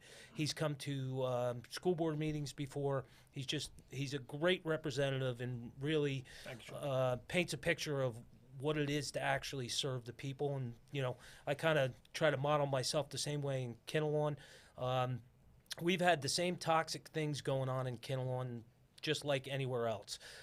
Last year we had a snafu where a transgender video was showed to the school, and it was not, the parents were not notified. There was no opt-out, there was no nothing, and it was literal chaos and turmoil. And we've been really fortunate in the community, and we've all worked really hard about it, recruiting good people to step up and run. We have two of the candidates that called in on the Zoom right now, Jennifer Portman and Chris Myers. One of our other candidates, unfortunately, is running a little late. I don't think she's going to make it. She's Dana Leonard. And the slogan that they've come up with is transparency, values, and, oh my goodness. You got it. It's on the tip of your tongue. Only the most important Ask moments Jen. of your Ask life. Jen Carl. Ask Jen. Jen Carl. I guess when you're in the hot seat. Yeah, that's it. Hey, everybody thinks this is so easy, Mike. I mean, we're just going. I mean, that's all right. No, but it's they're good. gonna say when they come Producer on. Kuzo is keeping us. He's feeding us information. We're just puppets up here. Yeah. He's telling us everything that we're supposed to earpieces. say. Yeah, Kuzo's the puppet master. No, but that's great. So you ran. You were a guy. You didn't think you were going to get into politics. You started this, and now you're recruiting candidates to run for school board. And you're on the council. Right? Yes, and basically what we're doing with the councils is very similar. There's things that go on in the community that are really just not good on a borough side, and we're recruiting new faces, new blood, different mentality to come in and change the direction. But the schools, look, 2/3 of your tax dollars all go to your schools. That's where the money goes. And you need good people to step up and not be afraid, because look, there's 1% in Kinnelon that scream the loudest, and they scream very hard and they make a lot of noise. So for a lot of people, they get very turned off by that, and they don't want to be engulfed in the battle and have neighbors talking about you, talking about your children. Right. So I commend anybody who really steps up to do this, because it is being brave, because they are relentless. They can be very nasty. And, you know, it's an uncomfortable thing to have, you know, people coming at you that way. So Sean makes a great point, and we've said it a number of times. Not everybody is wired to put their name on a ballot. It's not for everybody. We understand that. However, everybody can help those that are willing to put their name on the ballot. Everybody can donate. Everybody can help them. Why don't we do this? Why don't we have Carl and Jen? Transparency. Transparency. Oh, we have. Wait, did you remember it, or somebody texted it to you? No, better late than never. I did not take my phone out. So I think we have Carl and Jen teed up, ready to go. So Carl and Jen, you guys out there? Can you hear us? Yeah, we can. Hello. Yes, All right. we can. Carl and Jen, welcome to the telethon. Why don't you tell the audience out there, everybody watching, I guess what inspired you to run besides getting recruited by this gentleman here? Jen, you go first. Okay. I've been involved heavily with the schools. I have two sons that are in high school now. So through the years, I've seen a lot of changes. I've attended a lot of Board of Ed meetings. I've petitioned a lot of Board of Ed members and the superintendent, and I've done a lot of research to show them facts instead of being afraid or just going with a political agenda.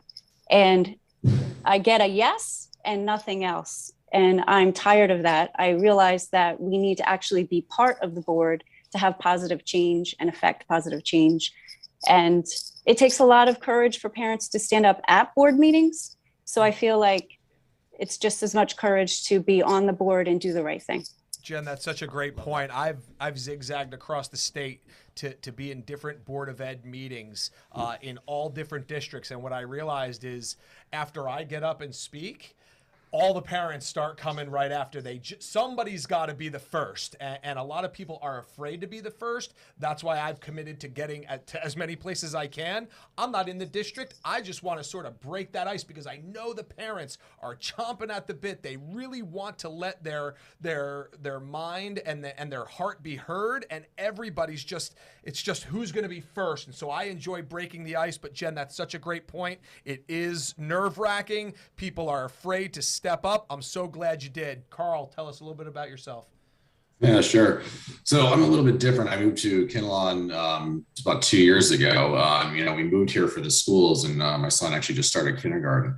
As a look out to his academic career, my son will quickly follow. I have a vested interest in them having, a solid education, kind of very similar to what I had when I grew up in the Midwest.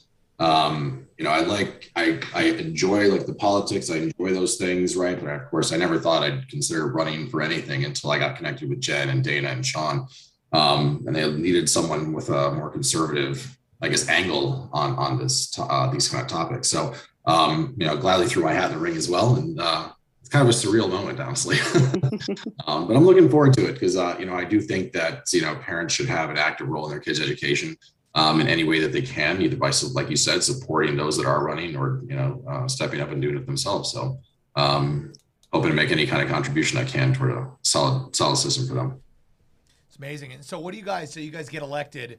And what was it? Wait, say the slogan one more time. What was it? Say it. What was it? The three things? It's fundamentals, values, transparency. Love that. Fundamentals, values, transparency. So right now on the school board, the people that you're, going to clean up the whole thing, what are they doing? What are the things you're seeing that are most alarming that isn't going well in the schools that you guys think need changing when you guys get elected? For me, I think communication, there's been a tremendous breakdown in communication. We've also had a changeover in administration. The superintendent is gone. They now have an interim superintendent. The curriculum director is gone. There's an interim director of curriculum. And the board, I think, did not embrace maybe this change as much as they could to welcome new input and have more transparent communication. So I really think that there's a tremendous breakdown in communication, and when we are on there, that's one of the biggest things I want to work on. For me, I think it goes on with like the transparency. I mean, you know, when you take any kind of class and you're paying for it, which we all are with taxes, right? You kind of have a sense of what's being taught in schools, and having access to that beyond just a curriculum title, I think, is absolutely critical, right? What I do for a living, we do a lot of what we call claims language, right? And in that has a story, and then there's a sub story and a sub story. And so I think, you know, having transparency as much as we possibly can be, even if it's down to the letter of what's being spoken, I think is going to help a lot of parents alleviate a lot of concerns, or at least let us know exactly what's being taught in the class. So for me, it's all about transparency, and I mean, and that goes along with what Jen was speaking about with the communication. Awesome. Sean, you got a couple gems here. How do you find people like this? What is the template? Because we know people are watching statewide. And so if they want to replicate what you're doing in Kinnelon by finding 3 candidates, Dana, I think?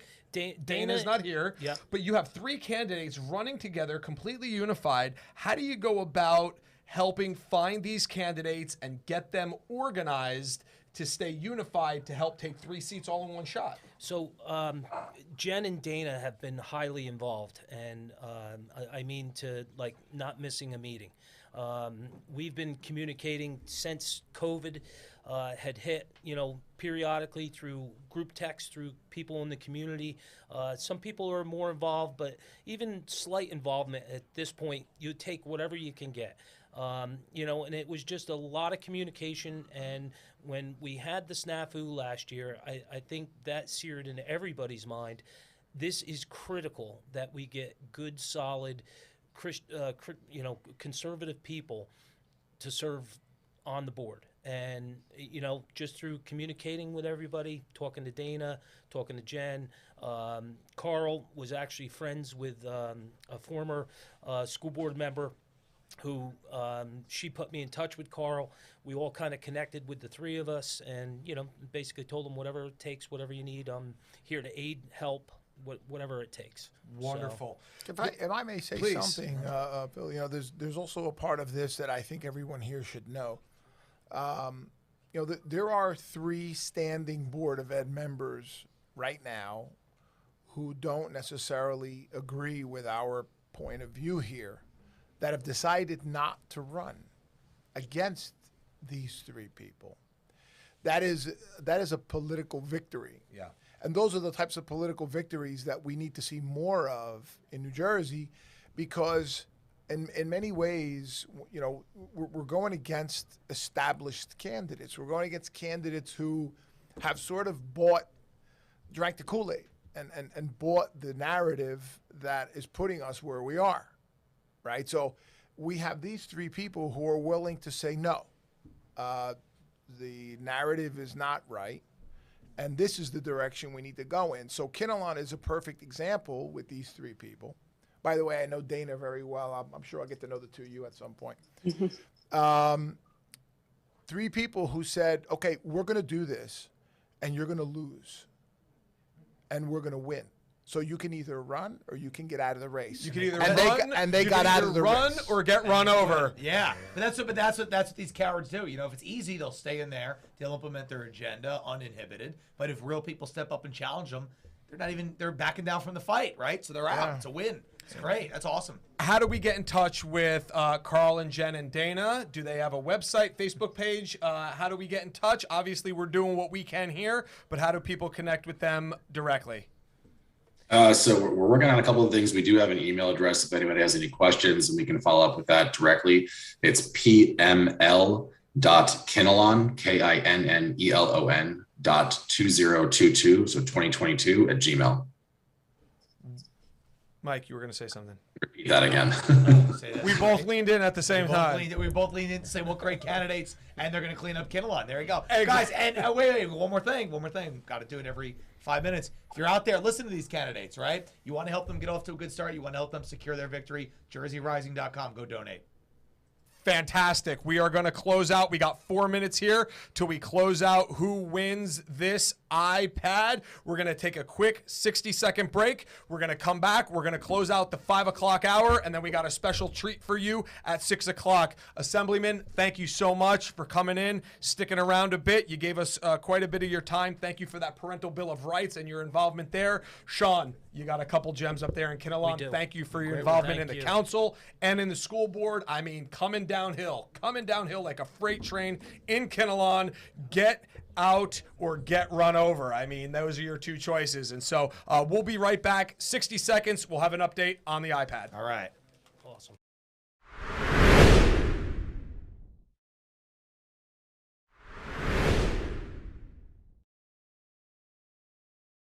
The Bill of Rights not considered. History revised. Parental rights trampled. Law and order in jeopardy. How much more can we take? The home is the foundation of any society, and our homes are under attack, not inside the walls of the house, but with our children when they leave and they go to school. The foundational building blocks that have made our nation great are being replaced with a progressive ideology. I am Philip Rizzo, founder of Jersey Rising, and we appreciate you joining us for this telethon. Over the next 30 minutes, you're going to see some county candidates. You're going to see some people already involved and the fresh faces that are coming to help fight for your children. For our children's sake, for our state's sake, please donate at jerseyrising.com so we can help save our schools.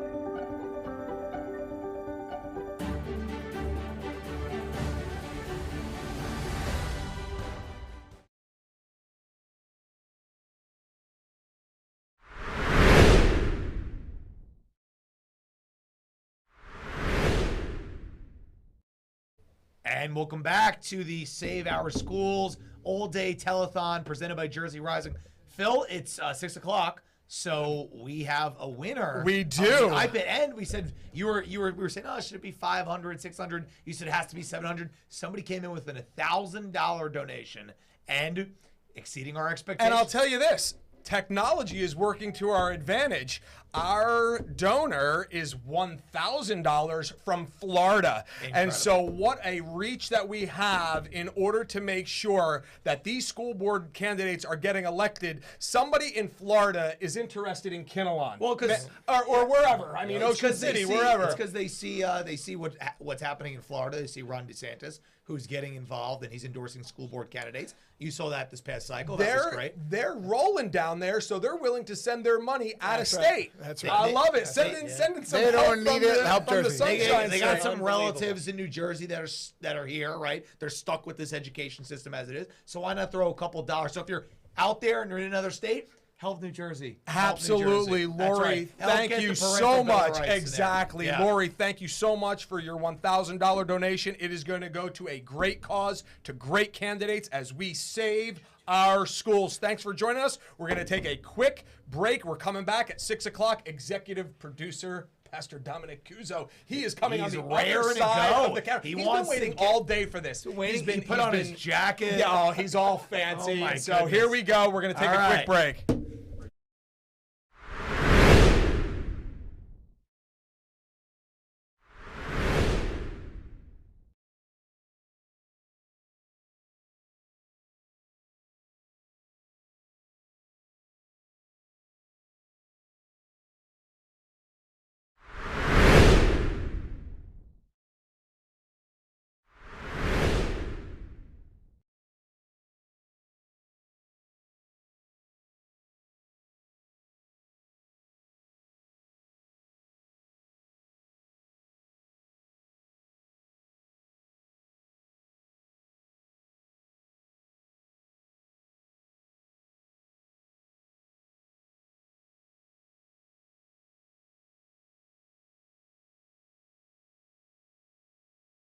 All right, welcome to the Jersey Rising hashtag Save Our Schools Telethon.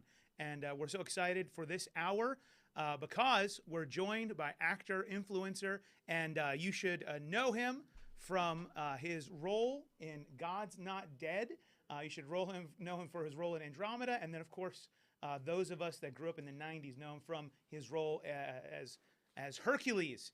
And we're very thankful, not just for what he's done as an actor and as a philanthropist, but for especially recently what he's done for the issues of medical freedom, and then in this case today, which overlaps with medical freedom, is the Board of Ed here in New Jersey. And we have so many parents, so many concerned citizens throwing their hat in the ring, and they want to make a difference for the sake of families, the sake of schools. And so that's exactly what we have going on here.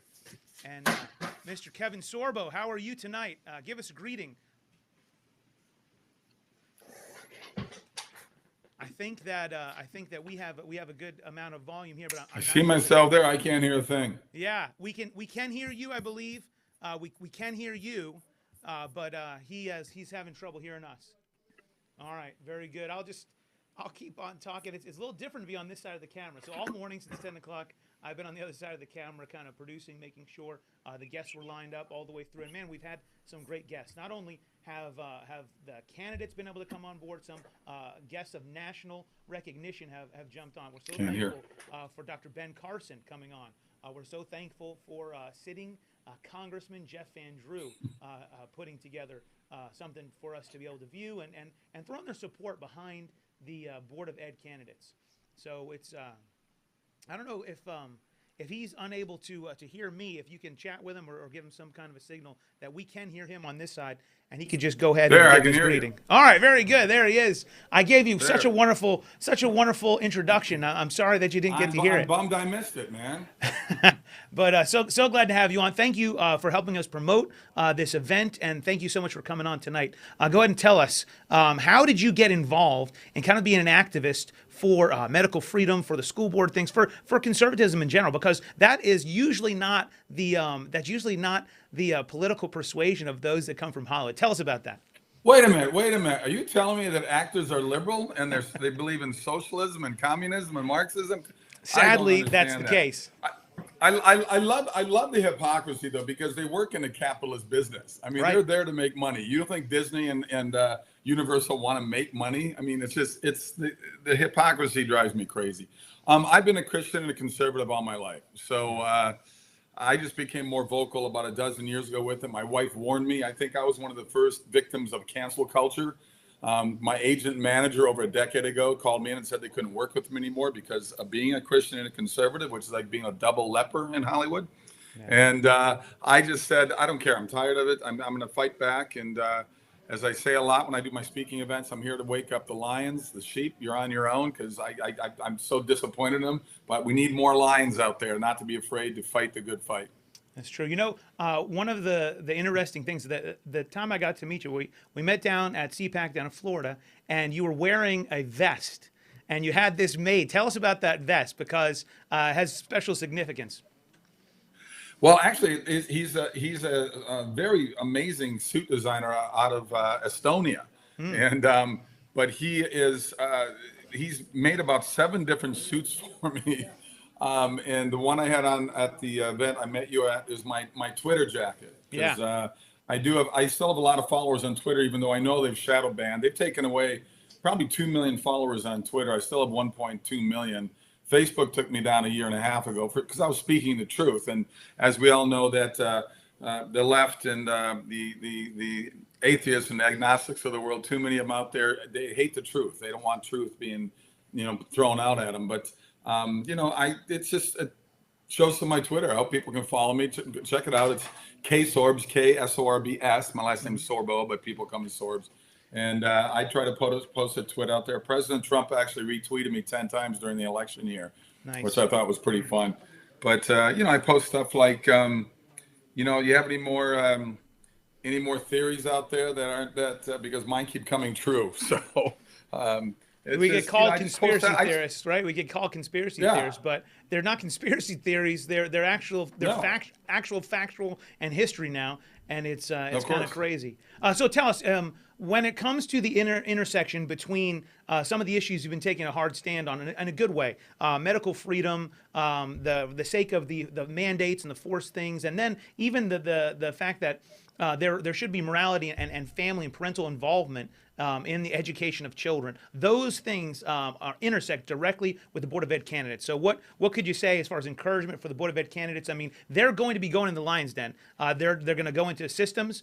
In this case, in New Jersey, the governor is trying to force them to go along with the curriculum standards that he has, which are awful. And then, so what would you tell him? Someone who's gone and swam against the flow. How does that go? And give us a little encouragement for these Board of Ed candidates.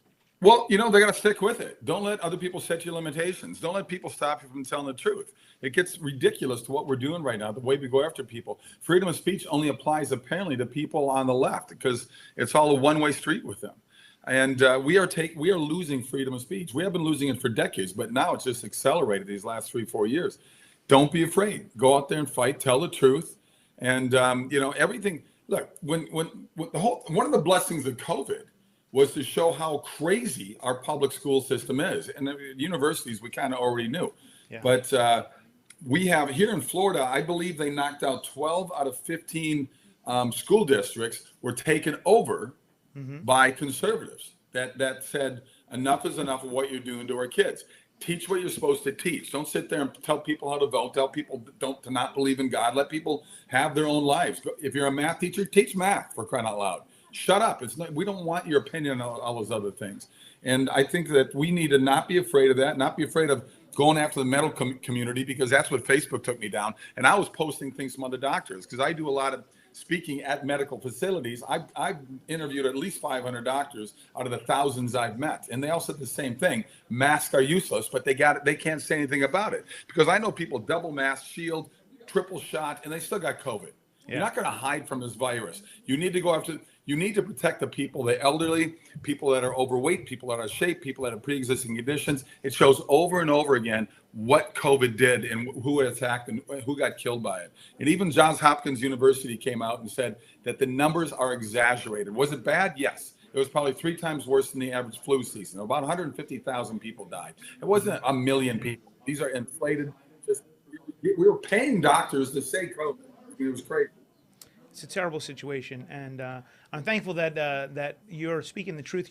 Sometimes you say these things and you end up getting, like you said, you get canceled. They say this is misinformation. But if you really do follow the science, if you follow the money, you can find out that's really more what this is all about than anything else. I'm very thankful to have had the opportunity to speak to you today and have you on. You are an encouragement, and we're gonna tag you in the live feed and some of these things. I hope you encourage and do us one more thing. Our vets, folds of honor. Wonderful, wonderful. Do one more thing. Ask folks to give a donation to do their best for this, and we'll go ahead and sign off with that. Would you, sir? Folks, get involved. I mean, give a donation. Seriously, we have a battle on our hands, guys. We have a huge battle on our hands. We got to keep fighting the good fight. I know that's overused, but the reality is we have to keep fighting, because if we give up, they're going to win. That's what I do. I do movies with a positive message, movies that have love, hope, redemption, faith, laughter, things that Hollywood will not do. These are the type of movies I'm going to keep doing. I've got 3 new ones coming out. All right, you better check them out. Go to sorbostudios.com. One of the movies is the Reagan movie. Dennis Quaid plays Reagan. I plays Pastor. It's out early next year. Wonderful. Thank you so much for coming on. We appreciate it. And all those that are watching, let me encourage you. We're going to go ahead and go to a segment where you're going to be encouraged to go to jerseyrising.com and to make a donation. We've been giving away prizes. Thank goodness. We just gave away this iPad here to someone from Florida. They might be living in Florida, but their heart's still here in New Jersey, and they're supporting these things. And so any little bit will help. We're very, very thankful. We have the next guest coming on is TV and radio talk show host Bill Spadia, and we just have a great lineup for the rest of the night. This is kind of like prime time, and we're very excited. I had an interaction with my school board in my town where they were supposedly having people come up and talk, and when I got up to the microphone, they turned the microphone off, and they said, "We're not taking any more public comment," and they shut down the meeting. And here's the temptation: when you're trying to do what's right and things like that push back against you, get frustrated, and you say, "What in the world's going on?" But let me encourage you: dig in. This is where God has planted you. This is where you are currently and presently living, and just press forward all the way. it's not enough to rely on the results of what you do. What you have to depend on is you doing exactly what is right. And if you're committed to doing what is right, that's all that matters. Let me be an encouragement to the school board candidates and all those coming on. We have special guests coming in soon, so let's go ahead and go to that break. And we got some of the curriculum, and then of course Bill Spady will be on in the next segment. God bless.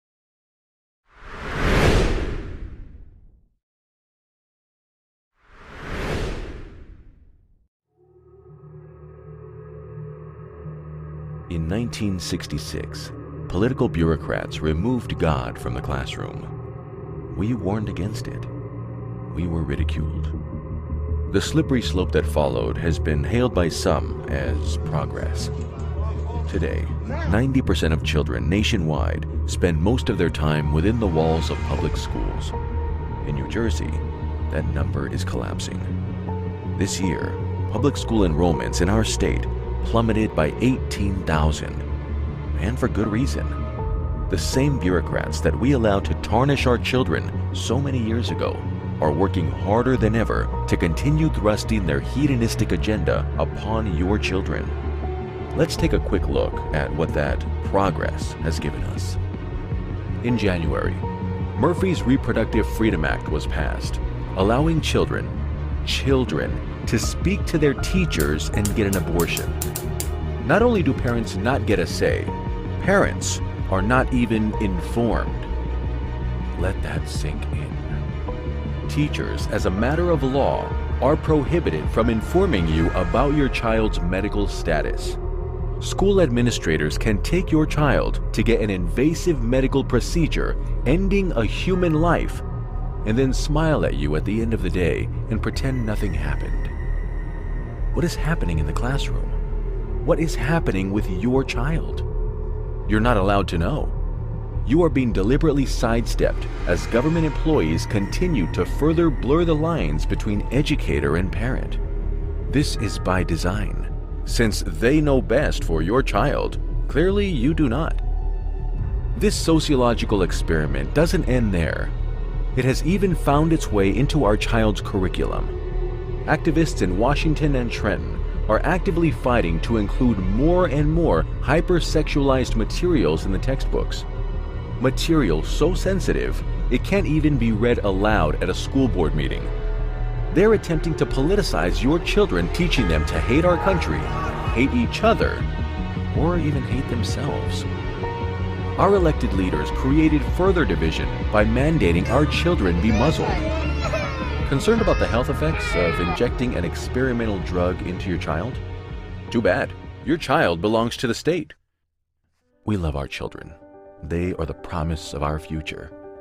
Not just for our nation, but for our communities and for our families.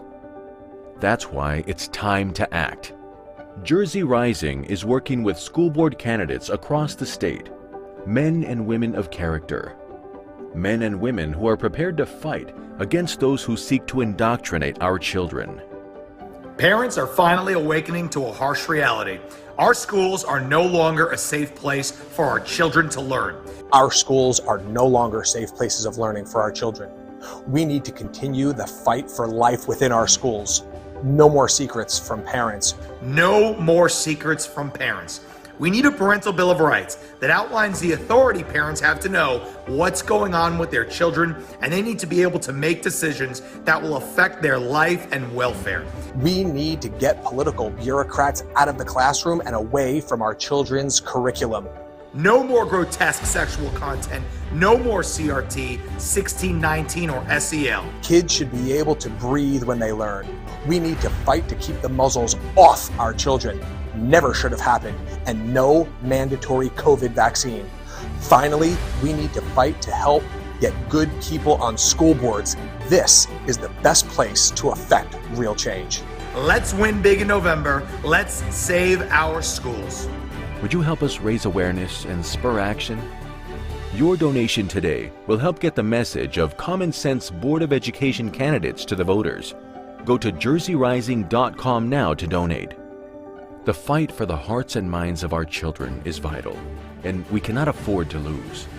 It's time for us to rise up and tell Trenton and Washington that they don't get to decide what's best for our children.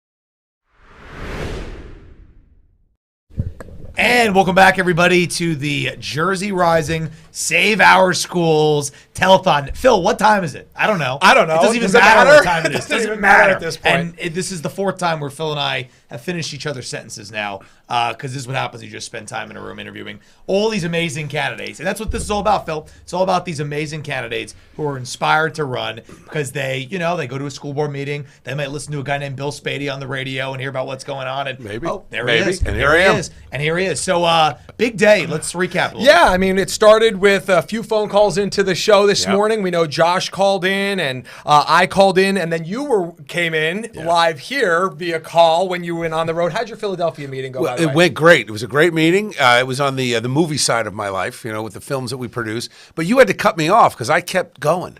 Well, There was I no break had for traffic and weather. weather. That was it. That was it. So, yes. And so we just wanted you to know how it feels when you got that hard I got break. it. And I so got it. we kind of got used to that a little bit today. We've been doing this in 30-minute segments. So we have had to cut some people off, but Senator Panaccio was here. Patricia Klein was here. Greg Mealy was here. Senator Testa, Paul DeGroot. I mean, it was slammed. I mean, Steve Lonigan was here, gave us some great information for the bombs candidates. coming in. Yeah, for those that He's great. He's tough. for those that win, right? And so it's been an eclectic group. Those that are holding office, those that are trying to get elected. We've had some giveaways and we've had some money come in, and so we want to keep that ball rolling. How much have we raised today so far? We're Do gonna we have get we're gonna where's have the executive producer Executive Dom? producer over 4K. Over Our $4,000, executive producer, okay. he's schmoozing with And that money's Kevin going to Sorbo. help these It's going candidates right to in the these- candidates. It's A fantastic. big thing that I noticed, I mean, again, all these people, a lot of them have ran and lost. Yeah. And they're like, oh, I lost by 10 votes. I lost by 15 votes. That's 1 yard sign, That's right? right. One family passing the yard sign. That's right. One pamphlet picked up. That's 4 votes. That literally can tip an election here with these school board candidates. Absolutely. And so we're glad to have Bill in studio with us. You know him from 101.5 and you know him from the town halls. I mean, he is running around like crazy all over the state. What's your schedule been like? And then we're going to give you the whole bunch of time, but give us an update on your We're doing schedule. 2 to 3 events a night, and we're calling them the Common Sense Town Halls, and I'm splitting time. On one side, Common Sense Town Halls, we're going into almost every county so far, just the past few months, to spread the message of common sense that we need to have critical thinkers, tough leaders to change this state from the ground up. But I'm also splitting time with helping candidates directly. I'm going to their fundraisers. We're hosting some. We've got an event for Paul DeGroot coming up tomorrow night. I'll see you tomorrow. You've got some outstanding candidates, and there are men and women running that are not political professionals. They haven't been doing this their whole life. They actually have other careers and lives and jobs, and they look around and say, wait a minute, you're sexualizing the kids, you're closing down my business, you're getting in between me and my children and me and my business and me and my family, and it's not going to stand. And I think that when you look at New Jersey, we are a ground up state. We are a collection of great people. We've got a tough Jersey edge, and I don't have to tell either of you guys, part of the problem is that fewer and fewer people are turning out to vote, and that's my mission over the next few months, get people out to vote, because when we get to that 50% mark, 60% turnout, common sense candidates start winning. Yeah. We got to give them candidates worth getting off the couch for. So that's what we're working on. And so what we're going to do is we're going to take a quick 60-second break. We're going to shuffle chairs to give Bill sort of the head of the table here, and then he's going to take it. So let's take a quick 60-second break. We're going to shuffle around the studio, and then Bill Spady is going to just share his heart with you, encourage you through this entire effort to save our schools. We'll be right back.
Hey guys, Bill Spadia here. Wow, is it great to be here in studio with my friends at jerseyrising.com. This has been an outstanding day.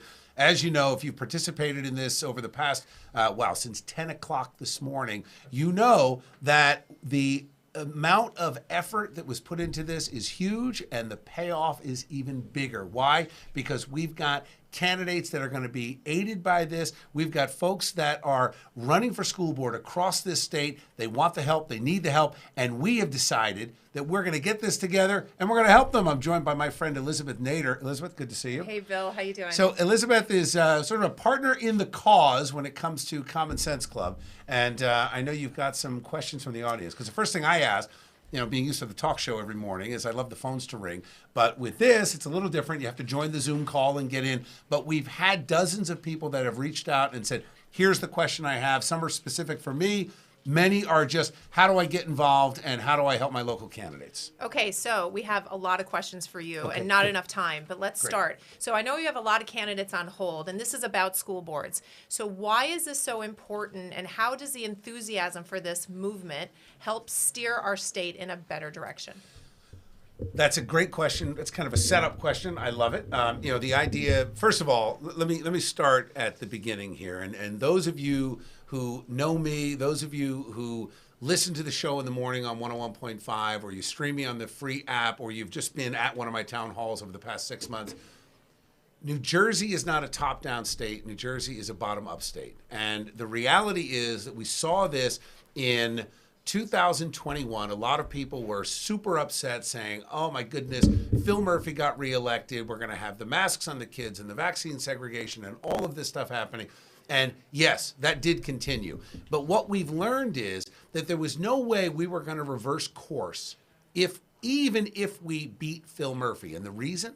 Because a full 2/3, if not more, of our school boards locally are essentially run by hacks with the NJEA. They are run by people that don't have the agenda of the kids first. They are run by folks that don't care, have actual willful disregard for the family, for the community. And the problem is that the agenda is all about empowering and enriching themselves. So the only way to change this state, I don't care how many Republican or Democrat who are thinking differently governors you elect, it doesn't matter. It doesn't even matter if you change the makeup in the state legislature until you can fix the problem locally. And I think it's literally taken us, 40 years to figure this out in the state. I mean, I'll go back 30 years when Governor Whitman was in charge in 1993. We have been steadily devolving since then. And what's happened is power has shifted away from the local community into the hands of special interests, into the hands of a Democratic majority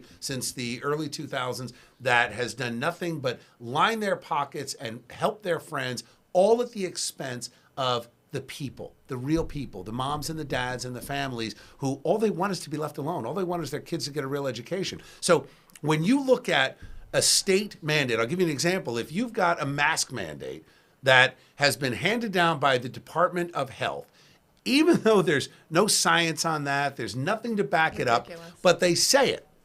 And the media backs it up. And the media says, oh, sure, put masks on. The CDC said so. The only way to actually get the masks off the kids is if you have a courageous leader at the local level to stand up and question it. Say, wait a minute. What's your science? What's your backup? How are you able to do this? Look, it's the same thing with everything. We see this with taxes. We see this with regulations.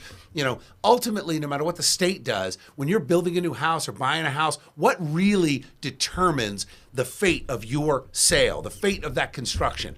A local engineer, a local building inspector. I mean, we're having this issue, and I'm going to have this on the radio tomorrow as a little tease for tomorrow. If you're tuning in after 8 o'clock, my friend Justin Lamb is going to come on. He's a council member in Toms River. They have passed this absurd regulation in Toms River that the council is requiring an inspection before closing. They are literally hurting home buyers who are watching interest rates rise, who are home sellers who are trying to move out. They're delaying closings in some cases by weeks on end, and it's arbitrary. It's a money grab locally. Does it matter if the state doesn't think it's right? Does it matter what the governor says? No, it matters what those 5 members on city council that voted for this say. Same thing with the schools. If you can't replace some of the school board members who are saying, yeah, I want vaccine segregation, I want teachers fired who don't get the vaccine, that is one issue. Or worse, I don't know if it's worse, but it's on par with this. The Department of Education coming out with a sexual curriculum, literally teaching classes in 3rd, 4th, and 5th grade that if you talked about even the title of those classes, you'd be in trouble at work. So not safe for work, but safe for our grade schoolers. And, where was the legislature? Where was the governor? All supporting it. Where did we see it stopped? At the local level, we've had at least 24, if not more, maybe over 30 now, of local school boards who said no. So these are moms and dads sitting on a local school board saying, we are not going to allow the state to come in and sexualize our kids. We're going to stand up for the kids. That's a really long answer, but I hope that I'm trying to capture why I'm so passionate about this, why I drove 2 hours to get here to do this, and now we'll drive 2 hours back to another meeting tonight at 8 o'clock, why I get up at 3:30 in the morning and tour around the state until sometimes 11 o'clock at midnight. I'm doing it because they are corrupting a great state. They're corrupting a great education system, and they're doing it for a far left radical agenda that is tearing down the family, tearing down men and women and boys and girls. They want you to move away from faith. They want you to move away from patriotism. The new incoming Italian prime minister said it best. She said it after her election, that after they won, I think, 24, 25 seats in the Italian parliament. Now she's going to be the prime minister.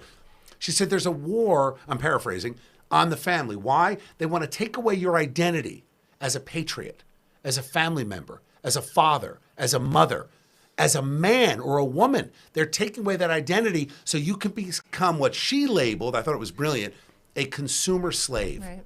If you're a consumer slave to the special interests and the corporate elite, then there's nothing standing between us and tyranny. And that's the problem. They know they're not going to roll the tanks in. You're not going to see that in New Jersey anytime soon.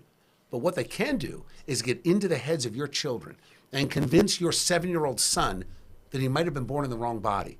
It is complete nonsense. It's utter garbage. But it is political grooming and political recruiting to change the course of our state and our country. The only way to stop it. Yes, it'd be great to elect a governor in a few years who understands this and will turn this around by executive order. Absolutely. But do you have 3 years to wait? We got to act now. We don't have time to win a majority in 2023 for one political party over the other. You've got to act now. They are taking away your rights and going after your children today. And the best thing that we can do is elect mom and dad to the school board to say, hold on a minute, I have no skin in the game other than my kid is being corrupted. First of all, why are we even teaching this in schools today? Why are we not focusing on, I don't know, math, financial literacy, history? How about that? Right. So anyway, again, a long answer, and then I answered my own answer. It's great. Yeah, you never do that, by the way. That's the first time that's ever happened. So another question related to what you said, though, which I think is great. So you talked about the local school boards pushing back. Some of them have done that. But opt-out, this opt-out idea has been out there. Why does that not work? Well, all right. This probably, do we have an hour? I'm going to try to do this in 5 minutes because I don't want to get to many other questions. But Elizabeth, that is perhaps the most important question to ask, because I think that if you are in favor of this curriculum, you're in a small minority. If you are opposed and acting against it, you're in another minority. Most people are in the middle. And most people will say, well, as long as I can pull my kid out of it, how am I being hurt? This is how they're selling it. Here's the problem. First of all, opt-out means that parents have to know exactly what's being taught. And transparency has been a problem for the NJEA and the corrupt administration in Trenton. So transparency on one hand, I would say 75% of parents have no idea. I sat at a dinner the other night. Here we are, literally a year and a half into this.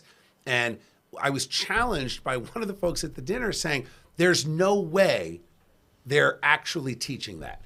Guess what? And it was specific to the 5th grade class on masturbation. I hate to even say it on a public forum like this, but that's a class. That's a core part of the curriculum. Yeah. And I said, no, they're teaching that, and teachers are being forced to teach it. So even if you opt your kid out, guess what? The teacher's a victim too. the teacher's a victim because that teacher is forced to teach this or potentially lose their job. That brings me, can I just put this question in there because I got that question. What do teachers do? Yeah. You know, they've been a little bit lost in this, and the question was, I'm a teacher. I don't want to teach this. What do I do? Well, I think we have to get to the level of conscientious objectors. And my advice to teachers is to lawyer up. We have plenty of legal resources available. If you go to my website, billspadia.com, you can send me a note at info@billspadia. I'm happy to hook you up with a lawyer that will represent your rights. I think teachers have to sue. I think they have to walk out of it. My advice to teachers is refuse, resist, and don't do it. Don't do it. Don't allow them to hold your job in the balance. The NJEA no longer represents teachers as a union where they should. You know, your cop unions, your firefighter unions, they represent their guys, the trades, the skilled worker trades out there. Their unions represent their guys. We don't see that with the NJEA. They represent themselves. Now back to the opt-out. So resist, fight back, and lawyer up. And you can send me a note at info@billspadia.com, and I'm happy to connect you with an attorney that will help you. Okay, the opt-out. We find that when you have an opt-out, very few people take advantage of it for a couple things. A, they don't know they have it. Right. B, they're not really sure what's being taught because they're being told lies. Yeah. And, you know, say, no, it's not bad. It's the same sex ed we've always had. As a matter of fact, some of the news outlets, I'm not going to name them all, but some of them reported that there was a poll taken, I think it was by Rutgers, saying that 46%, some number like that, supported sex ed in the schools. And they did that to conflate the issue because I had sex ed in school. I'm 53 years old. You go back to my 6th or 7th grade class, you know, they were showing male and female body parts on the chalkboard. Like we had that. That's not what they're teaching now. No. This is not biology. This is not human sexuality. This is attacking your identity as a boy or a girl. This is about equalizing all kinds of sex acts and teaching sex acts in many cases to children who have not yet gone through puberty. So it's not about biology or teaching kids to be competent, responsible citizens. It is agenda-driven to confuse these kids and create this dependency at a very young age and separate them from their parents and their faith. So if you're a parent and you're offered an opportunity to opt out and you opt out, the way the school implements the opt-out is the problem. Your kids then get isolated. So now the 3 kids that opted out because the parents are like us saying, wait a minute, this isn't right.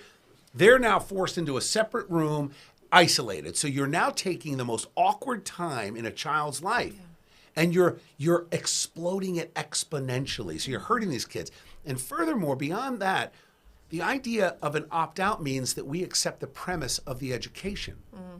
I actually accept the premise of the education when it comes to biological sex, teaching that there are men and women. Right. And, you know, you want to even teach reproduction at a certain level. Sure, when you get into high school, things like that, most reasonable people don't object to that.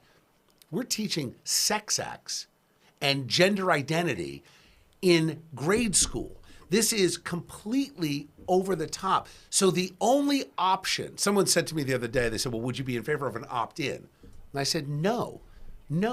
We can't allow the public schools to teach an agenda-driven political curriculum that is right. So you have to get rid of this altogether. It's like, not to get off on a tangent, but it's like the bag ban, and I've said this to my Republican friends. Oh gosh. You do not just cut around the edges and say, well, maybe we'll bring back paper. No, stop it. Right. Give me my plastic bags back. It's ridiculous. I go on a whole hour on that, and I'm not going to do that. Embarrassing and ridiculous. So opt-out hurts parents, and it isolates children, and it creates an opportunity for kids to be bullied. We don't want that. It's the wrong way to go. Yeah. Parents should be comfortable knowing their kids in a school environment where they will be taught things that will make them smarter and more educated. Right. Anyway. All right. I have 2 more questions. Okay. Producers, how am we doing I good? On time? Can I give him 2 more questions? Okay. And it's a little late, but am I looking in the right camera? That is a little late for that. A little late? That one? Okay. Anyway. All right. So you talked about the local control, which is really important. And we're talking about these great candidates who are on hold. And just really excited to get on the show tonight.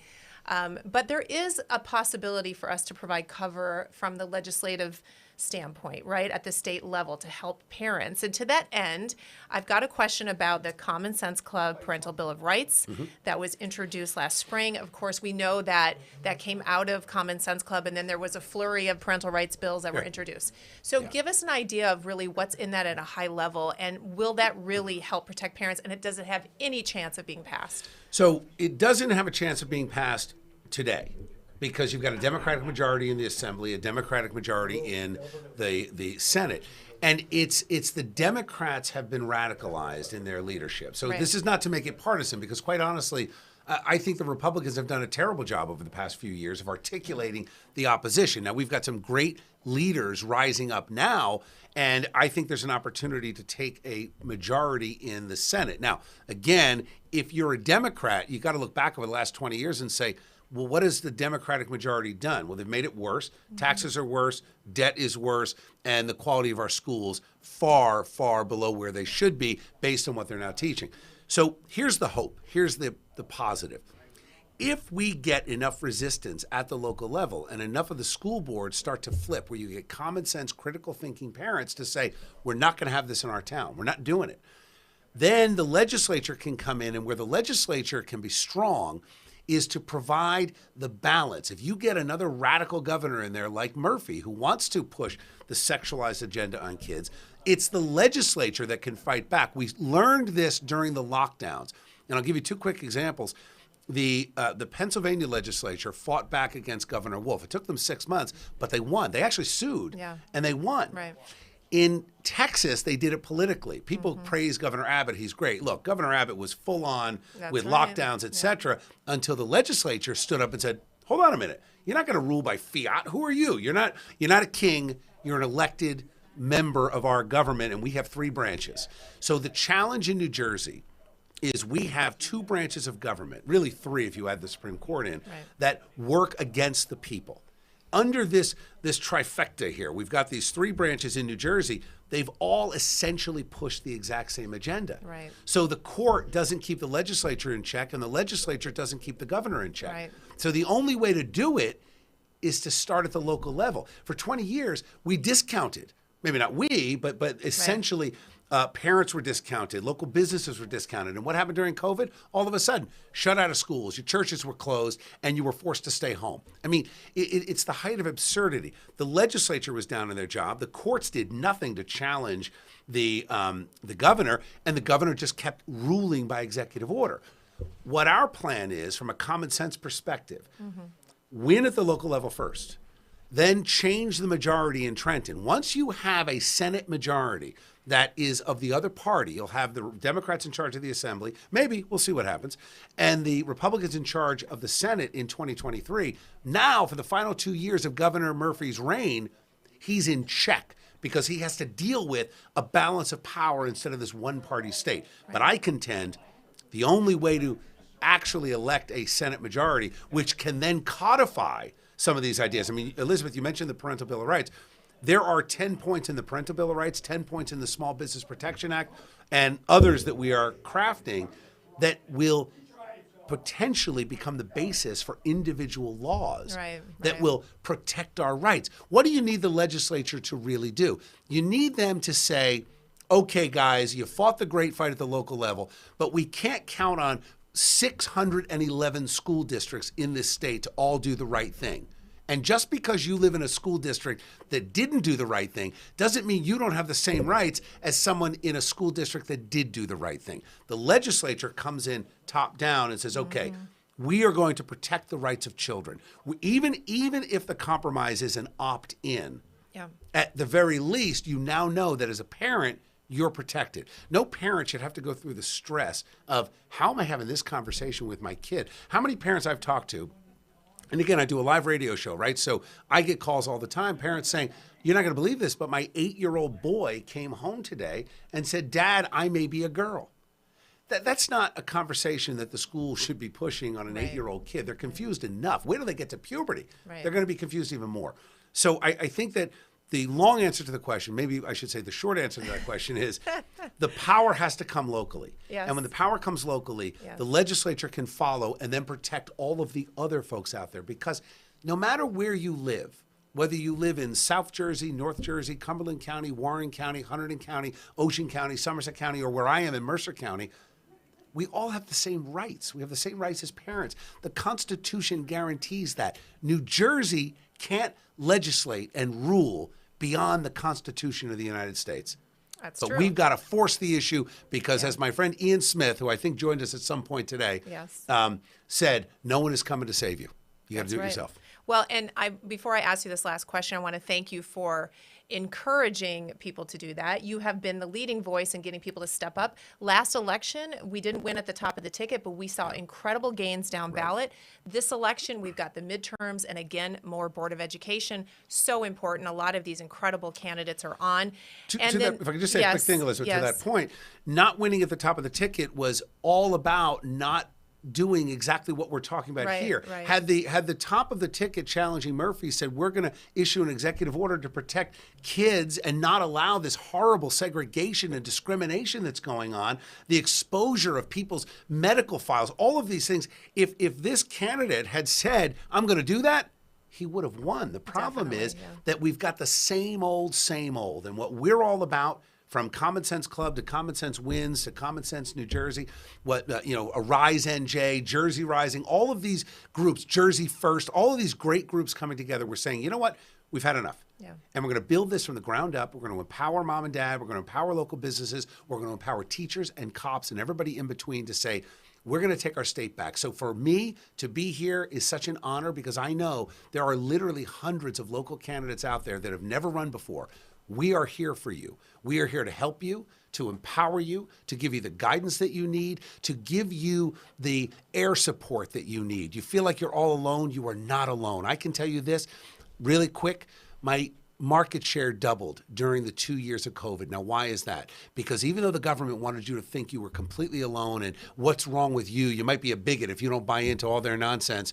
The reality is there are more of us than them, but we've got to get organized and we've got to win elections and we've got to get on the ballot, get on those county committees, get on the school board, get on the city councils, run for mayor, get in the legislature and help us bring this state back to normal. Perfect. Okay, so my last question, and I'm not kidding, I have this question. Okay. Are you running for governor in 25? So that's a great question. I will say this. I am absolutely positively thinking about running for governor. A lot of people have asked me to run. We've got tremendous name ID, tremendous momentum, and a pretty big organization. And most importantly, the right message to bring this state back. So all I'll say is stay tuned. Stay tuned. Okay, guys, amazing. Bill Spadea, thank you so much. Thanks, we appreciate Elizabeth. you. We are going on a break. We will be back shortly, 2 minutes. Don't leave. We've got some incredible candidates who've been waiting on hold to get to talk to all of you. So give us 2 and we'll be back.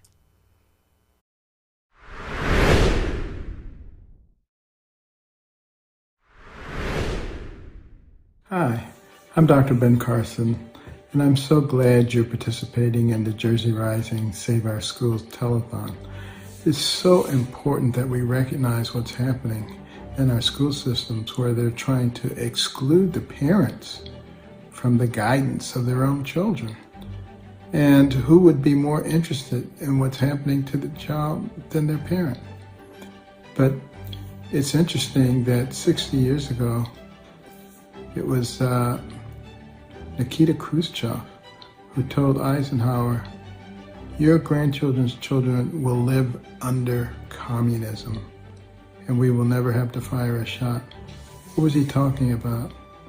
Well, he knew that an important part of that transition would be gaining control of the educational system so that the children could be indoctrinated, so that the white kids could be made to feel guilty, told that they're oppressors, all their relatives are oppressors, tell the minority kids that they're oppressed, that they are victims. And if you believe you're a victim, you are a victim, obviously.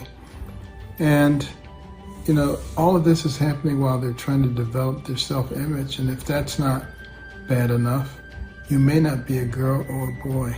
Can you imagine the psychological trauma that this inflicts upon a young person who's trying to find themselves? And trying to teach our young children about gender identity is like trying to teach a young child calculus. You know, they're not ready for that yet. They don't have the foundation for it.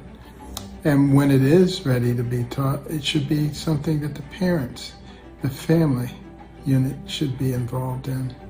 So I am so glad to see that there's so many people who will be participating. People are waking up all across the country, I'm noticing.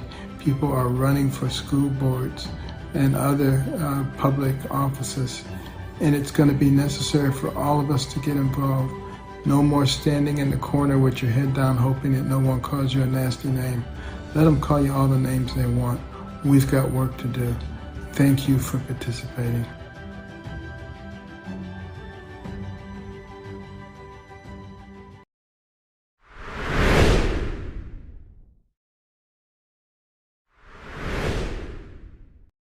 And welcome back, everybody, to the Save Our Schools Jersey Rising Telethon. Great segment by the one and only Bill Spadia and the one and only Liz Nader. Two great folks there. And it was great to have them on, Phil. It was great to have them join us. Bill was on 2 times today. He must not have much to do. Kidding. He's kind of, maybe running for governor, so busy guy. But appreciate everybody who's sticking with us, who's been in and out of this telethon. We got viewers popping in, popping out, donating money, considering donating money, which is a great time to say, if you have not donated yet, what are you waiting for? These people that we're talking to, we're going to bring in some more here in a second. These people are putting their lives on the line to run for school board, right?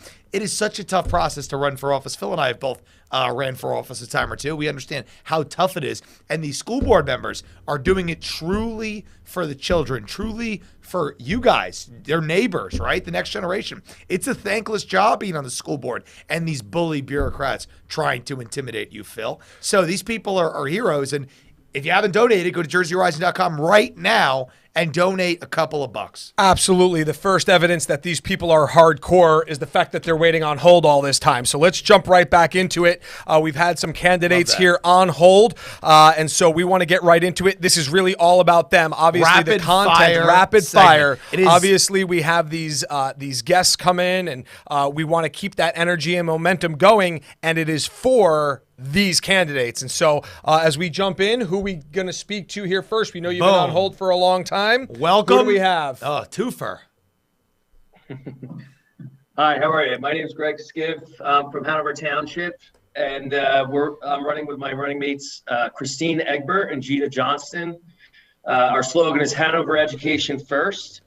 And, I'm a solo attorney. I grew up in town. I have 2 sisters who are teachers locally in Morris County. I have another sister who lives close by. And, I started hearing about a couple years ago about what was going on in my town and the local districts. And I started going to meetings to find out, why things have changed so much from when I was growing up. And, one of the glaring things that jumped out at me right away in our town was, the way the board meetings were being run, and they just completely defied, especially for me as an attorney, fundamental notions of fairness in the way that these crucial and critical policy decisions should be presented to the community, in the manner in which they should take information and comments and questions from the community, and where the community should really be collaborators in these decisions. And that wasn't happening. There's a lack of transparency, a refusal to disseminate truthful information.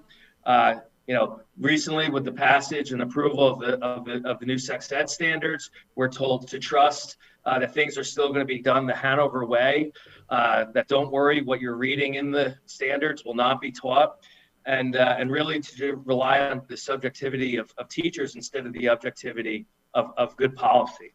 And a lot of procedural gimmickry to kind of push these things along and toe the line with whatever Trenton is handing down. And so, regardless of what political spectrum you lie on, I just felt like that's one thing that could totally clean up the manner in which these decisions are made in our town and make a real difference. Absolutely. Absolutely. Is this your first time running? Yes. Wonderful. Wonderful. Are you a trial attorney? Yes. That was a great summation. That was awesome. Well put together there. We could tell. And so looking forward to hearing more about that. And this is your running mate, yes? Yes. This is Christine. My name is Christine Egbert. I am born and raised in Hanover Township. I have 3 young children, all of which are going to the schools that I attended. I too want to keep the Hanover tradition of a great education. I've been going to Board of Ed meetings for the past 2 years. I went to all of my Board of Health meetings in town for a year. My background, I'm a molecular biologist. Might be smart. Might be a little smart, smart, right? Molecular biologist. Sorry. No, I'm a stay-at-home mom now and a part-time substitute teacher. But really, through that whole process, what I found is that the majority of our Board of Ed has yielded on all policy and curriculum decisions without ever questioning or challenging anything. And right now, it is a board of 7 against 2. 3 seats are open. All critical for all 3 of us to get on that board to change the direction of the board. If only one of us or 2 of us gets on, there is no change that's going to happen in our schools right now. They just approved those sex standards. We can go in there and we can make it very, we could do a resolution, we could teach it on the last day, or we reject them outright. And absolutely. You know, it's interesting that you guys are dealing with such a lopsided board in such a conservative municipality. We sort of referenced, Hanover, right? Yeah. So we referenced a little bit already. We had somebody on from Ocean City earlier. Ocean City's history is religious. It's a dry town at the Jersey Shore, so its heritage and its current standing is uber conservative, and yet they're in the minority on the school board, and they're looking to take that back because they admit they were sleeping at the wheel. So I'm so glad you guys are jumping in. How do people get in touch with you? Either Facebook or a website. How do they get in touch with you and help your campaign? We have all 3. We have HanoverEducationFirst.com for a website, and we have HanoverEducation@gmail.com, as well as you can find us on Facebook at Hanover Education. Love that. Consistent. That's what you got to have, consistency, right? Absolutely. Hanover Education. Listen, I like the other guy who had like the 3.9, but no one's going to remember that. Come on.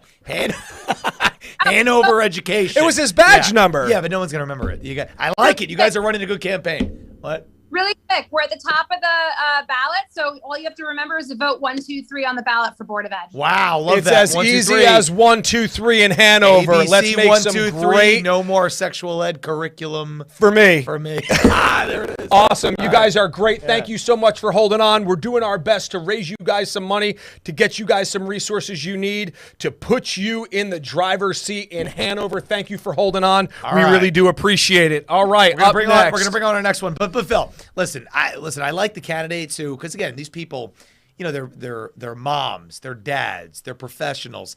You know, putting trial attorneys though. Trial attorneys. Yeah, come on. Putting a campaign together is not easy. So when they have like an organization and they got the uniform emails and the website and the social media, that's good. You know, that guy who had the 39, listen, we like him. You know, he's wearing a suit, he's well dressed, but like, come on. He's a police officer. You're getting a boot on your car after this. All right, next, who do we have coming up? Tell us who you are and where you're running. Hello, my name is Erin Hyder. I am actually a teacher and a mother. I'm running in Pequannock for Board of Ed. Panthers. Yes, Panthers. I actually started in kindergarten here. And Wow. I now have 3 children. I bought my childhood home and was hoping to continue the strong education for my children. And come to find out, being a teacher in elementary school, that there's a lot being pushed, and mostly due to, I feel like, a poor informed current board and people that are just ill-informed. I really find education to be a huge motto. Are they poorly informed, or are they willfully ignorant? Actually, that's a really good perspective. Well, I would veer on the side of willfully ignorant, because I don't know why this is, but a lot of boards, when they're about to vote no, they're pressured not to show up for a vote because they love their unanimous vote. Yeah. The last I checked, we're a democracy, and my husband fought 2 tours on foreign soil to protect our right on this soil. However, we have to fight so hard as parents to not over-sexualize our children, and that's wrong. And I'm the elementary school teacher that I'm supposed to roll out standards that the ill-informed or uninformed or whatever you'd like to call them are calling the shots, and they don't know what that's supposed to look like. And the Democratic Party likes to use the word transparency, but can we actually start implementing what that's supposed to look like? Because I don't know. Like, I don't want to teach masturbation Yeah. in my classroom. That's a What pretty is that basic. supposed That's a to pretty look like? basic ask. You don't want to teach masturbation. I was going to mention to our audience, as you're listening and you're watching, Erin represents somebody who is fighting on two fronts. Yes, she's a mom. Yes, she's living in the town that she grew up in her childhood home, wanting to take the next generation down the same path that she had there in Pequannock. And as a mom, she's on one front, and as a school teacher, she's on another front. This is the exact sort of candidate that we have been sort of shouting from the rooftops all day long, people that are willing to put it all on the line in order to step up for your family. Are you running in the same district where you're a teacher, or you're not allowed to do that? You got to go one district No, you're not over. allowed to do that. Right. Interestingly enough, I started my education in Teach for America, teaching in New Orleans post-Katrina. Wow. So do I know that we need to do a better job of making sure that texts and other things in the publishing world need to reflect all the children in these United States? My first year of teaching, I taught Ruby Bridges' granddaughter, and I didn't even know who that was because of the lack of information and the way I was taught. That's not a disservice to the teachers. We just weren't aware. And we need to do a better job as people. We need to start following, instead of divisiveness, we need to start acting in terms of love and recognizing what children need. And children don't need to be over-sexualized. Yeah. Let me add to that. I'm also my building representative in Ridgewood, and I have no problem tell the union that works for me, as well as I represent them, that when they take my dues, they represent all teachers, not just the party they're in bed with. I love it. That's strong and authentic. That's what we like. Absolutely. Erin, how can people find out more about you? Do you have a campaign website, or are you on social media? Yes, like I said, education is key. I created an ironclad opt-out letter that everyone's welcome to take on my website, and make sure nothing's interwoven, from SEL to CRT to whatever you'd like to call it, and talk about how that parent has rights. So I purposely listed it as Erin Heider, BOE number 6. And when I get elected, I'll take off the number 6 and continue to communicate with parents, such as I purposely have my master's in teaching mathematics as well as policy. I have my master's times plus 45 credits. I know how to write policy. I am not playing games. You are not going to over-sexualize my 6-year-old, my 3-year-old, and my 1-year-old.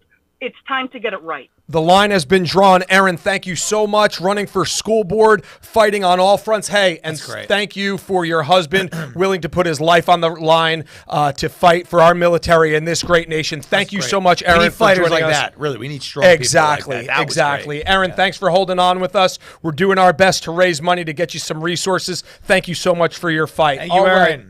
All right, we'll get the next one in. Cue in the next one. Goes great. I like people who always say, when I get to the board, they are not going to jerk me around. That's what we need. We need strong people, independent, who have that fire. I hate when candidates don't have any conviction. Yeah. They're like running to run. Don't run to run. Run to make something happen. Run to stand on something.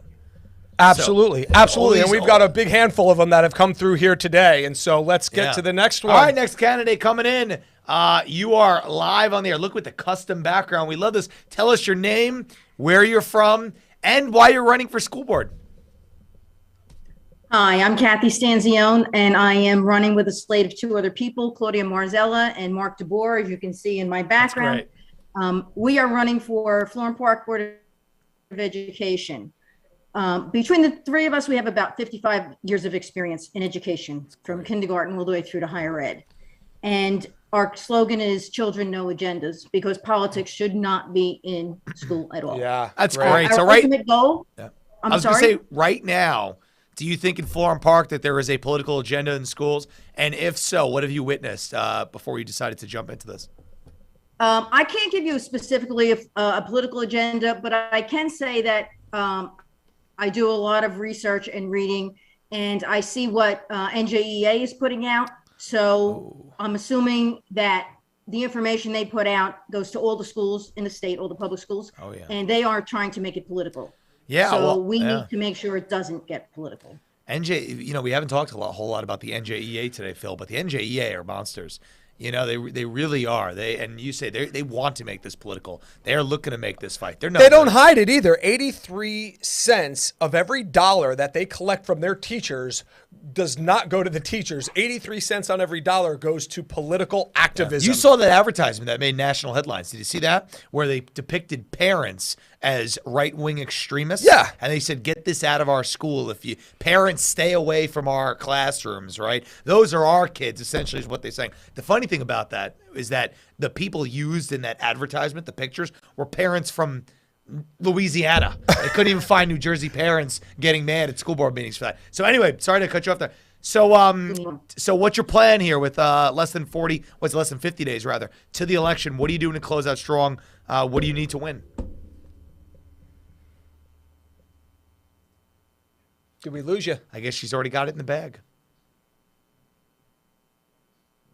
We might have a technical difficulty there. If we can restore that, that'll be great. Representing there you go. Go ahead. Involvement. We don't agree with the direction that the taking.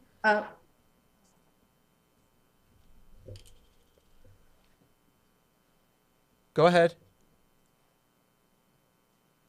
Can you hear me? Yes, we can. Go ahead. All right. All right, that's a slate of 3. I think there's a delay there. So as she said, could you hear me? I said, yes, I think there's a delay in that. That is a slate of 3 running in Florham Park. And so that is Mayor Mark Taylor. And so he's a good man trying to keep politics out of schools. And then we've got school board candidates like this running a slate of 3 again. So appreciate those that are willing to come off the sidelines. And as she mentioned in her intro, between the slate of 3, they have over 55 years of education experience. A lot of people with education experience. Absolutely, because they've been on the inside. They know what it's all about. They know how ridiculous. They really know how ridiculous. So again, it's always like, oh no, it's all a made up myth. Like, oh, it's not a real problem. And then it obviously is when people literally who are parents who are experiencing it and educators who are fed up. Right? And if we lose this battle, they're the ones that are going to have to teach it. And so we've got teachers that are fighting tooth and nail. All right.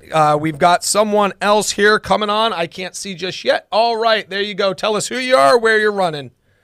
I am Frances de Benedictis, and I am running for Board of Ed in Brick. Brick, that's right. Hey, good to, I recognize this your ads, and I go, I know who that is. She's been on the campaign trail for a long time. So listen, so we went from Hanover and Florham Park, which is more my neck of the woods, and now listen. I'm fired up about this one because Fran has been campaigning for like over a year. Like she didn't just decide, I'm going to run for school board.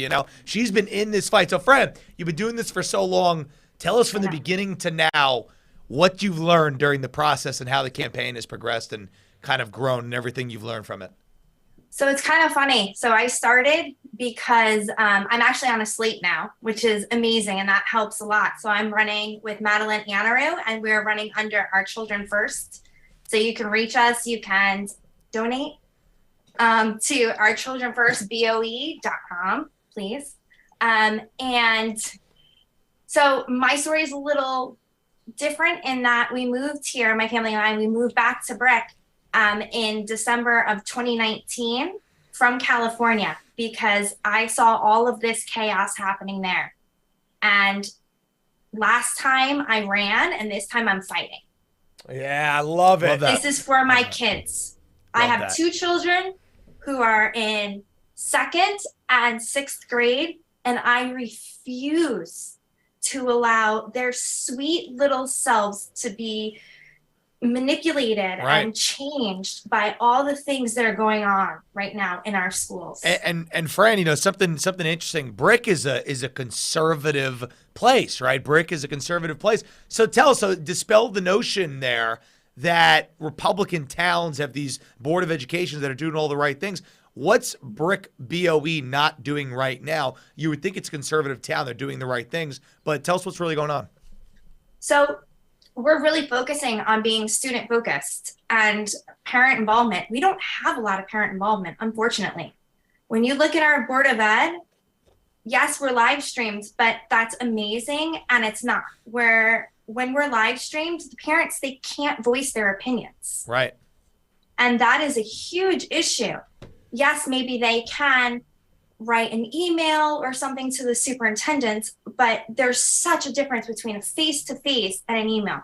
You will remember that parent. You will remember their face when they say, hey, my kid was hurting. Absolutely, they need to face. They need to Yeah. face the. The school boards. It should all be public. It should all be recorded. People should be able to ask questions. Hey, I've been to these meetings. They manipulate the crowd. But you got something to say? Frank? Absolutely. Well, this whole curriculum got pushed through under the COVID lockdown when they didn't have to meet anybody or face anybody.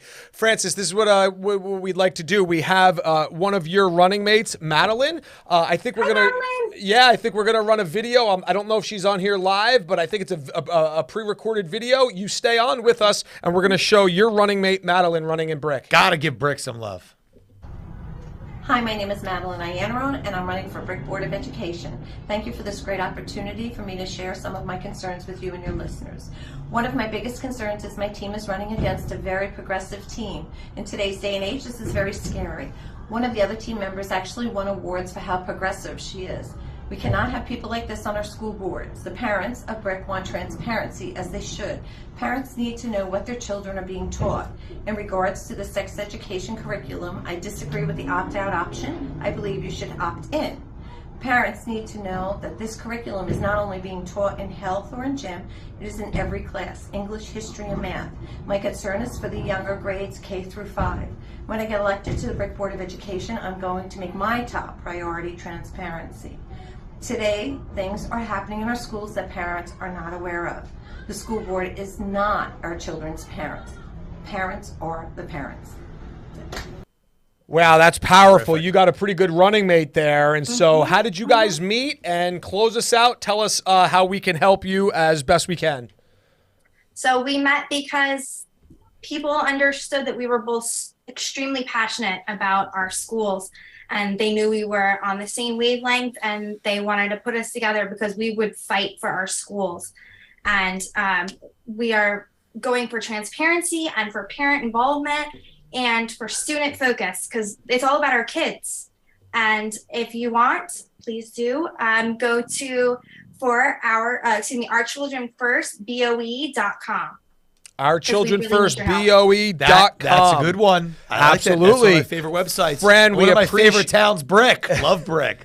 Yeah. Fran, we appreciate you staying on hold with us. We're doing the best we can here to get as many candidates shown as we can, to raise as much money as we can and help you guys cross the finish line. Keeping our eye on Brick, thank you so much for joining us. And I think we have one more recorded video from one more Is that candidate. from her running mate or somebody else? No, I think this is somebody else now, right?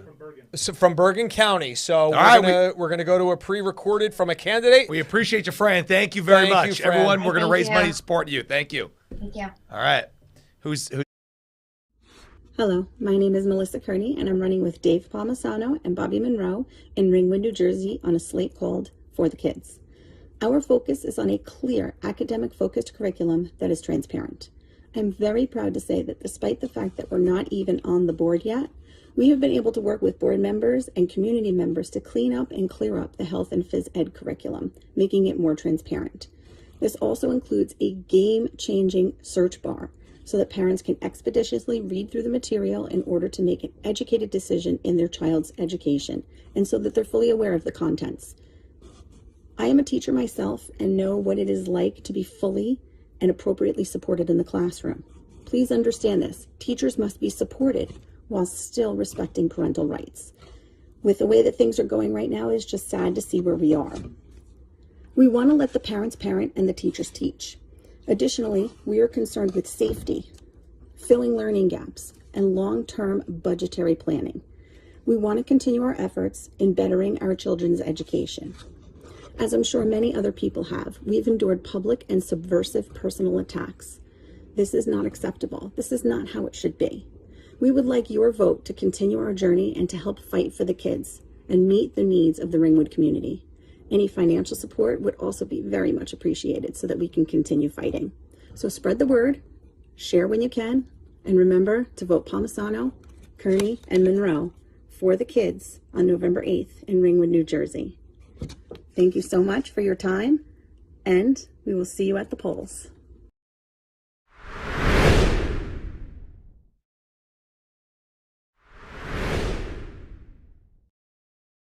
The Bill of Rights not considered. History revised. Parental rights trampled. Law and order in jeopardy. How much more can we take? The home is the foundation of any society, and our homes are under attack, not inside the walls of the house, but with our children when they leave and they go to school. The foundational building blocks that have made our nation great are being replaced with a progressive ideology. I am Philip Rizzo, founder of Jersey Rising, and we appreciate you joining us for this telethon. Over the next 30 minutes, you're going to see some county candidates. You're going to see some people already involved and the fresh faces that are coming to help fight for your children. For our children's sake, for our state's sake, please donate at jerseyrising.com so we can help save our schools.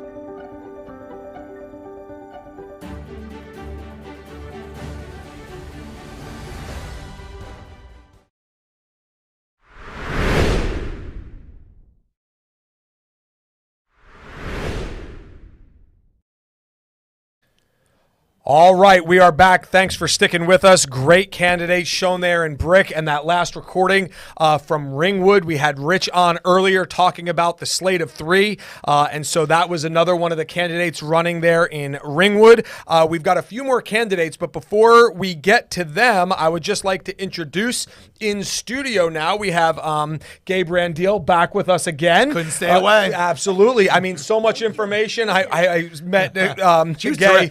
My favorite guest of the day. No offense to the amazing guest, but she was dropping knowledge bombs that have been absolutely. The whole day. And then after Gay's original segment, I met her at the coffee station. I said, you could go 12 hours and not run out of information. I mean, this is absolutely Can I come back? incredible. She said, can I come back? I said, you come back with Greg because we're going to need somebody to keep him in line anyway. We have Greg Quinlan, the president of Center for Garden State Families, with us. Greg, thanks for joining us. I got the same pin. It was on my coat. I've shed that like my snake skin. It was a sauna in here before. It's a sauna in here now. Welcome to the war room. That's 12 times that Phil has remarked on the temperature. Yes, and we'll sneak in a few more. Okay. So, Greg, thank you for joining us. What we're going to do is I think we have two more candidates that we're going to try and get in here. I'm glad you guys are in studio. If you want to hear what the candidates have to say, we'll have to throw our earphones on. If not, collect your notes, and we'll be with you live in studio here in just one moment.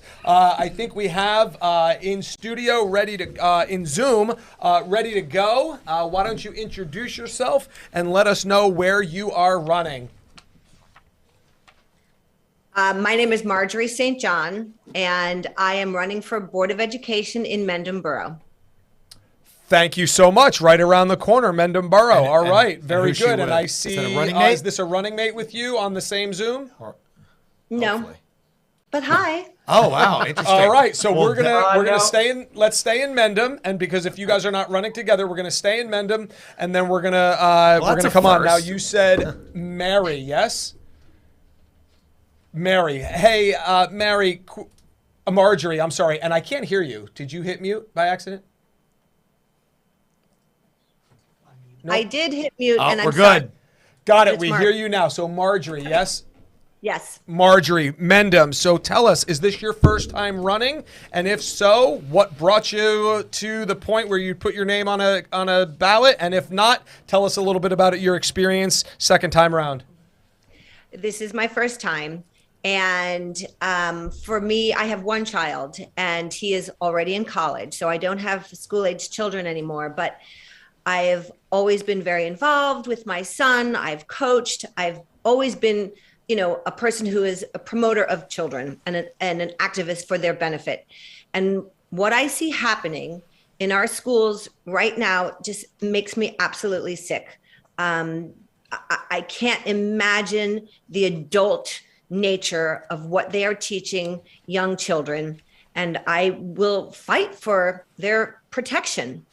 Absolutely. You know, it's a great testimony, and I appreciate you sort of just leading with it, saying that you have a child who is out of high school. You don't even have, as we've said earlier in the broadcast, you don't even have a dog in the fight. That is such a powerful testimony that somebody that doesn't even currently have a child that they're looking to protect within the school system is still jumping in and getting involved, putting their name on a ballot, obviously willing to deal with the social attacks from the media and from the progressive left to really get involved, even without their own child involved in the current school system. And so as you watch this, what are you seeing, Mendham? I mean, it's a rural town, perfectly inconvenient to get from anywhere. I mean, it's the next town over from me, right? I grew up in Harding Township, and so I'm very familiar with Mendham. We've got family there, and so I'm familiar with Mendham.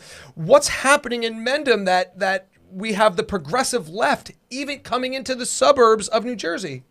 Right? It makes me crazy.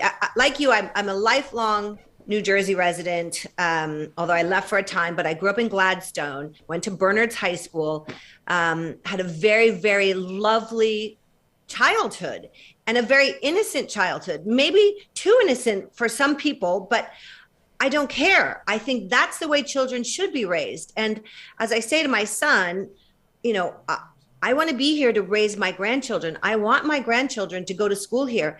And what is happening is a disgrace. And the fact that Governor Murphy thinks it's up to him to decide what is the right age for a child to be learning something like oral sex. I'm sorry, I don't mean to be crass, but it's not crass. They're putting it in our kindergarten classrooms. It's not crass. It's what we're dealing with. We can't even believe, we said it a few times, we can't even believe that we're having this conversation. So it's got to be said. No apologies. Go ahead. It's terrible. And truly, you know, how are we protecting their innocence? And are parents given the right to say no? And according to Murphy, no, they don't have a right to say no. We have to follow these NJEA standards, and they're threatening the boards with, you know, funding or lack of funding. And I don't know. I think someone's got to fight. And I'm a Jersey girl, man. I will fight. Let's go. I love it. So thank you so much for joining us. Thanks for hanging on. And we're neighbors. And so just keep at it. We'll be keeping an eye on your race. How do people get in touch with you? Do you have a Facebook page or a campaign website? No. All right. Well, hey, listen, that's why we're here. That's why we're here. We want to help candidates that are coming out for the first time. They want to bring change. They want to fight, and we're going to help funnel resources to you for that very reason. Thank you so much for joining us, and we'll be in touch with you. We're raising money. Listen, that's the sort of candidate you need to give right there. Doesn't have a dog in the fight, but is wanting to fight for everybody else's children. Needs a website. Needs a website, needs yard signs. So we can help do that. Absolutely. That's where the money goes. Absolutely. You know? And I think we've got one more before we get back to Center for Garden State Families. I think we have one more in queue. Is that right? All right. It was, yeah. Can you see us? Can you hear us? Introduce us. Tell us where you're running. Yes, I can. How are you? It's Brian Lopez again from Union County, yes, New Jersey. Yes. I've been listening all afternoon. I'm a private investigator now, and I'm writing reports. And the enthusiasm and energy you two are showing is fantastic. However, well, hey, this is the issue of our day, so it's no, it is. We're actually tempering it down, I think, a little bit. Which one of you two have a problem with my badge number, although? There you go. There you go. See, I said people won't remember it on the website. He said people won't remember 39. I said 39. Yeah. Or was it 36? No, it's 39. So you did remember. 36. I said 39. 39. We love 39, that. The badge number. Keeping it real, keeping it personal. Yeah, so we're working hard. Thank you so much. Hey, thanks for staying tuned in. Thanks for coming back on. Please, I've been listening all afternoon. This is absolutely. Terrific. And for anybody who didn't remember, Mike, you actually did remember it right. It was .39, right? Yeah, and I said 36 and 39. I get confused. So if you're running, you gotta have like a generic like Brick Board of Ed .com. Hey, Jason's bringing the thunder. Jason, thanks for sticking with us. Jason was wearing a suit, though. I said he was the best dressed candidate, though. If we can keep people as invested in this live stream as Jason, we're going to have a fantastic outcome. Jason, thanks for jumping on with us. We truly appreciate it. So now, as we lose our headphones here. Gregory, sir, good to have you with us. Thank you. You've been collecting your thoughts. You've been at this fight. You've got your notes there, but you're one of the people I know that doesn't need notes for much. You have so much passion. You've studied these issues. You've dealt with these things personally and deliberately for so long. As I studied, as I was a pastor, we learned in our sermon prep, you study your text so much that it's in you, that when you take the pulpit, it just comes out. And I know that you have put in that amount of study. So why don't you let us know sort of your heartbeat for helping New Jersey families through your organization? Well, the Center for Garden State Families it says it all right there in the title. We're for Garden State families. And if it affects the family, then we want to be involved. And family starts with Jesus Christ's definition of what a family is in Matthew 19, where he defines a family as a mother and a father and their children. He defined sex, he defined marriage, and he defined family in those first 6 verses of Matthew 19. And that's him quoting Genesis, so it starts from the beginning. So that is part of our mission statement. It's the very first thing in our mission statement. I've heard you say about Center for Garden State Families, unapologetically, you are the only specifically Christian organization to help New Jersey families. That's exactly right. We're not ashamed of that, and we come out and say that. It's right there in our mission and our purpose statement. But one of the things I want to do, if I could do the commercial here, I don't know what it looks like on camera, but we have a 20-page handout that we do with a 2-hour presentation. The presentation itself lasts about an hour 20 to an hour 30 minutes, and then we have Q&A afterwards. And parents have attended this and thought they knew. We've had school board members that tell us that, oh yeah, I thought I knew that. I couldn't find this, or I haven't seen these yet. And there it is, right there in front of you. Zoom in. Right there. It also has a QR code. Can you see that? Can you see the QR code? It takes you to the donation page. Anyway, so we also have a parent executive producer. Get us a QR code for Jersey Rising. I mean, he can't outdo us. Come on. Yeah. So anyway, we've got this QR code here, but this is a Navigating Government Schools. It's a parental toolkit. Did you know that the law's on your side? The NJEA, I already heard them mentioned when we came in here, the New Jersey Exploitation Association. That's what they're about. Because I'm a masochist, I actually go to the NEA conventions. I haven't been in a couple of years, but it's truly there to go and get beat up. And you sit there and listen to this Marxist communist convention of everything that is anti-Christ, anti-family, that turns everything upside down, pro-LGBT. And I'm not anti-people who would make that identity, because I once had that identity. I am an ex-gay, a former homosexual, and I'm not the only one, There's hundreds of thousands of us who've left the homosexual lifestyle. In fact, there was a whole group of us that lobbied Capitol Hill just this last week. I couldn't go. I had a health issue. But it was there. We're there talking about how the fact is that nobody's born gay. So since that's the case, there is no gay gene. We now know that emphatically from the Ghana study. So why is it that we are forcing this upon our kids? We're no longer teaching our kids the skills they need to succeed in the workplace. We're teaching them about things that they don't need to know.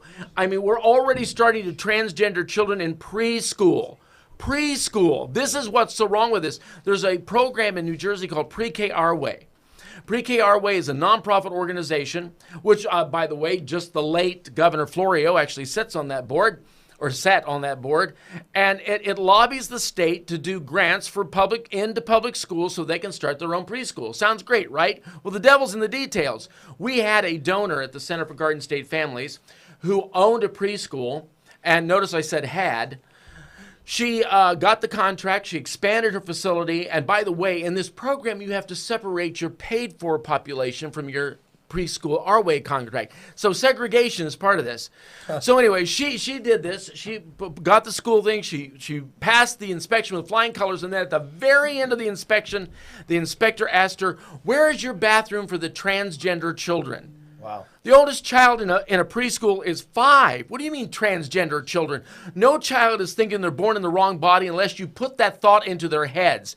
This is why it is so important. I'm so glad that Jersey Rising is doing what it's doing, that you're getting and Rise New Jersey and Center for Garden State Families, we're all working together to change the makeup of the school boards. There is a doctrine called the doctrine of the lesser magistrates. That means that it's at the local level where change happens. How much more local can you get than a school board? This is where families have to rise up. They have to be a part of these school boards. You have to be a part of your child's education. It belongs to them. These are your children. They don't belong to the state. They don't belong to Phil Murphy or his wife. I call him Murderous Murphy and her Anal Sex Murphy, because she's the one that lobbied the state school board to put anal sex in 8th grade. This is the ignorance of all of this and how violent and ugly it is. By the way, one thing you don't know is in 8th grade, you can find it. It's on page 35 of the sex ed standards, page 10 in our handout. Let me read this to you. It's 2.1.8.CHSS.5. Identify medically accurate sources of information about STIs, including HIV, such as local STIs, HIV prevention, steps to obtain PrEP and PEP testing and treatment resources. PrEP and PEP are drugs. I was an AIDS nurse. Okay, I know I look, like I'm 34, but I'm really 64 years old. I was an LPN first and then became an RN.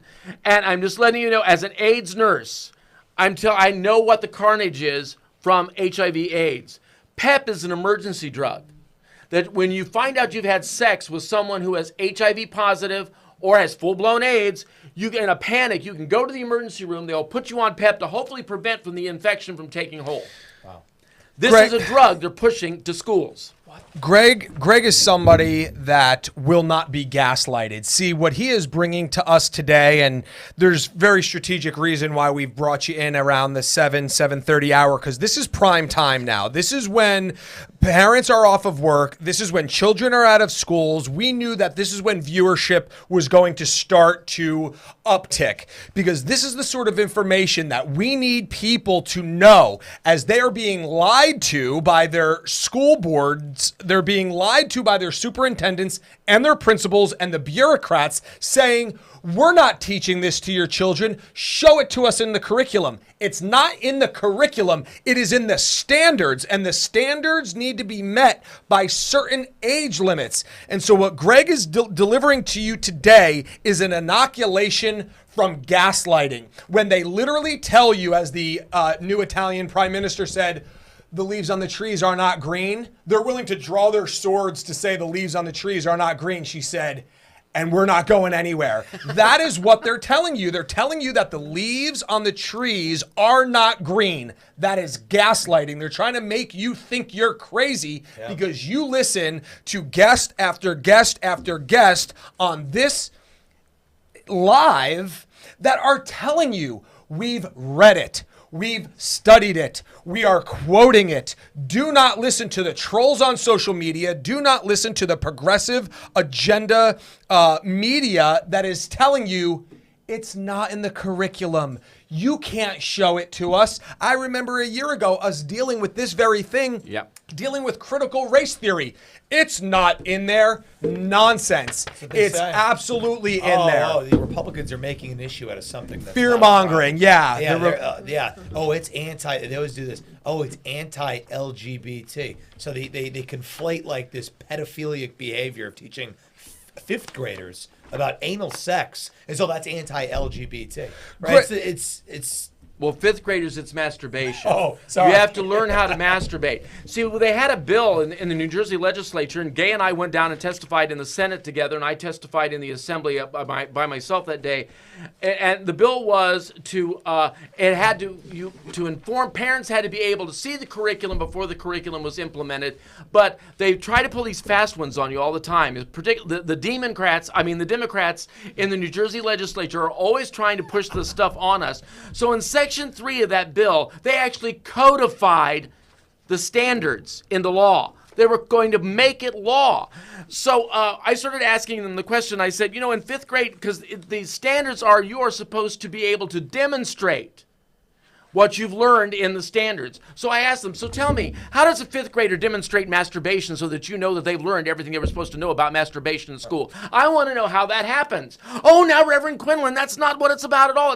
That's what it says. Right. This is word for word about what it says in the standards. Do they ever give you somewhat of a clear justification? Did they ever try? What's the justification? Oh, wait till you hear this one. This came from Pamela Lampett in the Assembly Committee, and she said, well, you know, Reverend Quinlan, that depends on the definition of shall. Really? I took English, I took hermeneutics, homiletics, I took all those things in class. I'm a nurse, I had to learn biology, I had to learn $75 words. I am telling you, I understand what shall means. Okay? That was the... It depends on the definition of shall. Yeah. Well, remember we had a president who had a problem with the definition. Well, it depends on what the definition of is. That's right. This is what we're going to do. All right, we're right at the 7:30 marker. So Center for Garden State Families, they're going to be sticking around for another segment. And so this is what I'd like to do. You guys, this is where you need to start sharing this feed, because this is what the people of New Jersey need to hear. As I said, there will be no gaslighting of Greg Quinlan. He has studied this. He has personally lived this by his own testimony. And so he is going to help equip us with the information to be able to go. Greg, one of the things we talked about, and we'll talk about it during this little commercial, we're going to talk about how to get this available to as many people as possible. We're going to either help you embed it on your site, or we want to put it on our site. This is gold. So this is what we want you to do. We're going to take a break here. We're going to show a video. This is where JerseyRising.com live stream. This is where it needs to go viral. This is the hockey stick that we've been talking about in viewership. QR code. And there you go. And who's that for? Is that for Jersey Rising, or is that for Quinlan? All right. So we're going to get Greg's up there, We too. put ours up first. So we're all working here together. So we just happen to be producer working Cuso. with the executive producer. And so what we're going to do is we're going to take a quick break. Listen, share the live stream now. Viewership needs to hockey stick. Donations need to hockey stick. We'll be back in approximately 4 minutes. Don't go anywhere. More to come. Thank you.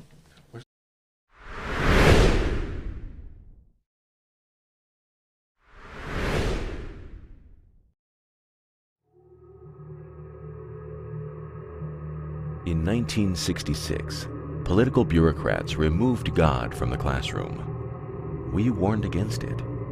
We were ridiculed. The slippery slope that followed has been hailed by some as progress. Today, 90% of children nationwide spend most of their time within the walls of public schools. In New Jersey, that number is collapsing. This year, public school enrollments in our state plummeted by 18,000, and for good reason.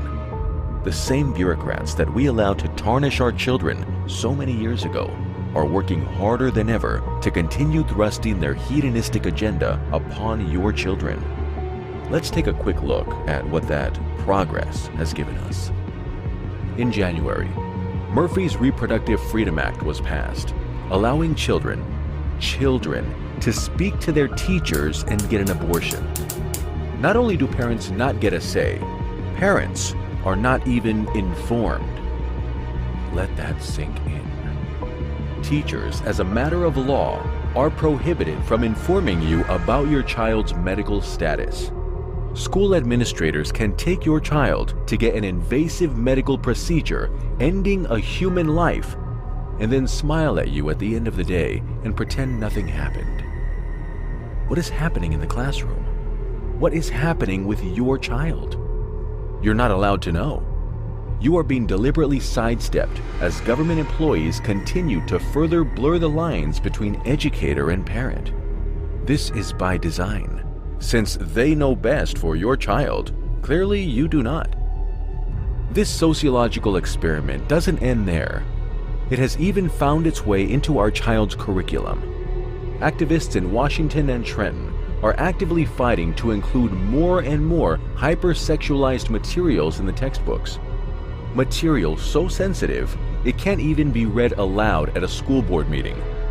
They're attempting to politicize your children, teaching them to hate our country, hate each other, or even hate themselves. Our elected leaders created further division by mandating our children be muzzled. Concerned about the health effects of injecting an experimental drug into your child? Too bad. Your child belongs to the state. We love our children. They are the promise of our future. Not just for our nation, but for our communities and for our families. That's why it's time to act. Jersey Rising is working with school board candidates across the state, men and women of character, men and women who are prepared to fight against those who seek to indoctrinate our children. Parents are finally awakening to a harsh reality. Our schools are no longer a safe place for our children to learn. Our schools are no longer safe places of learning for our children. We need to continue the fight for life within our schools. No more secrets from parents. No more secrets from parents. We need a parental bill of rights that outlines the authority parents have to know what's going on with their children, and they need to be able to make decisions that will affect their life and welfare. We need to get political bureaucrats out of the classroom and away from our children's curriculum.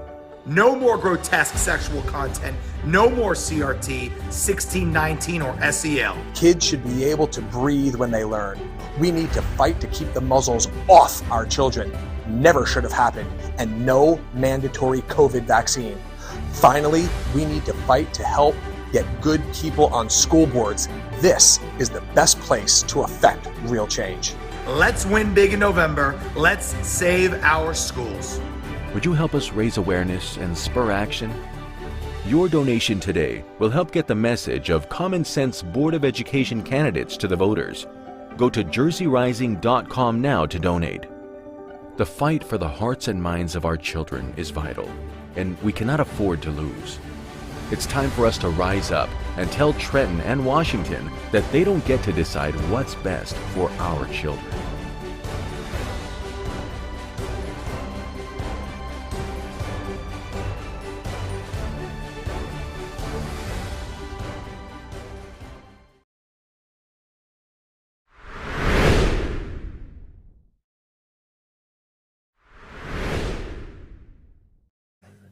And welcome back to the Jersey Rising Save Our Schools Telethon. Big energy in here, right? If you thought it was hot in here before, reference 13. Oh my If you thought it was hot in here before, it's hot in here now. Yeah, we are on fire. And you know what else is on fire? Our donations, because we got people right now going on to the Jersey Rising website, giving donations. And guys, we need every dollar we can get. Yeah. So whether it is large or small, it does not matter. Think about what we're talking about today. I repeat it, but it's so important. These candidates are in elections that are lost and won by 10 votes, 15 votes, 20 votes. So your $100 donation, your $50 donation, your $20 donation could literally be the difference whether we get somebody who's going to stand for parental rights, stand against the sex curriculum, stand against CRT and all this nonsense, and a left-wing whack job. I guess, the nonpartisan thing, whatever. We'll just call them left-wing lunatics. Because they're left-wing lunatics. So, and even Democrats, to the point, Democrats are not on board with left-wing lunatics.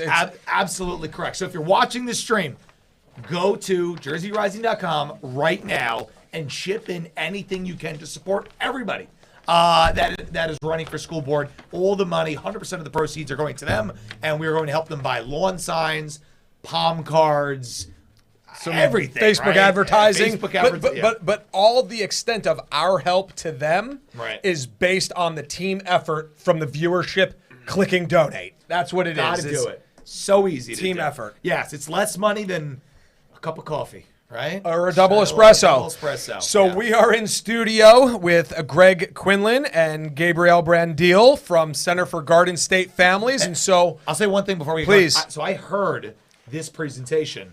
Well, this is the presentation. I heard this presentation at Sergio Fossa. If you're watching, shout out to Sergio Fossa at Grace Bible Church in, where is this church? Do you remember where this church is? Wall. It's in Wall. That's right. It's in Yes, Wall. I knew it that's was in right. Monmouth County. Yes. Shout out to Sergio. And I walked in and I listened to this presentation, and my joy hit the ground. And You all the only parents- got half of it. I got wow, good memory. Because I walked in the middle and I go, this is insane. What is going on? And all the parents in that room were blown away by that. And I again, you're running for Congress. I was running for Congress at the time. You have so many campaign events you go to, right? It's like 3 a night. How many stand out, right? Yeah, how many do I actually This one. remember? And that was one of the most memorable moments of the campaign, walking into the church, full packed house, and this was being talked about, and I'm like, this is like cartoon world. Like, this is so fake. Like, yeah, I can't exactly. believe, and then like it's too hard to believe that it's really happening, but it really is. It really is. That's the scary So thing. let's keep the conversation. Greg Quinlan, president of Center for Garden State Families. I mean, you sort of just take the baton and just run with it. Keep it going. Continue to tell the audience and all those that are watching throughout New Jersey what is coming for their children. Oh. Well, what's coming for your children is now that beginning from preschool to graduation in 12th grade, your children are going to be hyper-sexualized by everything.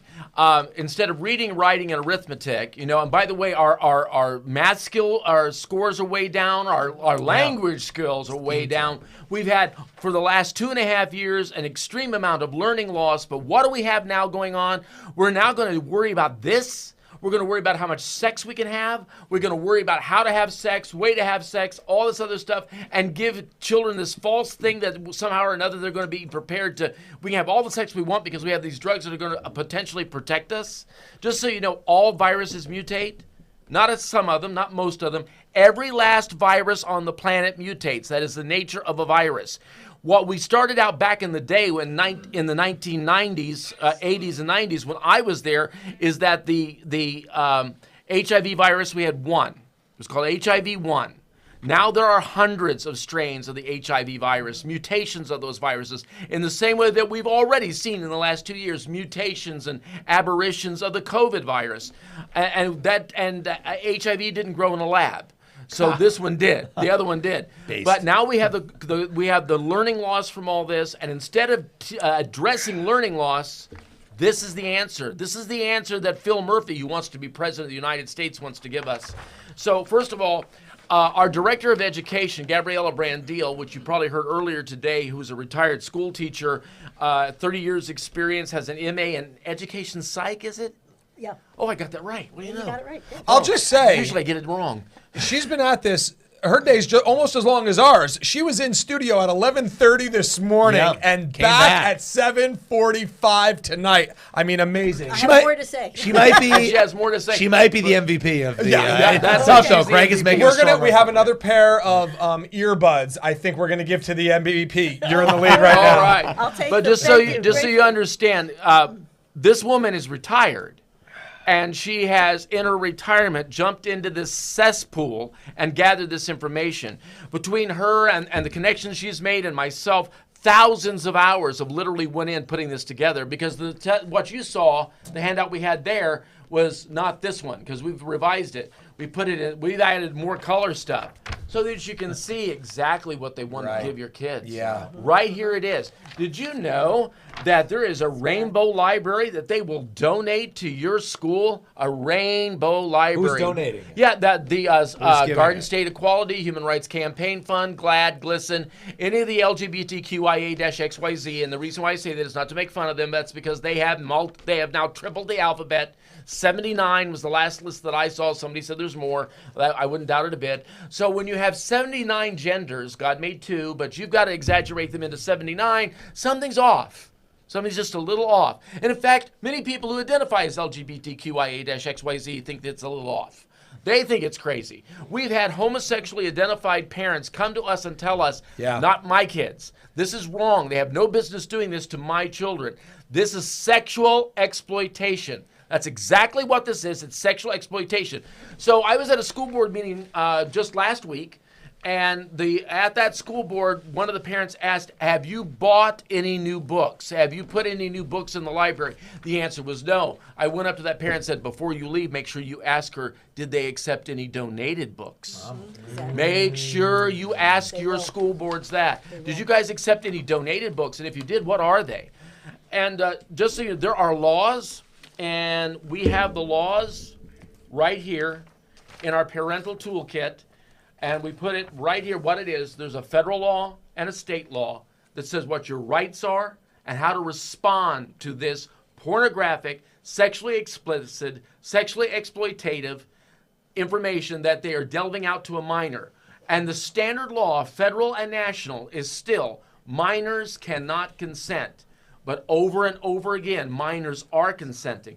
Over and over again, because what they're trying to do to minors now is to give them more power over their own bodies, more power over their sexual decisions, and taking the parent and excluding them away from it.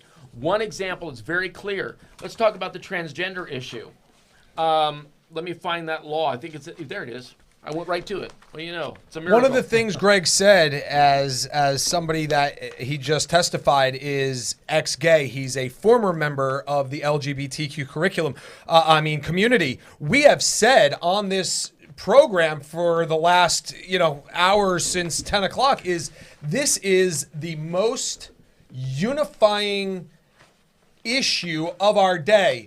Rich, poor, black, white, gay, straight. Nobody wants a transgender curriculum. No. We have said that, and Greg, thank you for saying that. You have had people specifically call you and let you know that are from the L and G community. They Right. don't want to be part of T. That's right. They don't. In fact, there are transgendered people who have regrets. Yeah. And they're coming out in droves now because of the conditions. This is a permanent alteration to your body.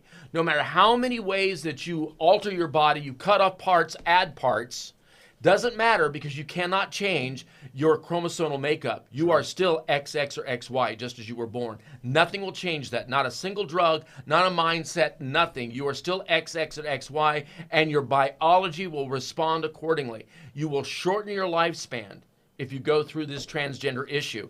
But let me say this. This is what happens. This is already in law. This is state law. A school district, this is a quote now, a school district shall accept a student's asserted gender identity. Parental consent is not required. There is no affirmative duty for any school district personnel to notify a student's parent or guardian of the student's gender identity or expression. You are left out of the picture. There are such a thing as trans lockers now. Little Tommy can leave the house as Tommy, but he's Gwendolyn when he's at school. And he can wear a wig, and he can wear makeup, and he can paint his nails, and change his clothes into gender affirming, as in a female clothing, and be that way all day. Then he goes back to his locker, takes off his makeup, takes the polish off his nails, and goes back home as Tommy. Parents don't have to know. Did you hear what I just said? Parental consent is not required. They're not required to even tell you that this is going on. So they'll allow a medical procedure or a surgery to change the gender of a child, and simultaneously they are surgically removing the parents from their children's lives. There you go. It That's is right. There are two absolutely sexual. sickening. That's right. There are two surgical procedures going on. Right.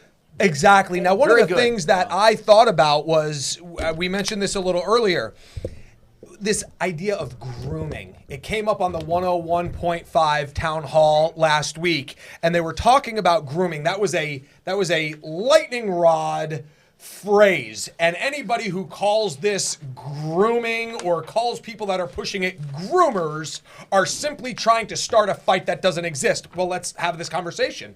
If a 10-year-old, an 11-year-old or 12-year-old is able to make the decision to change their gender, how far behind do you think it's going to be before a 10, 11, or 12-year-old who's allowed to make the decision to change their gender is going to make the decision to say, you know what, I want to have a physical relationship with that person regardless of age?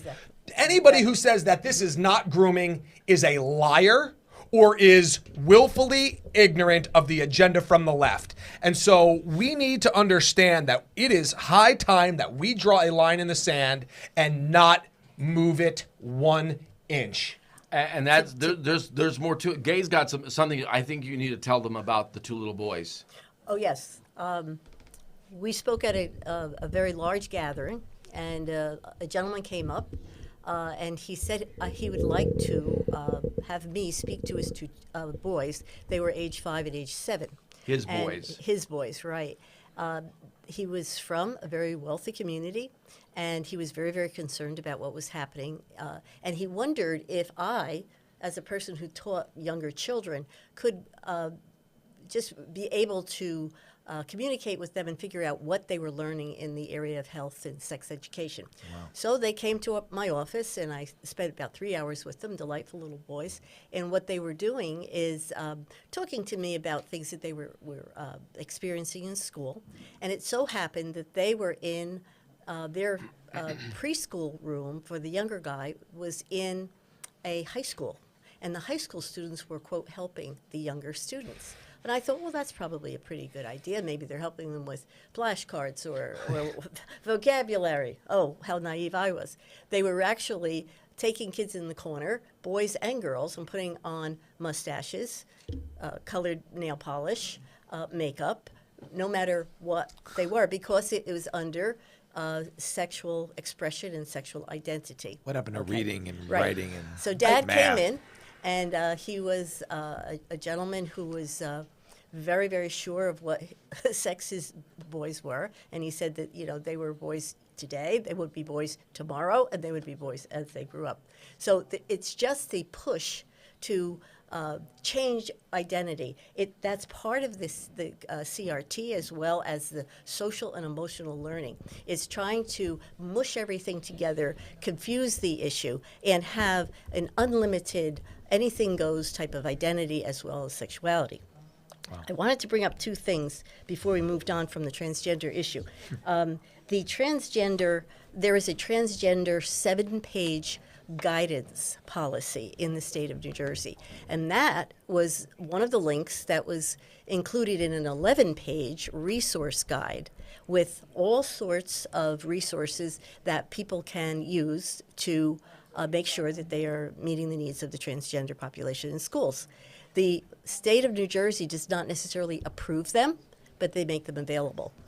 Abstinence education, as I said earlier today, is the law in New Jersey, but I found no resources at all on the state website for abstinence, which makes me wonder, how can you expect that abstinence would be pushed or stressed if you don't even provide any resources? Right. Okay. The other thing I wanted to just show you is recently I looked up the 2014 sex ed standards. Big difference. The 2014 standards really stressed marriage. Okay, so in grade 6, okay, there was a summarized strategies to remain abstinent and to resist pressures to become sexually active. There was at least a push then for young people to at least resist it because, it was not appropriate age-wise. In 8th grade, to determine the benefits of sexual abstinence and develop strategies to resist pressures to become sexually active. Again, at least there was a push for 8th graders to resist. And to discuss topics regarding gender identity, sexual orientation, and cultural stereotyping. There was just not the push for everything gender that there is now. As we consider this and we think about 2014 standards to what we're dealing with now, I mean, you start looking under these rocks. Right. And I gotta tell you, I feel like I'm in a horror movie. That's right. I feel like for the last few years we are in Right. a zombie apocalypse where we don't know where to run. We don't know where to go. We don't know where they're coming from because as we're reading through these standards, it's everywhere. You can't cover the front. You can't cover the back. You can't cover the left. You gotta cover it all. This is such a full-on invasion that is why this has to be all hands on deck. We've had a lot of fun today. We had the iPod giveaway, the earbud giveaway. We had, Lollygon versus Real McCoy. My son throws in money. He doesn't even know that he lost before he even bid. We had a lot of fun today. And I'm not against fun, but I'll tell you, as we are now getting into the nitty-gritty of what these standards are, the joke's over. I mean, the fun and games are now over, and we must unify in a very serious way these candidates that we've been showcasing for 10 hours or 9 hours so far. I'm not sure a lot of them have any idea what they're getting themselves into. Yeah, right.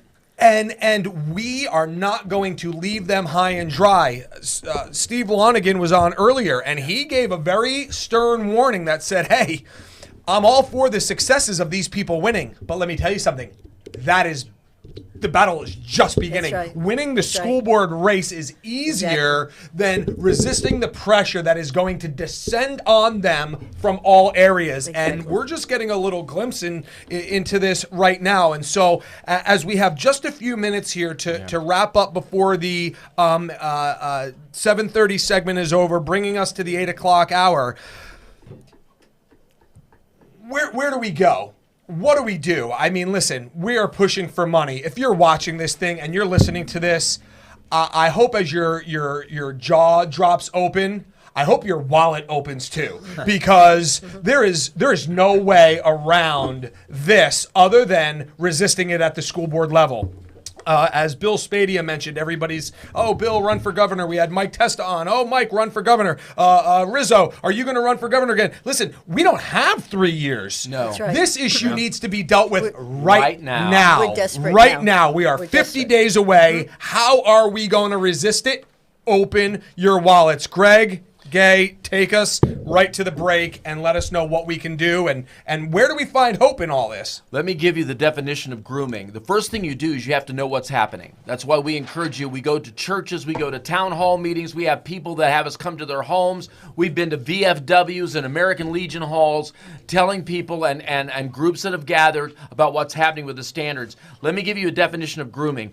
Grooming is the predatory act of maneuvering another individual into a position that makes them more isolated, dependent, likely to trust. That means it desensitizes you, makes you less, resistant, and more vulnerable to abusive behavior. And when it comes to a child, they don't know the difference. This is sexually grooming a child. That's why I call it sexual exploitation. You have to know everything that's in these standards and how bad it is. But see, these are the standards. The curriculum, how they teach it, what they're showing your kids is absolutely pornographic, extremely suggestive, and some of it is so detailed that it spikes the curiosity of a child. And a child's brain is not developed. They're not there ready to accept this yet. They can't. The brain wiring that goes on, because what's happening to all of us now is, particularly in our society, it's the early sexualization of a child. That's what causes the LGBTQIA-XYZ. That's what causes all these is acting out. It is all started with the early sexualization of a child. This is how you grab them early. In fact, Vladimir Lenin said that, and I'm going to paraphrase his quote. He says, "Give me your children for 4 years and I will have them for a lifetime." Yeah. This is what's happening right now, and the NJEA, the New Jersey Exploitation Association, knows it. Right. One thing I did want to say is that parents and grandparents, will they please come to board meetings? Will they please ask to look at the materials that their grandchildren and children are using? I have a set of grandparents who are 80 and 83. They go to every single board meeting in Glen Rock, New Jersey, and they met with the principal privately, who told them that he was very proud of the 5-year-old who was transitioning, and they had a huge party for that child. And this we have woman, an extensive opt-out form. Yes, we do. Let's do this as we close out this segment. I mean, if you're not moved right now, how could you be? Honestly, we're at war. This is a war. And if you're not engaged in the war at this point, I don't want to be unkind. I don't want to be dismissive. What are you waiting for? If at this point you're not going and donating to help us get some of these candidates that are going to resist what Greg and Gay just delivered to us, honestly, it's 8 o'clock. And there's plenty of other things. Go watch some Shark Tank reruns. Stick your head in the sand, and that's it. Put the for sale sign and move to Florida. But if you have any inclination to stay and fight, not only for New Jersey, for America, or for God's sakes, children, this is the time. If you Some saw of a you child, can't leave. Some of you can't move. That's exactly You're right. here and your children are here. You have no place to go. These are your babies. Now's the time to act. Now's the time to be involved. You have to do this. You have to be involved, or you have to help these candidates win. But it's not just about them winning.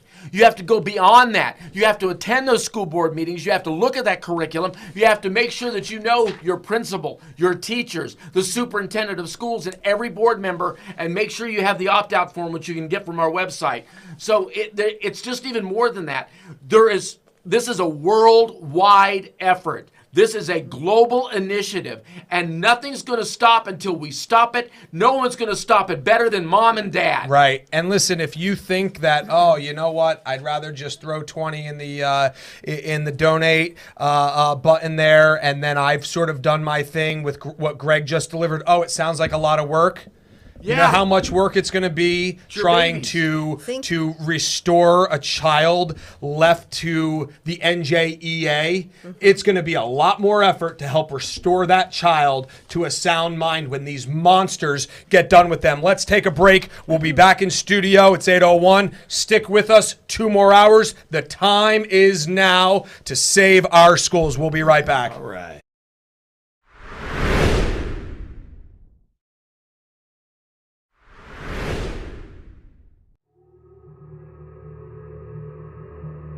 In 1966, political bureaucrats removed God from the classroom. We warned against it.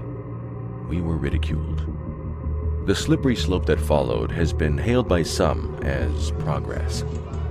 Today, 90% of children nationwide spend most of their time within the walls of public schools.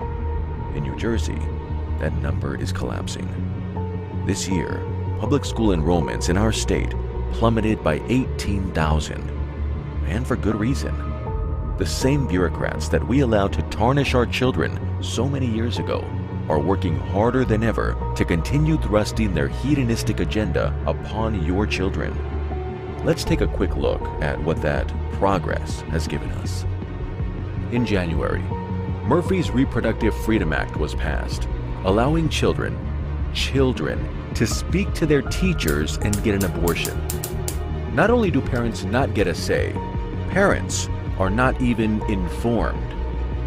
Let that sink in. Teachers, as a matter of law, are prohibited from informing you about your child's medical status.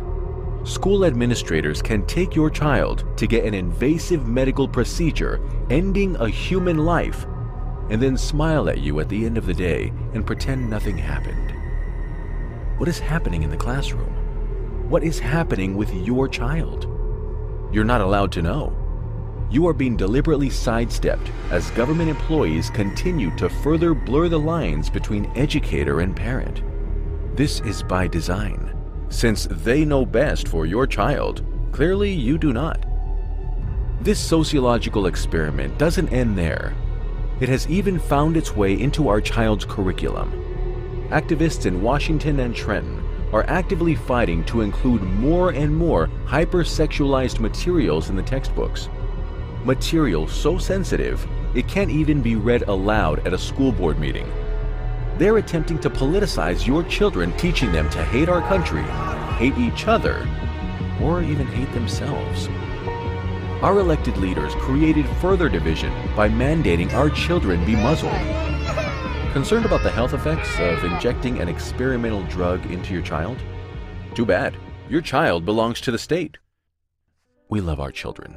They are the promise of our future. Not just for our nation, but for our communities and for our families.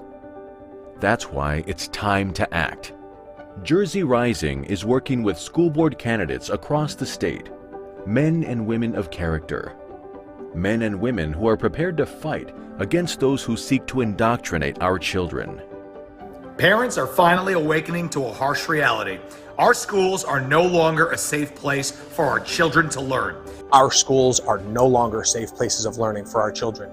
We need to continue the fight for life within our schools. No more secrets from parents. No more secrets from parents. We need a parental bill of rights that outlines the authority parents have to know what's going on with their children, and they need to be able to make decisions that will affect their life and welfare. We need to get political bureaucrats out of the classroom and away from our children's curriculum. No more grotesque sexual content, no more CRT, 1619, or SEL. Kids should be able to breathe when they learn. We need to fight to keep the muzzles off our children. Never should have happened, and no mandatory COVID vaccine. Finally, we need to fight to help get good people on school boards. This is the best place to affect real change. Let's win big in November. Let's save our schools. Would you help us raise awareness and spur action? Your donation today will help get the message of common sense Board of Education candidates to the voters. Go to jerseyrising.com now to donate. The fight for the hearts and minds of our children is vital, and we cannot afford to lose. It's time for us to rise up and tell Trenton and Washington that they don't get to decide what's best for our children.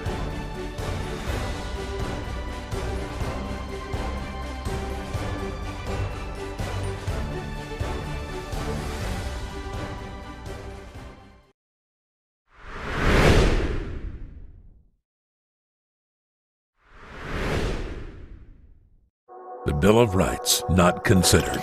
History revised. Parental rights trampled. Law and order in jeopardy. How much more can we take?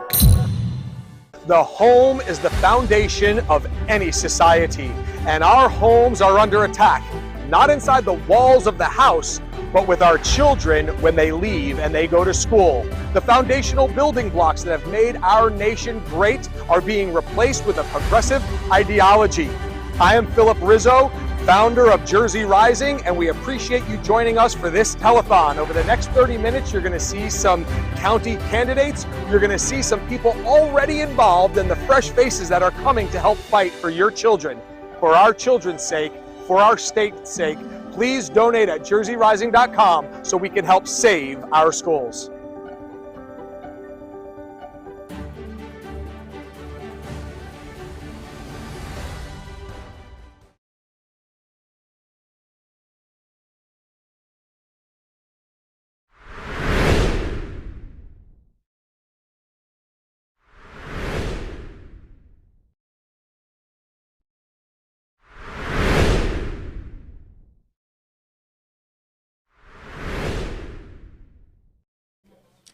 And welcome back to the Save Our Schools Jersey Rising Telethon, all day, all night. It's been quite a day, executive producer Dom. We've been at it since early this morning, and we're still going strong. We're rounding third, heading into home, right? Rounding third, heading into home. And what better way to round third and head into home than with a great and exciting giveaway? Well, I'm going to quote you. When you were promoting this event, you said it was a high energy event because it was a high priority issue.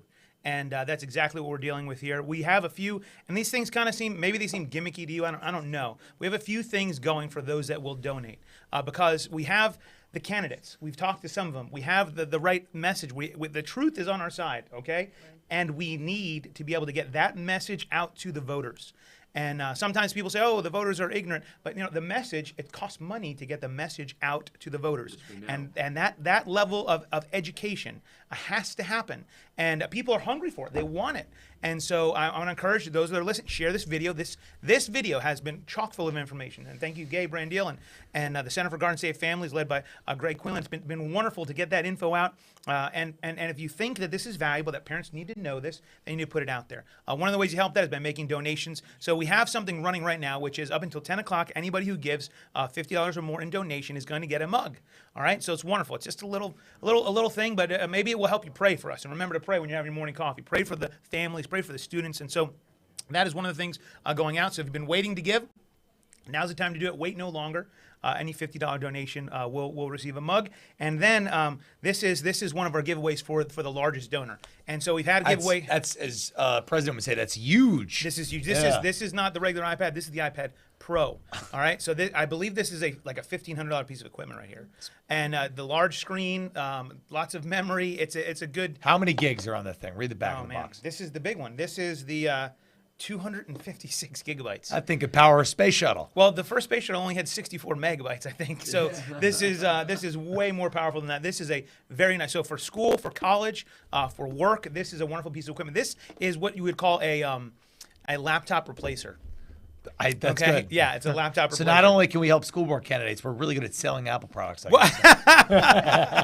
Yeah, and so this is going to be for the person from now. So there's 8 o'clock hour to 10 o'clock hour. The person who gives the largest donation these next 2 hours here is going to get that. And so you want to put a minimum? I mean, Rizzo was he was hyped on the minimums. What do you think? Rizzo put a minimum, but how about we go volume?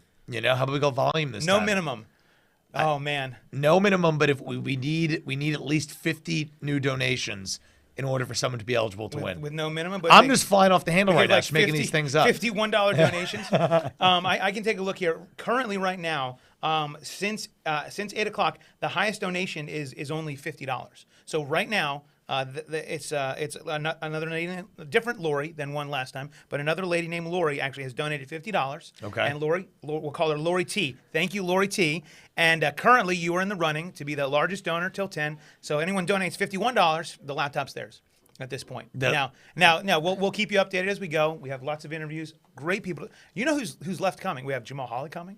Jamal Holly is going to be coming in studio, I believe. We have calls in from Pastor John.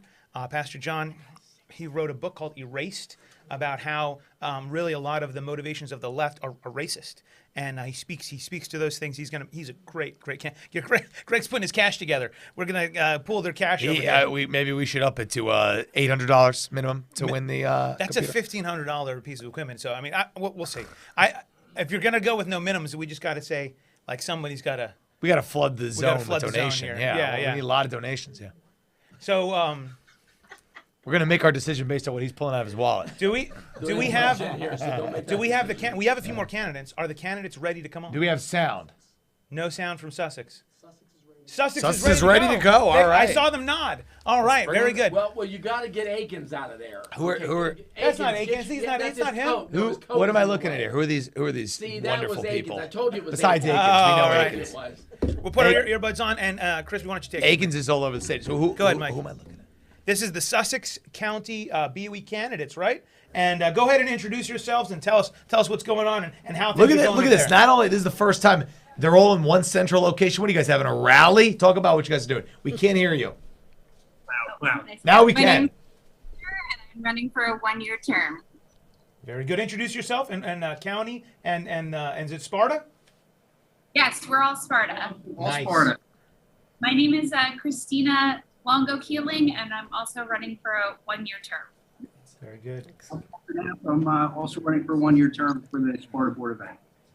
Lauren Collier, incumbent three-year candidate for Sparta Board of Ed. Lee McMichael, running for a 3-year spot on Sparta Board of Ed.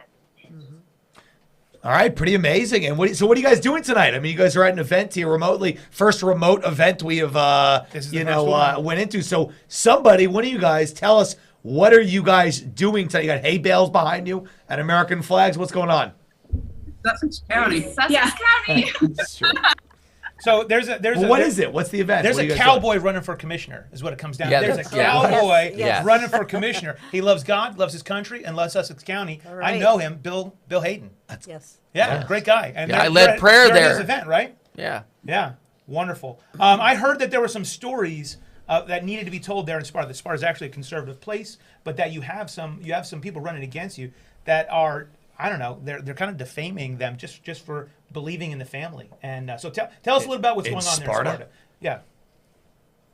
So fundamentally what we've seen, you're seeing this nationally, you're seeing this in our state, and you're certainly seeing it in our town of Sparta. We have a town that actually is quite conservative. We have a lot of independents that also lean conservative.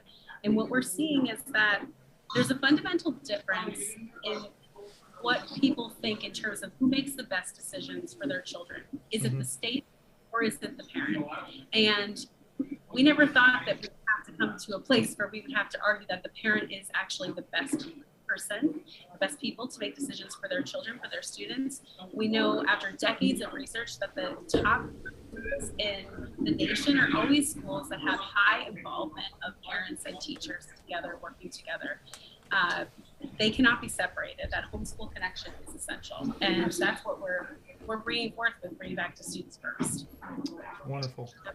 And that's what it comes down to. I think you put your finger on exactly what the real rub of the whole controversy is. There's folks on one side of the issue that believe that families need to make decisions for themselves, and then the other side is, hey, we don't want the children. As a matter of fact, they think it'd be a mistake if the children walked away from that home with the same worldview as their parents. Think about that. If the children walk away from the home with the same worldview as their parents, that somehow they've not done their job with the brainwashing. I mean, that's really what it comes down to. That's right. That's right. Thank you so much. I'll say this: I'm an elected official in my own town, and it's not going to be easy. I'll echo a little bit of what Steve Lonigan said earlier. You know, you will have opposition, and there'll be people that will hate you for doing this, but it really doesn't matter. It's the right thing to do. You're standing on the right side of history, on the right side of the issue, on the right side of everything, and let that be your guide all the way through.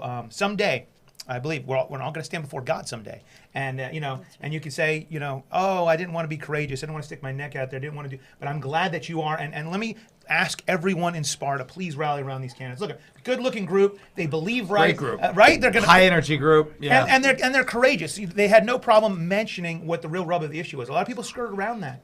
And so the fact you've identified it, you know what you're up against. That's wonderful. Any last words? Anything you'd like to say? Or also, as you always have been asking all the candidates, how can people get a hold of you or support you or find out more about you? Where does that happen? So you can visit our website, which is spartastudentsfirst.com. Great website. Great website. Spartastudentsfirst.com. That's our website. Spartastudentsfirst.com. Is first spelled out F-I-R-S-T? Spelled out as first, I-R-S-T. Excellent. Spartastudentsfirst.com. And we're going to go ahead and put that on the ticker for a little while, SpartaStudentsFirst.com, so folks can go there, and this will be a part of not only the live feed, but all of these videos are going to be archived on the Jersey Rising Facebook page. How do you donate? Why don't you tell us, how do you donate, Mike? JerseyRising.com. You got to go to JerseyRising.com. JerseyRising.com right now. Any amount of money that you can afford goes a very long way. Look at these people. How would you not want to help them? Right? JerseyRising.com. Help them all win. Share. And people like this. What I like about the school board candidates, Dom, is that a lot of energy, a lot of lively energy. Young parents. People that parents kids already went off to their adult life and they want to make a difference. So people from all different walks of life and backgrounds and ages and all things wanting to get involved for a common purpose. I love that, and love the crowd in Sussex County.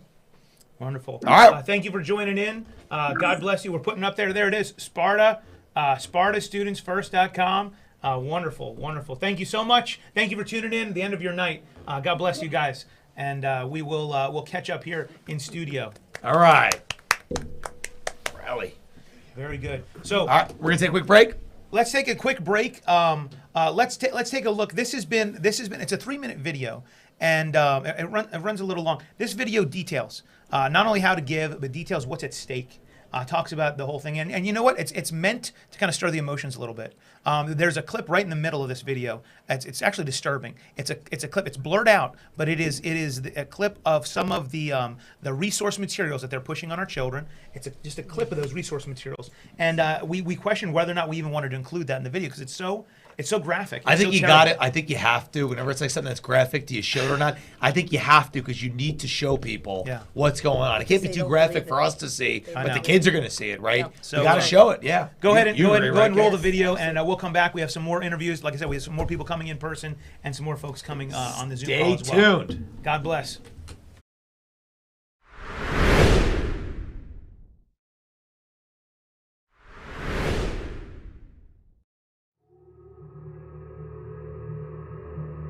In 1966, political bureaucrats removed God from the classroom. We warned against it. We were ridiculed. The slippery slope that followed has been hailed by some as progress.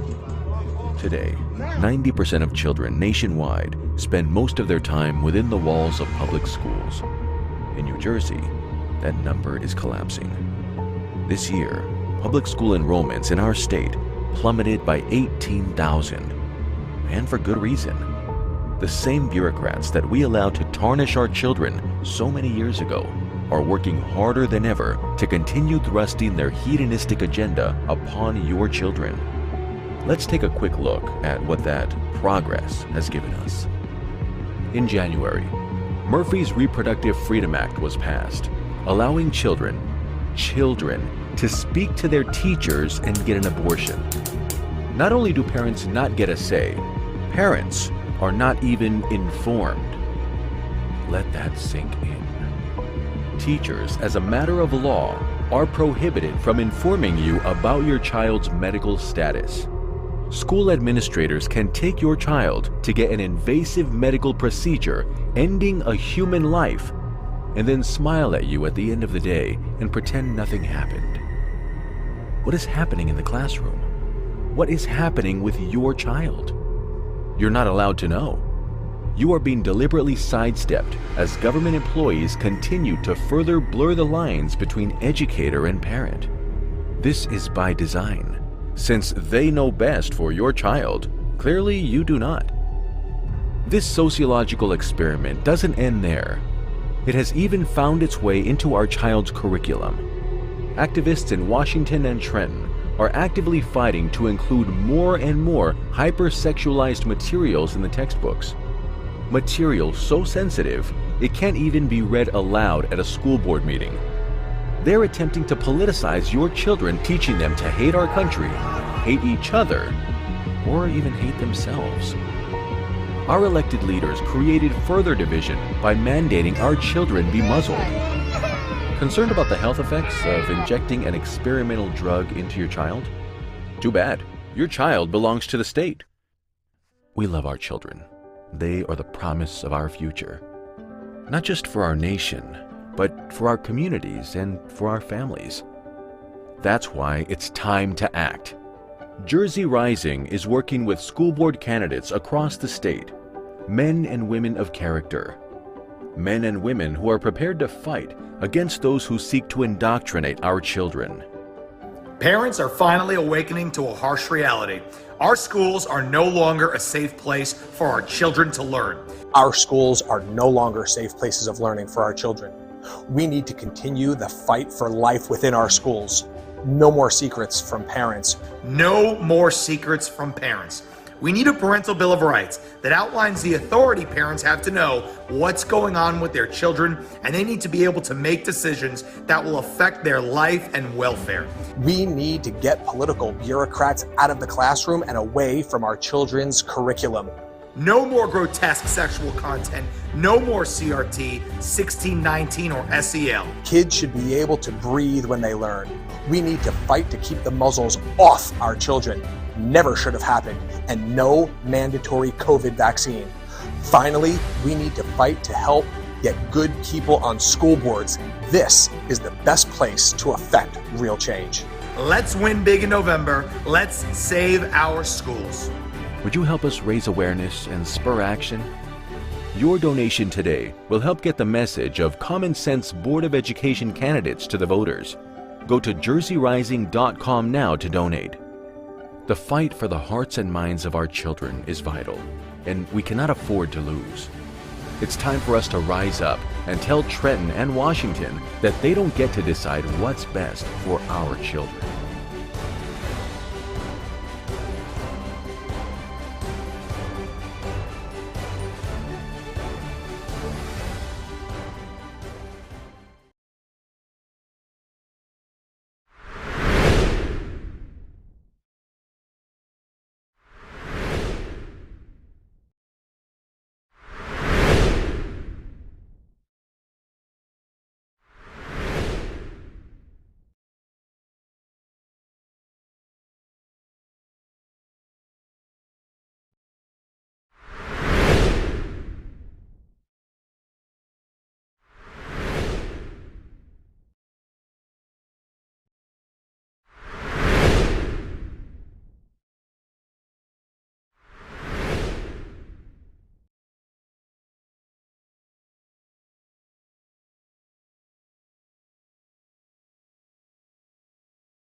Hello. All right. And we are back. There we go. It's got all these camera angles. Well, welcome back. Thanks for sticking with us. It's pushing 8:30. We've been going since 10 a.m. for the Jersey Rising Save Our Schools Telethon.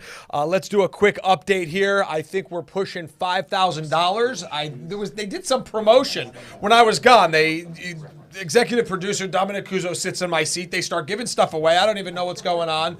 So we're pushing $5,000. Listen, if we're going to give 20-something candidates the sort of resource help that they need with yard signs and printed literature, we've got to get that number up. We're at just about 5K right now. We got to run that up. Obviously, if we can get to 10, that's great. Really, the issue of our day, this thing should go to 20, no problem. But we need you to share this. We need you to donate. We need you to start calling your friends, say, oh my goodness, the curriculum in New Jersey is actually worse than we ever imagined. It's worse than we thought. Greg Quinlan from Center for Garden State Families and one of his board members, Gabriel Brandil, they just gave us, I called it a horror show. I mean, I felt like I was in a horror show listening to the details of the standards. Wherever we turn in that standard for curriculum, it was getting worse and worse. And so I just can't even believe that we're having this conversation. We keep saying that because it's still true. It was true at 10 o'clock this morning. It's true at 8:30 at night. It's going to be true tomorrow, and it's going to be true all the way through November 8th unless we get these candidates across the finish line. And so right now we're going to go to a Zoom call. We have Senator LaRosa has been involved, and we're going to get some input here. I don't know. I can't see anything that's happening. Can you hear me? Yes, I can. Can you hear me? Wonderful. Yes. Thank you for joining us. We really appreciate it. Why don't you give our audience just a quick update of who you are and what you're doing as you're staying in this fight. And thank you again so much for coming on. It's 8:30 at night. Obviously, this is an issue you are passionate about. Let our audience know who we're talking to. Well, I'm former Senator Dick LaRosa. I was in the New Jersey Senate through the 90s. And was both a member and the vice chair of the New Jersey Senate Education Committee. There's been a lot going on. One of the running jokes we used to have is that in New Jersey, where does the money go? And one of the problems was that at one time we had 618 boards of education, but only 565 municipalities. So how do you have more boards of education than you have towns? It's insane. One of the great wonders of the world. And so from the 90s, Senator, and having been involved, how long did you hold office? I was there for 2 terms, 91 through 98. Wonderful. And so having 2 terms back in the 90s, one of the things that we've spoken about today throughout the day is we are blown away by the speed that the direction of the curriculum is literally going off the rails. And so snapshot what you experienced when you were part of what was happening with the curriculum and education in New Jersey in the 90s to what we're identifying as now a horror show here in New Jersey in 2022. Well, that's an understatement. Say it's a horror show. It's been a horror show that's been going on for several decades because the bottom line is that the parents who really should have a say in what their kids are getting in a classroom are the last people to be involved in what the decisions are. It seems that the quote, I use the word very loosely, educators are making decisions independent of any type of rhyme, reason, or logic that we can ever be associated with. And to give you an idea of how powerful the education lobby is, that when we passed a charter school legislation back in the 90s, we spent almost 3 weeks of separate hearings where the NJEA came in and kept trying to stop the legislation from moving forward. Now, fortunately, at least it gave people an option to not to sit in a classroom and have their tax dollars go down the same drain that's always been going in. Now, a lot of people obviously are paying taxes and are paying a double tax to put their kids in either a private school or a charter school. But the bottom line, there has to be an alternative. And until there is an alternative, the educational cabal is not going to change their attitude because right now they're in control. What you folks are doing is remarkable. And the more people that get involved with you is the greater the opportunity is to change things back to some degree of normalcy. Absolutely. One of the names that was mentioned earlier by one of our guests was Andy Mulvihill. Andy he is on the state Board of Education. He voted against this curriculum, basically standing alone in that, but he is also a charter school advocate. And I got a chance to sit with Andy and discuss charter schools. And really the basic principle of charter schools is this. This is phenomenal. It is privately funded on startup, and once it is running, if it achieves a certain academic standard, then state funding kicks in. And the moment the standard of education drops, they lose their funding. Sounds fair to me, and yet the exact same district could have a non-charter school, your standard public school, fail, and what they'll do with that failing academic standard is they'll throw more money at it. I was talking about the Abbott districts. What a scam. It's a money hijack system from the word go, that 31 districts in New Jersey take the lion's share of the money. And I've said, as a pastor in Hudson County, we rented Hoboken High School auditorium for 4 years, every single Sunday. And so, yeah, it's on Sunday. It's not during the school day. But I'll tell you, for 4 years, you do have some interaction. You do have to come and go during the week a little bit. Interacting with some of the students at Hoboken High School, I'll tell you this right now, nothing against these students because they're victims of what's going on, but Hoboken is an Abbott district. There is a pile of money. There's a mountain in money with all these young urban professionals there. They have plenty of tax revenue, and yet money from suburban America is going to Hoboken High School. These kids are not getting educated. That might sound mean, but it happens to be the truth. So we're going truth bomb here. That money's not making it. So what do you see with the Abbott districts and the school funding formula? How broken is that? Do we need to shred it and start all over? Well, I mean, you can shred it and start all over, but it's the more it changes, the more it remains the same. I'll give you a number that might blow your mind. I'm glad you mentioned the Abbott district because that was one of the banes of my existence in terms of how ridiculous it was. You have 31 districts. The New Jersey education budget is into the billions of dollars. I'm glad you're sitting down for this. 80% of the state education money goes to 31 districts. Right. Think about that for a second, okay? So that means the rest of the districts are being taxed out of their minds in order to support the rest of the state. For 31 districts that can't get somebody or can't get a majority of students to pass a basic skill set in either reading and or math. Math is one thing, but they can't read. I mean, when I was working for a company a long time ago, I walked into a Jersey City State College, and the director of the program wondered why I was pushing this particular reading program. And I asked, I said, why? And they said, well, it's for our students. I said, well, yeah, I understand. Your students want to learn what's going on, how to use it. Okay. He said, no, it's for our students. I said, what are you talking about? He said, we have kids that are coming in here that want to be teachers. I said, you're kidding. I said, well, how does that work? He said, well, there's only one thing worse than that. I said, what is it? We're graduating them. Unbelievable. Just pushing them through. That's exactly what's happening. So, I mean, the problem is that they've created a hierarchy in terms of testing qualified people that have nothing to do with education in order to try to keep them out of the classroom when they would be the people who would be most beneficial to the kids in the first place.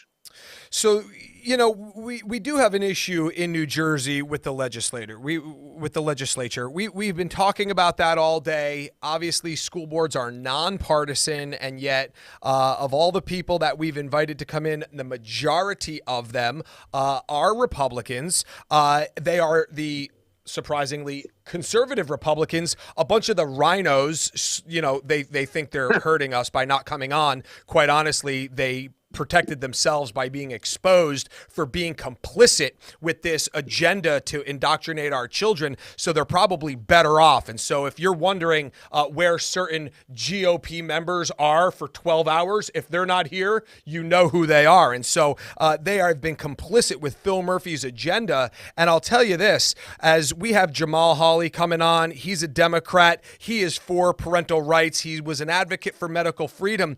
We are seeing this push here, and these kids cannot even read and write, and yet they're being sexualized. They're learning how to have an abortion without parental consent, but they can't sign their name on a piece of paper. They can't autograph a piece of paper, but they can figure out keeping their sexual identity from mom and dad. It's sickening, and they've absolutely been the target of the left. Give you an idea of how screwed up the whole educational system is. I don't know if you know it, but most classrooms in New Jersey no longer have a clock with a minute hand, an hour hand, and a sweep second hand. They are all now digital because the kids don't know how to tell time. Yeah, no doubt. Think no about doubt. that. We Think are about- falling behind, and we've said every time you have to add some gender situation, anytime you have to add some ideology into the classroom, it is taking up minutes from reading, writing, and arithmetic. So not only are we academically falling behind, listen, that would be a fire that would need to be put out under any circumstance. But believe it or not, because what they're replacing reading, writing, and arithmetic, they are teaching and grooming our children to be sexual deviants, quite honestly, from kindergarten up. And so why don't you leave us, Senator, with some words of encouragement? I know that we can look at this situation with doom and gloom, but how can people get involved? Obviously, we're trying to raise some bucks here for some school board candidates that are just sick and tired of it. They are not going to bend a knee. They are not going to submit to the agenda from the left. But how can people get involved, and what's the light at the end of the tunnel? I think one of the lights is exactly what you're doing. You're one of the few entities that I've seen in the last 20 years that is aggressively trying to go after this nonsense. And the more people you can remember, there's safety in numbers. If you go back and remember in 1991, the late Governor Florio passed a $2.8 billion tax increase. A thing called Hands Across New Jersey was formed, and it basically got Jim Florio became a one-term governor. And the legislature went from Democrat control to a veto-proof majority in both houses. Why? Because people got together and they made a change. Things happen for two reasons. Somebody does it, and somebody else sits there and doesn't do a damn thing about it. Thank God you're doing something about it. And whatever I can do to help, whatever input I can provide, I'll be there with you any way, shape, or form. Just let me know, and I'll be there with you. Senator, thank you so much for jumping on with us. I appreciate those words of encouragement. Having been involved from back in the 90s, snapshot it to what's going on today. You certainly have an amazing perspective, certainly deeper than the perspective I have back in 1991. I was simply a product of New Jersey education. My parents sent me to parochial school, but the undercurrent was certainly there, and it's gotten much worse over the last few decades. Thank you so much for joining us. We really do appreciate it. We'll keep you informed as to our progress and our fundraising efforts to help bring effective change at the grassroots levels with parents that are running for Board of Ed. Thank you so much, and we appreciate it. Have a great night. God bless them. Keep up the good work. Yes, sir. God bless you. All right, that was Senator LaRosa from back in the 90s, two-term senator and involved in the state education. Appreciate his position so much. And we're going to take a quick break here. We have my friend Nick D'Agostino in studio with us. Welcome to the War Room. He's been chilling, waiting for his turn. Man, he is going to give us a great perspective from up in Sussex County, school board, state committee. I mean, you name it. This guy's got a handle on all of it. So let's take a quick break, and we'll be back in studio with my buddy Nick.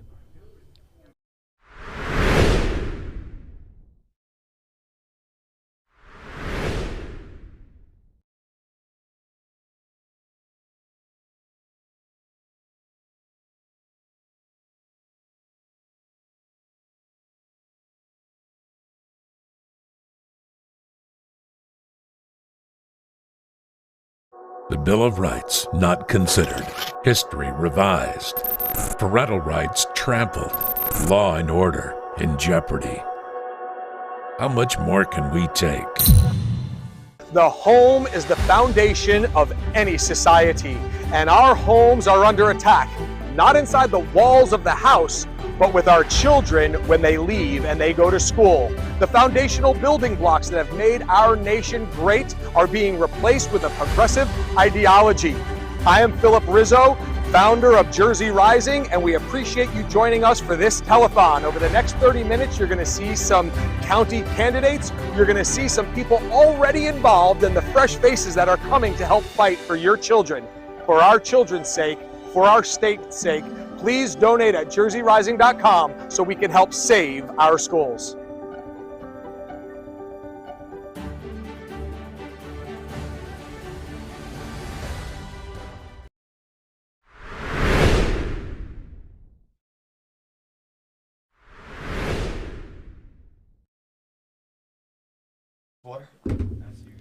All right, we are back in the War Room, Jersey Rising Telethon. Mike, did you stretch your legs a little bit? Oh my goodness! Did you cool down? Time is it, Phil? What time is it? Did you cool down a little bit? I mean, I got executive producer Dom found it's like stadium ice, like you know, like the round ice with the holes in it. Yeah, thanks for bringing me some. So I'll stick with my stale coffee for now. We've got our friend Nick D'Agostino in studio with us. Burning the late night oil. That's right. Yeah, that's right. So heading into the 9 o'clock hour, Nick, why don't you let us know a little bit? Obviously, you've been making the tour for a while. You're a memorable guy. It's the beautiful eyes, right? I think it's the Ray-Ban. Those are good glasses. Yeah, absolutely. Yeah. And so. Memorable guy, but for those that are watching that don't know who you are, let us know a little about your school board involvement up in Sussex County and some of the things you're doing on the state level. Sure. Well, it's a pleasure to be with you, Phil and Mike. My name is Nick D'Agostino. I was born and raised in Wantage Township in Sussex County. I've been on the school board. This is my 6th year, my 4th as president of my board. Was just recently elected to the state committee for the New Jersey GOP. Double duty. They call that double duty. Double duty, yeah. And I love staying busy. I'm basically a professional volunteer because, as we know, school boards don't get paid, but we do a lot of work. It's very rewarding, and it's I'll tell you, it's not like anything I signed up for 6 years ago. It's gotten progressively worse every year that passes.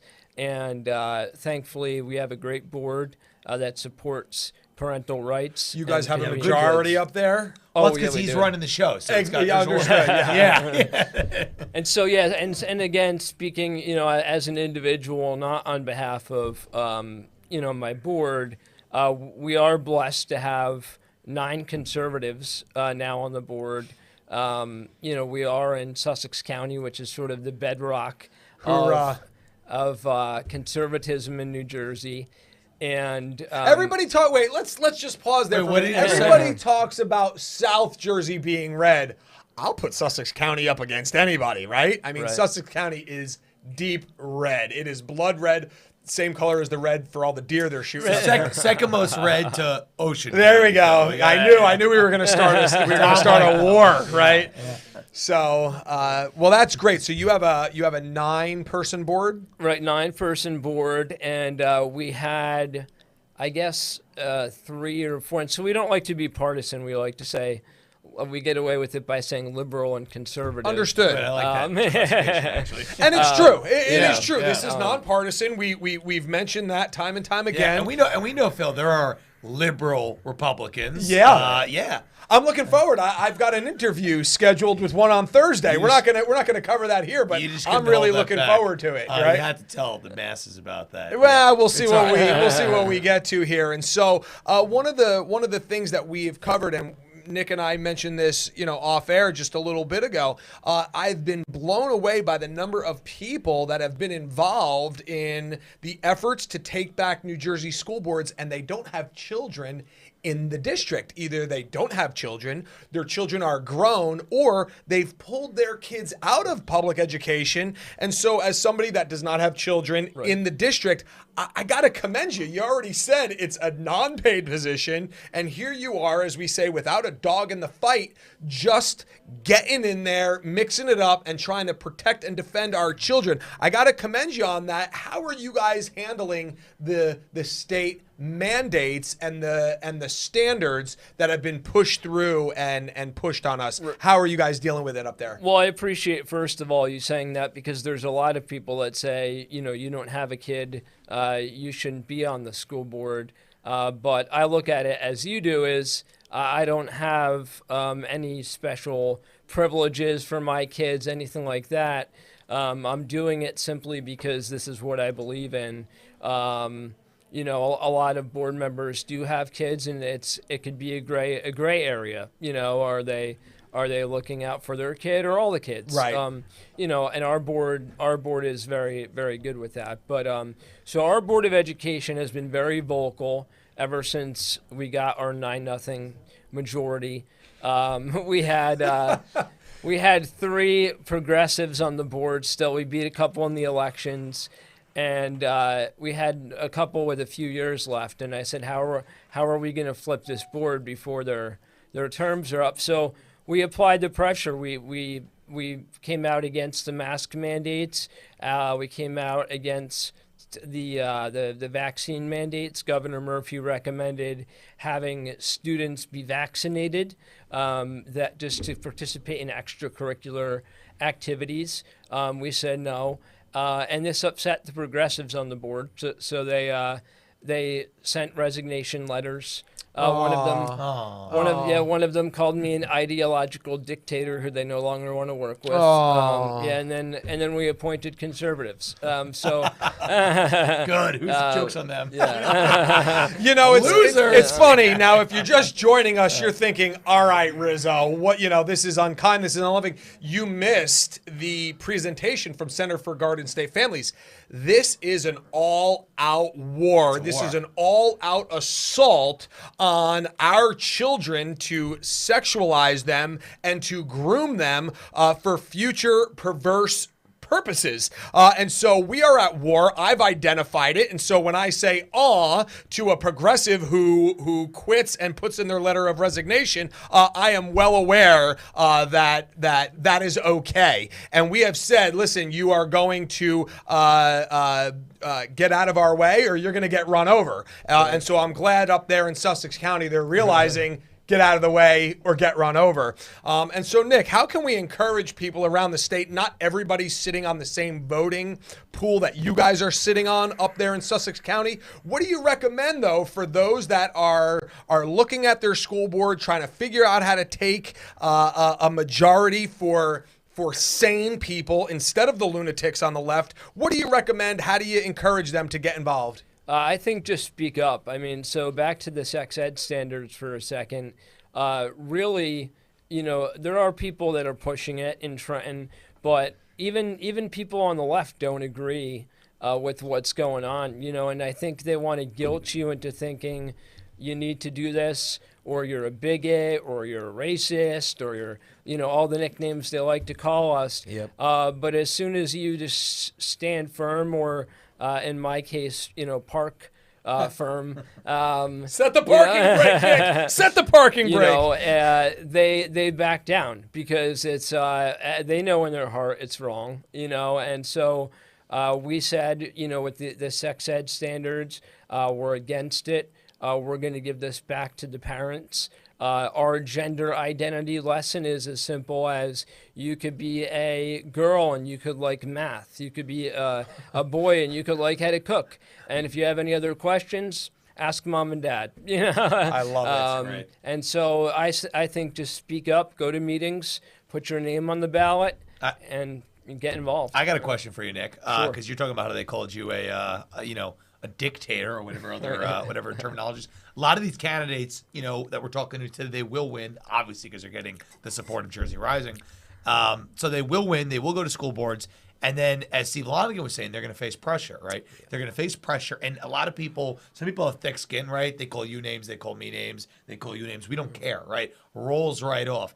But some of these people, they're going to be for the first time. They're good people, good intention, but they're going to get called things and they're going to get attacked verbally. So what's your advice out there to the school board candidates to deal with that onslaught? Because they will get it. And, some people, they would maybe back down. How do they make sure they don't back down? So I would say, again, you go home at night to your family, you go home to your pillow, and you just have to be able to sleep at night. And, if you can't sleep well at night, that means you're not living according to your moral compass and what you think is right and wrong. And, as long as you're doing what you think is right, the rest of it's going to become easier. Like Mike said, we get called names. I'm sure these guys have gotten death threats as well. Somebody told me to drive my wheelchair down a seaside and drown myself in the ocean. And at some point it becomes funny. I send kissy face emojis, and my wife's like, "What are you doing? You're instigating them." I'm like, "You're probably right. I'll stop." But I think that's a good way to deal with them. People are going to call you a dictator. I'm going to call you a Nicktator. Yeah. And that's what we're going to do. We're going to rename it Nicktator. How to deal with the haters. You're going to send them kissy face emojis. I got people. Hear that, school board candidates out there watching? Yeah. Start to hate kissy face emoji. Be a Nicktator, right? Be a Nicktator. So that's awesome. I really appreciate that perspective. You could stick around for just a little bit. Sure, of course. We're going to take a 1-minute break. We're going to give a video here. We're going to just refresh here. And then we're going to get into we're going to take this to the end of the hour, to the 9 o'clock hour. And then we are leaning into the home stretch. I can't believe it. Oh, my goodness. The home stretch. Hanging in there. Did you think we'd ever get to the home stretch? I did. I wasn't sure how, but I knew we would, even if... you thought the room would go on fire before that happened. Yeah, right? exactly. So listen, stick around. We're going to be back in just 1 minute. Listen, we've got to crank up the donations. Rizzo, stop talking about the donations. I will once you start donating, and then we can stop asking for money. We want to try to get to 10,000. We want to get these candidates the money that they need in order to have the resources they need to cross the finish line. Stick around. We'll be back in 1 minute with Nick D'Agostino, Sussex County. Thanks.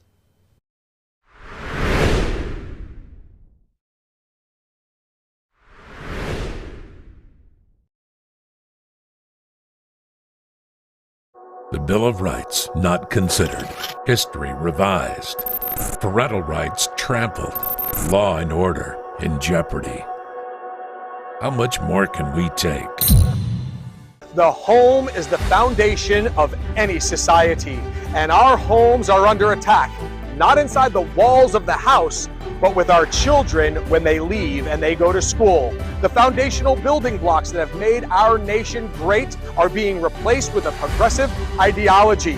I am Philip Rizzo, founder of Jersey Rising, and we appreciate you joining us for this telethon. Over the next 30 minutes, you're going to see some county candidates. You're going to see some people already involved and the fresh faces that are coming to help fight for your children. For our children's sake, for our state's sake, please donate at jerseyrising.com so we can help save our schools.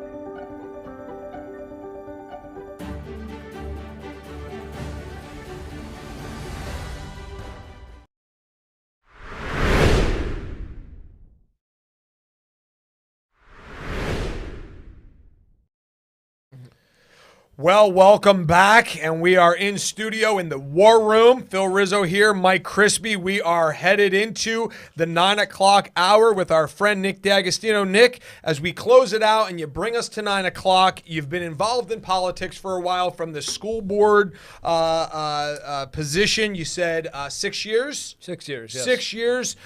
School board president, doing a horrible job. You've managed to take your school board to a 9-0.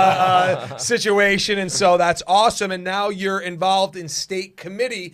As you have gone through your political involvement over the last 6+ years, what do you wish you knew your first go around? We got a lot of candidates. It's their first go around. What do they need to know from a seasoned veteran like you as they're jumping in for the very first time? I think just stay true to yourself. I know it sounds corny, but you know, you need to have your platform, you need to have your beliefs, and you need to stick to them, because if you start making deals, if you start bending, you know, people will bend you further, and they'll make bigger deals, and you end up getting probably where you don't want to be, where you don't feel comfortable.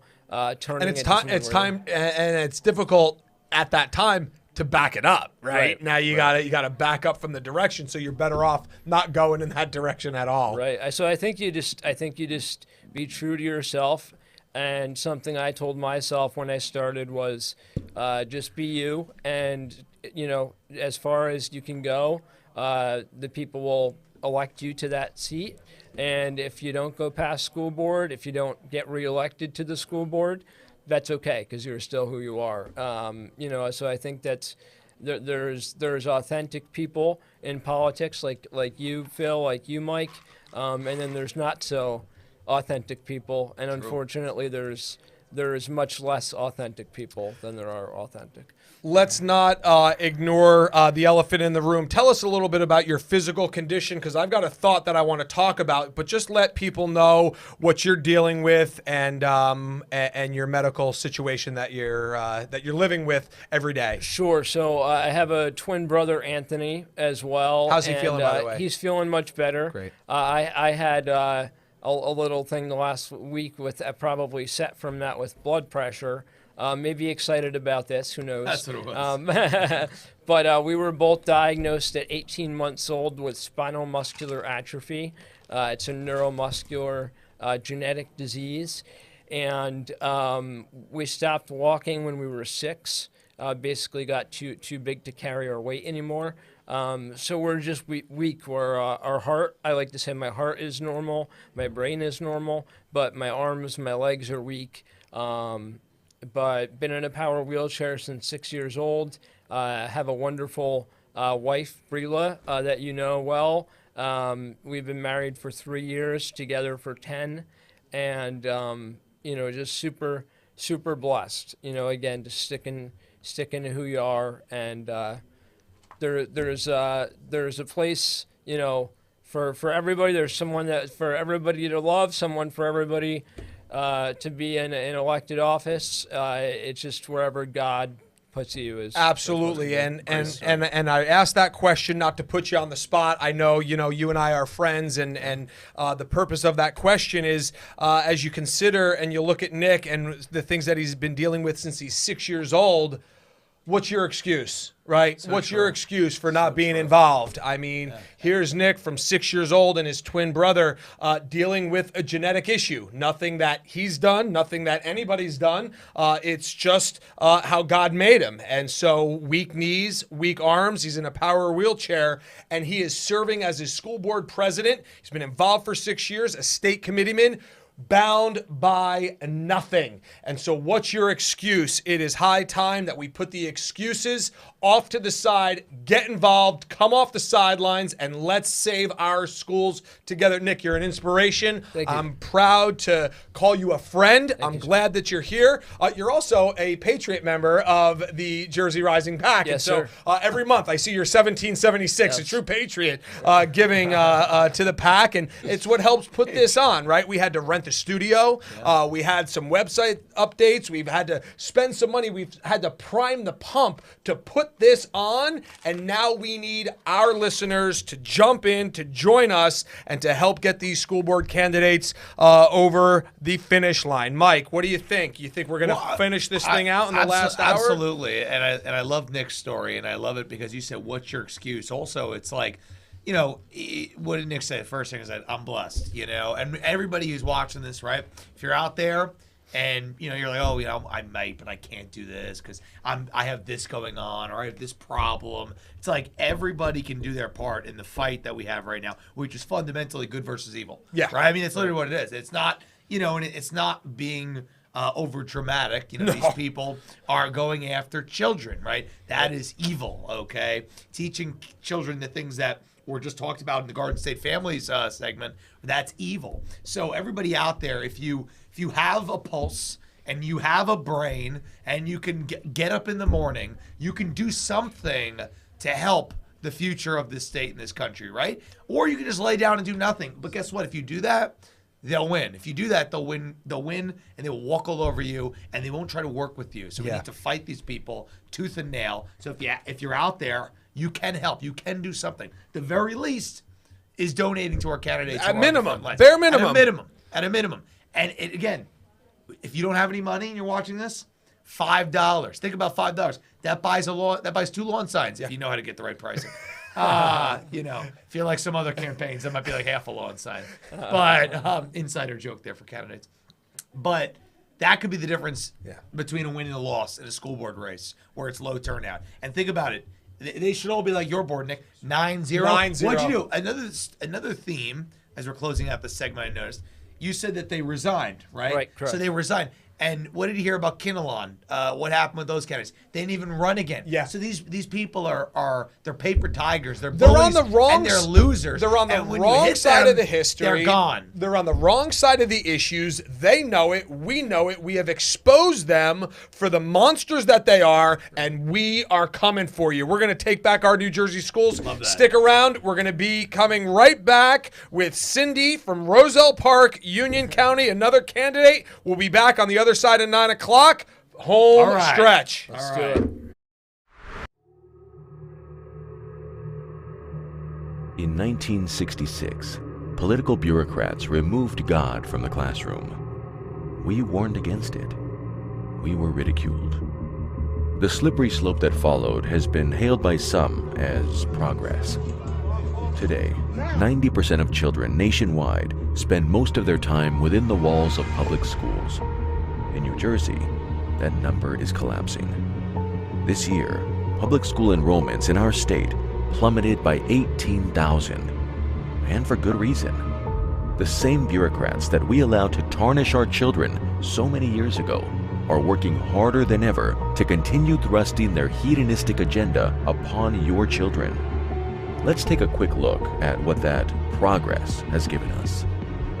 In January, Murphy's Reproductive Freedom Act was passed, allowing children to speak to their teachers and get an abortion. Not only do parents not get a say, parents are not even informed. Let that sink in. Teachers, as a matter of law, are prohibited from informing you about your child's medical status. School administrators can take your child to get an invasive medical procedure ending a human life, and then smile at you at the end of the day and pretend nothing happened. What is happening in the classroom? What is happening with your child? You're not allowed to know. You are being deliberately sidestepped as government employees continue to further blur the lines between educator and parent. This is by design. Since they know best for your child, clearly you do not. This sociological experiment doesn't end there. It has even found its way into our child's curriculum. Activists in Washington and Trenton are actively fighting to include more and more hypersexualized materials in the textbooks. Material so sensitive, it can't even be read aloud at a school board meeting. They're attempting to politicize your children, teaching them to hate our country, hate each other, or even hate themselves. Our elected leaders created further division by mandating our children be muzzled. Concerned about the health effects of injecting an experimental drug into your child? Too bad. Your child belongs to the state. We love our children. They are the promise of our future. Not just for our nation, but for our communities and for our families. That's why it's time to act. Jersey Rising is working with school board candidates across the state, men and women of character, men and women who are prepared to fight against those who seek to indoctrinate our children. Parents are finally awakening to a harsh reality. Our schools are no longer a safe place for our children to learn. Our schools are no longer safe places of learning for our children. We need to continue the fight for life within our schools. No more secrets from parents. No more secrets from parents. We need a parental bill of rights that outlines the authority parents have to know what's going on with their children, and they need to be able to make decisions that will affect their life and welfare. We need to get political bureaucrats out of the classroom and away from our children's curriculum. No more grotesque sexual content. No more CRT, 1619, or SEL. Kids should be able to breathe when they learn. We need to fight to keep the muzzles off our children. Never should have happened. And no mandatory COVID vaccine. Finally, we need to fight to help get good people on school boards. This is the best place to affect real change. Let's win big in November. Let's save our schools. Would you help us raise awareness and spur action? Your donation today will help get the message of Common Sense Board of Education candidates to the voters. Go to jerseyrising.com now to donate. The fight for the hearts and minds of our children is vital, and we cannot afford to lose. It's time for us to rise up and tell Trenton and Washington that they don't get to decide what's best for our children.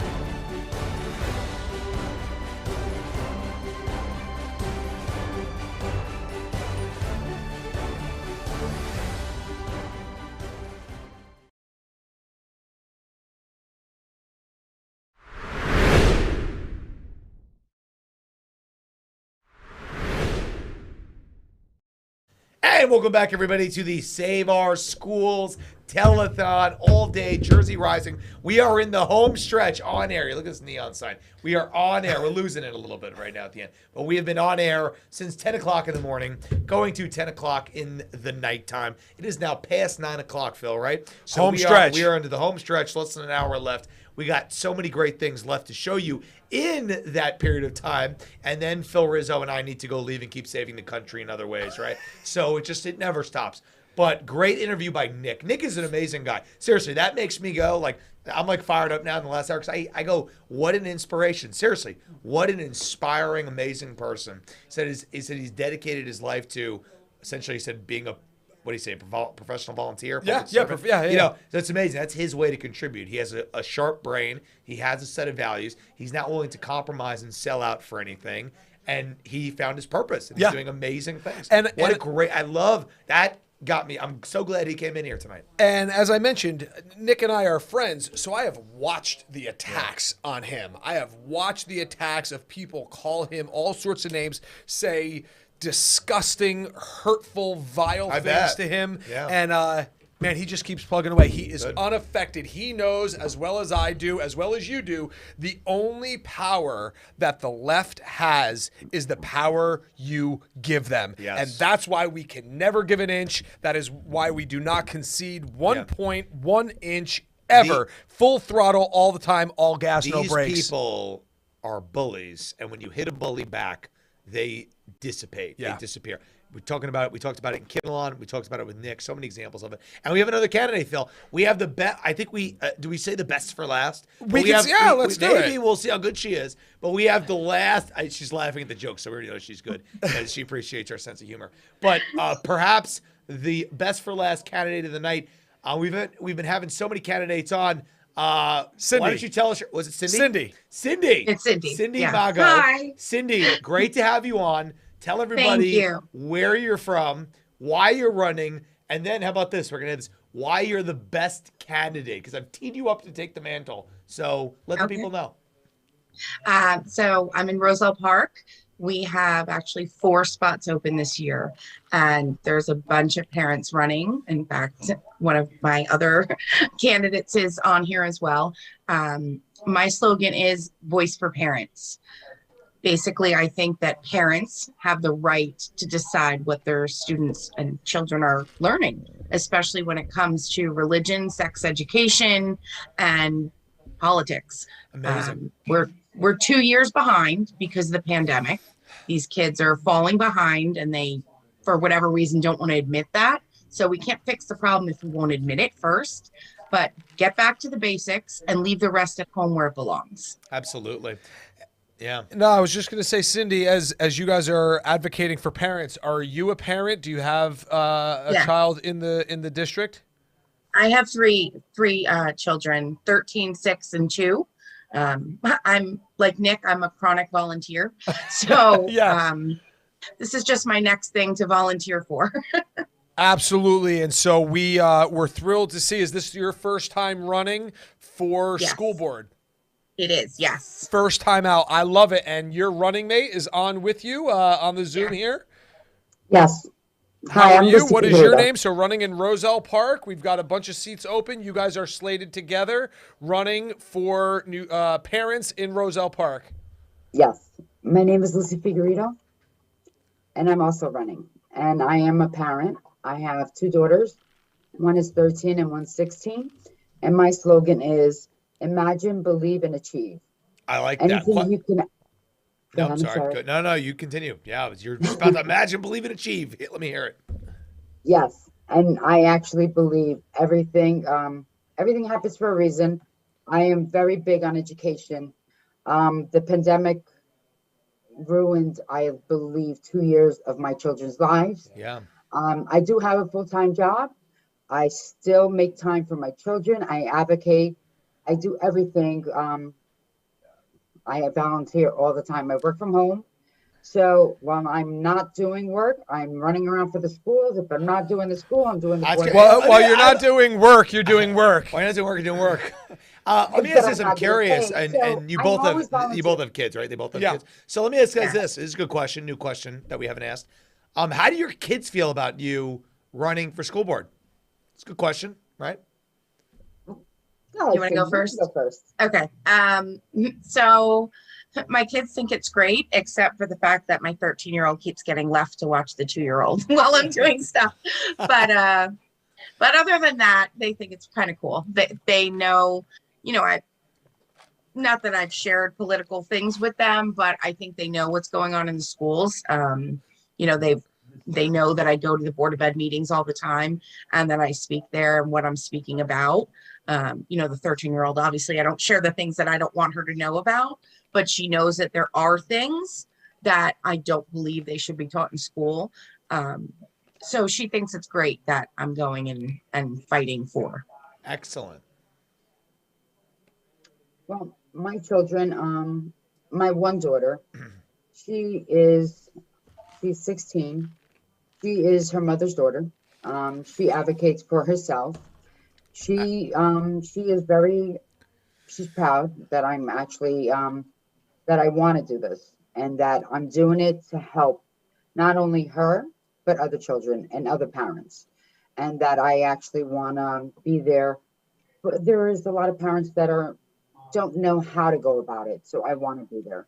My 13-year-old, she likes it, but she's actually more shy. So she's like, Mom, can you just kind of keep it down a little bit? I know that's how that's how kids are. Yeah. But one day she'll be very proud because she'll look back and say, wow, my mom was actually somebody who stood up against these pedophiles, right? Essentially. Yeah, that's where we're at. Yeah. So they'll be very proud of you one day. So that's something that I think is interesting. We've got some roots. A lot of people, they couldn't find Roselle Park on a map. I've got some roots in Union County. It's in Union County, just next to Kenilworth. I don't know if you can find Kenilworth on a map either. Exit 138 off the Parkway. Everything's by exits, right? So exit 138, Roselle, Kenilworth. There, my grandmother still lives in Kenilworth. My mom, born and raised in Kenilworth, and so adjacent town to Roselle Park. So I'm familiar with your location. I'm not familiar so much with your politics. What's the demographic of Roselle Park,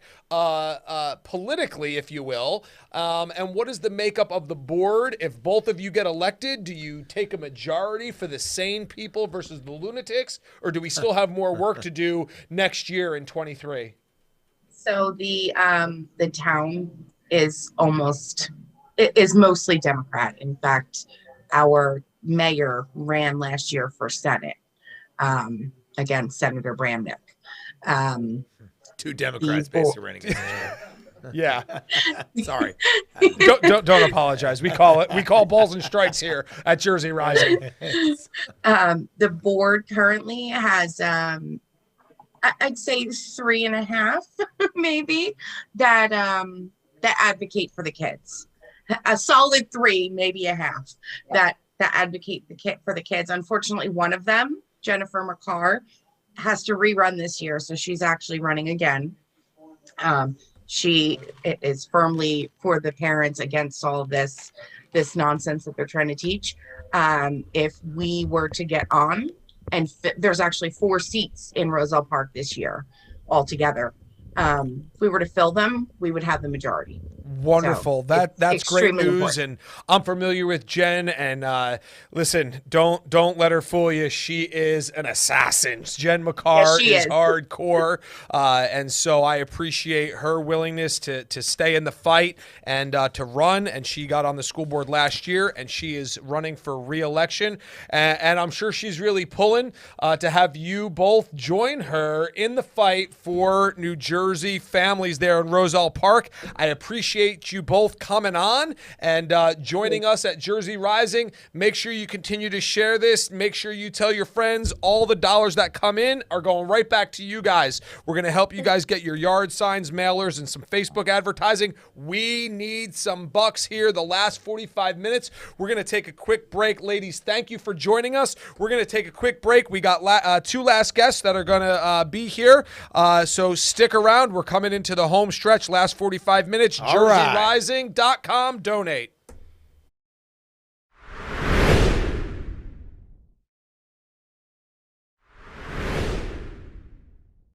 The Bill of Rights not considered. History revised. Parental rights trampled. Law and order in jeopardy. How much more can we take? The home is the foundation of any society, and our homes are under attack, not inside the walls of the house, but with our children when they leave and they go to school. The foundational building blocks that have made our nation great are being replaced with a progressive ideology.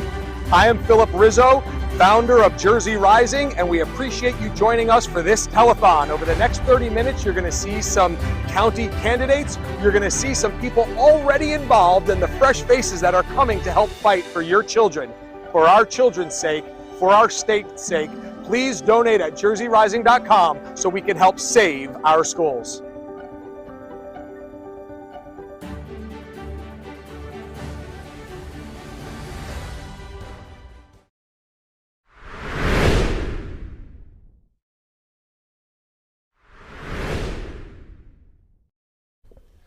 All right, we're back. We are going to be closing out the last 45 minutes. We have 2 more guests, and in the next 15, 20 minutes, we are going to be talking about an issue that about 12 months ago was the issue, right? The issues are changing so fast here in New Jersey. 24 months ago, it was the masks, quickly transitioned to the vaccine.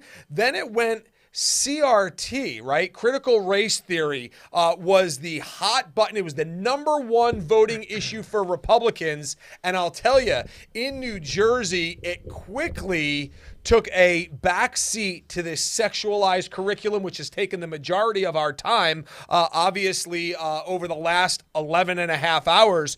But listen, CRT is still very much part of the New Jersey curriculum. Again, we're not going to be gaslighted. We're not going to be told that it doesn't exist. People say, you can't show me that in the curriculum. Listen, yes, we can. It's in the standards. We know that they are trying to divide our children every single way we can. And I take a personal affront to CRT. It's trying to divide children by race. Many know when I ran for governor, I have 4 children. We have 3 biological children, and our youngest is adopted from San Antonio, Texas, and his biological father is Mexican. And so we have white children, and we have a brown child if we're labeling. And so what CRT is supposed to tell me when I say goodnight to my kids, I have to tell my 3 oldest kids that they are white privilege and they're oppressors of their younger brother. And then I got to go down the hall and tell my youngest son, listen, you're a victim because because of your biological father's brownness, and that he is a victim to white supremacy. Is this the real world or the clown world? Honestly, it is absolutely insane. It's absolutely sickening how they're trying to divide our children by race. And so what we're going to do is we're going to throw our headphones on here. We have Pastor John going to come in via Zoom and has a lot of information and a lot of details, wrote a book about this and dealing with the race issue. Pastor John, we met at a seat at the table, and you came up to New Jersey and brought one of the most powerful positions that we heard throughout the entire day. And so we're so glad. Welcome back to New Jersey, even via Zoom. And we're glad to have you with us. Thank you so much for having me on tonight. What a joy it is to be able to stand with New Jersey. I like that. Thank you. So as we're dealing with this, critical race theory is something, like I said, it was the absolute #1 issue in New Jersey curriculum just 12 months ago. And now this September, it got knocked down to second place. But I'll tell you, it's just as toxic and poisonous and evil as it was 12 months ago. Let our audience know a little bit about what you've experienced as you look at the curriculum being pushed on our children, really throughout the country. There is an attack nationally on our children of all races, colors, and creeds. There is an attack, and from the beginning of time, our greatest adversary, Satan, has sought to destroy children. He tried to kill all the Hebrew children through Pharaoh. He tried to get rid of Jesus through Herod. In the Old Testament, we see that children were sacrificed to a false god by the name of Molech. And today, since 1973, 64 million babies have been aborted legally in this country. And if the enemy can't kill our children in the womb, he will seek to kill them in the classroom. And it has worked, and it's worked for far too long, but I'm here to say not on my watch. Critical race theory is racism. Let me say that again. Yeah. Critical race theory is racism. It was founded in critical theory, which was an ideology that came from the Frankfurt School of Germany. You know, this evil person by the name of Karl Marx had an idea to overthrow government systems and power structures. And today, critical theory is the banner for many of the woke terms that we hear in our public school system, like intersectionality, hegemonic power, gender theory, and queer theory. It's all fruit from a venomous tree. We should reject critical race theory because it is reverse racism. Blacks are trying to do to whites what was once done to them in the 1960s. It was wrong in the 1960s when blacks were defrauded and disenfranchised, told that they could not sit at the same countertop with whites and or drink from the same water fountains. That was wrong. But America has matured. We have grown from that place, and we don't need to go back to the past. We need to move forward. Racism is not a color or a skin tone. Racism is sin. That's right. And Ibram Kendi, one of the leading voices on critical race theory, has said that the best way to deal with past racism is present racism. How does that bring unity? How does that bring America together? It doesn't. Critical race theory will not be satisfied by anything. It views people as groups and not as individuals. People choose to be prejudiced. You choose that individually. You don't choose that as a group. And to demonize whites and to reject whiteness in the public school system is racism. But while we demonize whiteness, we also make blacks feel as if we are inferior. You said it earlier, and I concur. I am not a victim. I am not the result of what they seek to push, which is equity. I don't think that equity is the necessary framework for society, you know, because I think that people should get what they put out of life, what they put in. You know, we cannot determine outcomes by picking winners and losers. And that's what we're trying to do today. There's a term for that. It's called communism, and it has no place in this country. Well, I'm very Mic drop. we have Pastor John on here, and I want you to speak a little bit about the reason that you wrote your book and the issues that you're trying to tackle there. And you've put a pretty good a bullseye on what's wrong, but there is a solution. And you address some of that in your book as well. Would you go ahead and talk about these things and talk about how these school board candidates should address this? And I think you've got a good handle on things. Give us a little bit of information about that. Well, thank you for that. Well, on October 4th, my new book will be released. It's being published by Salem Books.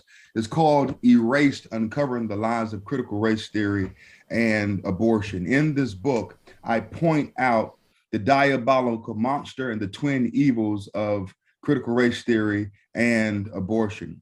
Critical race theory is steeped in racism, abortion is steeped in racism, and we can find no good in these ideologies.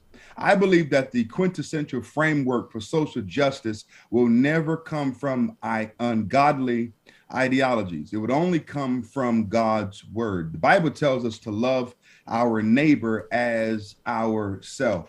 You know, when Hitler sought to overthrow the nation, I want to read something to you at this time from my book. It's from the second chapter, Nothing New Under the Sun. It says, Hitler understood that to win the nation, he had to win the youth. So from the 1920s onward, the Nazi Party spent enormous energy and plenty of resources targeting the youngest citizens through reading materials, a propaganda campaign, youth events, and civic activities. The purpose was to make it seem as though the Nazi Party was really an extension of the youth culture in Germany, so that the two, Nazism and youthful vitality, were one and the same. This is the same tactic that is being used in America, but it's called American Marxism. I believe that we need to remove these evil terms like critical race theory and get them out of our public schools and stop indoctrinating our children and get back to teaching. You know, all around the country, we are putting together diversity, equity, and inclusion offices as a means of trying to make Blacks feel good. But at the end of the day, Blacks are underperforming on our EOG test scores, on our end of the year test scores. We're not reading on grade level, on reading and math. So why are we putting so much money and time towards diversity offices that are not addressing the real problems and the issues in education? While we are labeling whites and demonizing them as white supremacists and racists, Blacks are failing, and this needs to stop. And I am sick and tired of the apathy of the Black church and of Black politicians who lean to the left but use these tools as a mechanism of dividing people. We're so concerned about trivial things, but Blacks by and large in this country are underperforming on the test scores and in things that matter the most. This must cease. So we must get away from the propaganda and get back to what really is going to uplift our community, and that is unity and focusing on teaching reading, writing, and arithmetic. Hey, Pastor, that really is excellent stuff. So we're talking to school board candidates today, and a big theme is obviously, having the courage to stand up for these things. And it's not always easy for people to say these things, right? Like people, they're getting bullied by other people on the board when they get elected, even if they have good intentions. So you're obviously strong with your words, you're courageous. So what's your advice out there? And real quick, one of the things that we have seen, we saw it with Greg Quinlan, who was in from Center for Garden State Families a little earlier. We're seeing with Pastor here talking about critical race theory. When you know what you're talking about, when you are armed with the truth, do you know what you're able to do? You're able to shred the lies. And so there is so much power when you embrace the truth of our God-given identity, whether it is your race, your skin color, or your male-female chromosomes. And when you simply embrace who you are, you don't think you're born in the wrong body. You don't think that when you look in the mirror, oops, I was born the wrong gender. When you look in the mirror and you don't think you're a victim based on the skin tone that you see in the mirror, when you arm yourself with that truth, that makes you a very powerful adversary against the lies that are being pushed on our children. And so it's just such a great presentation from Pastor John to be able to bring that truth about race and embracing who God made us. We are all made in the image of God. We are God's children, obviously restored to God through Jesus Christ. And we can no longer play this divide role. We need to simply embrace who we are and unite as the human race and knock it off with all the lies and hypocrisy. It seems almost cliche to say that God makes no mistakes. And that's a simple truth. God makes no mistakes. And the burden that where it intersects here, whether it's critical race theory or the gender identity confusion that people are thrusting on our children, these are burdens that they were never created to bear. You know, God placed every one of us as human beings in the exact time He wanted us to be born, the exact heritage and genetic, all that He gave that to us. And by taking these decisions, saying, hey, by the time you're 12 years old, you got to know all these things about exactly how you're going to be sexually and all the rest of it, and you got to make a decision. That is a burden that young children were not meant to bear. And the reason why skyrocketing education problems and skyrocketing suicide problems and skyrocketing bullying and depression and all the rest of it is because we're thrusting this burden onto children that they were never meant to bear. We have another guest came into the studio, and so good to have Jamel Holly, and we brought you on the same time. As a matter of fact, some of the best interviews we've done throughout the day have been we brought a guest in studio and also had guests on Zoom. So let me make the introduction. Pastor John, this is Jamel Holly, and he is a state assembly person and ran for Senate as well. And one of the reasons we like Jamel so much is because he's not afraid. And the secret ingredient to all of this is courage. Yeah. And to take a stand for what he knows is right, really no matter what party pressures are put on you, either way. And so welcome to the broadcast here tonight. Give us a little introduction. No, thank you, gentlemen, and thank you for the invitation, Phil, and one of our most courageous, and we're talking about the word courageous, parental advocates in the state, Sharon Albin. Thank you so much for the invitation to join you here today. And for me, the invitation was gracious, and I thank you because I've been chiming in and out all day, and I think that you guys are doing a wonderful job. Not so much about the politics of being a Democrat and Republican and independent, but just lending that voice on such an important issue like our school board. And having been a mayor, school boards are very important. Yeah. Right. One, it's a volunteer position, right? These school board members are not paid to sit there and advocate and push an agenda for our kids. They're unpaid, so it truly genuinely comes from the heart from all of them across the board, across the state, to sit there and have to deal with a lot of the complexities that are being faced here in our educational system. So for me, it was an easy invitation to say, yes, I'll be there because it's important. We need to ensure that we have voices on the local level. And I think more than ever, we get so much impacted with the 24-hour news media with the national politics, right? But there's not been a lot of focus on our local issues, like the school board. And what I've seen over the last couple years in particular, they have become incredibly important. You guys have talked throughout the day about curriculum and advocacy, but the school boards, I believe, more than ever, have just really played a critical role in our community. I mean, we can just take, for instance, Virginia over the last year with education. I mean, if that has not been an eye-opener for a lot of folks, it should be. And I think that what you all are doing here today and moving forward, I know this is not going to stop, and I just commend you all for just bringing that attention. But education in local school boards is going to be a really pivotal part in our future, not only for our kids, but our community as well. So thank you for the invitation. Absolutely. And as we mentioned throughout the day, as a nonpartisan issue, nothing unites people like this battle for our children. We have said time again, this is a nonpartisan issue.